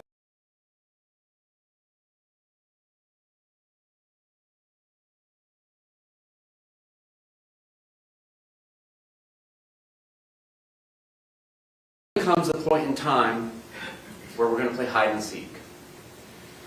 And he says, tag, you're it. Even though she's it, she goes upstairs, hides in the shower, eventually gets tired of being there, it's cold, so on and so forth, and she comes back downstairs. And as she comes back downstairs, she can see Mr. Torres fiddling to place himself inside the suitcase to try and hide for this game. And the lid is not closed and it's flapping. And out of jest, out of levity, undisputed according to her testimony, she comes over there and zips it shut. Whether it's 100% or enough for 2 fingers to get out, that is something that you decide as the jury. But there came a point in time where the fun and games was over. And Mr. Torres told her that. Babe, I can't breathe. Sarah, babe, let me out. This is all on video. We don't have to imagine this. This is all on video. 1062. At that point in time, she is using force against him that is not justified. She is the initial provocateur. She is the aggressor under the law. And what level of force is it? I can't breathe.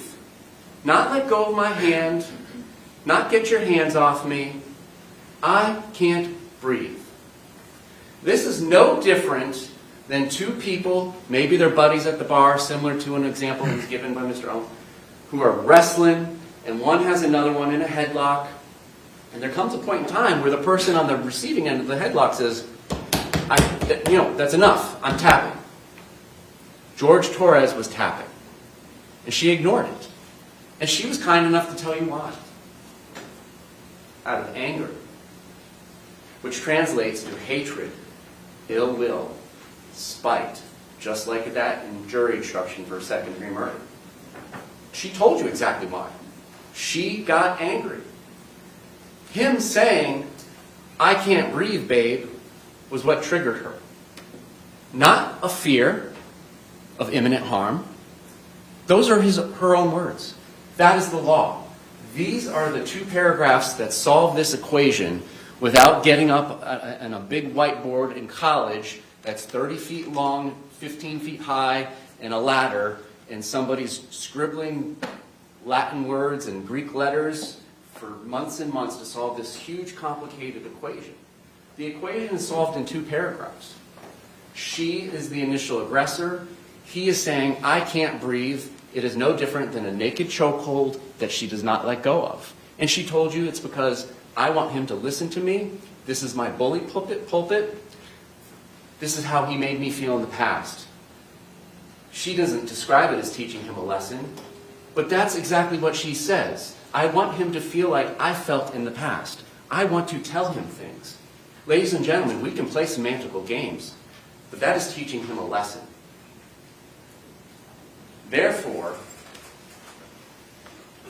we have to look at the other two paragraphs. Because right now, plain as day, the use of deadly force is not justified if you find that Sarah Boone used force to initially provoke the threatened use of force against herself. And what force are we talking about?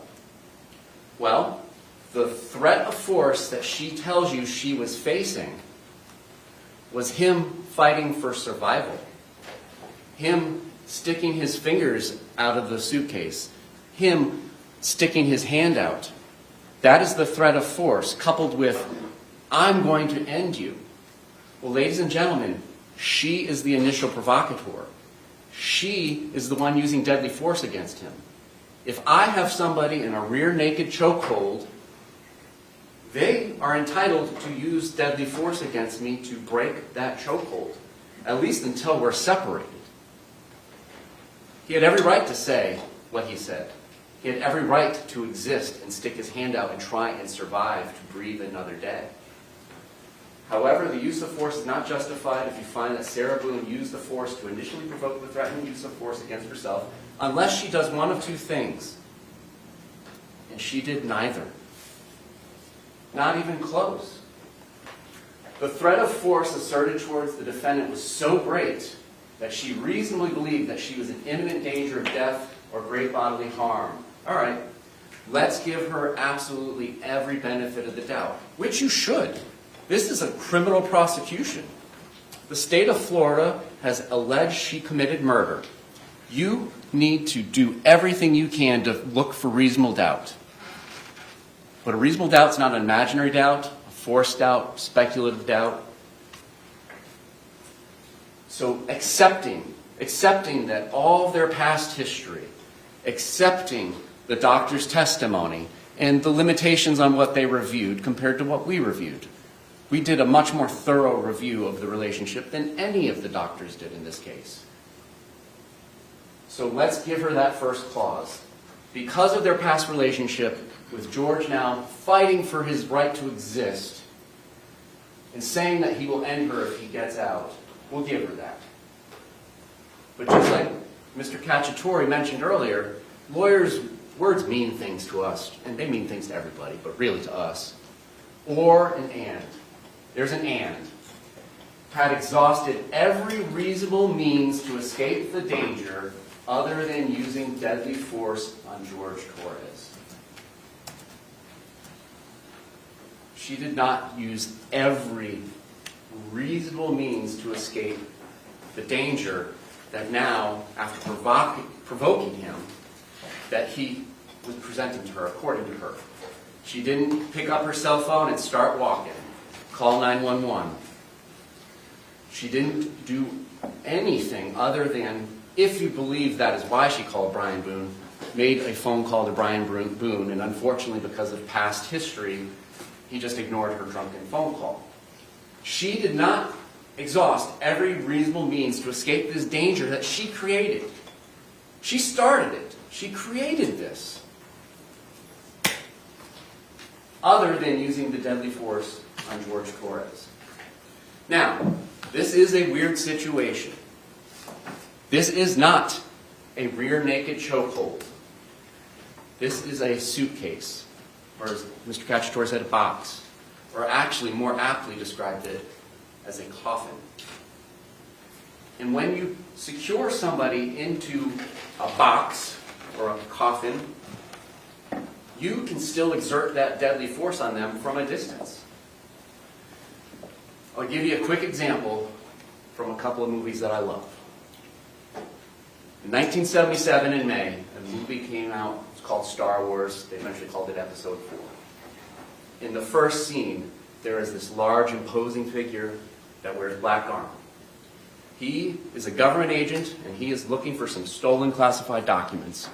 He picks a man up who he believes is responsible for this treachery and breaks his neck and chokes him to death when he doesn't tell him where the plans are. We all understand that. That is direct force we all understand. But what we need to understand is the force she's exerting from the couch. And then when she goes up to bed, she is still exerting that force on him. She set these implementations into motion and did not stop. So later in this movie that came out in 1977, another co-employee of this dark, imposing figure, Vader, insults his religion. He does not go to HR. He takes matters into his own hands and chokes this person from a distance. Ironically, while we're talking about force, it's the force. And then in the subsequent movie, he's like doing it from his office. He's killing his incompetent employees on different ships.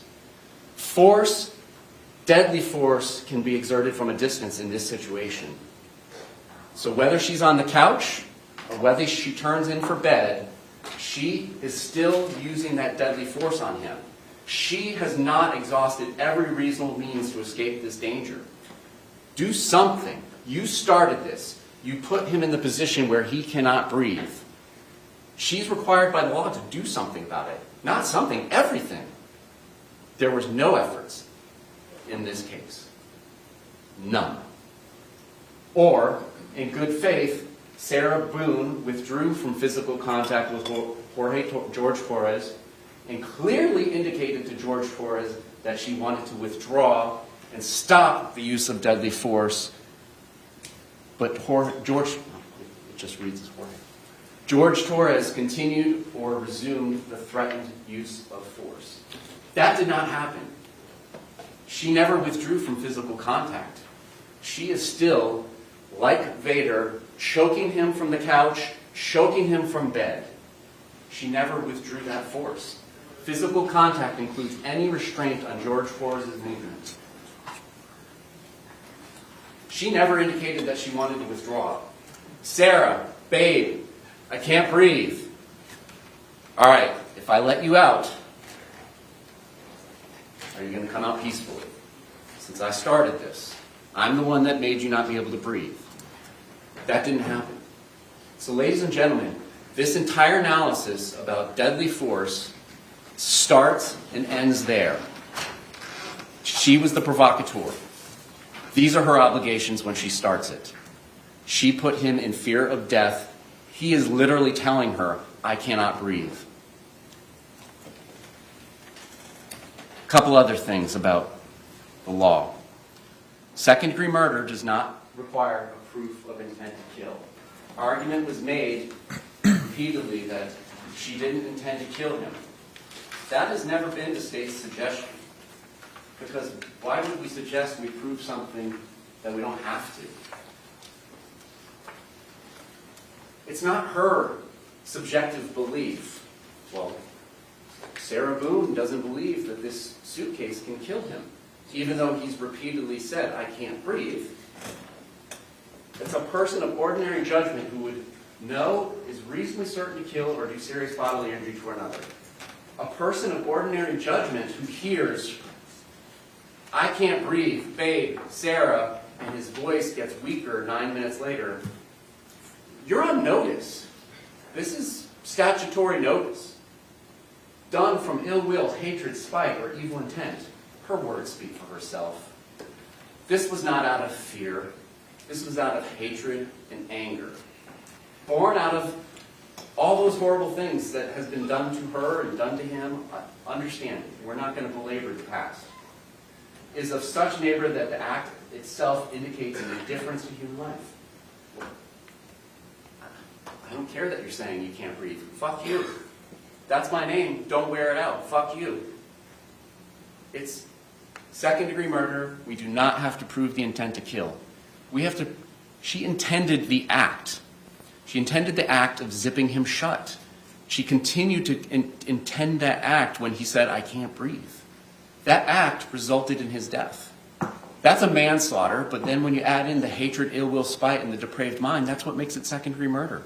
And that 2-minute video is the textbook definition of depraved mind as we define it here in Florida. Voluntary intoxication is not a defense. You cannot feel sorry for her because they had 2 1.5-liter bottles of wine and then some from the leftovers from the day before. And quite frankly, she's blackout drunk. She's blackout drunk. She doesn't remember making the videos. She turns her phone over right to the deputy the next day because she doesn't know what's on it. She doesn't remember doing it.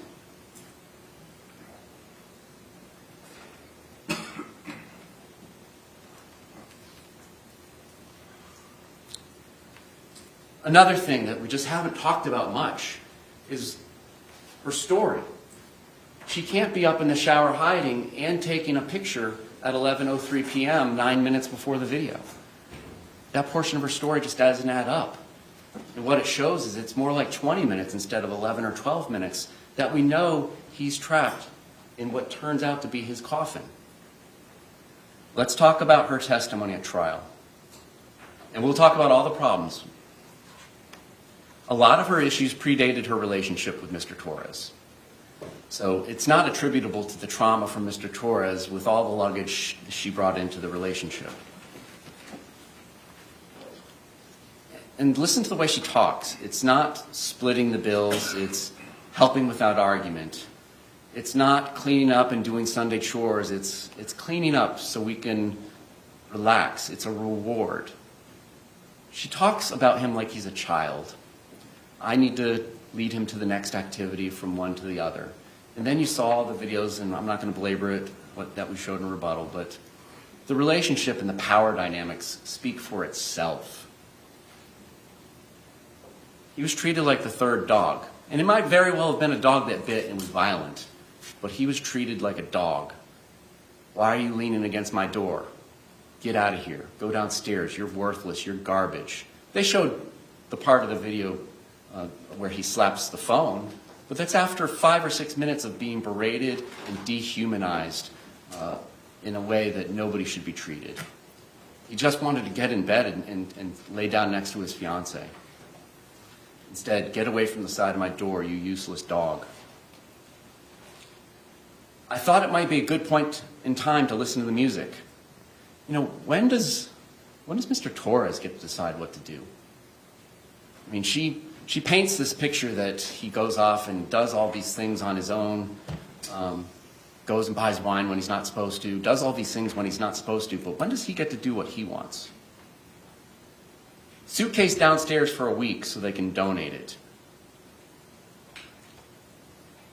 What was in their lives that was preventing them from getting that suitcase to the Goodwill or whatever? Neither one of them worked. What's going on? Lucas is over there on Mondays and Tuesdays.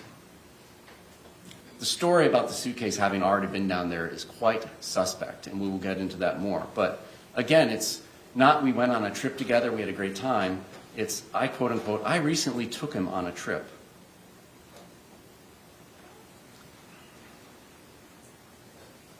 Then it comes down to the moment of truth, which we've already gone over. And it's just quite frankly inconsistent because she doesn't, there's no explanation for the picture.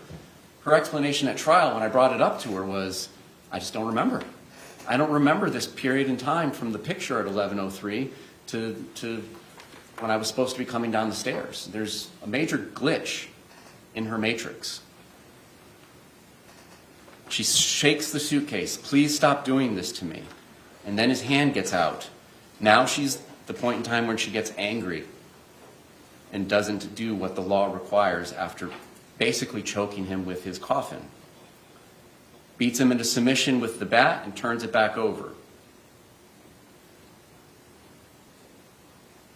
For the first time ever at trial, she says, I'm going to fucking end you, is what he said. She never told that to even her doctors. We've heard the arguments why she didn't tell the truth to the police and all that. And there's a lot of truth into the argument that was made. There's a lot of truth. When the argument is made that she didn't understand self-defense, what that means, what it comes across as, she makes this story change as she learns about it.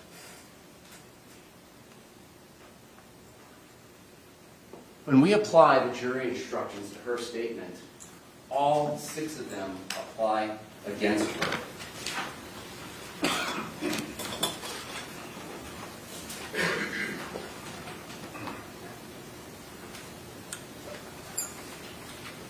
won't belabor this since it was discussed earlier, but did the witness have an opportunity to see and know the things about which the witness testified? Even at trial, she admitted that she was intoxicated for the first time. She went back and forth with the police about whether or not she was intoxicated and her standard of drunkenness and whatnot, but she was so intoxicated that she still felt the effects of it at 1 p.m. the following day. The medical examiner told you that alcohol dissipates in the average person. Everybody's different, tolerance, all sorts of things come into play. But on average, 0.015 grams per deciliter will dissipate every hour. So you can do the math. 0.015 times 14 puts her at 2.5 times the legal limit. For those reasons alone, you should not believe anything she told you. You should not believe anything she told the police. You should not believe anything she told the doctors. She was at 2.5 times the legal limit. She has a gap in her memory that's unexplained when I brought up the photograph at 11:03. You can't have it both ways. I don't remember 11:03 to 11:12, but I was upstairs in the shower hiding. Does the witness seem to have an accurate memory? Well, this ties into what we're talking about. But again, there's a glitch in the matrix, 11:03 to 11:12. Her memory is not accurate. By her own admission, I don't remember. She tells the police when they show her the video, I don't remember that happening. Was the witness honest and straightforward in answering the attorney's questions? I submit when we got off script, and by we I mean both, with both attorneys, she wasn't as honest and straightforward as when it was a very directed and smooth examination. I came out of the gate with something that was off script. Tell me about Pamela Erickson. Tell me about Christine. Tell me about Crystal. Because she's the one that said cheating to her meant pornography. Well, ladies and gentlemen, you know, she knew exactly who those people were, and that she believed that he was cheating on them with her. And apparently she is too, with some guy named Ben. That when I describe this as a violent, nonsensical relationship, that's exactly what it is. It's not to downplay the violence. She got stabbed. She had minor surgery. It got infected. Those injuries are real. But they just don't apply in this case. They just don't apply when you use that self-defense instruction when she's the aggressor, if it's to be believed. Judge, I object. Approach.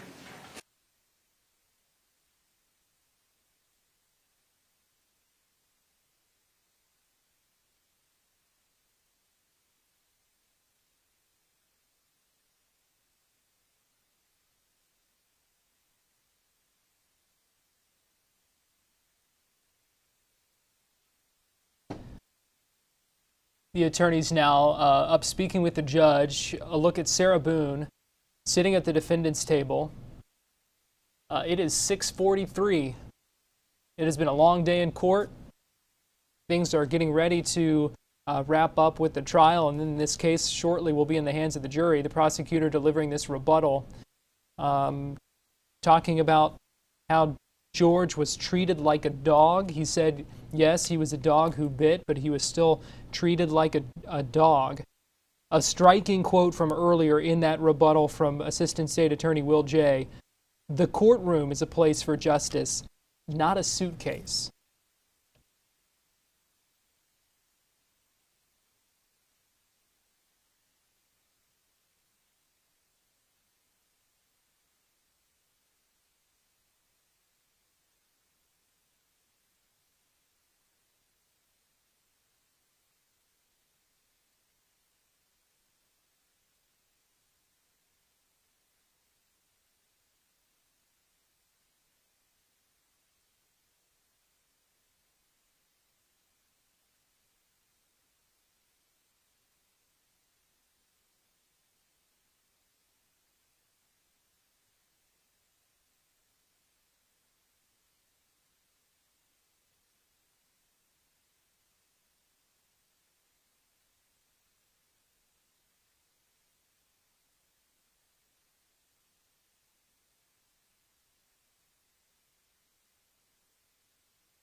May proceed. Objections overruled.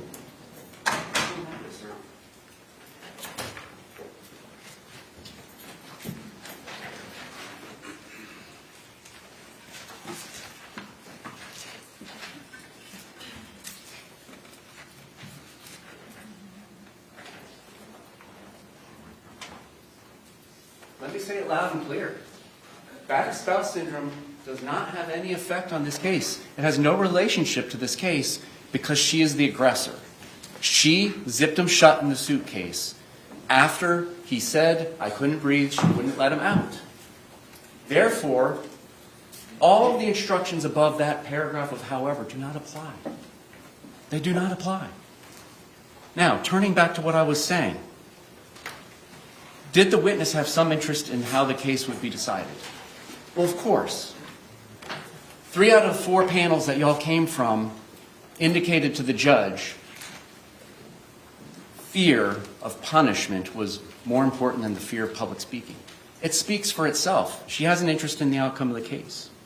Now let's talk about, does her testimony agree with the other evidence in the case? You do not have to accept this story. Let's pretend, as you should, because all 6 of these things, we haven't even gotten to the inconsistent statements. Let's pretend her testimony doesn't exist, and you just have to look at the circumstances.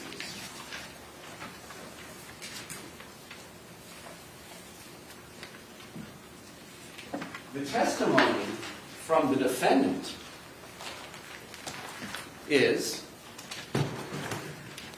Jorge Torres' head is here. You can stand if you need. You've been sitting a long time too. His head is here. His butt is kind of down here. His feet are here. And his hands and his knees are up here. He's in the fetal position, if we remember right. The hematoma on his head is on the left side. The bruises, the deep bruises on his back, are on his left side.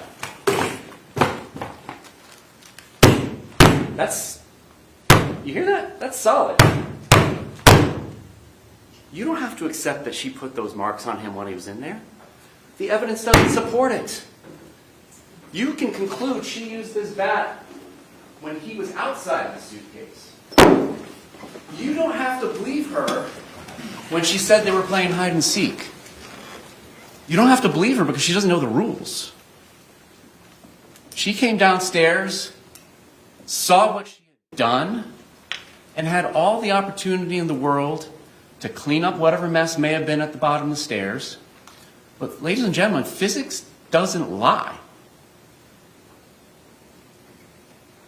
She can't expect you to believe her testimony about the loud boom being the day before compared to her 2 neighbors who weren't drinking, who have no interest in the outcome of the case, who suffer from none of the infirmities of her testimony.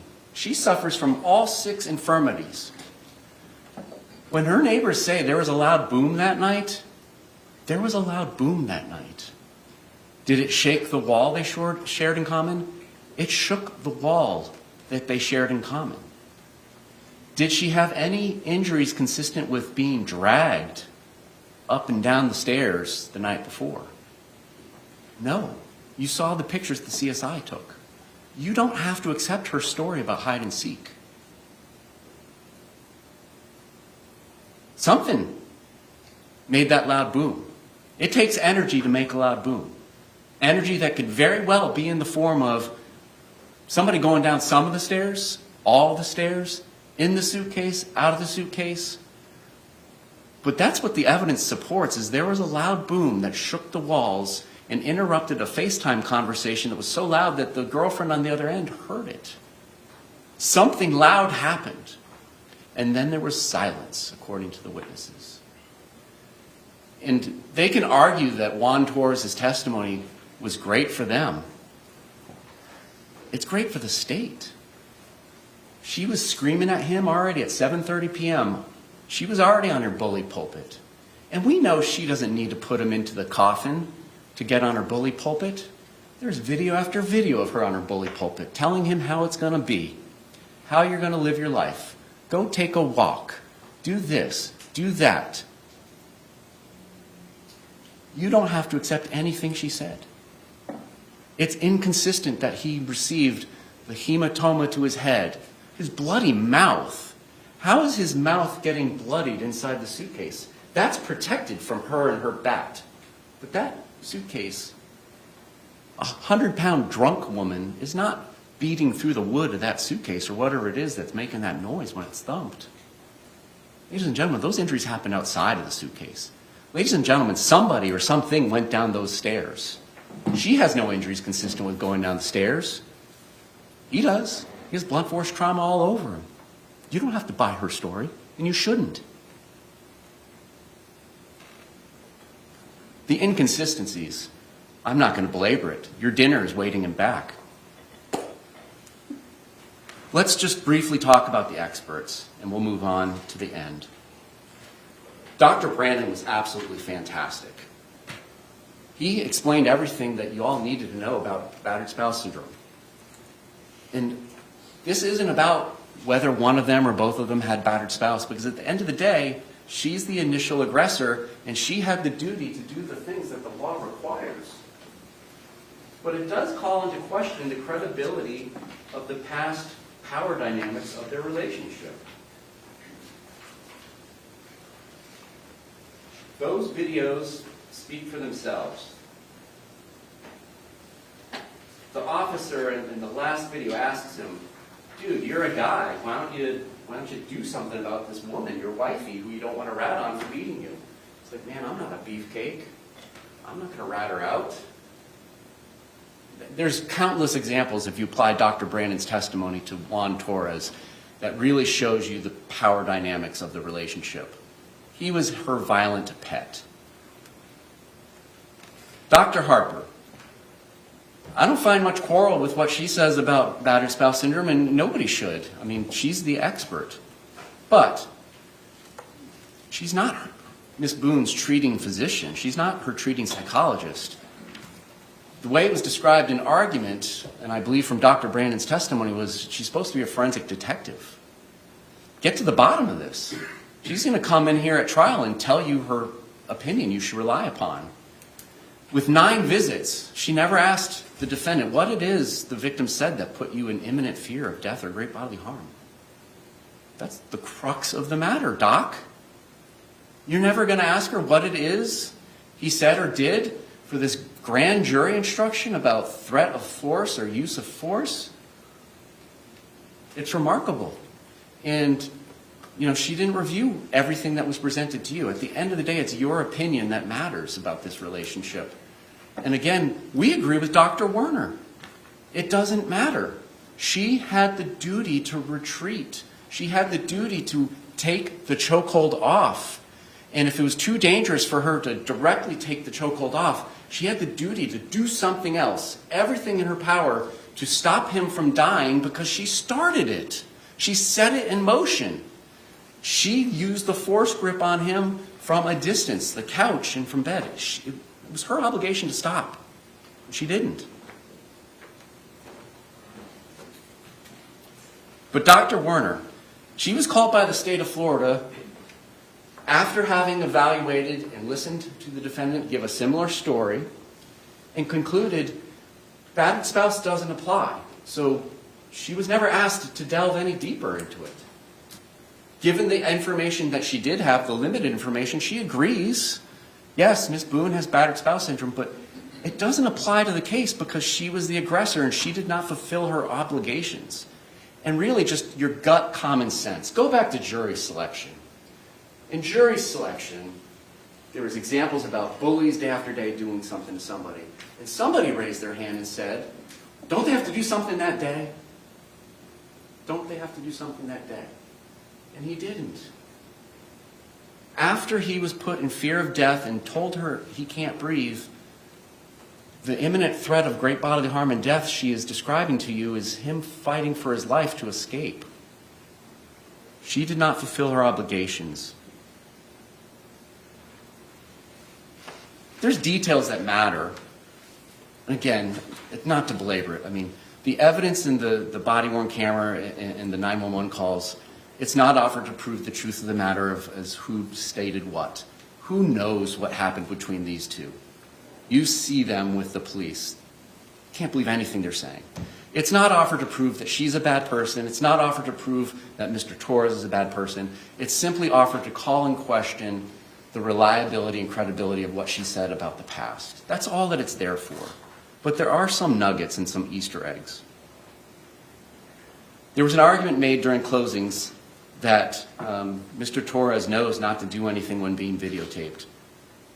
Bizarrely, shortly thereafter, they showed a very edited clip of him attacking her and slapping the phone out of her hand.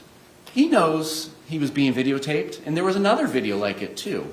So to make the argument that he doesn't do anything, he's a good boy when he's being videotaped, it's belied by their own argument. They showed one of the videos. Learned helplessness.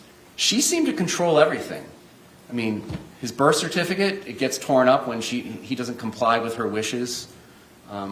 You'll see the rest of the text messages if you choose to delve into them. But I would suggest you don't have to, given the jury instruction about aggressor. Ladies and gentlemen, this has been a long 2 weeks, and you are making a very, very important decision for Ms. Boone, and a very, very important decision for Mr. Torres and the state of Florida and his family. He's dead. She killed him. She's admitting she killed him to have this affirmative defense if I was justified. It was not justified under our law. She does not get to decide that she has a license to kill because of her past grievances.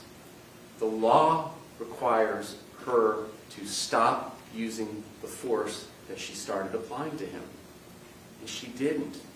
She didn't withdraw. She didn't tell him he was withdrawing. She didn't use every means available to try and stop this from happening. She didn't. And you know what was in her heart. She tells you it's hatred, ill will, spite, and venom. This is not a self-defense case under the law. Go back and follow the law.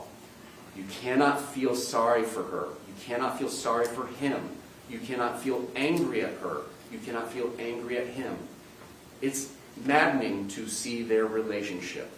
It is maddening. Nobody would want this life for yourselves or your children. It is violent nonsense, but it does not affect what she did and what her duties were under the law that night. She wanted to punish him. She did, and then she left him there. And she had an obligation, if you even believe her story about the imminent threat for him fighting for his life, she had an obligation to do something about it and not just go upstairs and let him suffocate. Thank you. Thank you both. Members of the jury, I have some additional instructions to read to you. You would be so kind to turn to page 21 of 22. Instruction 3.12. Verdict. You may find the defendant guilty as charged or guilty of such lesser included crime as the evidence may justify or not guilty. If you return a verdict of guilty, it should be for the highest offense on the verdict form that has been proven beyond a reasonable doubt. If you find that no offense has been proven beyond a reasonable doubt, then, of course, your verdict must be not guilty. The verdict must be unanimous. That is, all of you must agree to the same verdict. Only one verdict may be returned as to the crime charged. The verdict must be in writing, and for your convenience, the necessary verdict form has been prepared for you. It is as follows. If you're looking for it, you don't have it. I do. That's why we only have one. The verdict form reads, in the Circuit Court of the 9th Judicial Circuit in and for Orange County, Florida, case number 48-2020-CF-002603-0, State of Florida Plaintiff versus Sarah Boone Defendant. Verdict. We, the jury, find the defendant guilty of murder in the second degree as charged in the information. We, the jury, find the defendant guilty of the lesser included offense of manslaughter. We, the jury, find the defendant guilty of the lesser included offense of culpable negligence. We, the jury, find the defendant not guilty.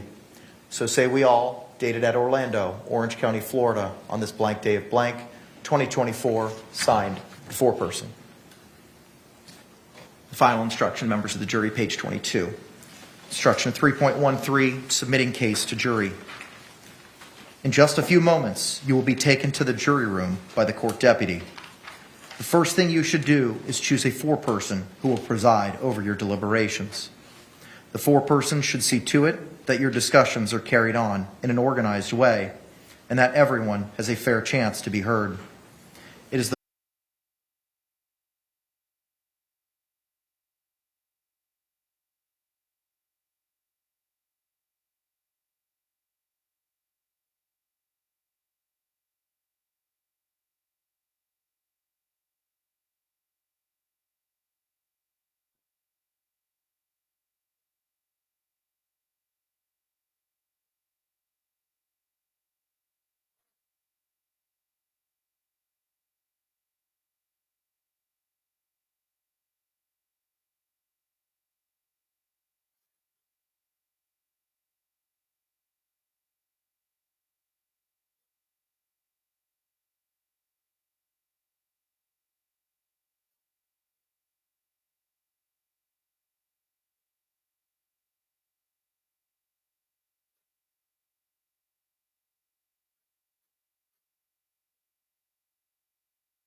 Thank you.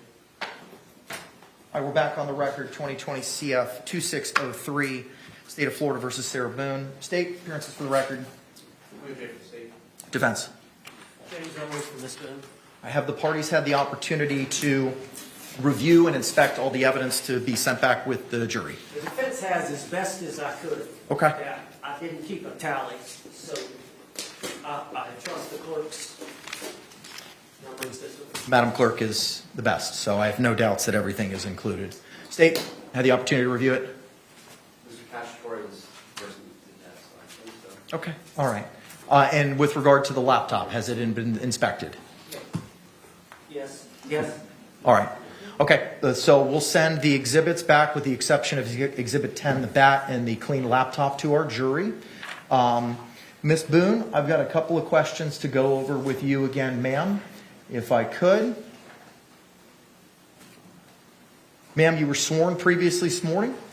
You've been present throughout the entire trial, starting last week through today. You've been seated next to your lawyers at counsel's table.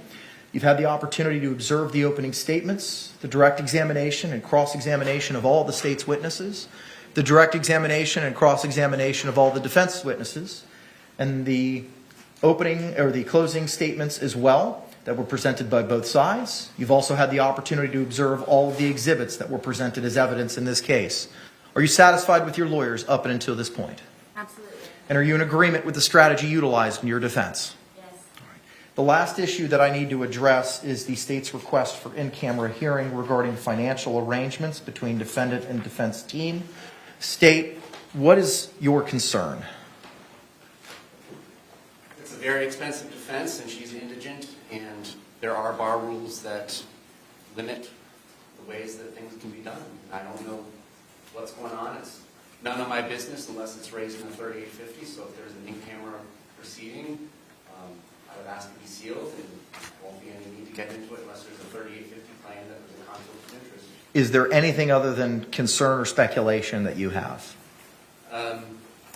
Just things in passing that have been said and observed. It's a very expensive defense. That's my concern. I don't want her to be able to raise any arguments that, well, I would have pled if I had a conflict-free lawyer who did not want it to go to trial for his or her own reasons. Okay. Mr. Owens, is there anything of concern that I need to be aware of in camera? No, sir. Mr. Henderson, same question to you, sir. Is there anything of concern that I need to be aware of in camera or otherwise? No, sir. Mr. Beck, same question for you. Is there anything of concern that I need to be aware of, be it here or in camera? No, Your Honor. Okay, all right. Judge, and if you need to inquire from my client about whether or not she wanted to enter a plea or whether she wanted to go to trial, but, you know, we made it clear that it was her decision, not my decision to go to trial because I'm trying to gain some publicity or money or book deal or whatever. But that was her decision. There was some strong conversations we had about what was on the table. And Ms. Boone, as she has a right to, wanted a trial. Mr. Henderson and Mr. Beck, would you agree with Mr. Owens' recitation as to none of the financial issues being book deals or anything on the table at this point in time? Judge, yes, because I definitely don't know about it. Okay. Because Mr. Beck, anything to add, sir? Only, Your Honor, that I believe this is attorney-client privilege information, but there are no concerns about how many.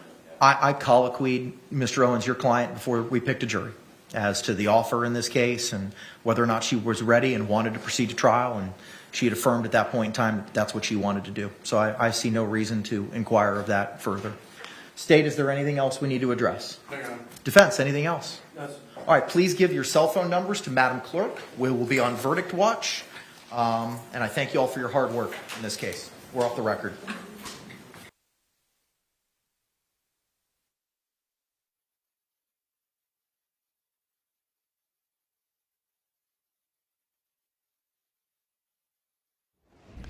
All right, there you heard it from the judge, Judge Michael Kranick, saying we are in verdict watch. Things are off the record inside the courtroom, and we wait. That's the way these things go. You never know how long it's going to take for a jury to come up with a verdict, or if they will come up with a verdict. I certainly hope after 2 weeks that there won't be a hung jury, but that is certainly always a possibility here. So we are going to stay with you through the evening as we wait. We do expect them to wrap up around 10 o'clock, so we've got a little less than 3 hours, or maybe about 3 hours. We'll see what the time ends up being if the jury does not come back with a verdict before then. Here is what they have to consider. It is going to be, they have 4 options. The second-degree murder is the charge that Sarah Boone is facing. She is charged with second-degree murder. There are 2 lesser charges that the jury can also consider. That is manslaughter, and that is culpable negligence. The jury can also decide to acquit Sarah Boone. That would be deciding not guilty. So there are 4 options there for the jury to consider. We will get more into that in a little bit. But for now, I want to go ahead and take you through some of the arguments that we heard in the closing arguments this evening. Closing arguments, let's see when they began. I'm going to flip back in my notes here to see when closing arguments, the prosecution began at 3:04 with their first closing argument and went for about an hour. So that was an hour for their first one. Then James Owens picked up at 4:43 and went until, let me see, I don't have the exact time, but he spoke for close to an hour and a half, I believe, before the rebuttal began at 6:17.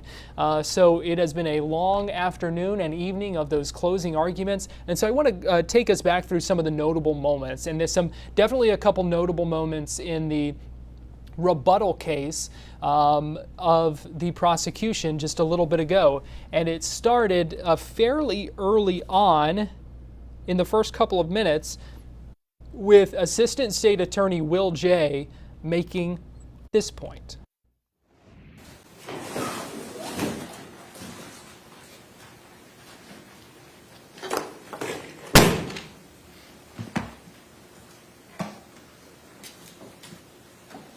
Ladies and gentlemen, Jorge Torres is dead because the defendant believed he deserved to be zipped shut in a suitcase so that she could make him feel how she felt when he cheated on her, when he choked her, and to hold him there as a captive audience, according to her testimony. Now he has to listen to me. Well, right out of the gate, there are credibility issues. Cheating to me means viewing pornography. Well, we saw cheating really means women. And the heated conversation on June 14th about these women in Facebook, and that is what leads to the arrest on June 15th. He's out whoring, Candy Crush, all the bizarre things that you see in her phone. She uses the legal system as a weapon at times. There's no denying that they are engaging in violent behavior, and it is over nonsense. It is smashing TVs. They call the police, and then they're standing there looking bewildered about what to do and who to say, and laughing and joking. Ladies and gentlemen, the courtroom is the place for justice, not a suitcase. The reason we have a jury system originally started with the idea that the king, the crown in England, shouldn't be able to go and incarcerate citizens on his whim. So it developed into a system where citizens would have to say, yes, you can take our fellow citizen. But the opposite is also true. A citizen cannot take another citizen's life because he or she feels like it. Yeah, definitely a striking statement there. The courtroom is a place for justice, not a suitcase. And to continue that point, later on, Will J. brought out the suitcase and even brought out the baseball bat and conducted this demonstration to make this point. Let me say it loud and clear. Battered spouse syndrome does not have any effect on this case. It has no relationship to this case because she is the aggressor. She zipped him shut in the suitcase after he said, I couldn't breathe, she wouldn't let him out. Therefore, all of the instructions above that paragraph of however do not apply. They do not apply. Now, turning back to what I was saying, did the witness have some interest in how the case would be decided?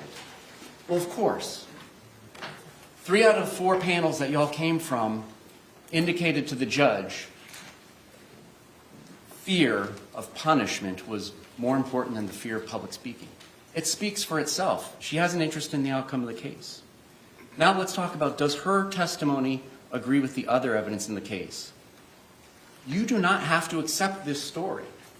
Let's pretend, as you should, because all 6 of these things, we haven't even gotten to the inconsistent statements. Let's pretend her testimony doesn't exist, and you just have to look at the circumstances.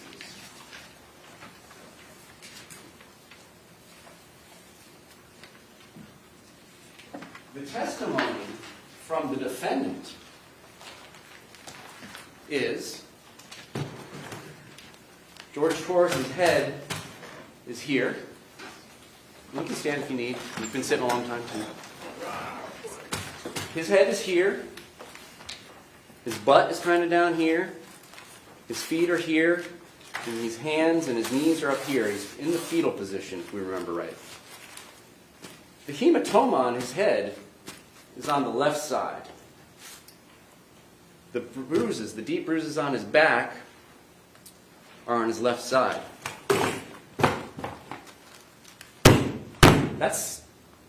You hear that? That's solid. You don't have to accept that she put those marks on him when he was in there. The evidence doesn't support it.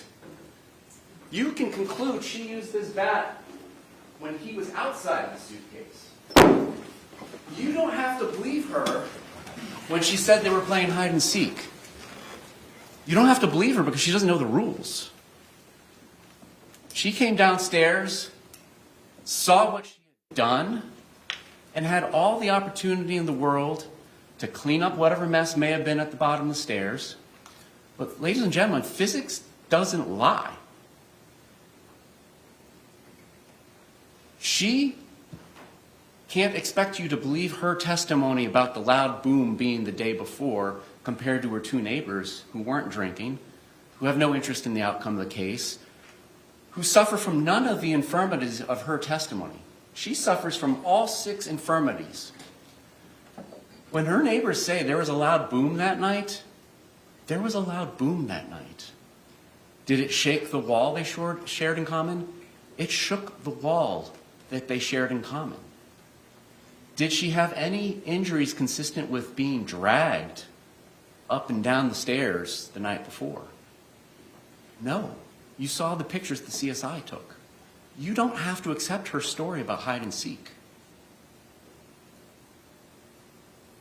Something made that loud boom. It takes energy to make a loud boom. Energy that could very well be in the form of somebody going down some of the stairs, all the stairs, in the suitcase, out of the suitcase. But that's what the evidence supports, is there was a loud boom that shook the walls and interrupted a FaceTime conversation that was so loud that the girlfriend on the other end heard it.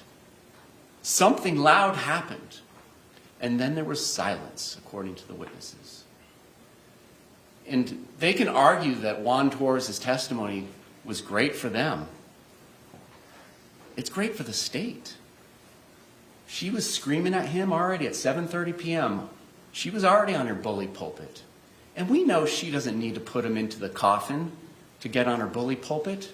There's video after video of her on her bully pulpit telling him how it's going to be, how you're going to live your life. Go take a walk. Do this. Do that. You don't have to accept anything she said. It's inconsistent that he received the hematoma to his head, his bloody mouth. How is his mouth getting bloodied inside the suitcase? That's protected from her and her bat.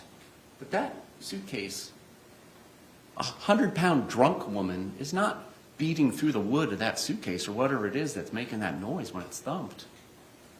Ladies and gentlemen, those injuries happened outside of the suitcase. Ladies and gentlemen, somebody or something went down those stairs. She has no injuries consistent with going down the stairs. He does. He has blunt force trauma all over him. You don't have to buy her story, and you shouldn't. Yeah, dramatic moments there as the prosecutor hits that suitcase with the baseball bat. Those items of evidence now back with the jury for them to consider and see and look at as they come to their decision. They have been back there for about 25 minutes now. It is unclear if they will come to a decision tonight. Obviously, they have a lot to consider. Obviously, this is a big decision, a big deliberation, a lot at stake here. If convicted of second-degree murder, this is the score sheet here from the Criminal Punishment Code score sheet from the state prosecution. Sarah Boone would face the lowest permissible prison sentence of 246 months. That's 20 and a half years in prison. The maximum sentence is life in prison. So that's if she's convicted of second-degree murder, which is the charge that is on the table. I do want to play for you some of the defense closing arguments because James Owens, once he got through the initial number of objections from the prosecution, the first few minutes, and he kind of settled into his argument, he was talking a lot about battered spouse syndrome and what may have been going through Sarah Boone's head at the time of this. He made the point that there is no doubt Sarah Boone is a victim. I think you will find from considering the evidence in this case that there is no doubt that Sarah Boone is a victim. That Sarah Boone has been traumatized.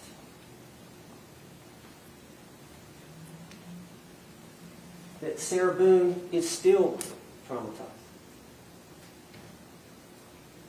And the reason for the trauma is Jorge Torres. The reason for the trauma is Jorge Torres. From the positive things about the man that we've seen on video, to the positive things Sarah Boone is testifying about, to the violent monster he becomes. And I mean monster, because it was repeatedly.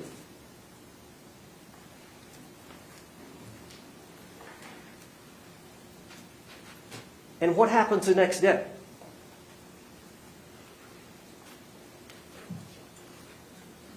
Man, I don't remember. I was drunk. I don't remember.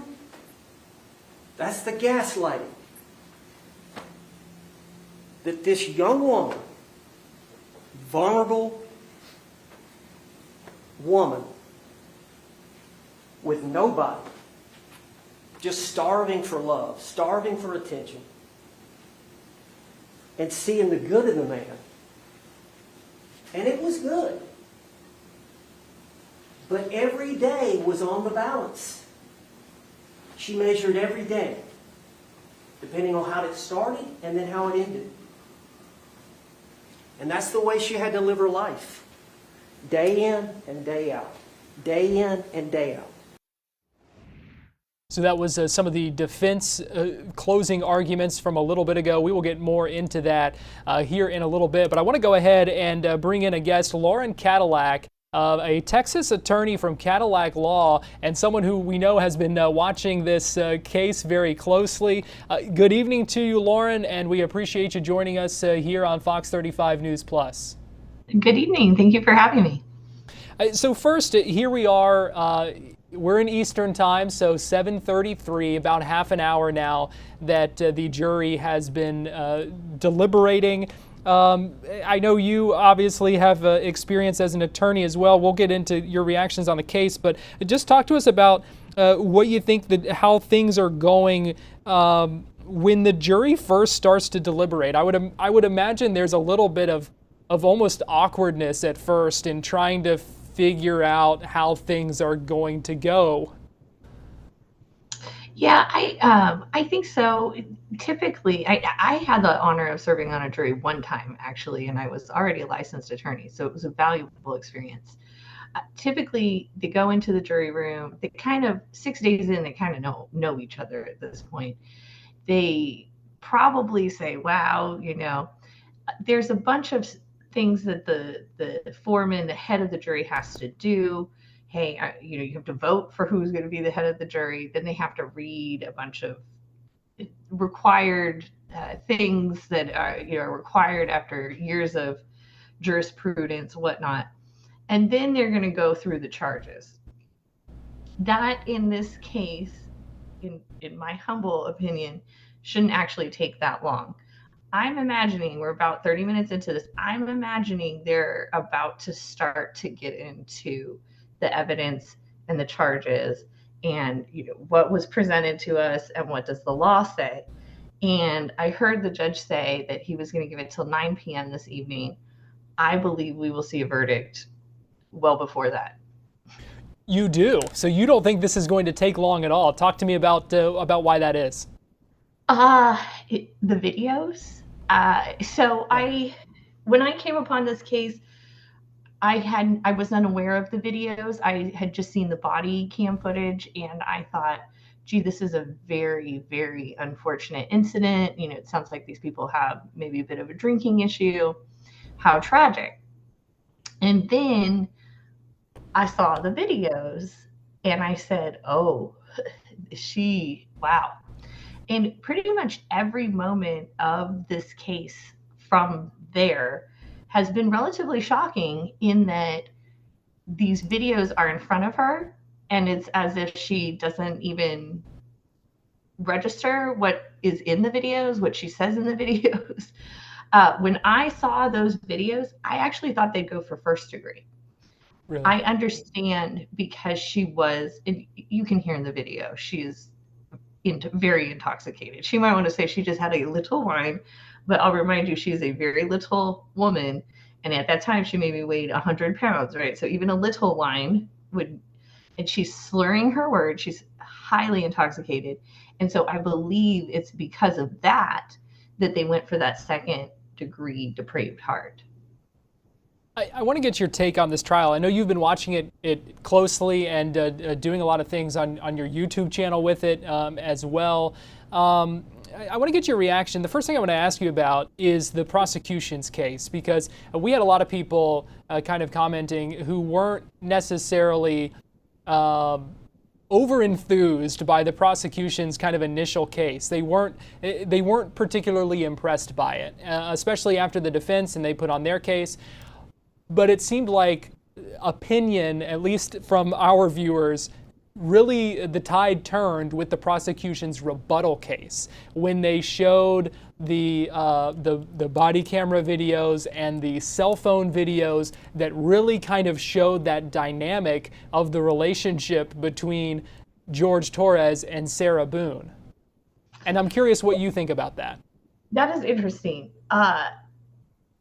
For me, the prosecution, the gotcha moment for the prosecution was when they brought out that suitcase, and it took the prosecutor like 3 minutes to get it unzipped so that he could open it and Sarah could demonstrate where in the suitcase George was.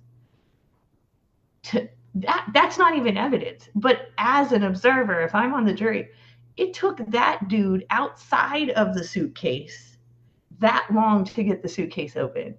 How in the world could anyone believe that someone inside the suitcase would have an opportunity to open that suitcase at all?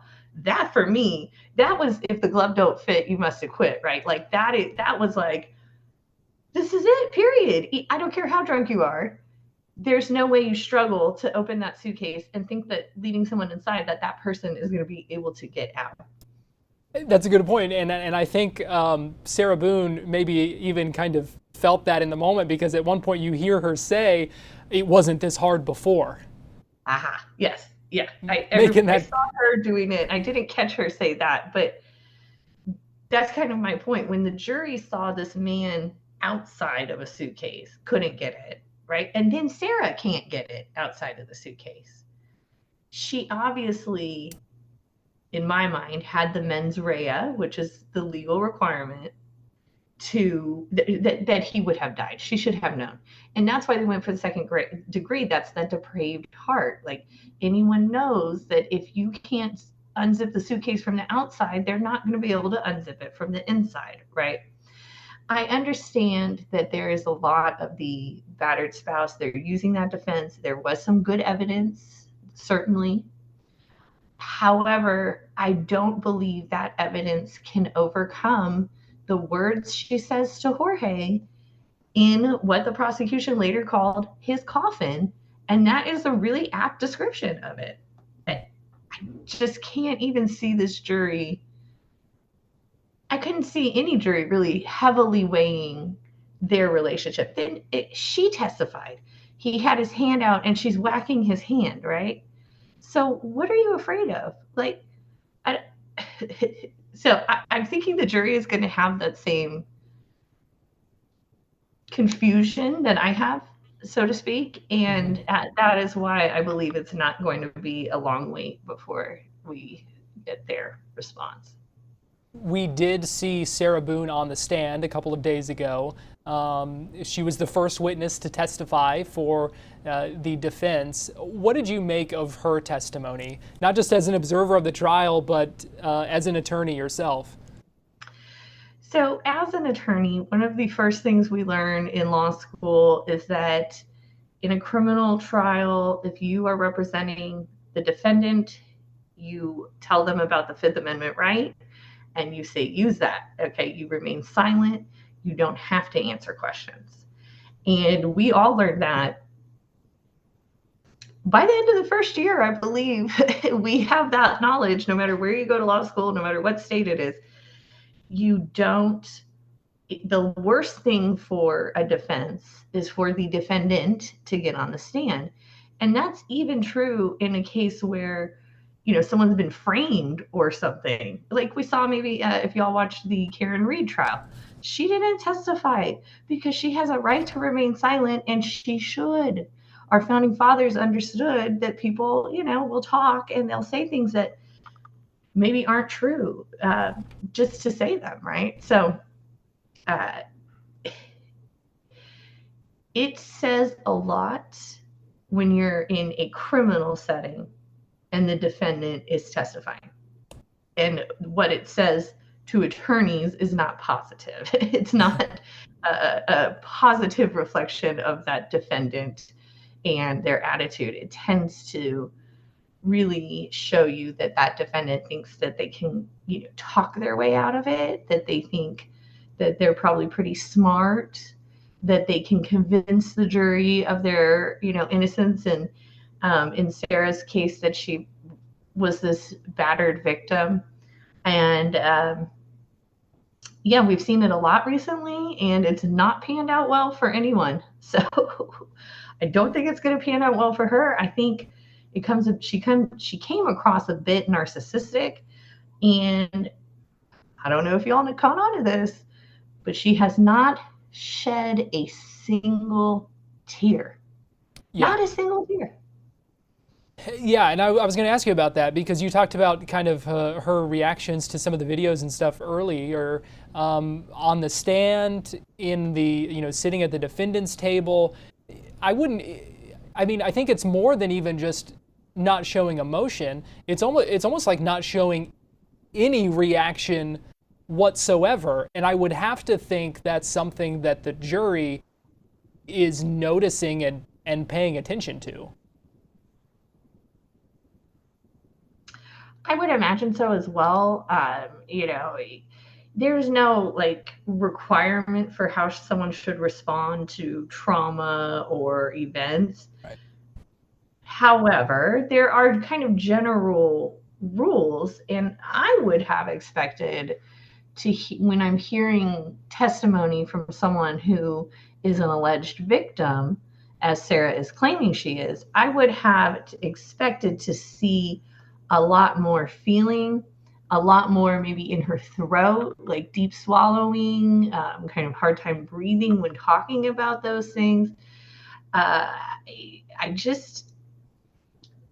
It's not just she didn't shed a tear on the stand. The jury has seen the body cam video. She doesn't shed a tear in the body cam video. The jury has seen the 2-hour interrogation where the police have said, this man who you allegedly love and you share your life with and you live with is deceased. And she's when they show up the day of, she's like concerned about her Dr. Pepper. Well, can I go get my Dr. Pepper? And it doesn't seem like the type of response that one would expect. Now, we all handle these things very differently, of course. However, it's not just the immediate body cam footage, it's the interrogation, and now on the stand. It's a repeat pattern of lacking feeling about the situation. It strikes me that she can't even conjure tears to feel sorry for herself. I mean, I feel like a lot of times we see defendants, especially when they're kind of narcissistic, they think they can convince someone of something, they can conjure up tears in at least feeling sorry for themselves. We didn't even see her attempt that. Speaking of emotion, we did see a moment earlier today when the prosecution was showing the infamous cell phone video of George in the suitcase, where the family of Jorge Torres, who was sitting front row, got upset. There was a little bit of what the judge called a minor outburst, and the mother had to leave the courtroom because of it. And it wasn't long after that we saw James Owens stand up and ask for a mistrial. I want to ask if obviously a tough moment for that family and everything they're going through. Is there any merit to what James Owen, the argument he was making in his motion for a mistrial, or at that point is it just reaching for whatever whatever might work at that point to help his client? I would say it's a little bit of both, right? He has a duty to reach for whatever to help his client. Like, he has a duty to do that. I know a lot of folks get very irritated, especially with defense attorneys, when they're doing these sorts of things. Like, well, that's not going to be successful. Well, it doesn't matter if it's not successful. It matters that I get it on the record, right? And so he is doing that properly. The request for mistrial is absolutely correct at that point. That's one of those mistrials, however, that I would have imagined would have been without prejudice, because it wasn't the fault of either, the state or really the state for it to be with prejudice. And that means they would just go through this whole cycle again. So I'm pretty sure he was just preserving the record and doing what he needed to do for the record, because I also am relatively confident he does not want to do this trial again. Yeah, that's certainly a good point. So we just put up a new poll on our YouTube page asking folks what they think is going to happen in this. So we did it earlier. We're doing it again now that it's kind of the trial is complete and we're just waiting on the jury to deliberate. It's really showing it's like 80%, almost 400 votes now. 79 to 80% say she's guilty of second-degree murder. About 12% say she's guilty of manslaughter. About 3% say she's guilty of culpable negligence. Only 5 to 6% of viewers say they don't think she's guilty at all.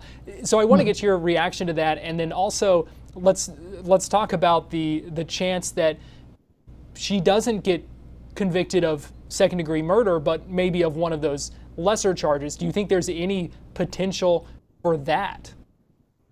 Yeah, absolutely.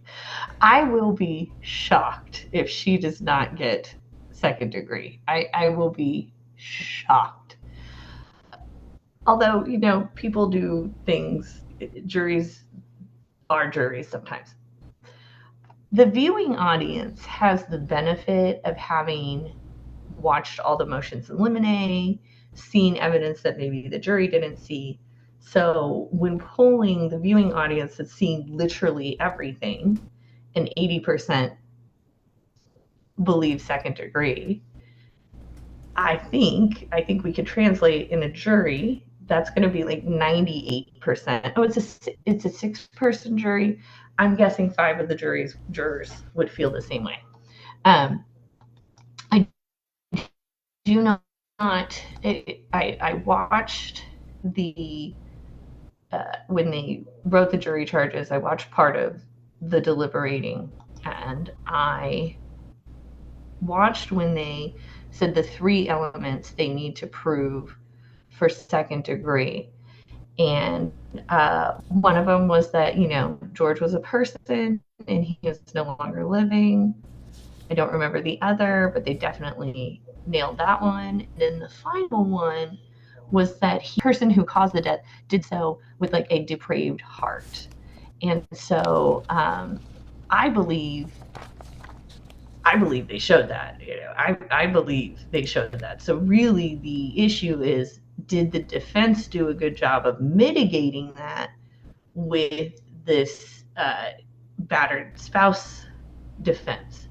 And so that's really, at this point in my mind, the cliffhanger, right? Like, did the defense convince these people of what they were trying to convince? Oh, here we go.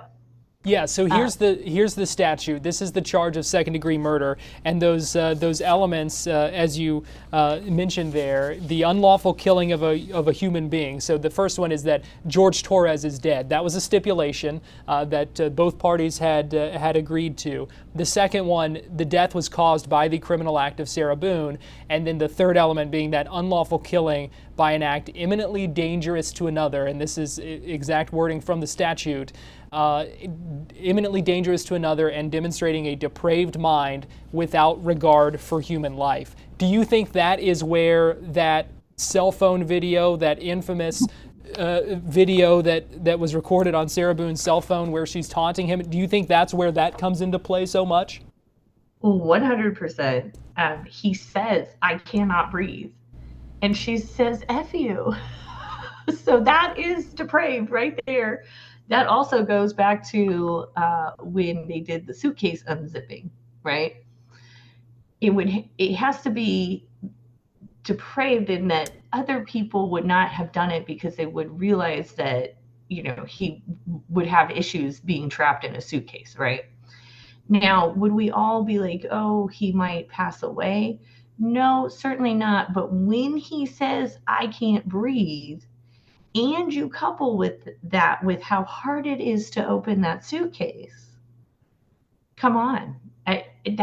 So to me, I mean, it seems pretty open and shut, really, unless the defense has done a great job with this jury, which is a debate. I don't know. We'll find out. Unless they've done that, I think it's second degree. So is that the key piece of evidence then, those two videos, the 2-minute one and the 20-second one? Is that the key piece here for the jury to kind of put all these pieces together?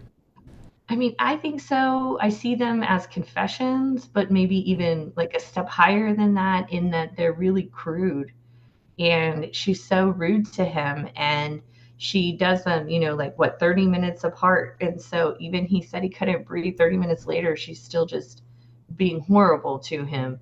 I just think, I think that's the nail in the coffin, so to speak. And I don't see that you can get around that, which takes me to the plea they offered her, and circle back to, is she possibly narcissistic? Because I feel that most people, certainly me, if I was faced with those videos, my first thing would be like, what's the plea look like? Right? Like, I can see and hear what I said in this video. So let's talk deals. And she didn't do that. She didn't go for it. So that's part of the reason I've been so hung on this case. Her mindset doesn't make sense. It's going to be interesting to see. I think for sure. We are closing in on an hour now that the jury has been deliberating. So it is certainly going to be interesting. Let me ask you this. I know you said you expect them to come back tonight. If they don't come back tonight, is that a good thing for the defense? Is that a good thing for the prosecution? Is there any way to tell? Yeah, I would say that if they don't come back tonight with a verdict, the defense, if I was the prosecution, that would hurt me a bit. And the defense, I would think, feels a little happy, like, okay, maybe what we did worked, because they're needing more than just 2 hours to weigh all of the evidence they've seen and to make this decision. And so certainly that means that there's enough for them to sift through that it takes them the extra time, which would be positive for the defense. I don't know if y'all watched the Alec Murdaugh case out of South Carolina, but that jury came back like this. I mean, they came back so fast. They came back so fast that I thought the judge should have sent them back to deliberate a little more, because I was concerned about how do you give someone this kind of sentence and accusation with such a quick deliberation. I think the same is going to go here. Even an incredibly thoughtful jury who weighs out every piece of evidence, it might take them extra hours, but I believe they're always going to arrive at the same conclusion. All right. So what's the bottom line here, Lauren? I know this is something you've watched closely. You've got a lot of thoughts on it. When it's all said and done, what's the takeaway here? What are you going to remember from this trial? For me, the takeaway is don't drink alcohol. A lot of these major cases we've seen lately have some kind of relation back to alcohol. And certainly when you get into 40s, if you've drank alcohol since your 20s, you know that sometimes when you're drinking, you do things you wouldn't maybe necessarily do when you're not. And so for me, that was actually part of my intrigue in the story, because I'm someone who had quit drinking. And it just, look how easily this woman's whole life was thrown away. This man's entire life was ended over like 2 bottles of wine, So that to me is the biggest takeaway. Another takeaway is that judge out there, y'all must reelect him. He is fantastic. That judge runs a courtroom, and he, based on my understanding of Florida law, applies the laws to the facts, and that's what you need from a judge. He's really no nonsense, and I just thought he was fantastic. So if y'all vote for judges, he would get my vote if I was out there. That is for sure. He did a great job. I'm glad you brought that up, because that's an interesting thing to talk about. And if you've got a couple more minutes, I would like to ask you another couple questions about that. Because in a trial, first of all, like this, that gets a lot of attention, and a trial that that if she's convicted, there will be an appeal. So I'm sure he's got to be kind of knowing that everything has to be done the right way. But then also, when you're dealing with a defendant like Sarah Boone, who, I'm not sharing an opinion here to say that she has been difficult for her, for the attorneys that have worked for her. I mean, she got rid of 8 of them before she ended up with these. So I would imagine that is a difficult situation for a judge to know you are dealing with all of these circumstances. And so I want to get your take on that. And obviously you think he has handled it well. Oh, yeah. So first, I do want to clarify. Sarah only had 4 lawyers break up with her. The other ones had a conflict because her relationship with George was so tumultuous.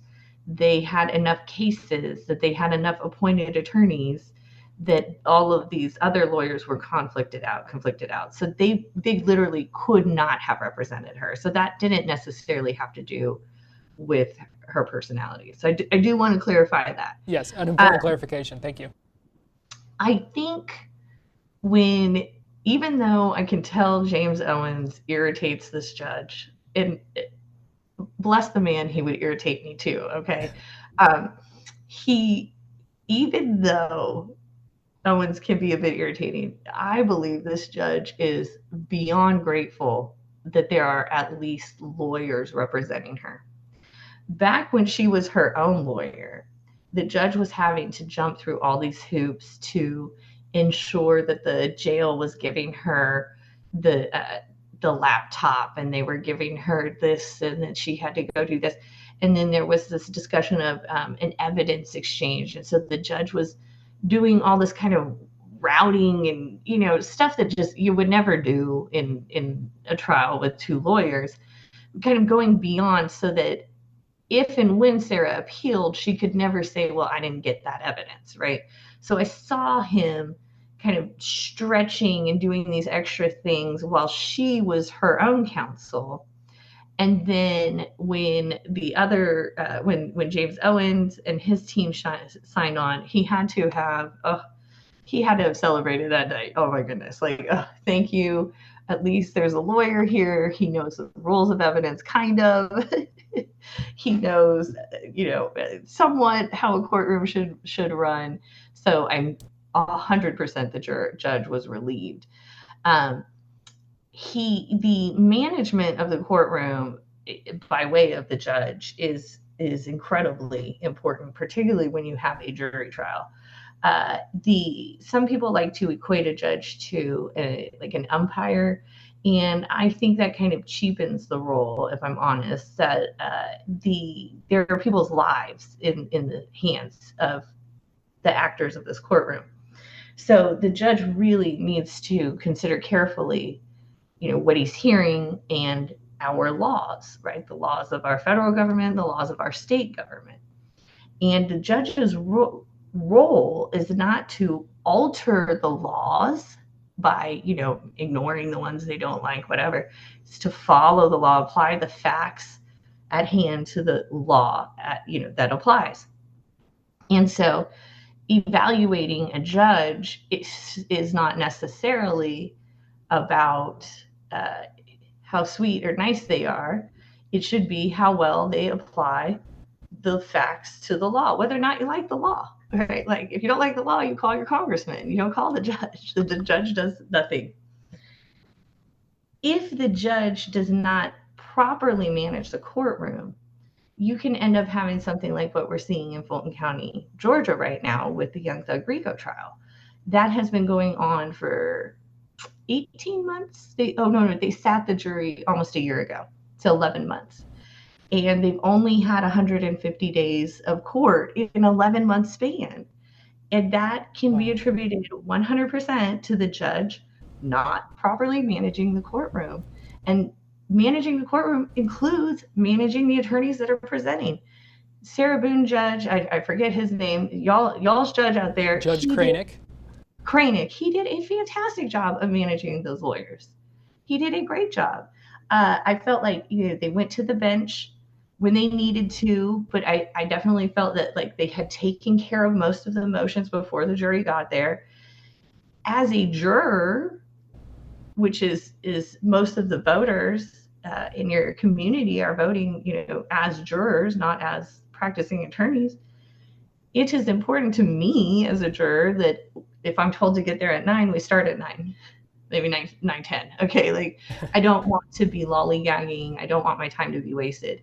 And it is very clear that that judge understands that of jurors and respects that very much. And I think he did a great job. We definitely heard several comments from him throughout. He was definitely very aware of that, of the jurors when they would be back, waiting outside of the courtroom. One other thing, and then I'll let you go. I promise. You've been very generous with your time, and I really appreciate it. We have learned from our reporter in the courtroom, the jury of 6 people is 5 women, 1 man, and we know from voir dire, if I can say that without messing it up, that one of the women is a domestic violence survivor.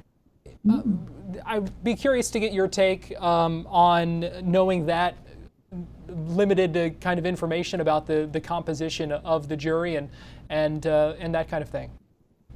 So that is interesting. I believe the French call it voir dire, but in Texas we call it voir dire. Right. So it depends on where you are, how you pronounce it. So it is interesting to me as a woman, when I was watching the evidence and testimony, I thought, gee, it sounds like George was a bit of a leech. And the night of his passing, he took her car and her debit card and bought cigarettes and wine with her money because that's what he wanted. And I thought, ugh. I don't know if the other jurors will feel the same way. I think the woman on the jury who has been through domestic violence may be, we will find, a turning. She's either going to, in my opinion, say, absolutely, he's a monster. We really need to weigh, this defense. Or she's going to say, I got the ish beat out of me quite a bit, and still talking about it 10 years later, I choke up. So I'm not really understanding why Miss Boone was so, unemotional. Who knows, right? On the jury I served, it was also 6, and it was actually a contract issue. And I may have been the pivotal reason for us voting the way we did because I brought my own knowledge and I said, hey, contracts don't work this way. I don't know. Other people felt they didn't work that way too. So in that this woman is a survivor, she might say, hey, I go to groups, I do these things. She looks like a survivor or she doesn't look like a survivor. So that really is an interesting element. The gender issue, I don't know necessarily. And I have to tell you this, jurors are outstanding. On a day-to-day basis, we as Americans, we might kind of miss this or be clumsy or be a little loud. But when we are serving on jury duty, we are at our best. I mean, people show up and show out, and people are proud to serve on juries as they should be. It is an American duty. We have a lot of privileges in this country that we take for granted. And so it isn't very much to sit 6 days in a courtroom to give your peer the chance of hearing the government's evidence against them, and being able to weigh that against their evidence. It's an important right. And so when jurors come, they do come, and they come straight and they come right. And so I know that this jury will do all of that and will contemplate, the facts and the law in front of them. It is an important duty for sure. So, Lauren Cadillac, attorney with Cadillac Law in Dallas, Texas, we thank you so much for joining us and giving us your insight. It's been a pleasure to talk with you, and I really appreciate you being so generous with your time this evening. Thank you so much. All right, and we are going to take a quick break here on Fox Local, but if you are watching us on YouTube and on fox35orlando.com, we're going to go ahead and I'll just put things back on the live shot from inside the courtroom. This is a live picture of the Great Seal of the State of Florida on the wall inside courtroom 12A in the Orange County Courthouse. So we will be right back after this as our verdict watch continues in the Suitcase murder trial. Keep it right here.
Well, welcome back in. I am Garrett Weimer, and thanks for joining us here on our live stream on YouTube and Fox Local and Fox35Orlando.com. We are in a verdict watch right now. The jury has been deliberating since 7:05, so more than an hour now. And we just heard from Lauren Cadillac, the attorney from Texas who we just spoke with, that she expects the jury to come back tonight. And that is certainly a possibility. We know they will likely go at most a couple more hours tonight before the judge will send them home and say, we'll come back on Monday and do this again. She thinks it's very reasonable and within the realm of possibility that things are taken care of tonight. But we are still waiting right now. But I want to play for you a segment of the defense's closing argument. This was from earlier when James Owens says he calls the death of Jorge Torres a tragedy, and he says, but it was a reactionary response to sustained trauma. Listen to this. Her actions, although tragic, and it was a tragedy, Jorge Torres lost his life in that suitcase. It's a reactionary response to sustained trauma. It's as if Sarah was acting out of a deeply ingrained fear and helplessness developed over the years. So it's a desperate need for survival, but battered women do things to keep the peace from time to time. And when they feel like they have a small portion of momentary power, they may enjoy that by vocalizing their position to the abuser. Sarah Boone's not perfect. Sarah Boone would argue with him, talk down to him. Some would say was somewhat abusive to him. Sarah's not charged with that. Sarah Boone is not charged with that. And I want to read you something on that subject.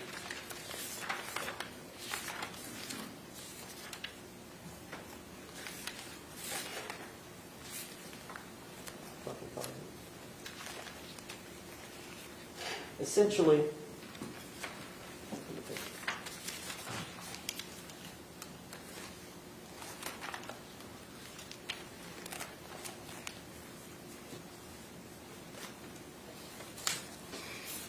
I don't know where it's at, but I'm going to have to come back to it. But essentially what it said was,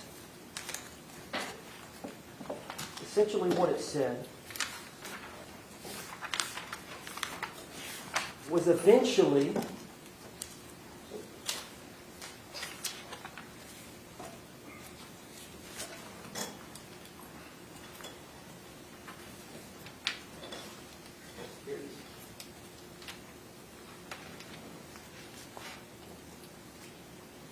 been a 2-week trial. I've got a bunch of notes. I'm trying to get this right. I know it's important. What I wanted to say was someone can be mean and angry and hateful and intoxicated and still be abused. They're not mutually exclusive. And mutual abuse exists where one is abusive towards another. And eventually the victim, Sarah Boone, trying to fight back against the abuse, became verbally abusive. While the victim has committed verbal abuse, it is important to remember that they, Sarah Boone, are the victim and have been pulled into an extremely vicious cycle where they are trying to survive.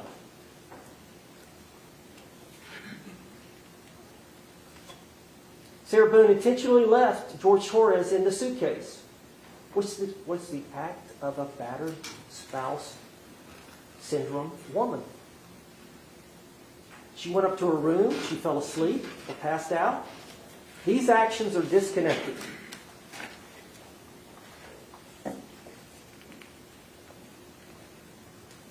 Ultimately, she didn't let him out because of her fear that she knew if he got out in that moment, what he would do.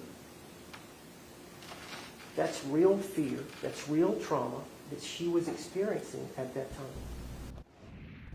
And because of that, Owens spent much of his closing argument there talking about justifiable use of deadly force. This is a little bit longer of a clip, but it's important. I want to play it for you as he talks about the imminent threat that Sarah Boone perceived. And this was his argument about why that equates to an imminent threat and that this is a justified use of deadly force. I want to get back to Sarah. I want to talk a little bit about that. But let me talk a little bit about the law on justifiable use of force. Is legal and lawful if you reasonably believe, I think we all probably already understand it by now, you reasonably believe it was necessary to prevent imminent threat to harm. The law is crucial, ensuring that individuals can safeguard themselves in potentially dangerous situations. By acknowledging you have a right to defend yourself when you have a reasonable belief that force is necessary to prevent an attack. Okay?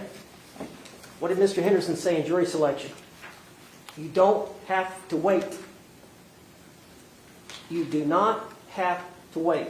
If you're facing, in your mind, a reasonable, imminent threat, you don't have to wait. Let's talk about Sarah Boone and this unconventional form of physical restraint to block the attack of Jorge Torres. What did she say? You saw the tape. Now, you got to think about that. You got to think about what was going on. You got to think about the trauma she was undergoing. You got to think about they've both been drinking. And you got to think about the fact that it was all fun and games for a while. And I think the biggest thing to know is that Jorge Torres chose to get into Suitcase. He's a grown man. That was his choice. She didn't force him in at gunpoint to get into that suitcase. He voluntarily got into that suitcase because they were drunk and being silly and stupid and playing hide and seek.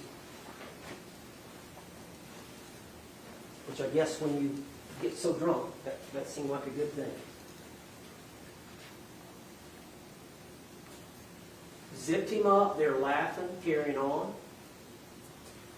And as you know, Sarah likes to videotape a lot. And I know you've seen some of these videos and you're wondering why, but I think the evidence shows that when George is being videotaped, he's not going to do anything. If you think about that. When George is being videotaped, that's like her power.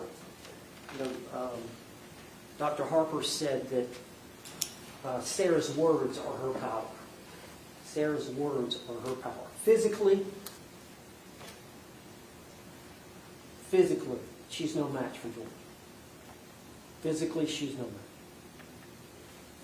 But that's her power, with her words. When she gets a chance,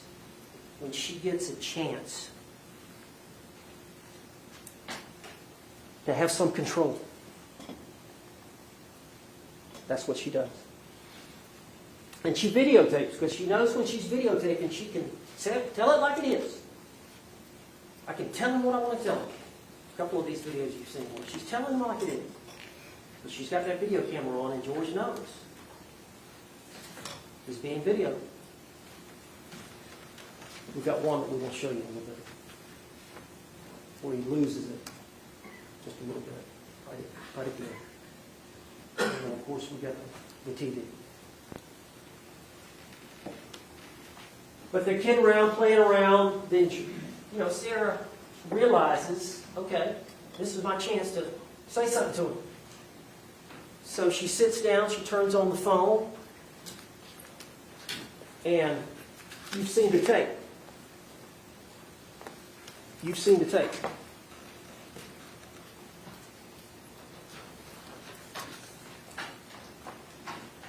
For everything you've done to me, are the first words out of Sarah's mouth when the video begins. There's a lot packed into those words.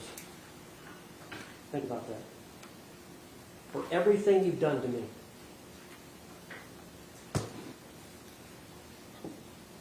This is how it feels when you choke me.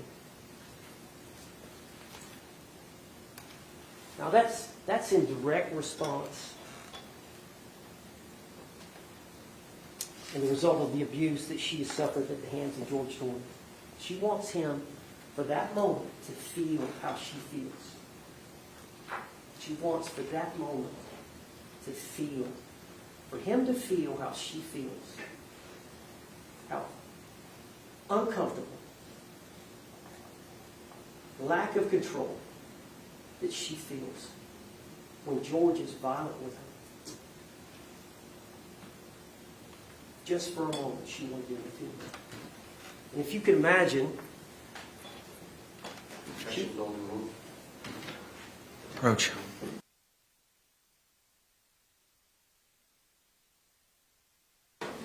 I think from the evidence, you can determine she was crazy about it. She was crazy about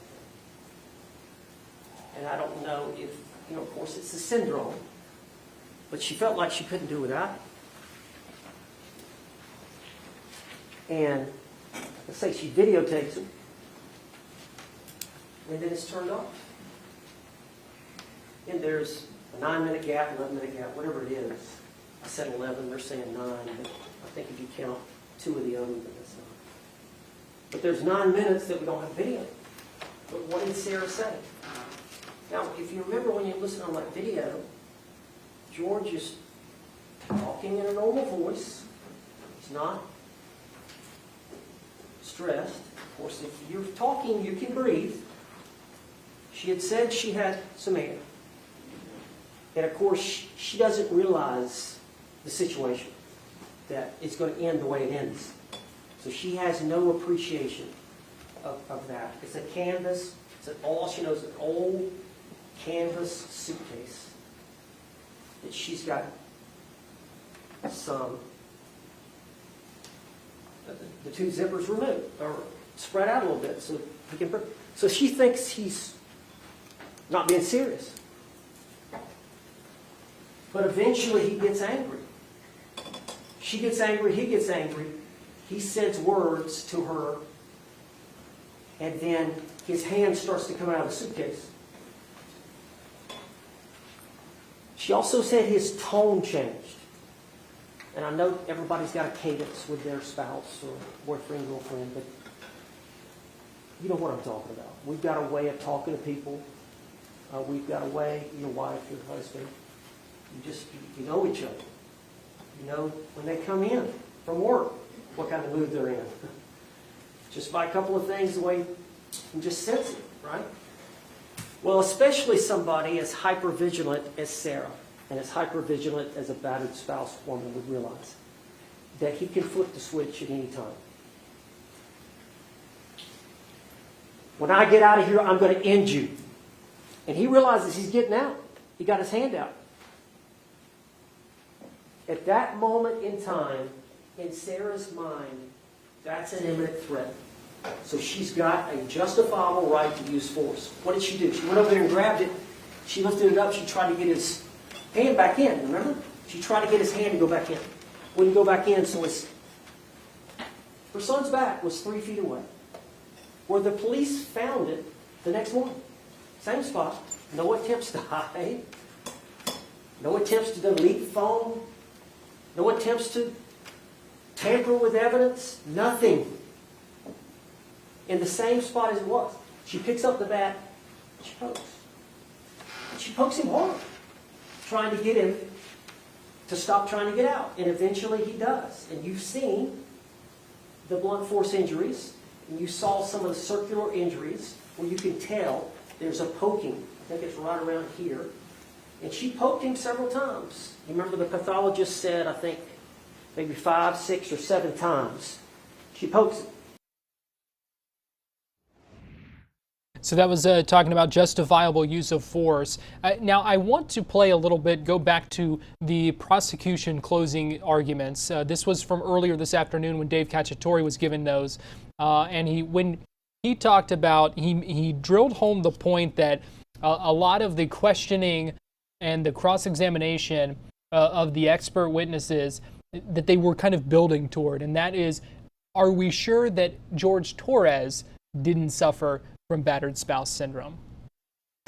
You have heard evidence that Sarah Boone suffered from battered spouse syndrome.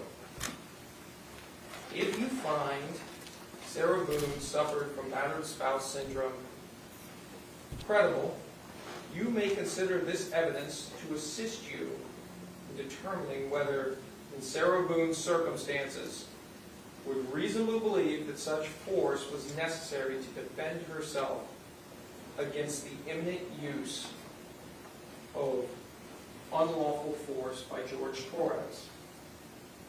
Like other witnesses, you may believe or disbelieve all or any part of the testimony in regards to battered spouse.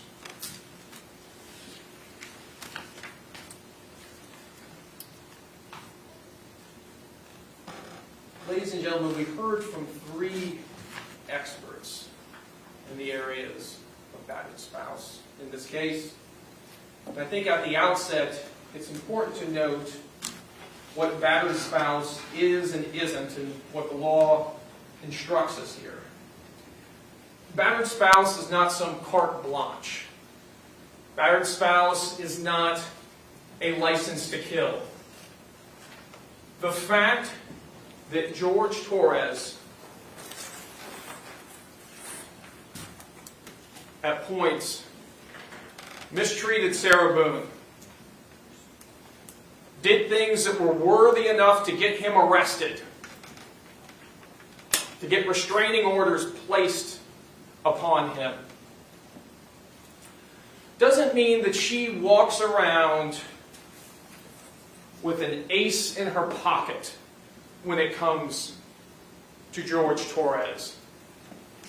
It doesn't mean that because he did these awful bad things, that now, through the rest of time, she's a battered spouse and she just has the right to kill him, or to make him suffer, or to punish him, or to make him feel uncomfortable, or decide that he needs to be confined to a box.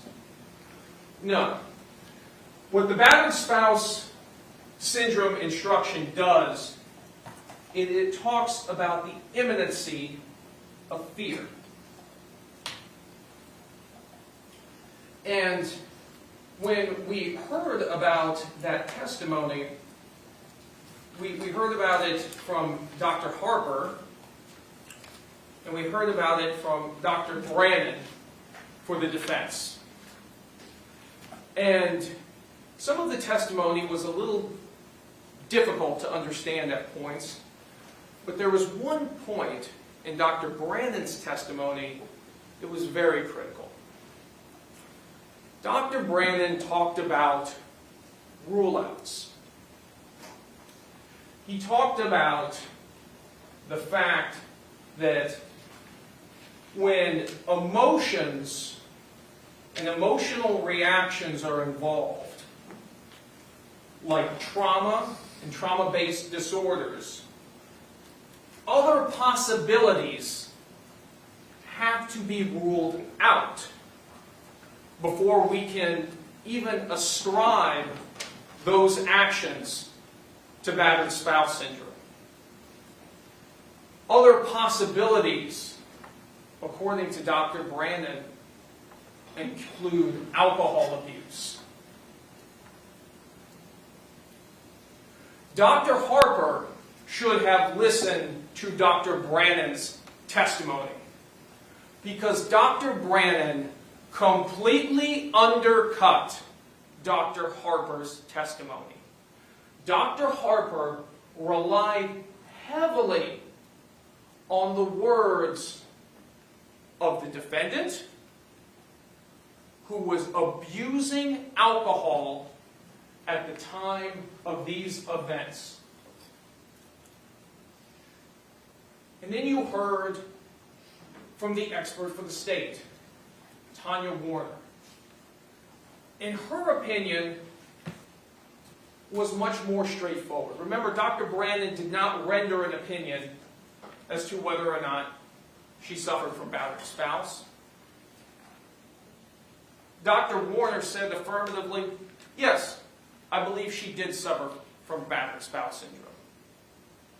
But she also applied what Dr. Brandon was talking about. Other possibilities have to be ruled out as the trigger for a behavior, for an event. So, in Dr. Warner's estimation, the fact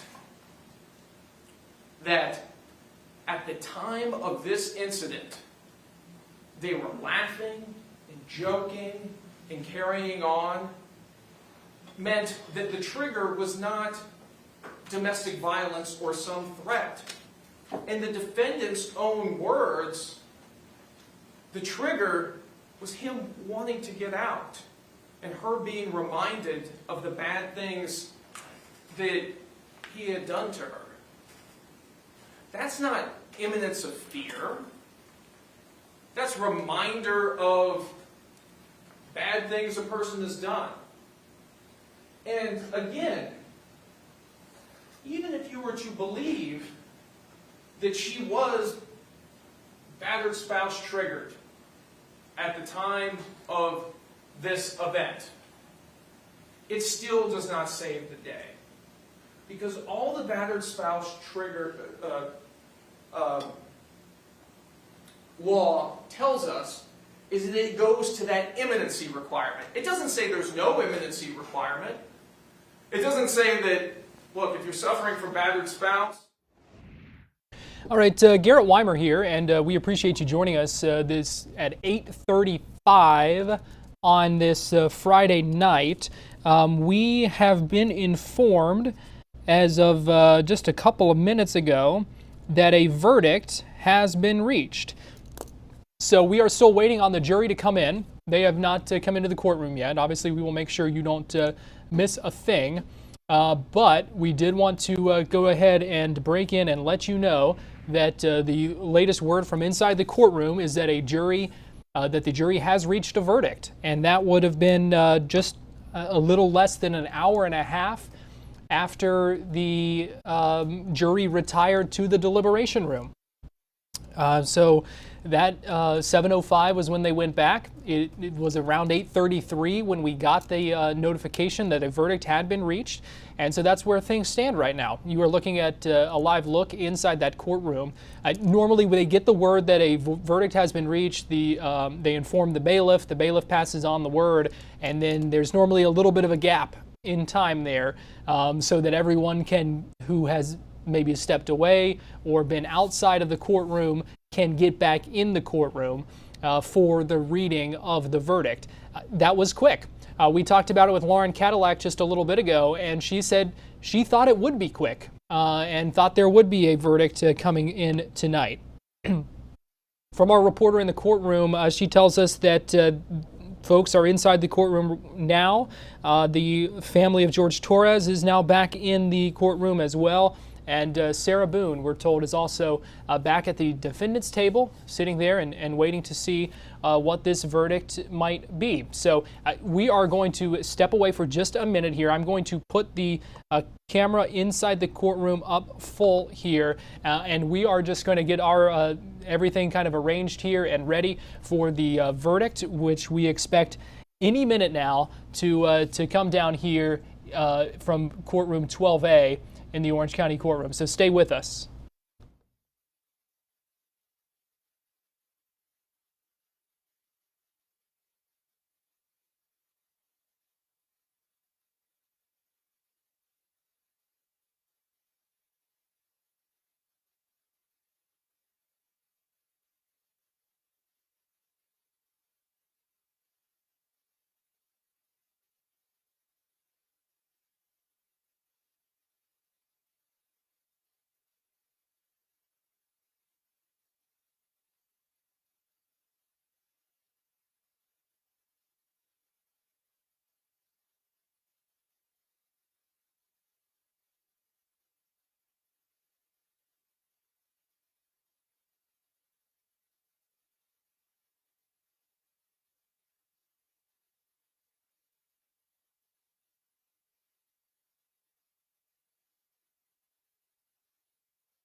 Oh, welcome back into our coverage here on Fox Local, fox35orlando.com, and on YouTube. We are waiting on the verdict to be read this evening. So the jury retired to deliberate at 7:05 p.m. We got the word around 8:33 that a verdict had been reached. Just to kind of recap for you, we spoke with